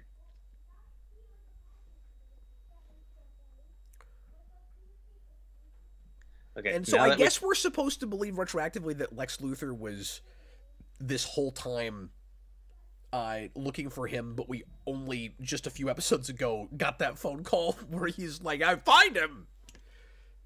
Well, yeah, because he's not Michael Shannon. He will not find him. Yeah. So as you can see, last two episodes were really like kind of playing catch up and being very heavy. Or like very heavily making it all about the plot threads that have ostensibly been going through the whole season, but that we haven't really touched on all that much the last few episodes. Because we got to make it like an event. This wasn't Sorry, just scripted. the way This just that happened. was shot, it's like the smell of alcohol triggered Jor-El. Occasionally, John Glover goes into these seizures where he's got to write a bunch of Kryptonian symbols down, and they just decided to keep the camera rolling. He just rode around. Well, it's specifically triggered by the smell of alcohol. Did you see the silver contact lenses? That was great. So, an episode ago, I think. Whoa. It's the Matrix. And we weren't hardly paying attention to that episode, so nobody commented on it. But he did the same thing an episode ago. Maybe it was two, but I think it was last episode, where he freaks out, he drops to the ground, he's about to start writing, and then it just cuts. You don't see him write. So that's the first time you actually see him start to write anything. No, that was the end of the Saw episode. Oh, was it? Okay. Yeah, because Clark has that big speech about like how I don't trust you, and then he leaves. Well, and you then... could search for that file, Chloe. I just don't think you'd find anything. You know, I could watch a whole episode, Robert, of just John Glover doing that. Me too. I'd buy that for $1. Yeah, Nicholas, there's two Clock King episodes of Batman TS. They're pretty lighthearted for that show. The first one's the only one you really need to watch. That's a really good episode. The second one's fine. It's a time travel, time dilation the other thing. one, but the first one's really good. The other one is really perplexing as to how that's even possible in that world at that Yes. point, but okay. I mean, after Justice League, I can roll with it. Yeah, but I'm not even... Yeah, I guess it was just a machine that somebody built, but like at that point in that series, you had so little like super science or supernatural stuff. I mean, we had Clayface and stuff, but Well, that's true. That show, Okay. Anyway, that episode was called Time Out of Join. Okay, now that we can actually discuss this episode, this is Brainiac pretending to be Jonathan Kent, right? Yes. When he's talking to Clark. Okay, are I you couldn't guys? remember. Okay, are you disappointed or happy that they didn't milk that more? That we didn't do that for multiple episodes? No, like, it's really good they didn't keep that going. because they could have done a thing where Jonathan comes back like a couple episodes after he dies. It's like, oh, that was a fake out, or he's actually not dead on the show. Like they could have played that up. Here's why they couldn't do that, Robert. They would have pissed off fans so hard after the huge advertising campaign of somebody's going to die, and then to like try to That's fake us fair. out and make us actually think he's alive would have been a really bad idea ratings-wise. You're probably right. That would have been a So- mistake. That's like the biggest leap in logic that Clark has made in like an episode and a half, right? Oh, maybe I'm the weapon. Lionel's gonna sell me to the Pentagon. I don't know that that's a huge leap. I mean, he has every reason to still think that Lionel is his enemy and that he's been that maybe he got his father killed and that he's been manipulating his mother and all of that, and he knows that Lionel knows a secret. And Lionel's also been kind of taunting him, it seems like, every time they meet, where he's like, Clark, I know your secret. But if he's gonna sell I don't know how much of a leap that is, John. But wouldn't have he done it already if that's what he was gonna do? Well, I mean, that's a good point. Is it a leap over a tall building? How big a leap? But the fact that Clark, hey, look, it's more reanimator juice all over the place. But the fact that Clark doesn't, know all the ins and outs of it, John, doesn't make it a huge leap in logic. I don't think his logic is wrong. It's just that's the only thing that he considers. Like, it's just a leap. Like, that's the only possible answer. Well, in his defense, though, what it turns out to be for him would be kind of out of nowhere. It's like, oh, there's this bioweapon thing that's not even a weapon as far as Lex knows. It's Lex thinks he's making a vaccine for every disease known to man. Or the way he puts it, it's in the scene, the way he puts it is any, like disease that an enemy could throw at us. So, like, it's supposed to be a counter weapon, and specifically a defense against weaponized diseases. And my question would be, why would it have to be weaponized? Couldn't it just work against any illness a person has? Like, aren't you effectively just making a, like, skeleton key vaccine that fixes everything? Clark, Did you just call me Clark? Yeah, I did. We didn't spin that on the wheel, dude. Yeah, I think what Smallville is really telling you is to rewatch Reanimator. That's the subliminal messaging I'm getting right now. Cap also needs to watch From Beyond. True. Cap, people don't want to talk about this episode in the chat. They just want to talk about Clock King. That's not surprising. Give the people what they want. Yes, AMC. Cap does know that Clock King was in Justice League Unlimited. That is a great episode. Look, we got this big like 2-episode finale event here. We have to talk about it, okay? It's what we showed up here to do. I thought you were a Clock King fan. I thought I was too, and then people started asking me things about Clock King, and I'm like, I mean, I like Clock King. I don't know that much about Clock King. People holding me to an inside joke from 13 years ago. Are you ready for Zod? Oh, I'm so ready. That's something I wish had been able to breathe more. Like, what if Zod was just like the villain of all of season 6? Yeah. Even if he was Lex the whole time, that could be really cool. Yeah, that would be awesome. I mean, we wouldn't be doing any like character development or progression for Lex, but then we're not that far away from just flip the light switch and make him go totally evil at this point. Like, there's not that much left to do. So I'm not sure that it would be bad for him to just be Zod a whole season and just, like, use Zod to parallel where Lex has been and where he's going. Like, that would be really interesting, right? If through Rosenbaum playing Zod, you got the whole backstory. I mean, it would be one-sided, but you got the whole backstory with him and Jor-El and how that parallels Clark and Lex, maybe. And then you're exploring all the things that will be in the future by learning about their past. We'll get Zod in season 9. Why does everybody instantly believe this is Jonathan? It's the creepy lighting should have been a dead giveaway. Well, here's the hiding thing, in the shadows, John. I'm actually somewhat. I'm surprised I'm saying this. I'm somewhat impressed with the way this is handled, just because, at least, and like I don't know why Brainiac it is Brainiac, right? I don't know why Brainiac. I don't remember. I mean, it's somebody shapeshifting as him. We've been dealing with Brainiac in the background this whole episode. I'm pretty darn sure it's Brainiac. It probably is, because they do that again in seasons 8. I think it's 7 or 8. where he impersonates Kara. I remember on this last viewing being a little bit. Oh wait, okay. He just did the shame shit. Yeah, it's him because you see the silver thing and then there's his face. Okay. I was watching it somewhat in the background, so I must have missed this part. But yes, and then he super speeds away, which is not rude because nobody was there. But wait, is this a character not being themselves? Because it's literally not Jonathan Kent.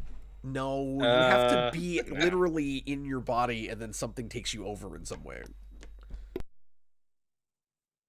It's not someone disguising themselves as you. Tina Greer would have massively changed the count. Anyway, but what I was going to say is, we had an actual Jonathan Kent ghost that has talked to Clark earlier in the season. So at first he has every reason to believe that's who he's talking to. If we didn't have that episode and it's just Brainiac pretending to be Jonathan, it's lame if he believes any of that. At the same time, it's not like Brainiac knows about the ghost. No, I fully believe Clark buys it because he wants to believe that it's his dad.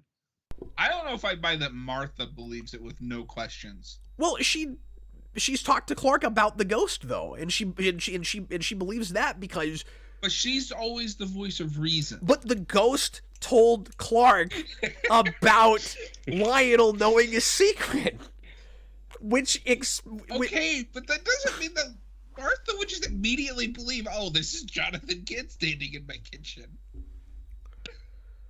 Also, like, the first thing he says is, like, how long have you had feelings for Lionel Luthor? All creepy. Like, what? Yeah, no, I mean, Brainiac is terrible at all of this. And, why does he go so quickly to drown in your own blood? It's like, he's so evil, he's not even trying. Look, Milton Fine, I want you to try. Okay? Just try. Right. Fine, which is why try. I'm wondering, why does Martha Kent not have any doubts about this? She just immediately accepts that Jonathan Kidd is talking about drowning in his own blood. Well, I think at that point she's starting to question it. I just mean in the first place, like...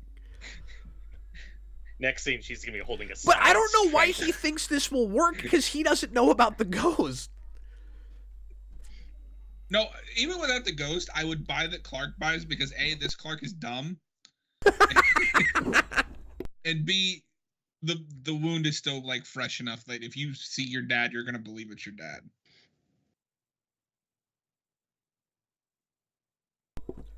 Yeah, but he wasn't totally sure about it the first time. Until his father started telling him, giving him exposition for the season. I love that line delivery. Lex, it's a vaccine. What risk could it possibly pose? Well, here's why that's a dumb line. Because vaccines typically have, like, trace elements of the initial disease. So it's possible maybe to weaponize something with it.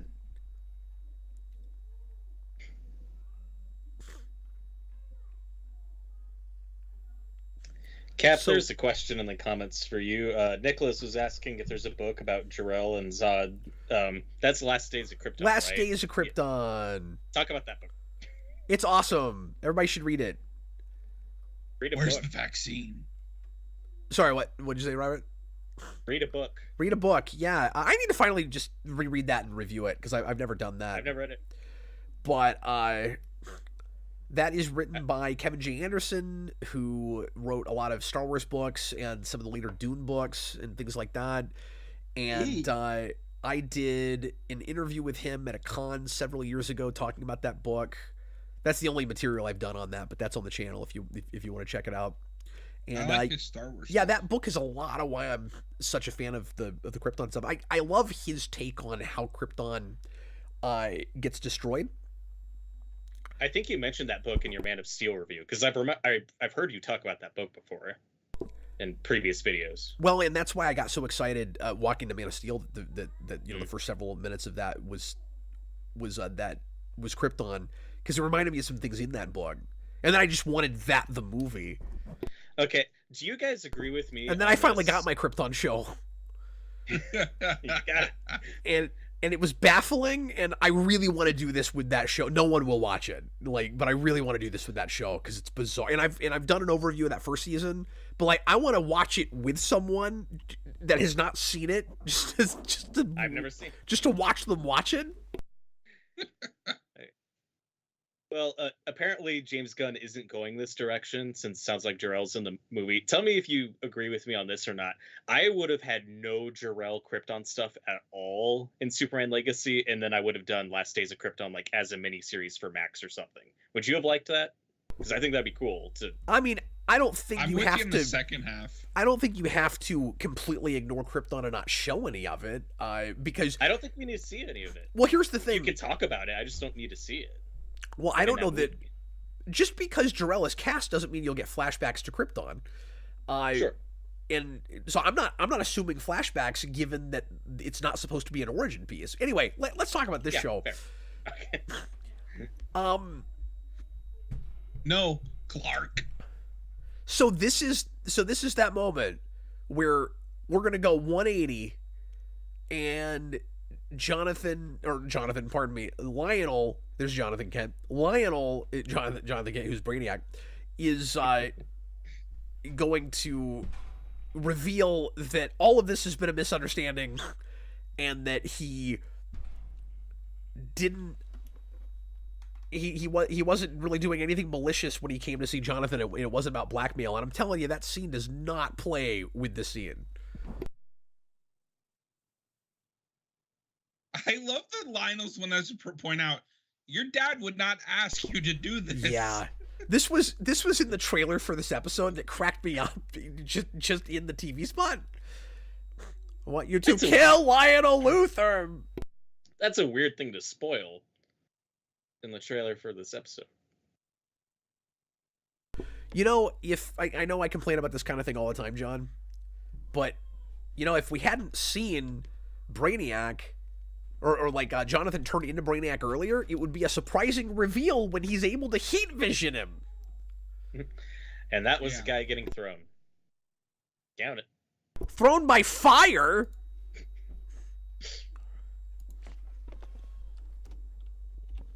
You know what, though? I'm enjoying this. Jonathan Schneider is having a lot of fun.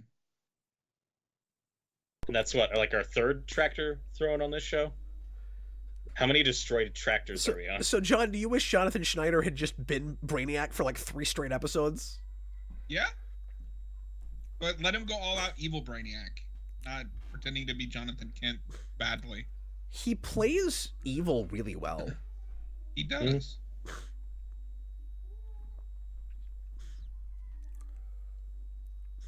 How have you not figured it out yet, you idiot? Well, he killed Brainiac before, remember? He's except haven't they been looking for Milton Vine?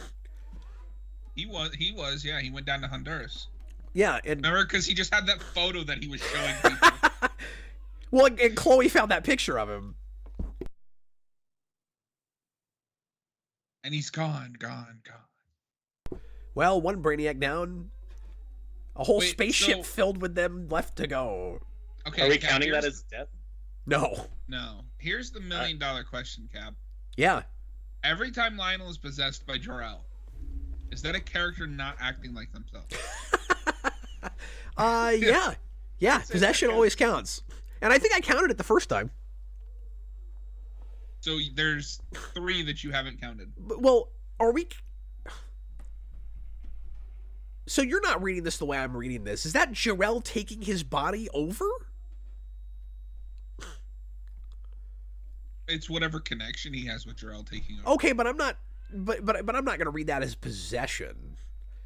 He is giving him information and the momentary ability to do a thing, but I don't think he's taking his body over and using it, is he? He just did to kill Brainiac. But what I'm saying is, did he do that of his own accord, being given the ability to do it, or was that Jor-El working through? I'm not sure. I don't think Lionel was involved in that at all. Well, I'll count it once. No, you have to count it every time. Because I'm not sure. Cap. You must try, counts. Cap. Try. Yeah, I never thought about it as possession, but I guess it kind of is. Are we counting And secret I mean, Luther writing vaults? something like that. No, he's only got the one. He just has different things in it sometimes. I'm Oh, sorry. it's one of the mansion. And writing stuff that you don't know what it means is like textbook possession. Yeah, but is he possessed by Jor-El himself that's doing it, or is Jor-El like just giving him that information and he's writing it down? You see what I'm saying? Because he was I feel straight like up with the possessed by white Jor-El, and he was speaking in a British accent that one time. But the rest of the time, hey, it looks like a trance, not possession. It looks like the same thing that Walden had. I don't know. It's a little more advanced than that, to the point where he's actively like able to do things. Well, and to your point, he doesn't remember what happens after it. So, like, I don't know. I have no Goran in this fight. I don't want to. Oh, do you get it? He's the Oracle. He's the Oracle. Yeah, that's the episode title. I don't know Yeah. if you know this, but Lionel Luthor was actually once known as Lionel Gordon, and his brother Jim named his daughter Barbara. So when Barbara became a superhero, she took the Oracle name from Lionel. It's all connected. do you remember that? Do you remember that time where Joker showed up and made him blind? Yeah. So anyway, it is legitimately surreal watching the three of them in a room together, planning something, like trying This to is figure also something the out. biggest stakes we've had in a season finale. It's kind of, there was a novelty to this. It's kind of neat to get to see. Yeah. Well, and this is kind of that push towards him being a superhero. It's like, it's not just like, oh, I have to save, someone I care about or solve some mysteries. Like, no, I have to save the world. Now, I remember from this point on, You know, he Clark could and have just Lionel- let Jor-El educate him, but no. Sorry, good. I remember from this point on, Clark and Lionel like always working together, but I guess Lionel goes bad again. My memory's so fuzzy. We were just How much talking do they earlier about actually how work together? they still waffle back and forth on it. That's Well, because Robert, remember in next season, he will threaten to kill Clark if Lana doesn't marry Lex. And then in Right. season 7, he will throw him in that Kryptonite cage. All for Well, in the his interest of own protecting- good, I guess. But then that's how he raised his son, too. So, I mean, he really just Sure. tortures people and then tries to come up with some kind of a justification for it afterwards. Yeah, he's like Splinter in the Michael Bay Teenage Mutant Ninja Turtle movies. Oh, AMC just mentioned that Clark threw Lionel. I guess I didn't get that. Hold on. I gotta write that down. AMC, do they ever call Milton find Brainiac in this? Yeah. Do they? Or I thought they didn't, but There's okay. So there's a lot what of they do- references to using his brains and that kind of thing, but I don't is think there No, a they Brainiac because anagram somewhere? They don't call him Brainiac, but Jor-El calls him the Brain Interactive Construct. Yeah, that comes up. And I Yes. think we already got that before he died, didn't we? Or did we get that later? Yeah. No, we already got that because he doesn't show up again until season 7, and we don't do anything with the fortress and that until the end. So, John, do you buy that this whole time Lex has been working on this, like kind of plan to save the world himself, like in his own twisted way? Honestly, yeah. I just think it's kind of weird that we haven't had any real sense of it before this. And like we get scenes with Lex by himself, and I mean like they've kept us more distance from him this season, certainly. But this idea that for several episodes he's been working with Fine on this, and they've been just keeping that from us. It does feel like it comes kind of out of left field. But see, this is what he's been waiting for. Is he needed this specific concoction to inject with Lex with.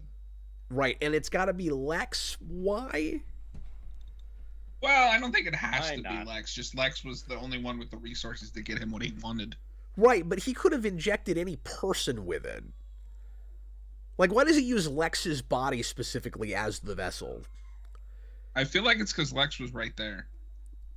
Yeah, but we're not But I think we make it pretty clear in the finale that he always wanted to use Lex.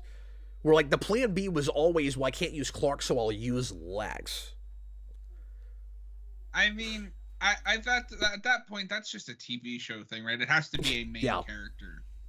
No, that's true. But you know what I wish it was connected to? I wish it had something to do with that whole, like, Lex's Kryptonian power is resilience thing. I wish it had to do with the fact that he's bald. Well, we've complained about how we never really go back to that whole thing. Clark, your days of barging into this office are over. Oh.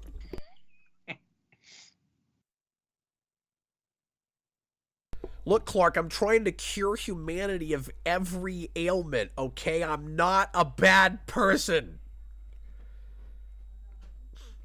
He is not the villain of the story. You know, and when I strapped Cyborg down that one time, I was trying to, like, you know, make, like, great cybernetic things. And sure, I was going to have to take away his individuality to do it, but that's, you know, the ends justify the means, okay? We didn't talk about that whole thing. He was the good guy here. Except he was used as a pawn in a game.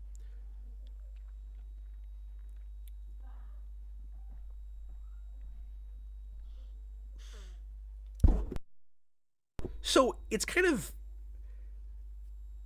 interesting that Lex and Brainiac have a lot of, like, team up plots in comics and extra media where Brainiac is, you know, always using Lex and he thinks they're partners. There's almost always a double cross, and we've just done that here, except that Brainiac is also just a tool for Zod.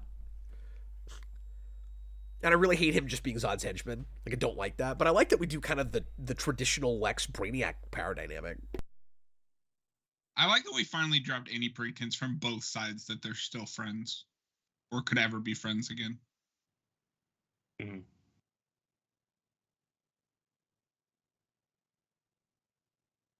Yeah, and I like that this time around, nobody says this friendship is over.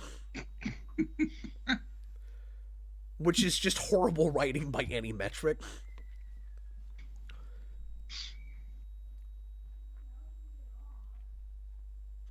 Why were you lurking outside of the door? Like, he was just checking his phone. He was just checking his bank account on his phone. Could you do that in 2006? He could. He's very rich. He's got the... right. Yeah, in 06, the first iPhones came out. Oh, okay. I never remember what year that is. Somehow his mane has become Palpatine more... has returned? His mane has become more maney. The dead speak. Remember when he was bald? Now his hair is even thicker than it was before. Like, he's got... It's so long. Recounting strands of hair, right? Honestly, though, I'm glad that he grew his hair out again. He looks better with the long hair. Yeah, that in-between place was really awkward, where he was working on growing it out farther. It's like, you guys didn't think through the shaving his head thing. At the end of the story, I still couldn't tell you why he did that. Nicholas says Brainiac being Zod's henchman brings back memories of the Talia twist from We've Rises. talked about that, yep. It is a lot like that. I guess. I just don't have an opinion. Well, we talked about that whole thing because he's got what seems like a potentially interesting perspective. Like if Brainiac was this, like, anti-fascist guy, but still was somehow, like, you know, the big bad guy who's going to do some really scary things, and then it turns out that all of that was just misdirection, and he's working for an evil fascist. Yeah, Nicholas, just go back to part 1 live stream. They talk about that extensively. I don't remember what episode. Good luck finding it, but yes, we sure did. You will find it. It's in the kitchen. I do like to think that Nolan just ripped off Smallville for his third movie. Okay, but at least you get it before the end of the season. No, I was responding to Nick. No, I know. That's what I'm saying. He says maybe Nolan got that twist from this. I'm like, well, at least the twist came a lot earlier in this. I mean, this is better than Dark Knight Rises. Let's be real. I don't want to agree with that. I mean, I like Dark Knight Rises, but it depends on what part of Smallville we're comparing it to. I thought you were gonna say it depends on the day. On Tuesdays, I agree with you. On Wednesdays, not so much. That was a terrible exchange. She goes, let's have a moratorium on the Clark subject. Lex says, twist my arm. Her response is, don't tempt me. Well, you see, in between Is that like a episodes, she got sexual really thing? Like, what does that mean? Okay. She got really into hurting people between episodes.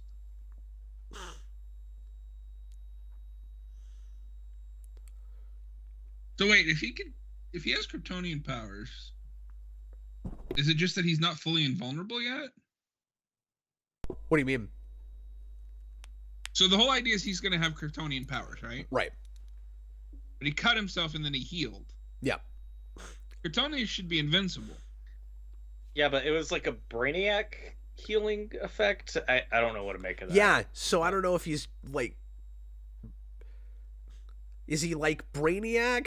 Like, could he do the T-1000 or the T-1000 stab people with his finger thing? No, I think it's probably more what John is saying, where he doesn't have his powers fully manifested yet, but I don't know why it's silver like that, if that's what it is.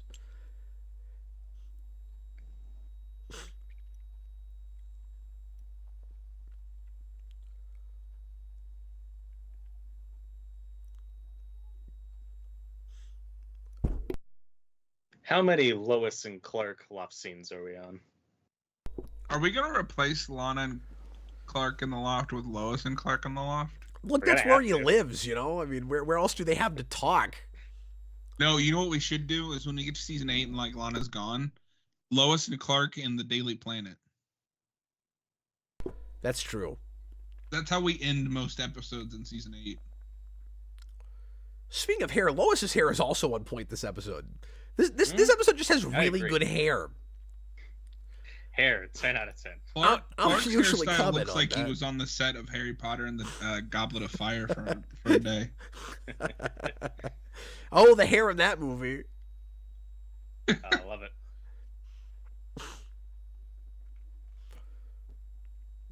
Yeah, What I love about- it. I love that line. I've been talking about that all season. AMC Gotham season 5 is probably also better than Rises. That's that you've been saving for a Harley line. What I like about it is she doesn't even know she's talking about herself. And I just really like the context of it, where she's starting to appreciate him on, a much deeper level. What kind of cake is that? His old hero cake is That's back. that hero cake. Oh, he's got to eat his hero cake. It's that horrible cake that Lois made that nobody should probably eat because it's probably really bad. What you can't tell is the football is inside this one. You have to dig to get to it. It's not on top like the previous cake. So what you're saying is it's bigger on the inside? Yes. It's actual football. Like, that's what the cake's made out of. Robert, we got to watch some Doctor Who at some point. I've never seen Doctor Who. Oh, So I so did good. understand that reference. That is such an intimidating thing to get into. I mean, I can start at Eccleston or Tennant, probably. I would start with Eccleston. Yeah, it's just like, when do I stop? So it's the thing so I always much. tell people is at least watch through Eccleston and Tennant. If you feel like keeping going, you can keep going. If you want to stop, you can stop. I'd probably watch the Matt Smith stuff too, though, because I do like Matt Smith. It's just so many. Oh my episodes. god, it's even sillier than I remembered. What? Well, I'm always laughing at the fact that the Zod symbol looks like a Z, but those three symbols together spell Zod. Like in English lettering, it looks like Zod. But what it actually says is Zod is coming. Like, what are the odds of that? Is looks like an O and coming looks like a D. Have you heard the good news? Zod is coming. Do you have a moment to hear about our Lord and Savior Zod? My God, I gotta kick these Jehovah's Witnesses out of my on my lawn again. Well, at that point, wouldn't it be Zod witnesses? Are you one of Zod's witnesses? Neil, I will find him in my heart. Oh my God. Okay, we got one more left to do, guys. I'm flipping green on that. I am also gonna flip green. So I know we've already kind of mentioned how egregious it is that some of these villains appear in Clark's life before he's Superman. Which one is more egregious to you, Cap? Zod or Doomsday? Oh, Doomsday, easily. Doomsday. Yeah. Easily. I guess I should mind the Zod thing more than I do. If they hadn't had like a physical manifestation of him in 9 like they do, I wouldn't really mind it, because it's like you don't really have Zod. You know, you have, it's like the Voldemort thing. I said that earlier, but it's like, you know, he gets it's a body possessed by the spirit of Zod, but like you could do a sequel thing with actual Superman where, you know, he gets a body like Voldemort. I see, and Zod is only in this show because of Superman 2, but like in the comics, he's not really a major Superman villain. Like, you could have reinvented him and done more with Zod in this show than they did.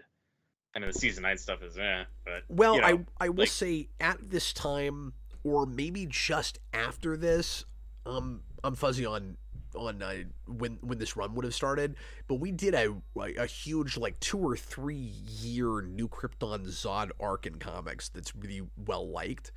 And yeah, that might have been before this. And I think that was a little bit after this, maybe. But I'm just saying, he started being a bigger thing in the comics, not too far after this. But you're right. Like, comics have nothing to do with why he's here, certainly. Yeah. And every incarnation of Superman post that movie has something like Zod in it, even if they can't use that name. So, like, the animated series had Jaxer, or maybe that wasn't his name. I always forget. It's yeah, that or that's right. It's that or something else. But like every iteration does a Zod, and an Ursa, if not a Non, even if they're not called that. So, like, your Ursa and Non here were those two Kryptonians you had in the premiere of this season. Yeah. Okay, guys, let's take just a real quick break, and then we will come back and do our last episode. Groovy.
All right, folks. We're going to do one more.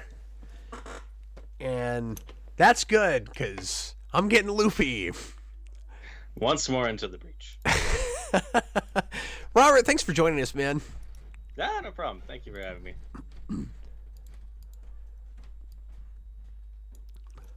It really helps this late in the game to have somebody else here that's maybe slept a little more than we have. Yeah, I saw Die Hard in the theater earlier today. I'm feeling great. Yeah, I've not seen that in the theater. That's pretty cool. It was kind of an arbitrary. It was the 35th anniversary. Just an excuse to put in theaters again, but sure, it was fun. I love that movie. You know, it seems like after 30, we act like every 5 years is a big year. So, like, there's a few franchises that get major coverage for 35s. Mm-hmm. It's all arbitrary, sure anyway, right? Like, oh, I guess it would be 35 because the 4K was the 30th anniversary. Yep. Yeah, and like Superman recently, they were making a big deal about the 85th anniversary, and it's like, the 80th anniversary felt like a big deal. 85th is like, whatever. I don't. All right. This every 5 years, it has to be an anniversary. Cap's right about that. Yeah, guys, I'm gonna pick a new stream of jazz music for the show next. I don't know why Happy Birthday kept coming up. It's really odd. Anyway, it's time for our last episode of Smallville today. It's Vessel. It's season 5, episode 22. We're gonna see if we can make any sense out of why Lex already has powers. That's a big question we're asking. Here we go. It's because he tried, Cap. He tried. He sure did. Boy, Lex made a big mistake here, man. All he wanted to do was cure everyone of everything, John. And instead, he's getting turned into General Zod. Once more with feeling. Everybody, please press play right now. Oh, it was Rosenbaum that time. So how many post-second meteor showers, meteor freaks did we do this season? Not like a couple. Well, why even bother then? I don't know if that's a good or a bad thing. Yeah, it seems like they wanted that to be a big, you know, exciting, epic, terrible thing, and that they really didn't want to have to deal with it that much afterwards. I mean, you saw how fast we got the farmhouse rebuilt, and... So just in case I forget to bring this up later. Yeah. Because this just occurred to me. We have to prepare Lex for Zod, right? It says Zod! In Kryptonian letters! That's your But tattoo. in season That's your 6, tattoo. some kid is going to get possessed by one of those spirits and be fine. I'm sorry, John, what were you saying? So I just thought about this, and I might forget to bring it up when we get there in season 6. There's a season 6 episode where one of the Phantoms possesses a guy, and like he's fine afterwards. But here we have to go through a whole like ritual to make Zod or Lex ready.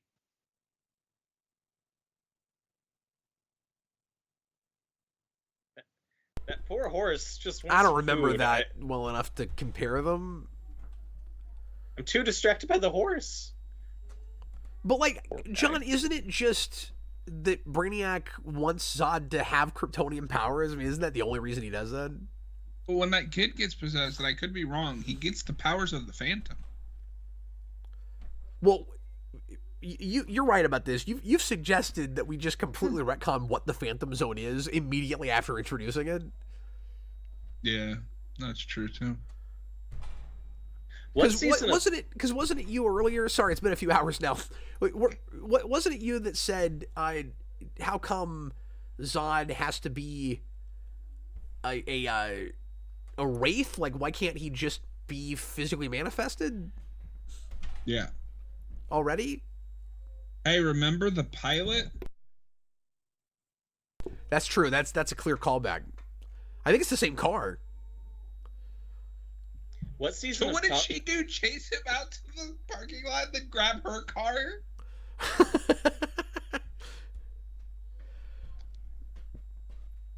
What season of Talkville are they on? They're almost done with 3. They've got 1 episode left for 3. I'm looking They forward to just this. dropped a new episode today. Oh, cool. They drop them Because- on Wednesdays. I So know they- this stuff. I know the stuff with Lana made Michael Rosenbaum really uncomfortable to film. I know he didn't enjoy this storyline, so I'm looking forward to hearing him talk more about that. Yeah. Well, and he's constantly with the early seasons going, no, Lex is not interested in her romantically yet. Like, keep that out of your mind. That's not what it is. This shot is just funny. Like, I love everything about the camera just right in his face. I love this off-screen screaming. Ah! It's great. Sounds like something Raimi did in like Army of Darkness. I just love how bad stuff Whoa. insane this whole scene is. Oh, look, he's Whitney Fordman. The ground is exploding. And I love how they think they can surprise us with this. It's so obvious what's happening here, right? Like, clearly, this is going to say Zod. No, They're- my only They're going to make us question wait is for it, where- and then they're going to show it from a bird's eye right before the credits. We know what this is going to be. Is it just gonna be the Z or all 3 letters? I though? think it's That I just don't the know. Z. I hope.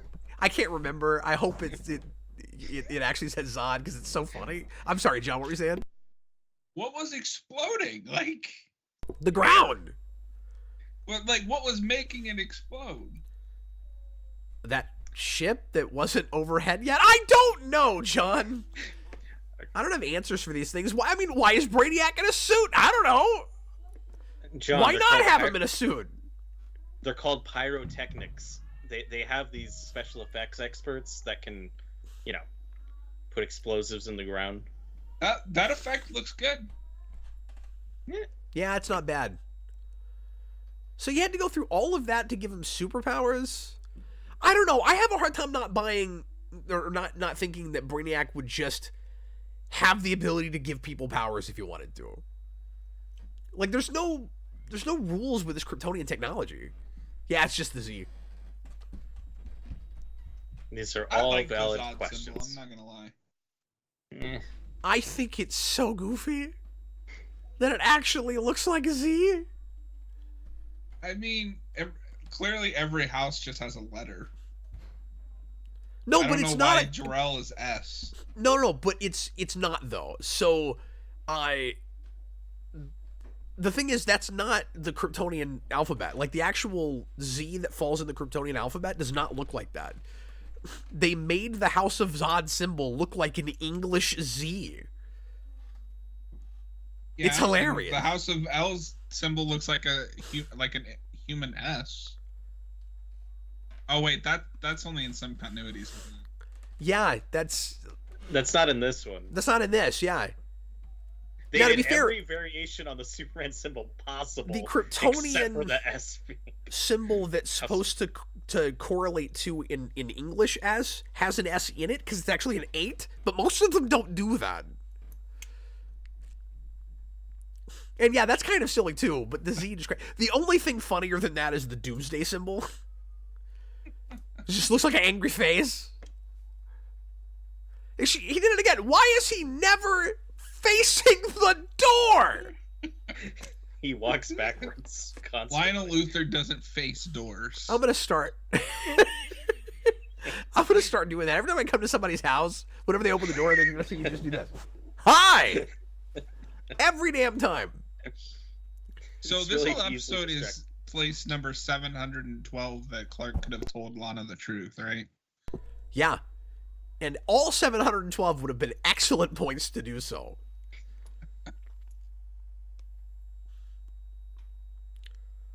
I don't feel like I feel like there's rarely a point where it is better for her health to not know than it is to know, really.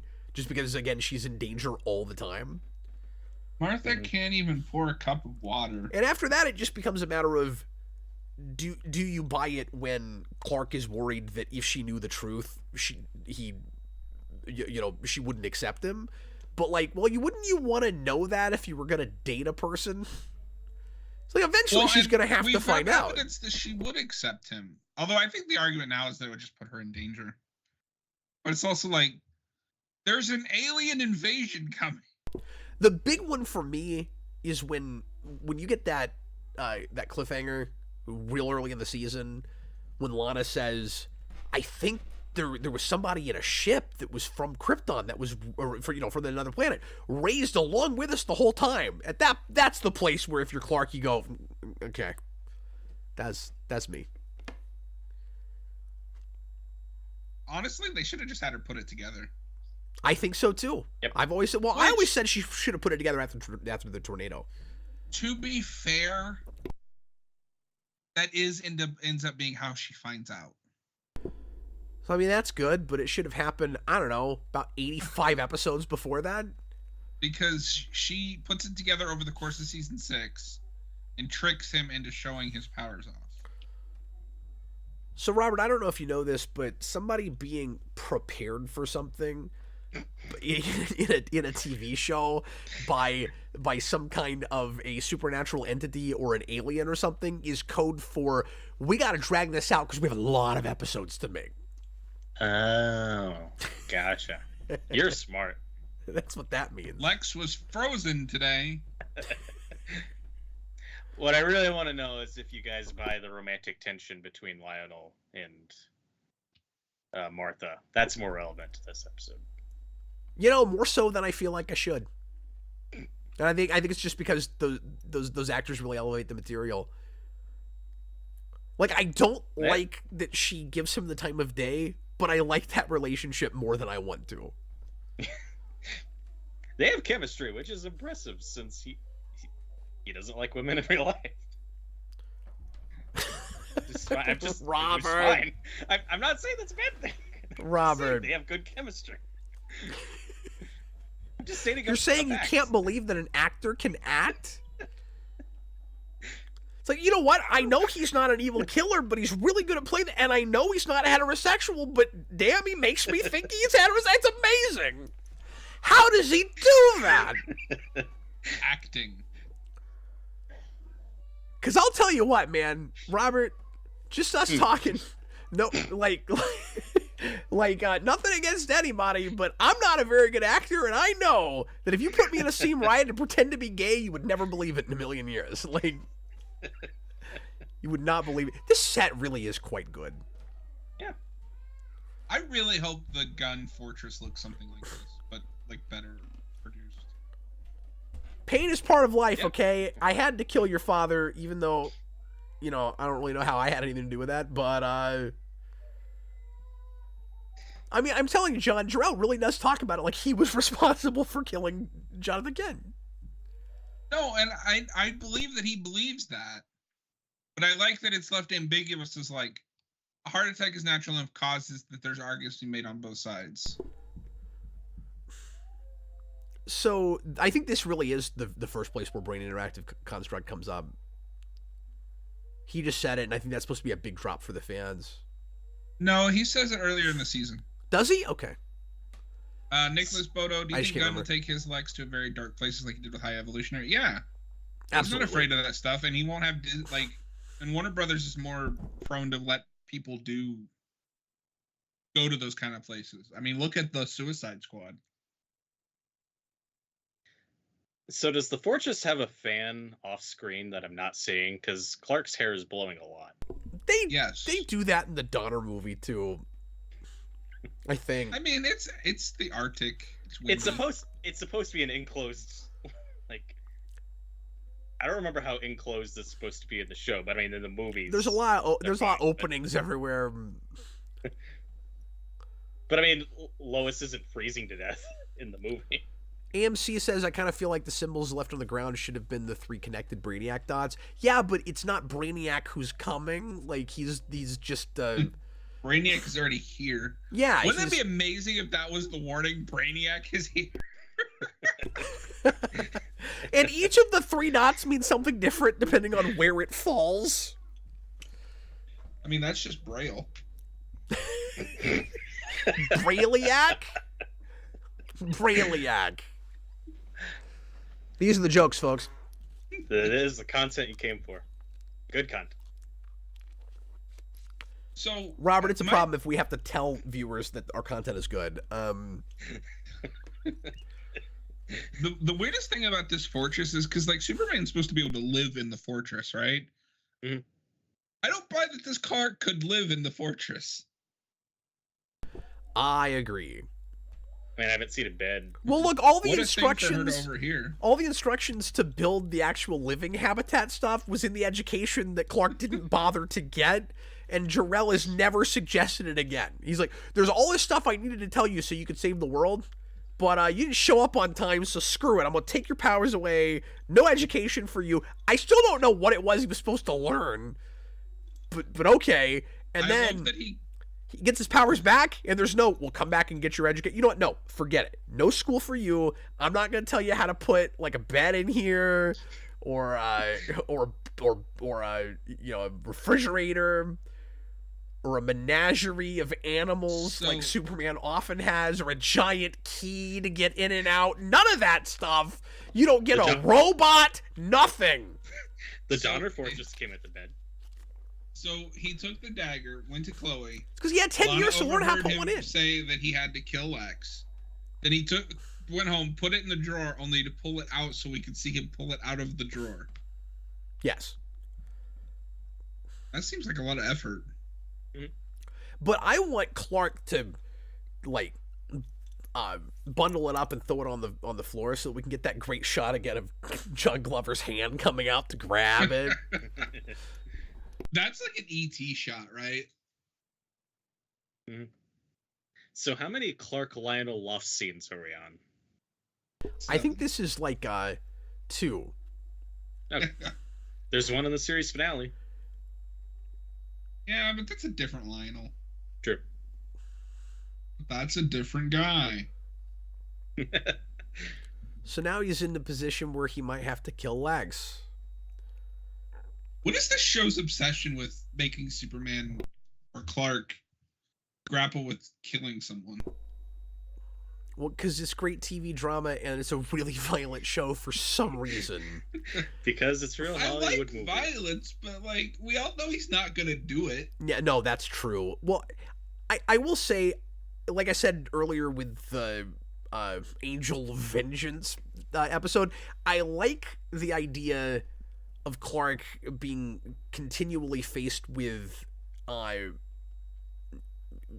this kind of moral question of, are you going to be the hero or are you going to be the vigilante, or like Superman versus the Punisher or something.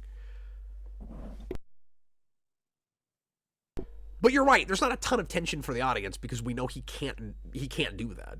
Well, it's supposed to be tempting for Clark here because Lex is dating Lana right now. Oh my god. That makes it worse. This would be like if you made a Punisher show, and the entire struggle that Punisher went through is, should I save this criminal? That sounds like a good Punisher story, actually. Yeah, but it's written by these guys, so it's should I save this criminal who is dating my girlfriend? Yeah, exactly. Okay, so I have a question. Is this supposed to explain alien crop circles? Because it's kind of weird that doesn't come up. Yeah, and we know that Jor-El's been here before. That's And true. they mentioned crop circles before. Kryptonians visit frequently.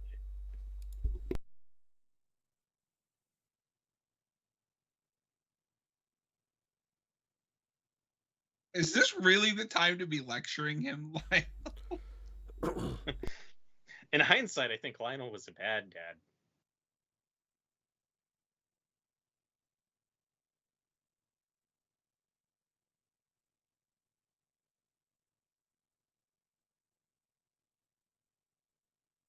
No, maybe I'm wrong about what I was about to say. oh, Wow, a that looked throw. painful. That's a throw. Yeah. is that friend? Are we counting him as a friend that's? No, that's always Dying? like Clark's friends. Oh, because you're still in the is that Clark's friend right now place. No, because Lionel's hurt,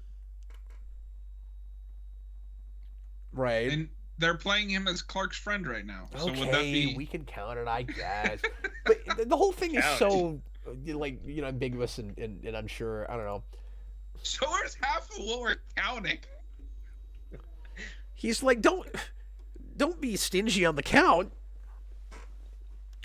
I was gonna ask you guys something. I can't remember what it was. Is that a rude super speed exit? You know what? It is, and I thought of that when I was watching this last week. I was like, oh, I should count that. He threw Lionel halfway across the field. It's like, bye. I mean, those are usually Clark, but God, there has to be more than 16 of those in the series, right? There's no way we've caught all those. Yeah, I feel like we missed them, especially in the early seasons. We should add like 10. We should add one for every minute that Zod is Lex. Here, let's turn this 1 into a 2 and say it's 26. How about that? That sounds about right. That's got to be more accurate. This is how we count it. Matthew, how is Lionel not dead yet? Because it's not his time to die. Because the script says he lives. Well, you see, the windshield cushioned his fall.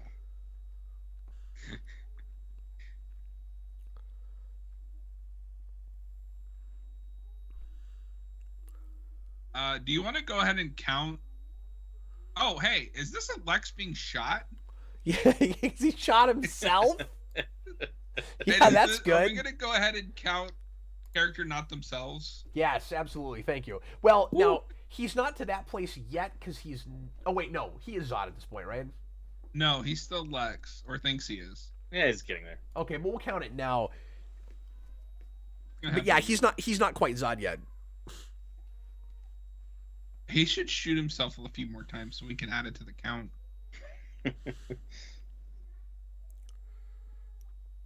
Wait, so is he weak to Kryptonite right now? I don't remember. If he's not weak to Kryptonite, then it's definitely weird Brainiac powers. But I don't remember. Because there's just that weird scene where his thumb heals, but it's like the Brainiac effect. So I Yeah, don't that's so confusing. remember how Kryptonian he's Well, supposed it seems like he doesn't get the powers until the ship abducts him. So I'm guessing the Brainiac thing is a temporary, like, getting his body ready to handle the powers. Because all of a sudden a human just can't have Kryptonian powers. Even though we did that for 5 seasons. Yeah, I just don't remember if we ever wounded him. I mean with that's Kryptonite how we did it with here. Leech. Yeah, he didn't need any time to adjust. He just did it right away. I just don't Just needed remember a if we ever. lightning bolt.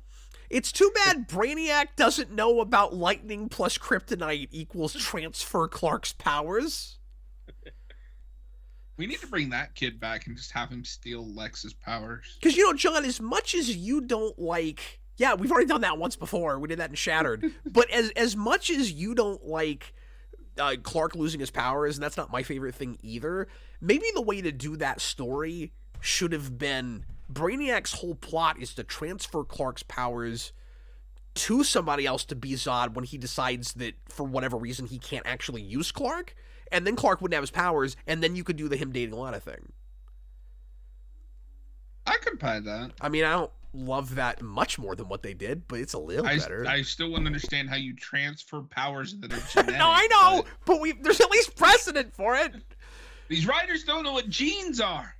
So I was gonna talk about this show. I just remember what I was gonna bring up a couple scenes ago. So when Lionel says you made a deal with the devil and he always comes to collect, I mean, I love that line reading. But at first I was thinking, well, in Lex's defense, he doesn't really know who it is he's dealing with, but he did at that point already know that Milton Fine was in some way connected to the ship and the aliens, and I think was still trying to work with him even when he knew enough of that. So, like, I don't know, what do you guys think? Like, did he know he was working with an alien entity at that point? And that... I don't think so. Yes, because he tries to kill him with kryptonite.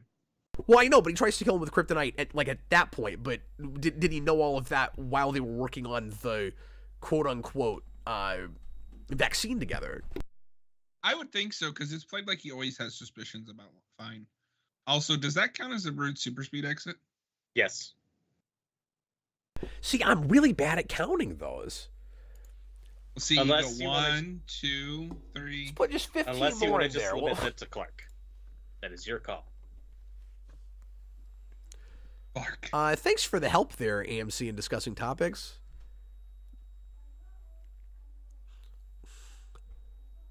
They want to keep their honorary Kryptofreaks. I was going to say they're both in there, right? AMC is. I don't know about discussing topics. Is toppings? I can't read it very well. Did you say toppings?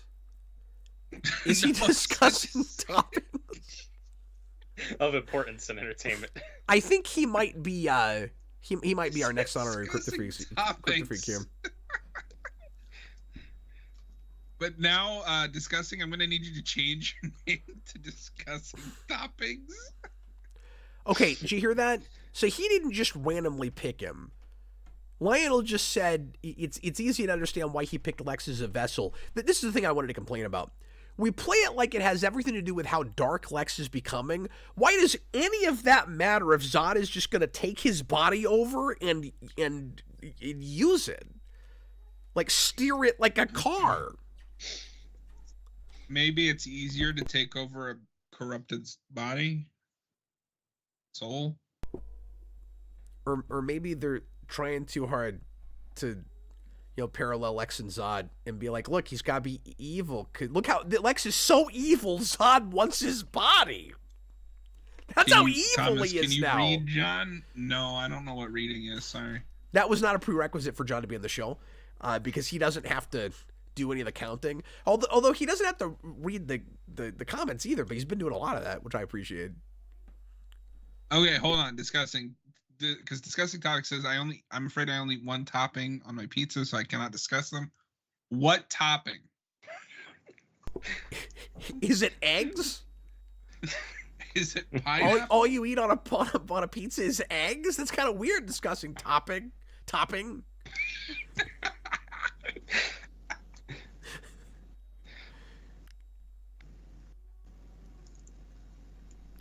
See, her hair's not quite as good this episode. I mean, it's fine. The last episode, Lois had just like kick-ass hair.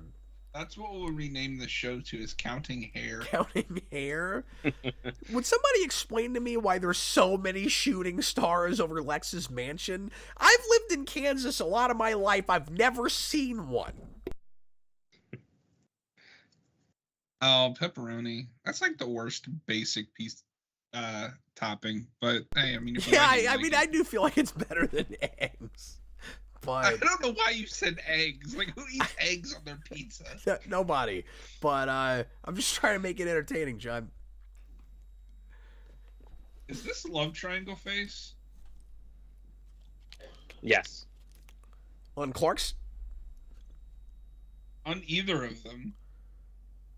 Sure, we'll count that as a love triangle face. Absolutely. I mean, that's what this Also, conversation is Lana's logic is just, he told me his secret, so I'm going to stay with him. Because that's all she cares about.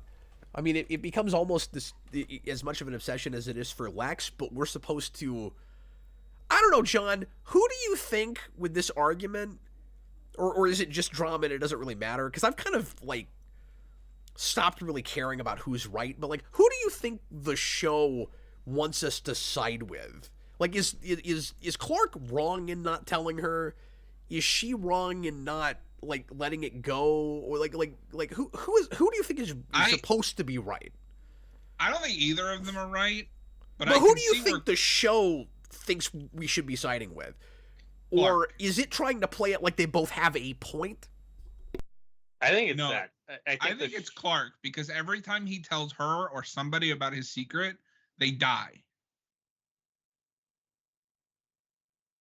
And she's being, but he also has lots of cruel consequences for not being proactive and for stringing this along. And Chloe seems like the voice of reason through the season, who has continually said, you're being selfish, it's not fair for you not to tell her. But then there's other places where it feels like I'm supposed to really sympathize with him, and I can really appreciate that kind of catch-22 ambiguity, but it feels like the show not, landing on something more than it feels like it's supposed to be a really difficult call. I think that's... See, I think the problem, at least for just in this season in isolation, is if the show wanted me to believe that Clark was in the wrong for not telling her, She wouldn't have died for learning his secret. Also, that was a guy getting thrown. Yeah. Well, no, he has at least 2 weaknesses if you put it like that, you know? He's like, your one weakness, humans. I'm like, well, kryptonite is a weakness. I mean, you can't argue with that. Like, oh, I keep forgetting about my sound effects. Yeah, do you even know how to run a stream? I mean, in my defense, it's a lot of stuff to do. No, that's true.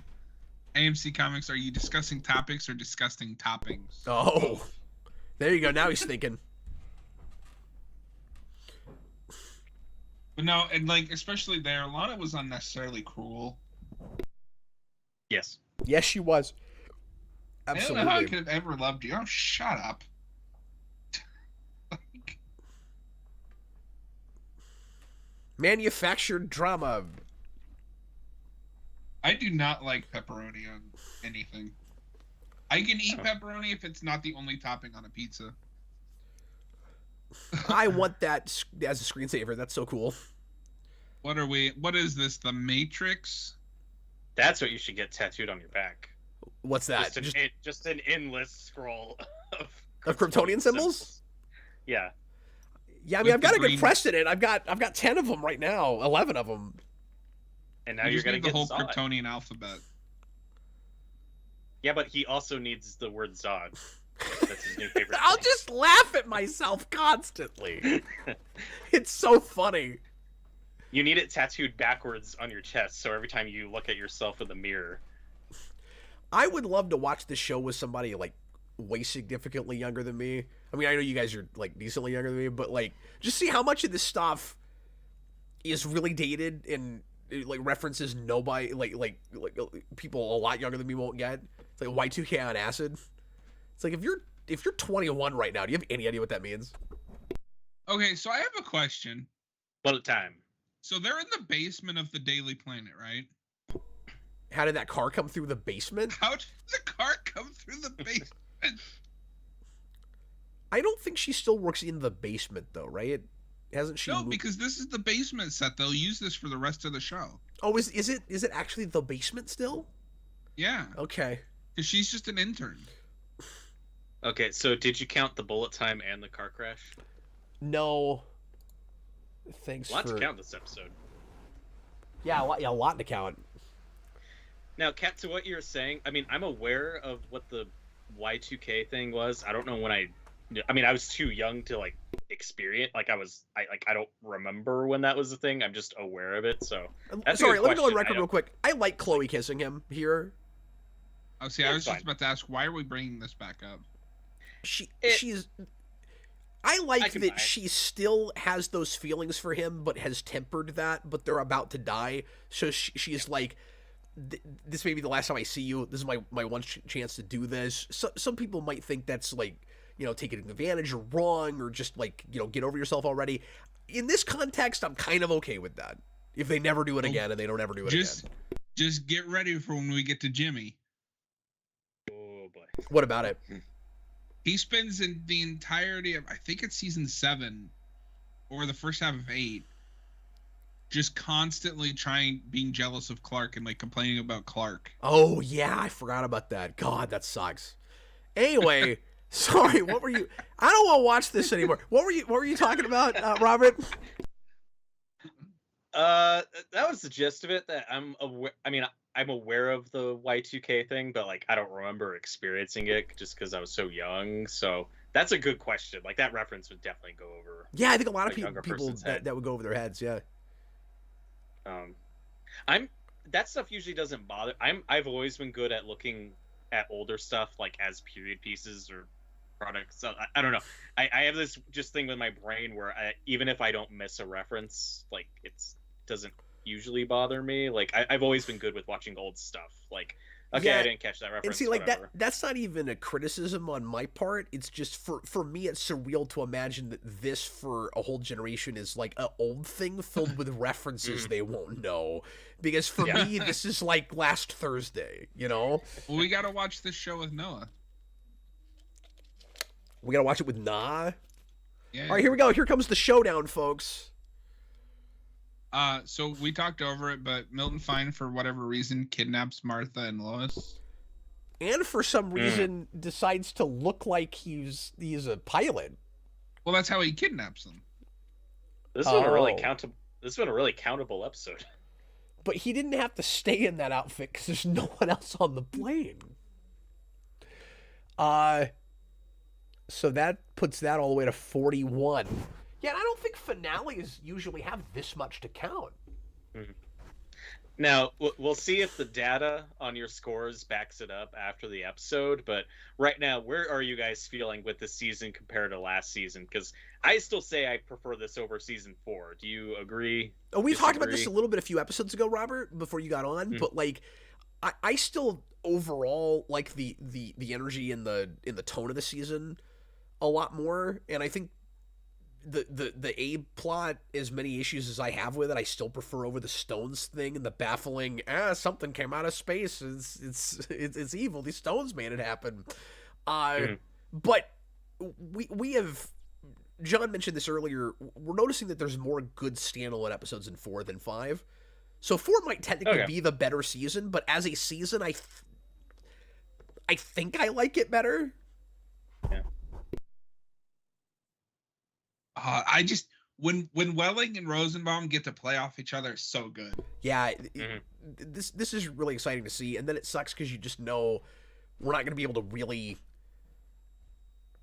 hang on to much of this. He's gonna get the amnesia. So he says he's not himself, but I'm not going to count it as a not yourself because he's not Zod yet. We already counted it. Well, that's what I'm saying is I'm not going to count it twice. That's the third throw this episode. A lot of throws.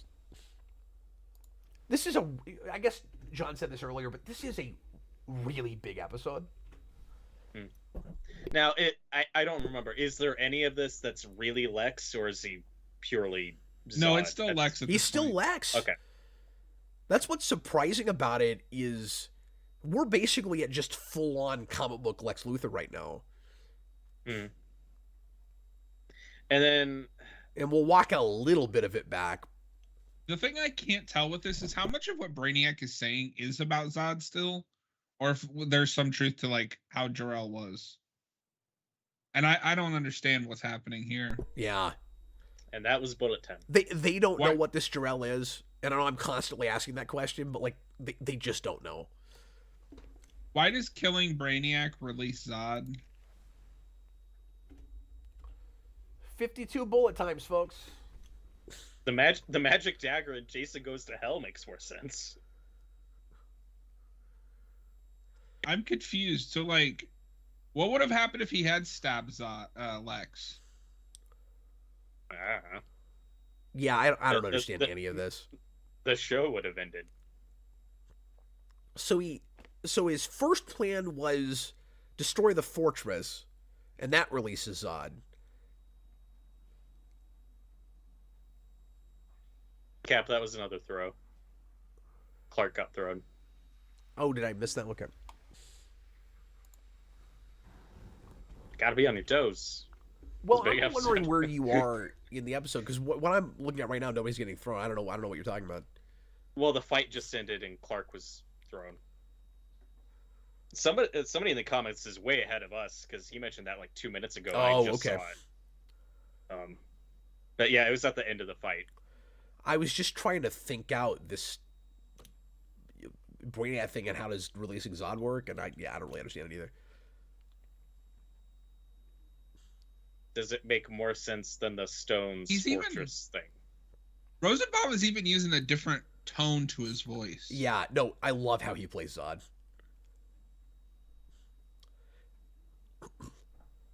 Rosenbaum's used to playing mind-switching characters. Well, and what's cool is he's been having to play increasingly darker through the season, but what he's doing right now is totally different from the darker Lex he's been playing recently and the, like, Black K Lex, which is much closer to what we just saw before he gets Zod, right? And then now he's Zod, and, like, his mannerisms and everything is very different from what he usually does as Lags. Like, Mhm. It's like in a way there's even less Rosenbaum in this performance than it is regular Lags. He should have done more of a British accent. I know. Yep, I said the same thing. I don't know if he can do one. I would just have liked that consistency because John Glover did it that way. And I'm gonna assume that regular Zod also has a British accent because Jarrell has one, Clark, why would you stand there? and then he'll have one in 9.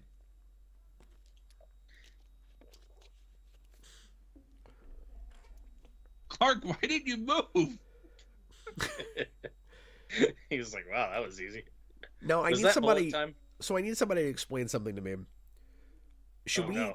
Should we just We're assume the wrong that people for that. does Zod have all of Lex's memories being in Lex's head? I guess he must, That I don't remember. Probably, yeah. because otherwise I don't know why he would go and meet Lana in the place where she and Lex elected to meet, right?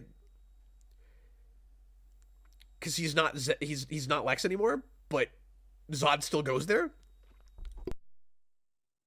I forget how we resolved this thing with Lois and... I don't actually remember that either.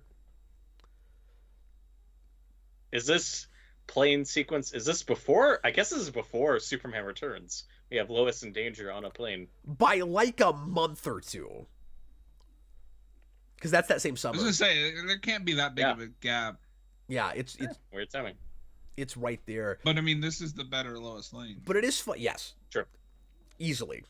But it is funny that this is the second time we've had somebody's gonna die on a plane at a season finale. Yeah. Well, and what's insane is one of the last episodes I watched before I got on the call for this. They do it again with Tess, but she does it to herself.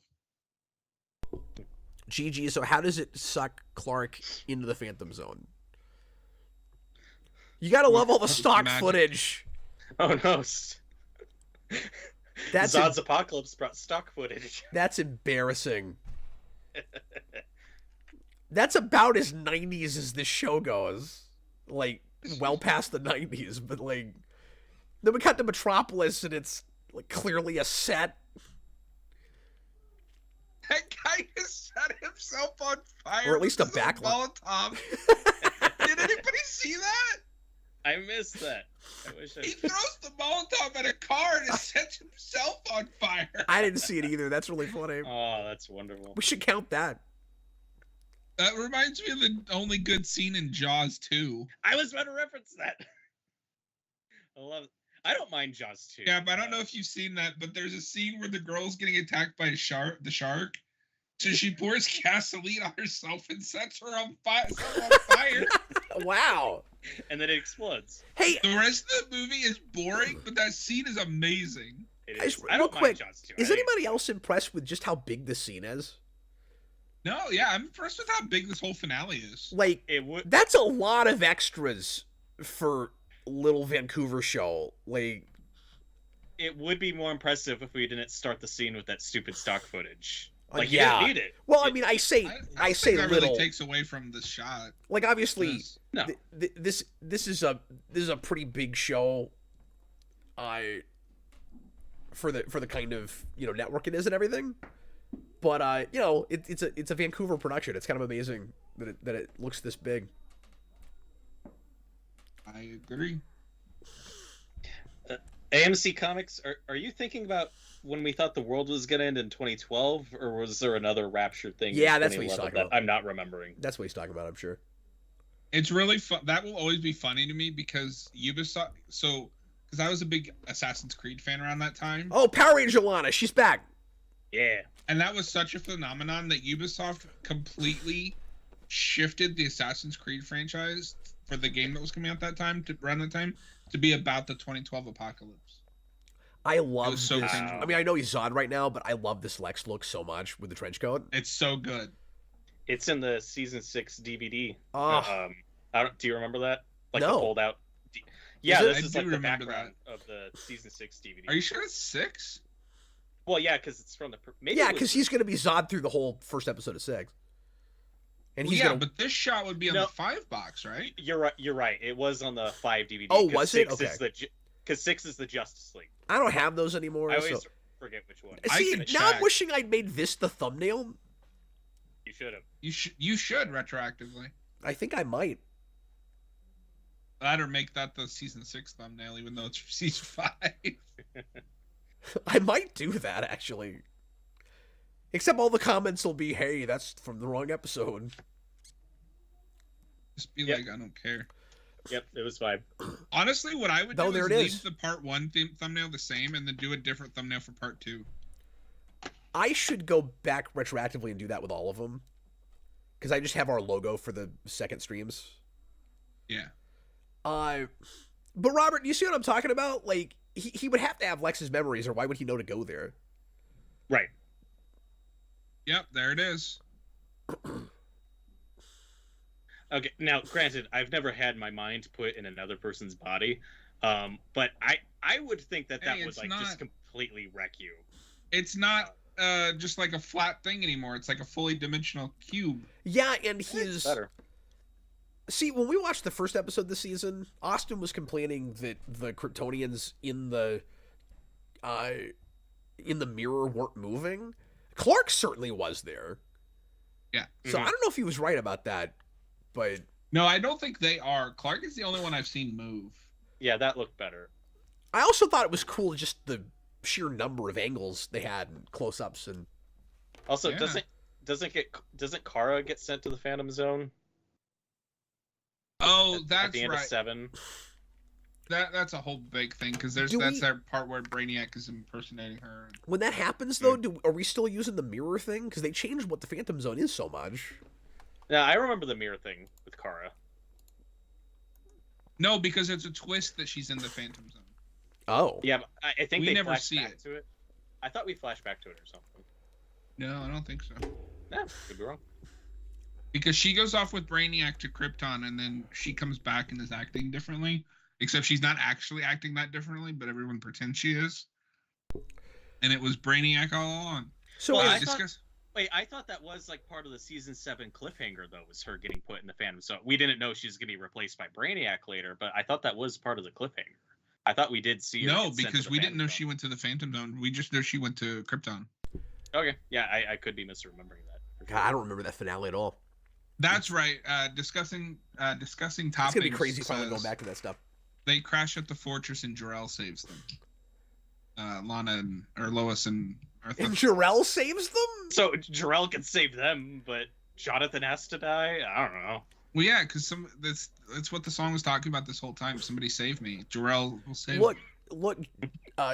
Robert, Jonathan has to die because Clark came back from the dead. Okay, that's how it works. These are not Jor-El's rules, okay? This is the universe. This is just how. It's like Full Metal Alchemist, man. You gotta pay something to get something, okay? That's how it works. I didn't think I'd ever live to see the day where Cap is referencing anime. Yeah, well, and that's an anime I watched a long, long time ago. It's so good. Have you? So you probably watched the original. Yeah, and only about half of it. You should watch Brotherhood. John, not only am I going to flip green on this, but I'm going to say it is like head and shoulders over the premiere for this season. So I am also gonna flip green, and I will go as far as to say this is the best finale we've had so far. Minus the fact that I don't understand why Brainiac has to do most of what he's doing. And like, I really don't get the, how preparing the vessel works, or why getting rid of Brainiac brings in Zod. I don't get any of that stuff. Is that what they say? But it was exciting. And, Certainly.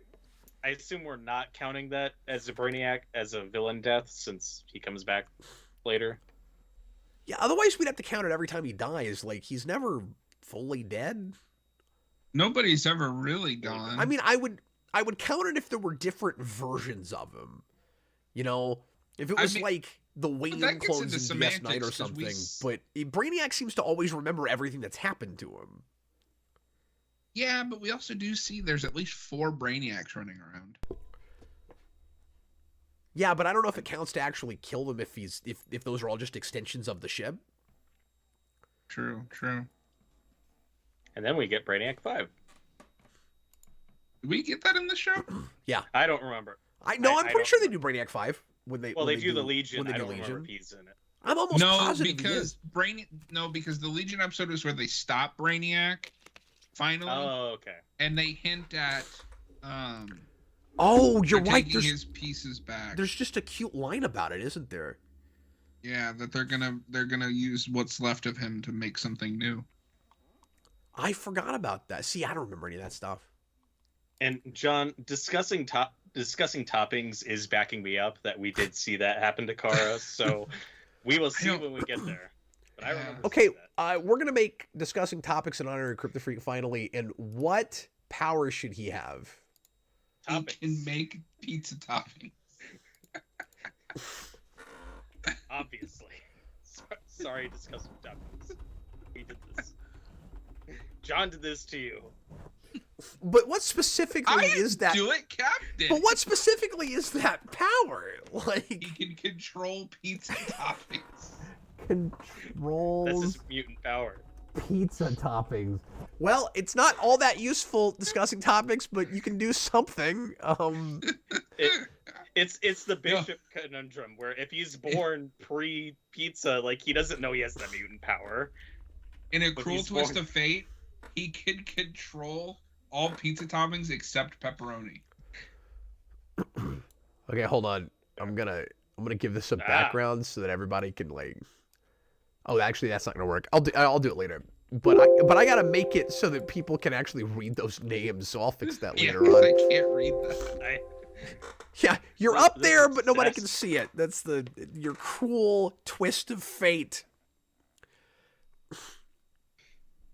You want chief skills or chef skills? Chiefs. I That think one's on you, discussing. I think you probably meant chef skills. Well, and that fits better in the box. I want chief skills. I want to be Master Chief. Chief skills? Does that make him like the leader of the Kawachi or something? No, that makes him the leader of the Covenant. I thought it was a Perry White reference. Don't they call him Chef. Chief? Okay, so you got your chief skills there. Discussing topics. Way to go, Chief. And let's see, AMC. They don't call Milton Fine Brainiac, but they call Brainiac 5 Brainiac 5. I mean, they call him the Brain Interactive Construct. Good enough. Don't call me Chief. Also, I had to read AMC's comment twice because I thought it said they called Brainiac the Brainiac. The Brainiac. Dawn of Oh, Justice. because you don't know how Roman numerals work. V for Brainiac V. Roman numerals are probably the dumbest way we've ever created to express numbers. Well, I don't feel that way, but that's fine, John. Anyway, It's one step away from algebra. Like, well, nobody likes algebra, but exactly. AMC says then Brainiac 5 shows up later in his own episode. See, I thought he was in it, but I wasn't confident.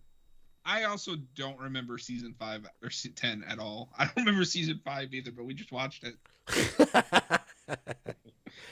But we're still going to do this show, folks. Anyway, we will be back again next year, early next year for season 6. I can't promise when exactly that's going to happen because things are so crazy in my life right now. My wife is going to deliver our last kid in a couple weeks here. So I don't know yet how much of a hiatus I'm taking and when I'm going to have a weekend where I can get away with doing a full 24-hour stream.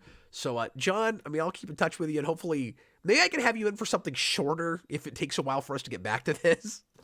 Yeah, I mean, I'm open on Friday night. So if you guys do anything on Friday, and you need a hand, I can help. Yeah, absolutely, man.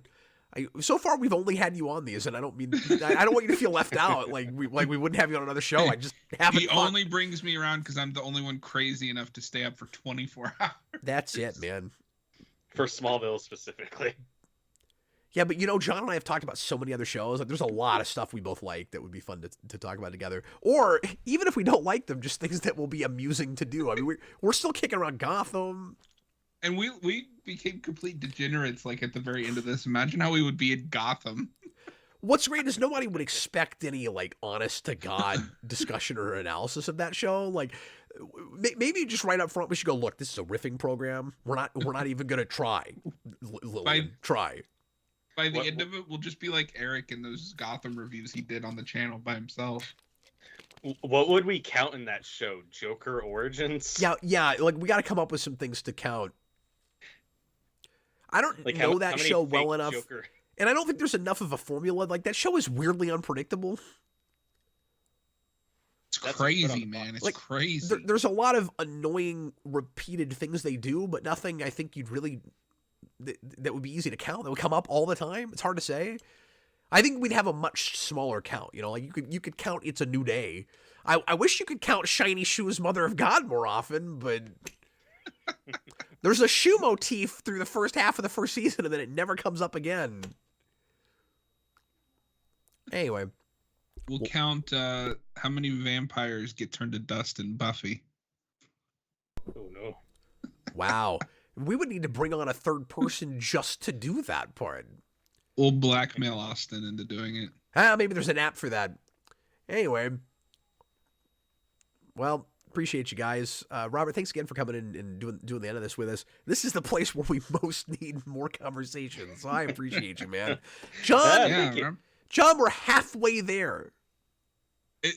So this is something I always struggle with. Is it we're over halfway now because we're done with 5 and there's only 10? Yes. Or is this officially the halfway point because we finished 5? You're technically over halfway because one of the seasons is a shorter season. Yes, maybe it's 7. But as far as the way the math works with that, you just count past 5 and then you have 5 more. So yes, we are at exactly the halfway point. Okay. Season count wise, but he's right. We're gonna have one season but only like 2 fewer episodes. Yeah, season 7 is 20 episodes, and I think 1 is just 21. Is that 8? I don't remember. I think 8 or 9 is just 21. Is that right? I can check because I have it pulled up still. But yeah, it's kind of surreal to be this far in, and now we're to the place where I really don't know the show very well. I mean, once we get to 8, like, I'll be, Robert Wilde is a liar. It'll be like watching a brand new show again. Yeah, I was gonna say, I think season 8, 9, and 10 are all 22. Okay.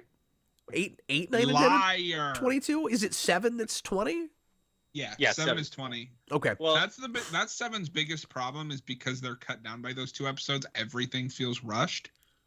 I knew it was either 7 or 8. Their episodic. I just couldn't remember which one happened during the writer's strike. Yeah, it's 7. Which is a shame because in many ways that's supposed to be like the wrap up to everything those 2 were doing. Yeah. Yeah, it's sad they got compromised, but they got a lot less compromised than a lot of other shows. It's nuts that they put 20 episodes out somehow. Because a lot of shows got cut down to half a season. 24 had to shut down for a year. Well, I think that season was pretty far in before the strike started. Because, I mean, it starts premiering in 2007, right? Not 08. Wasn't the strike in 08? Yeah, but it was like halfway into a season. I mean, like, it messed up a lot of shows.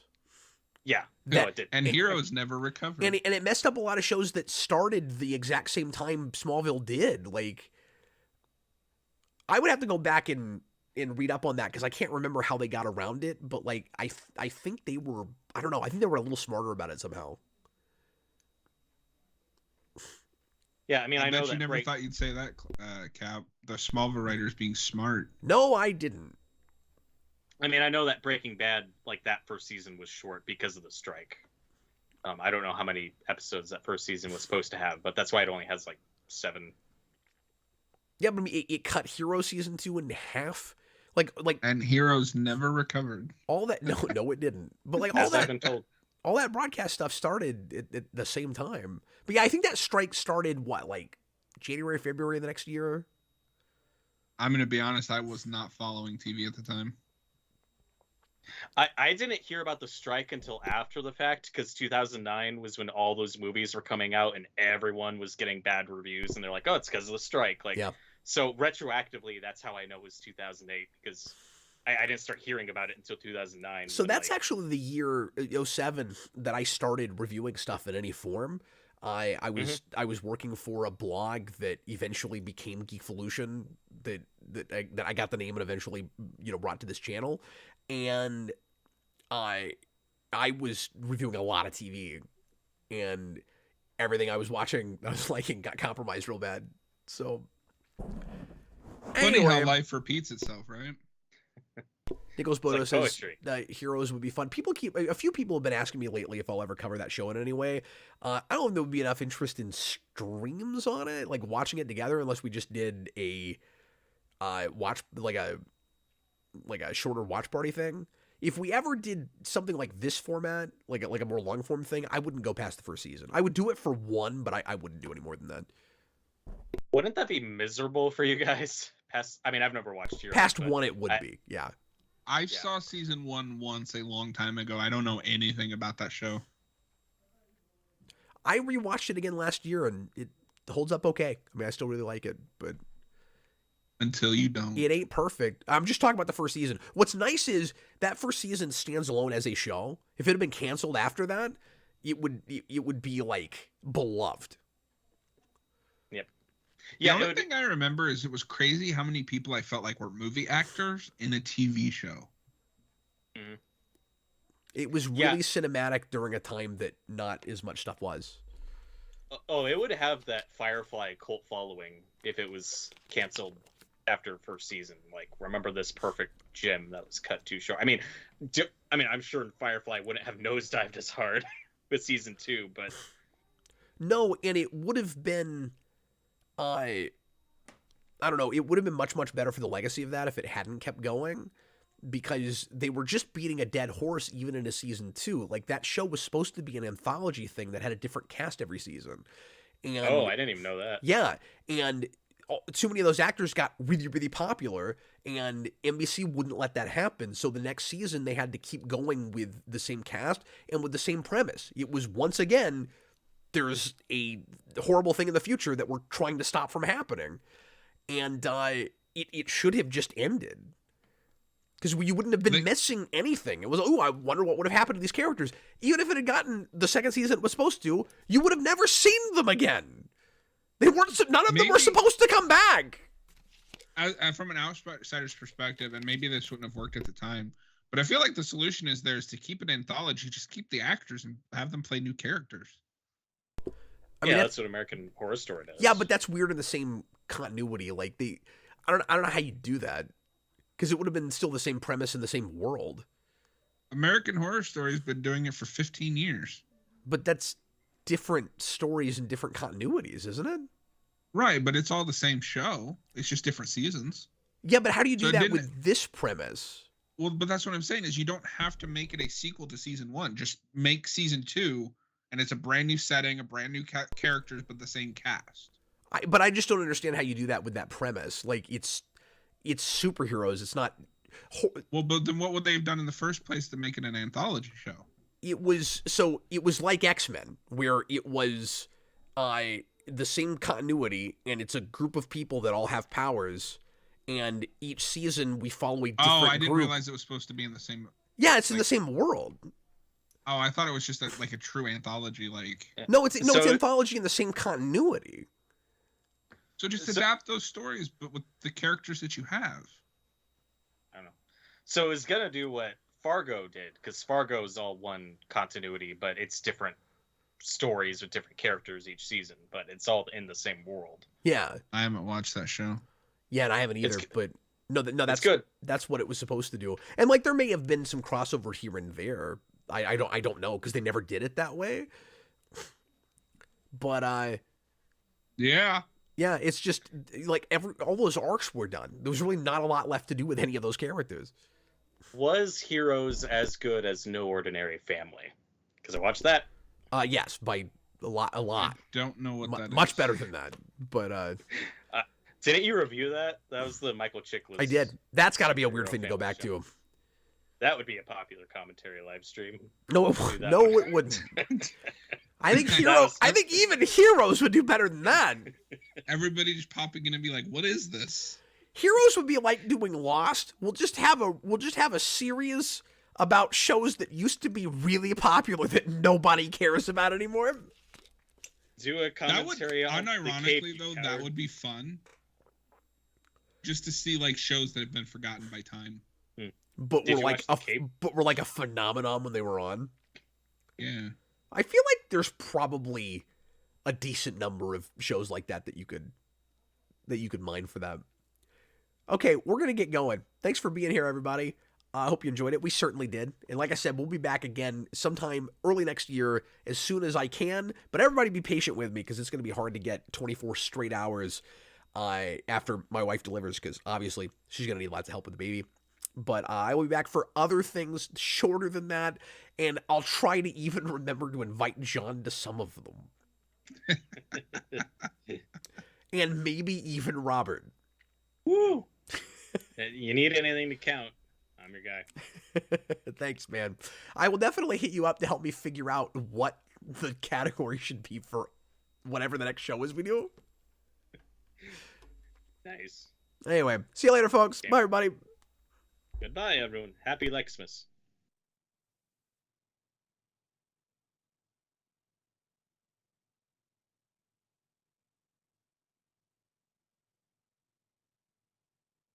Speaking of popular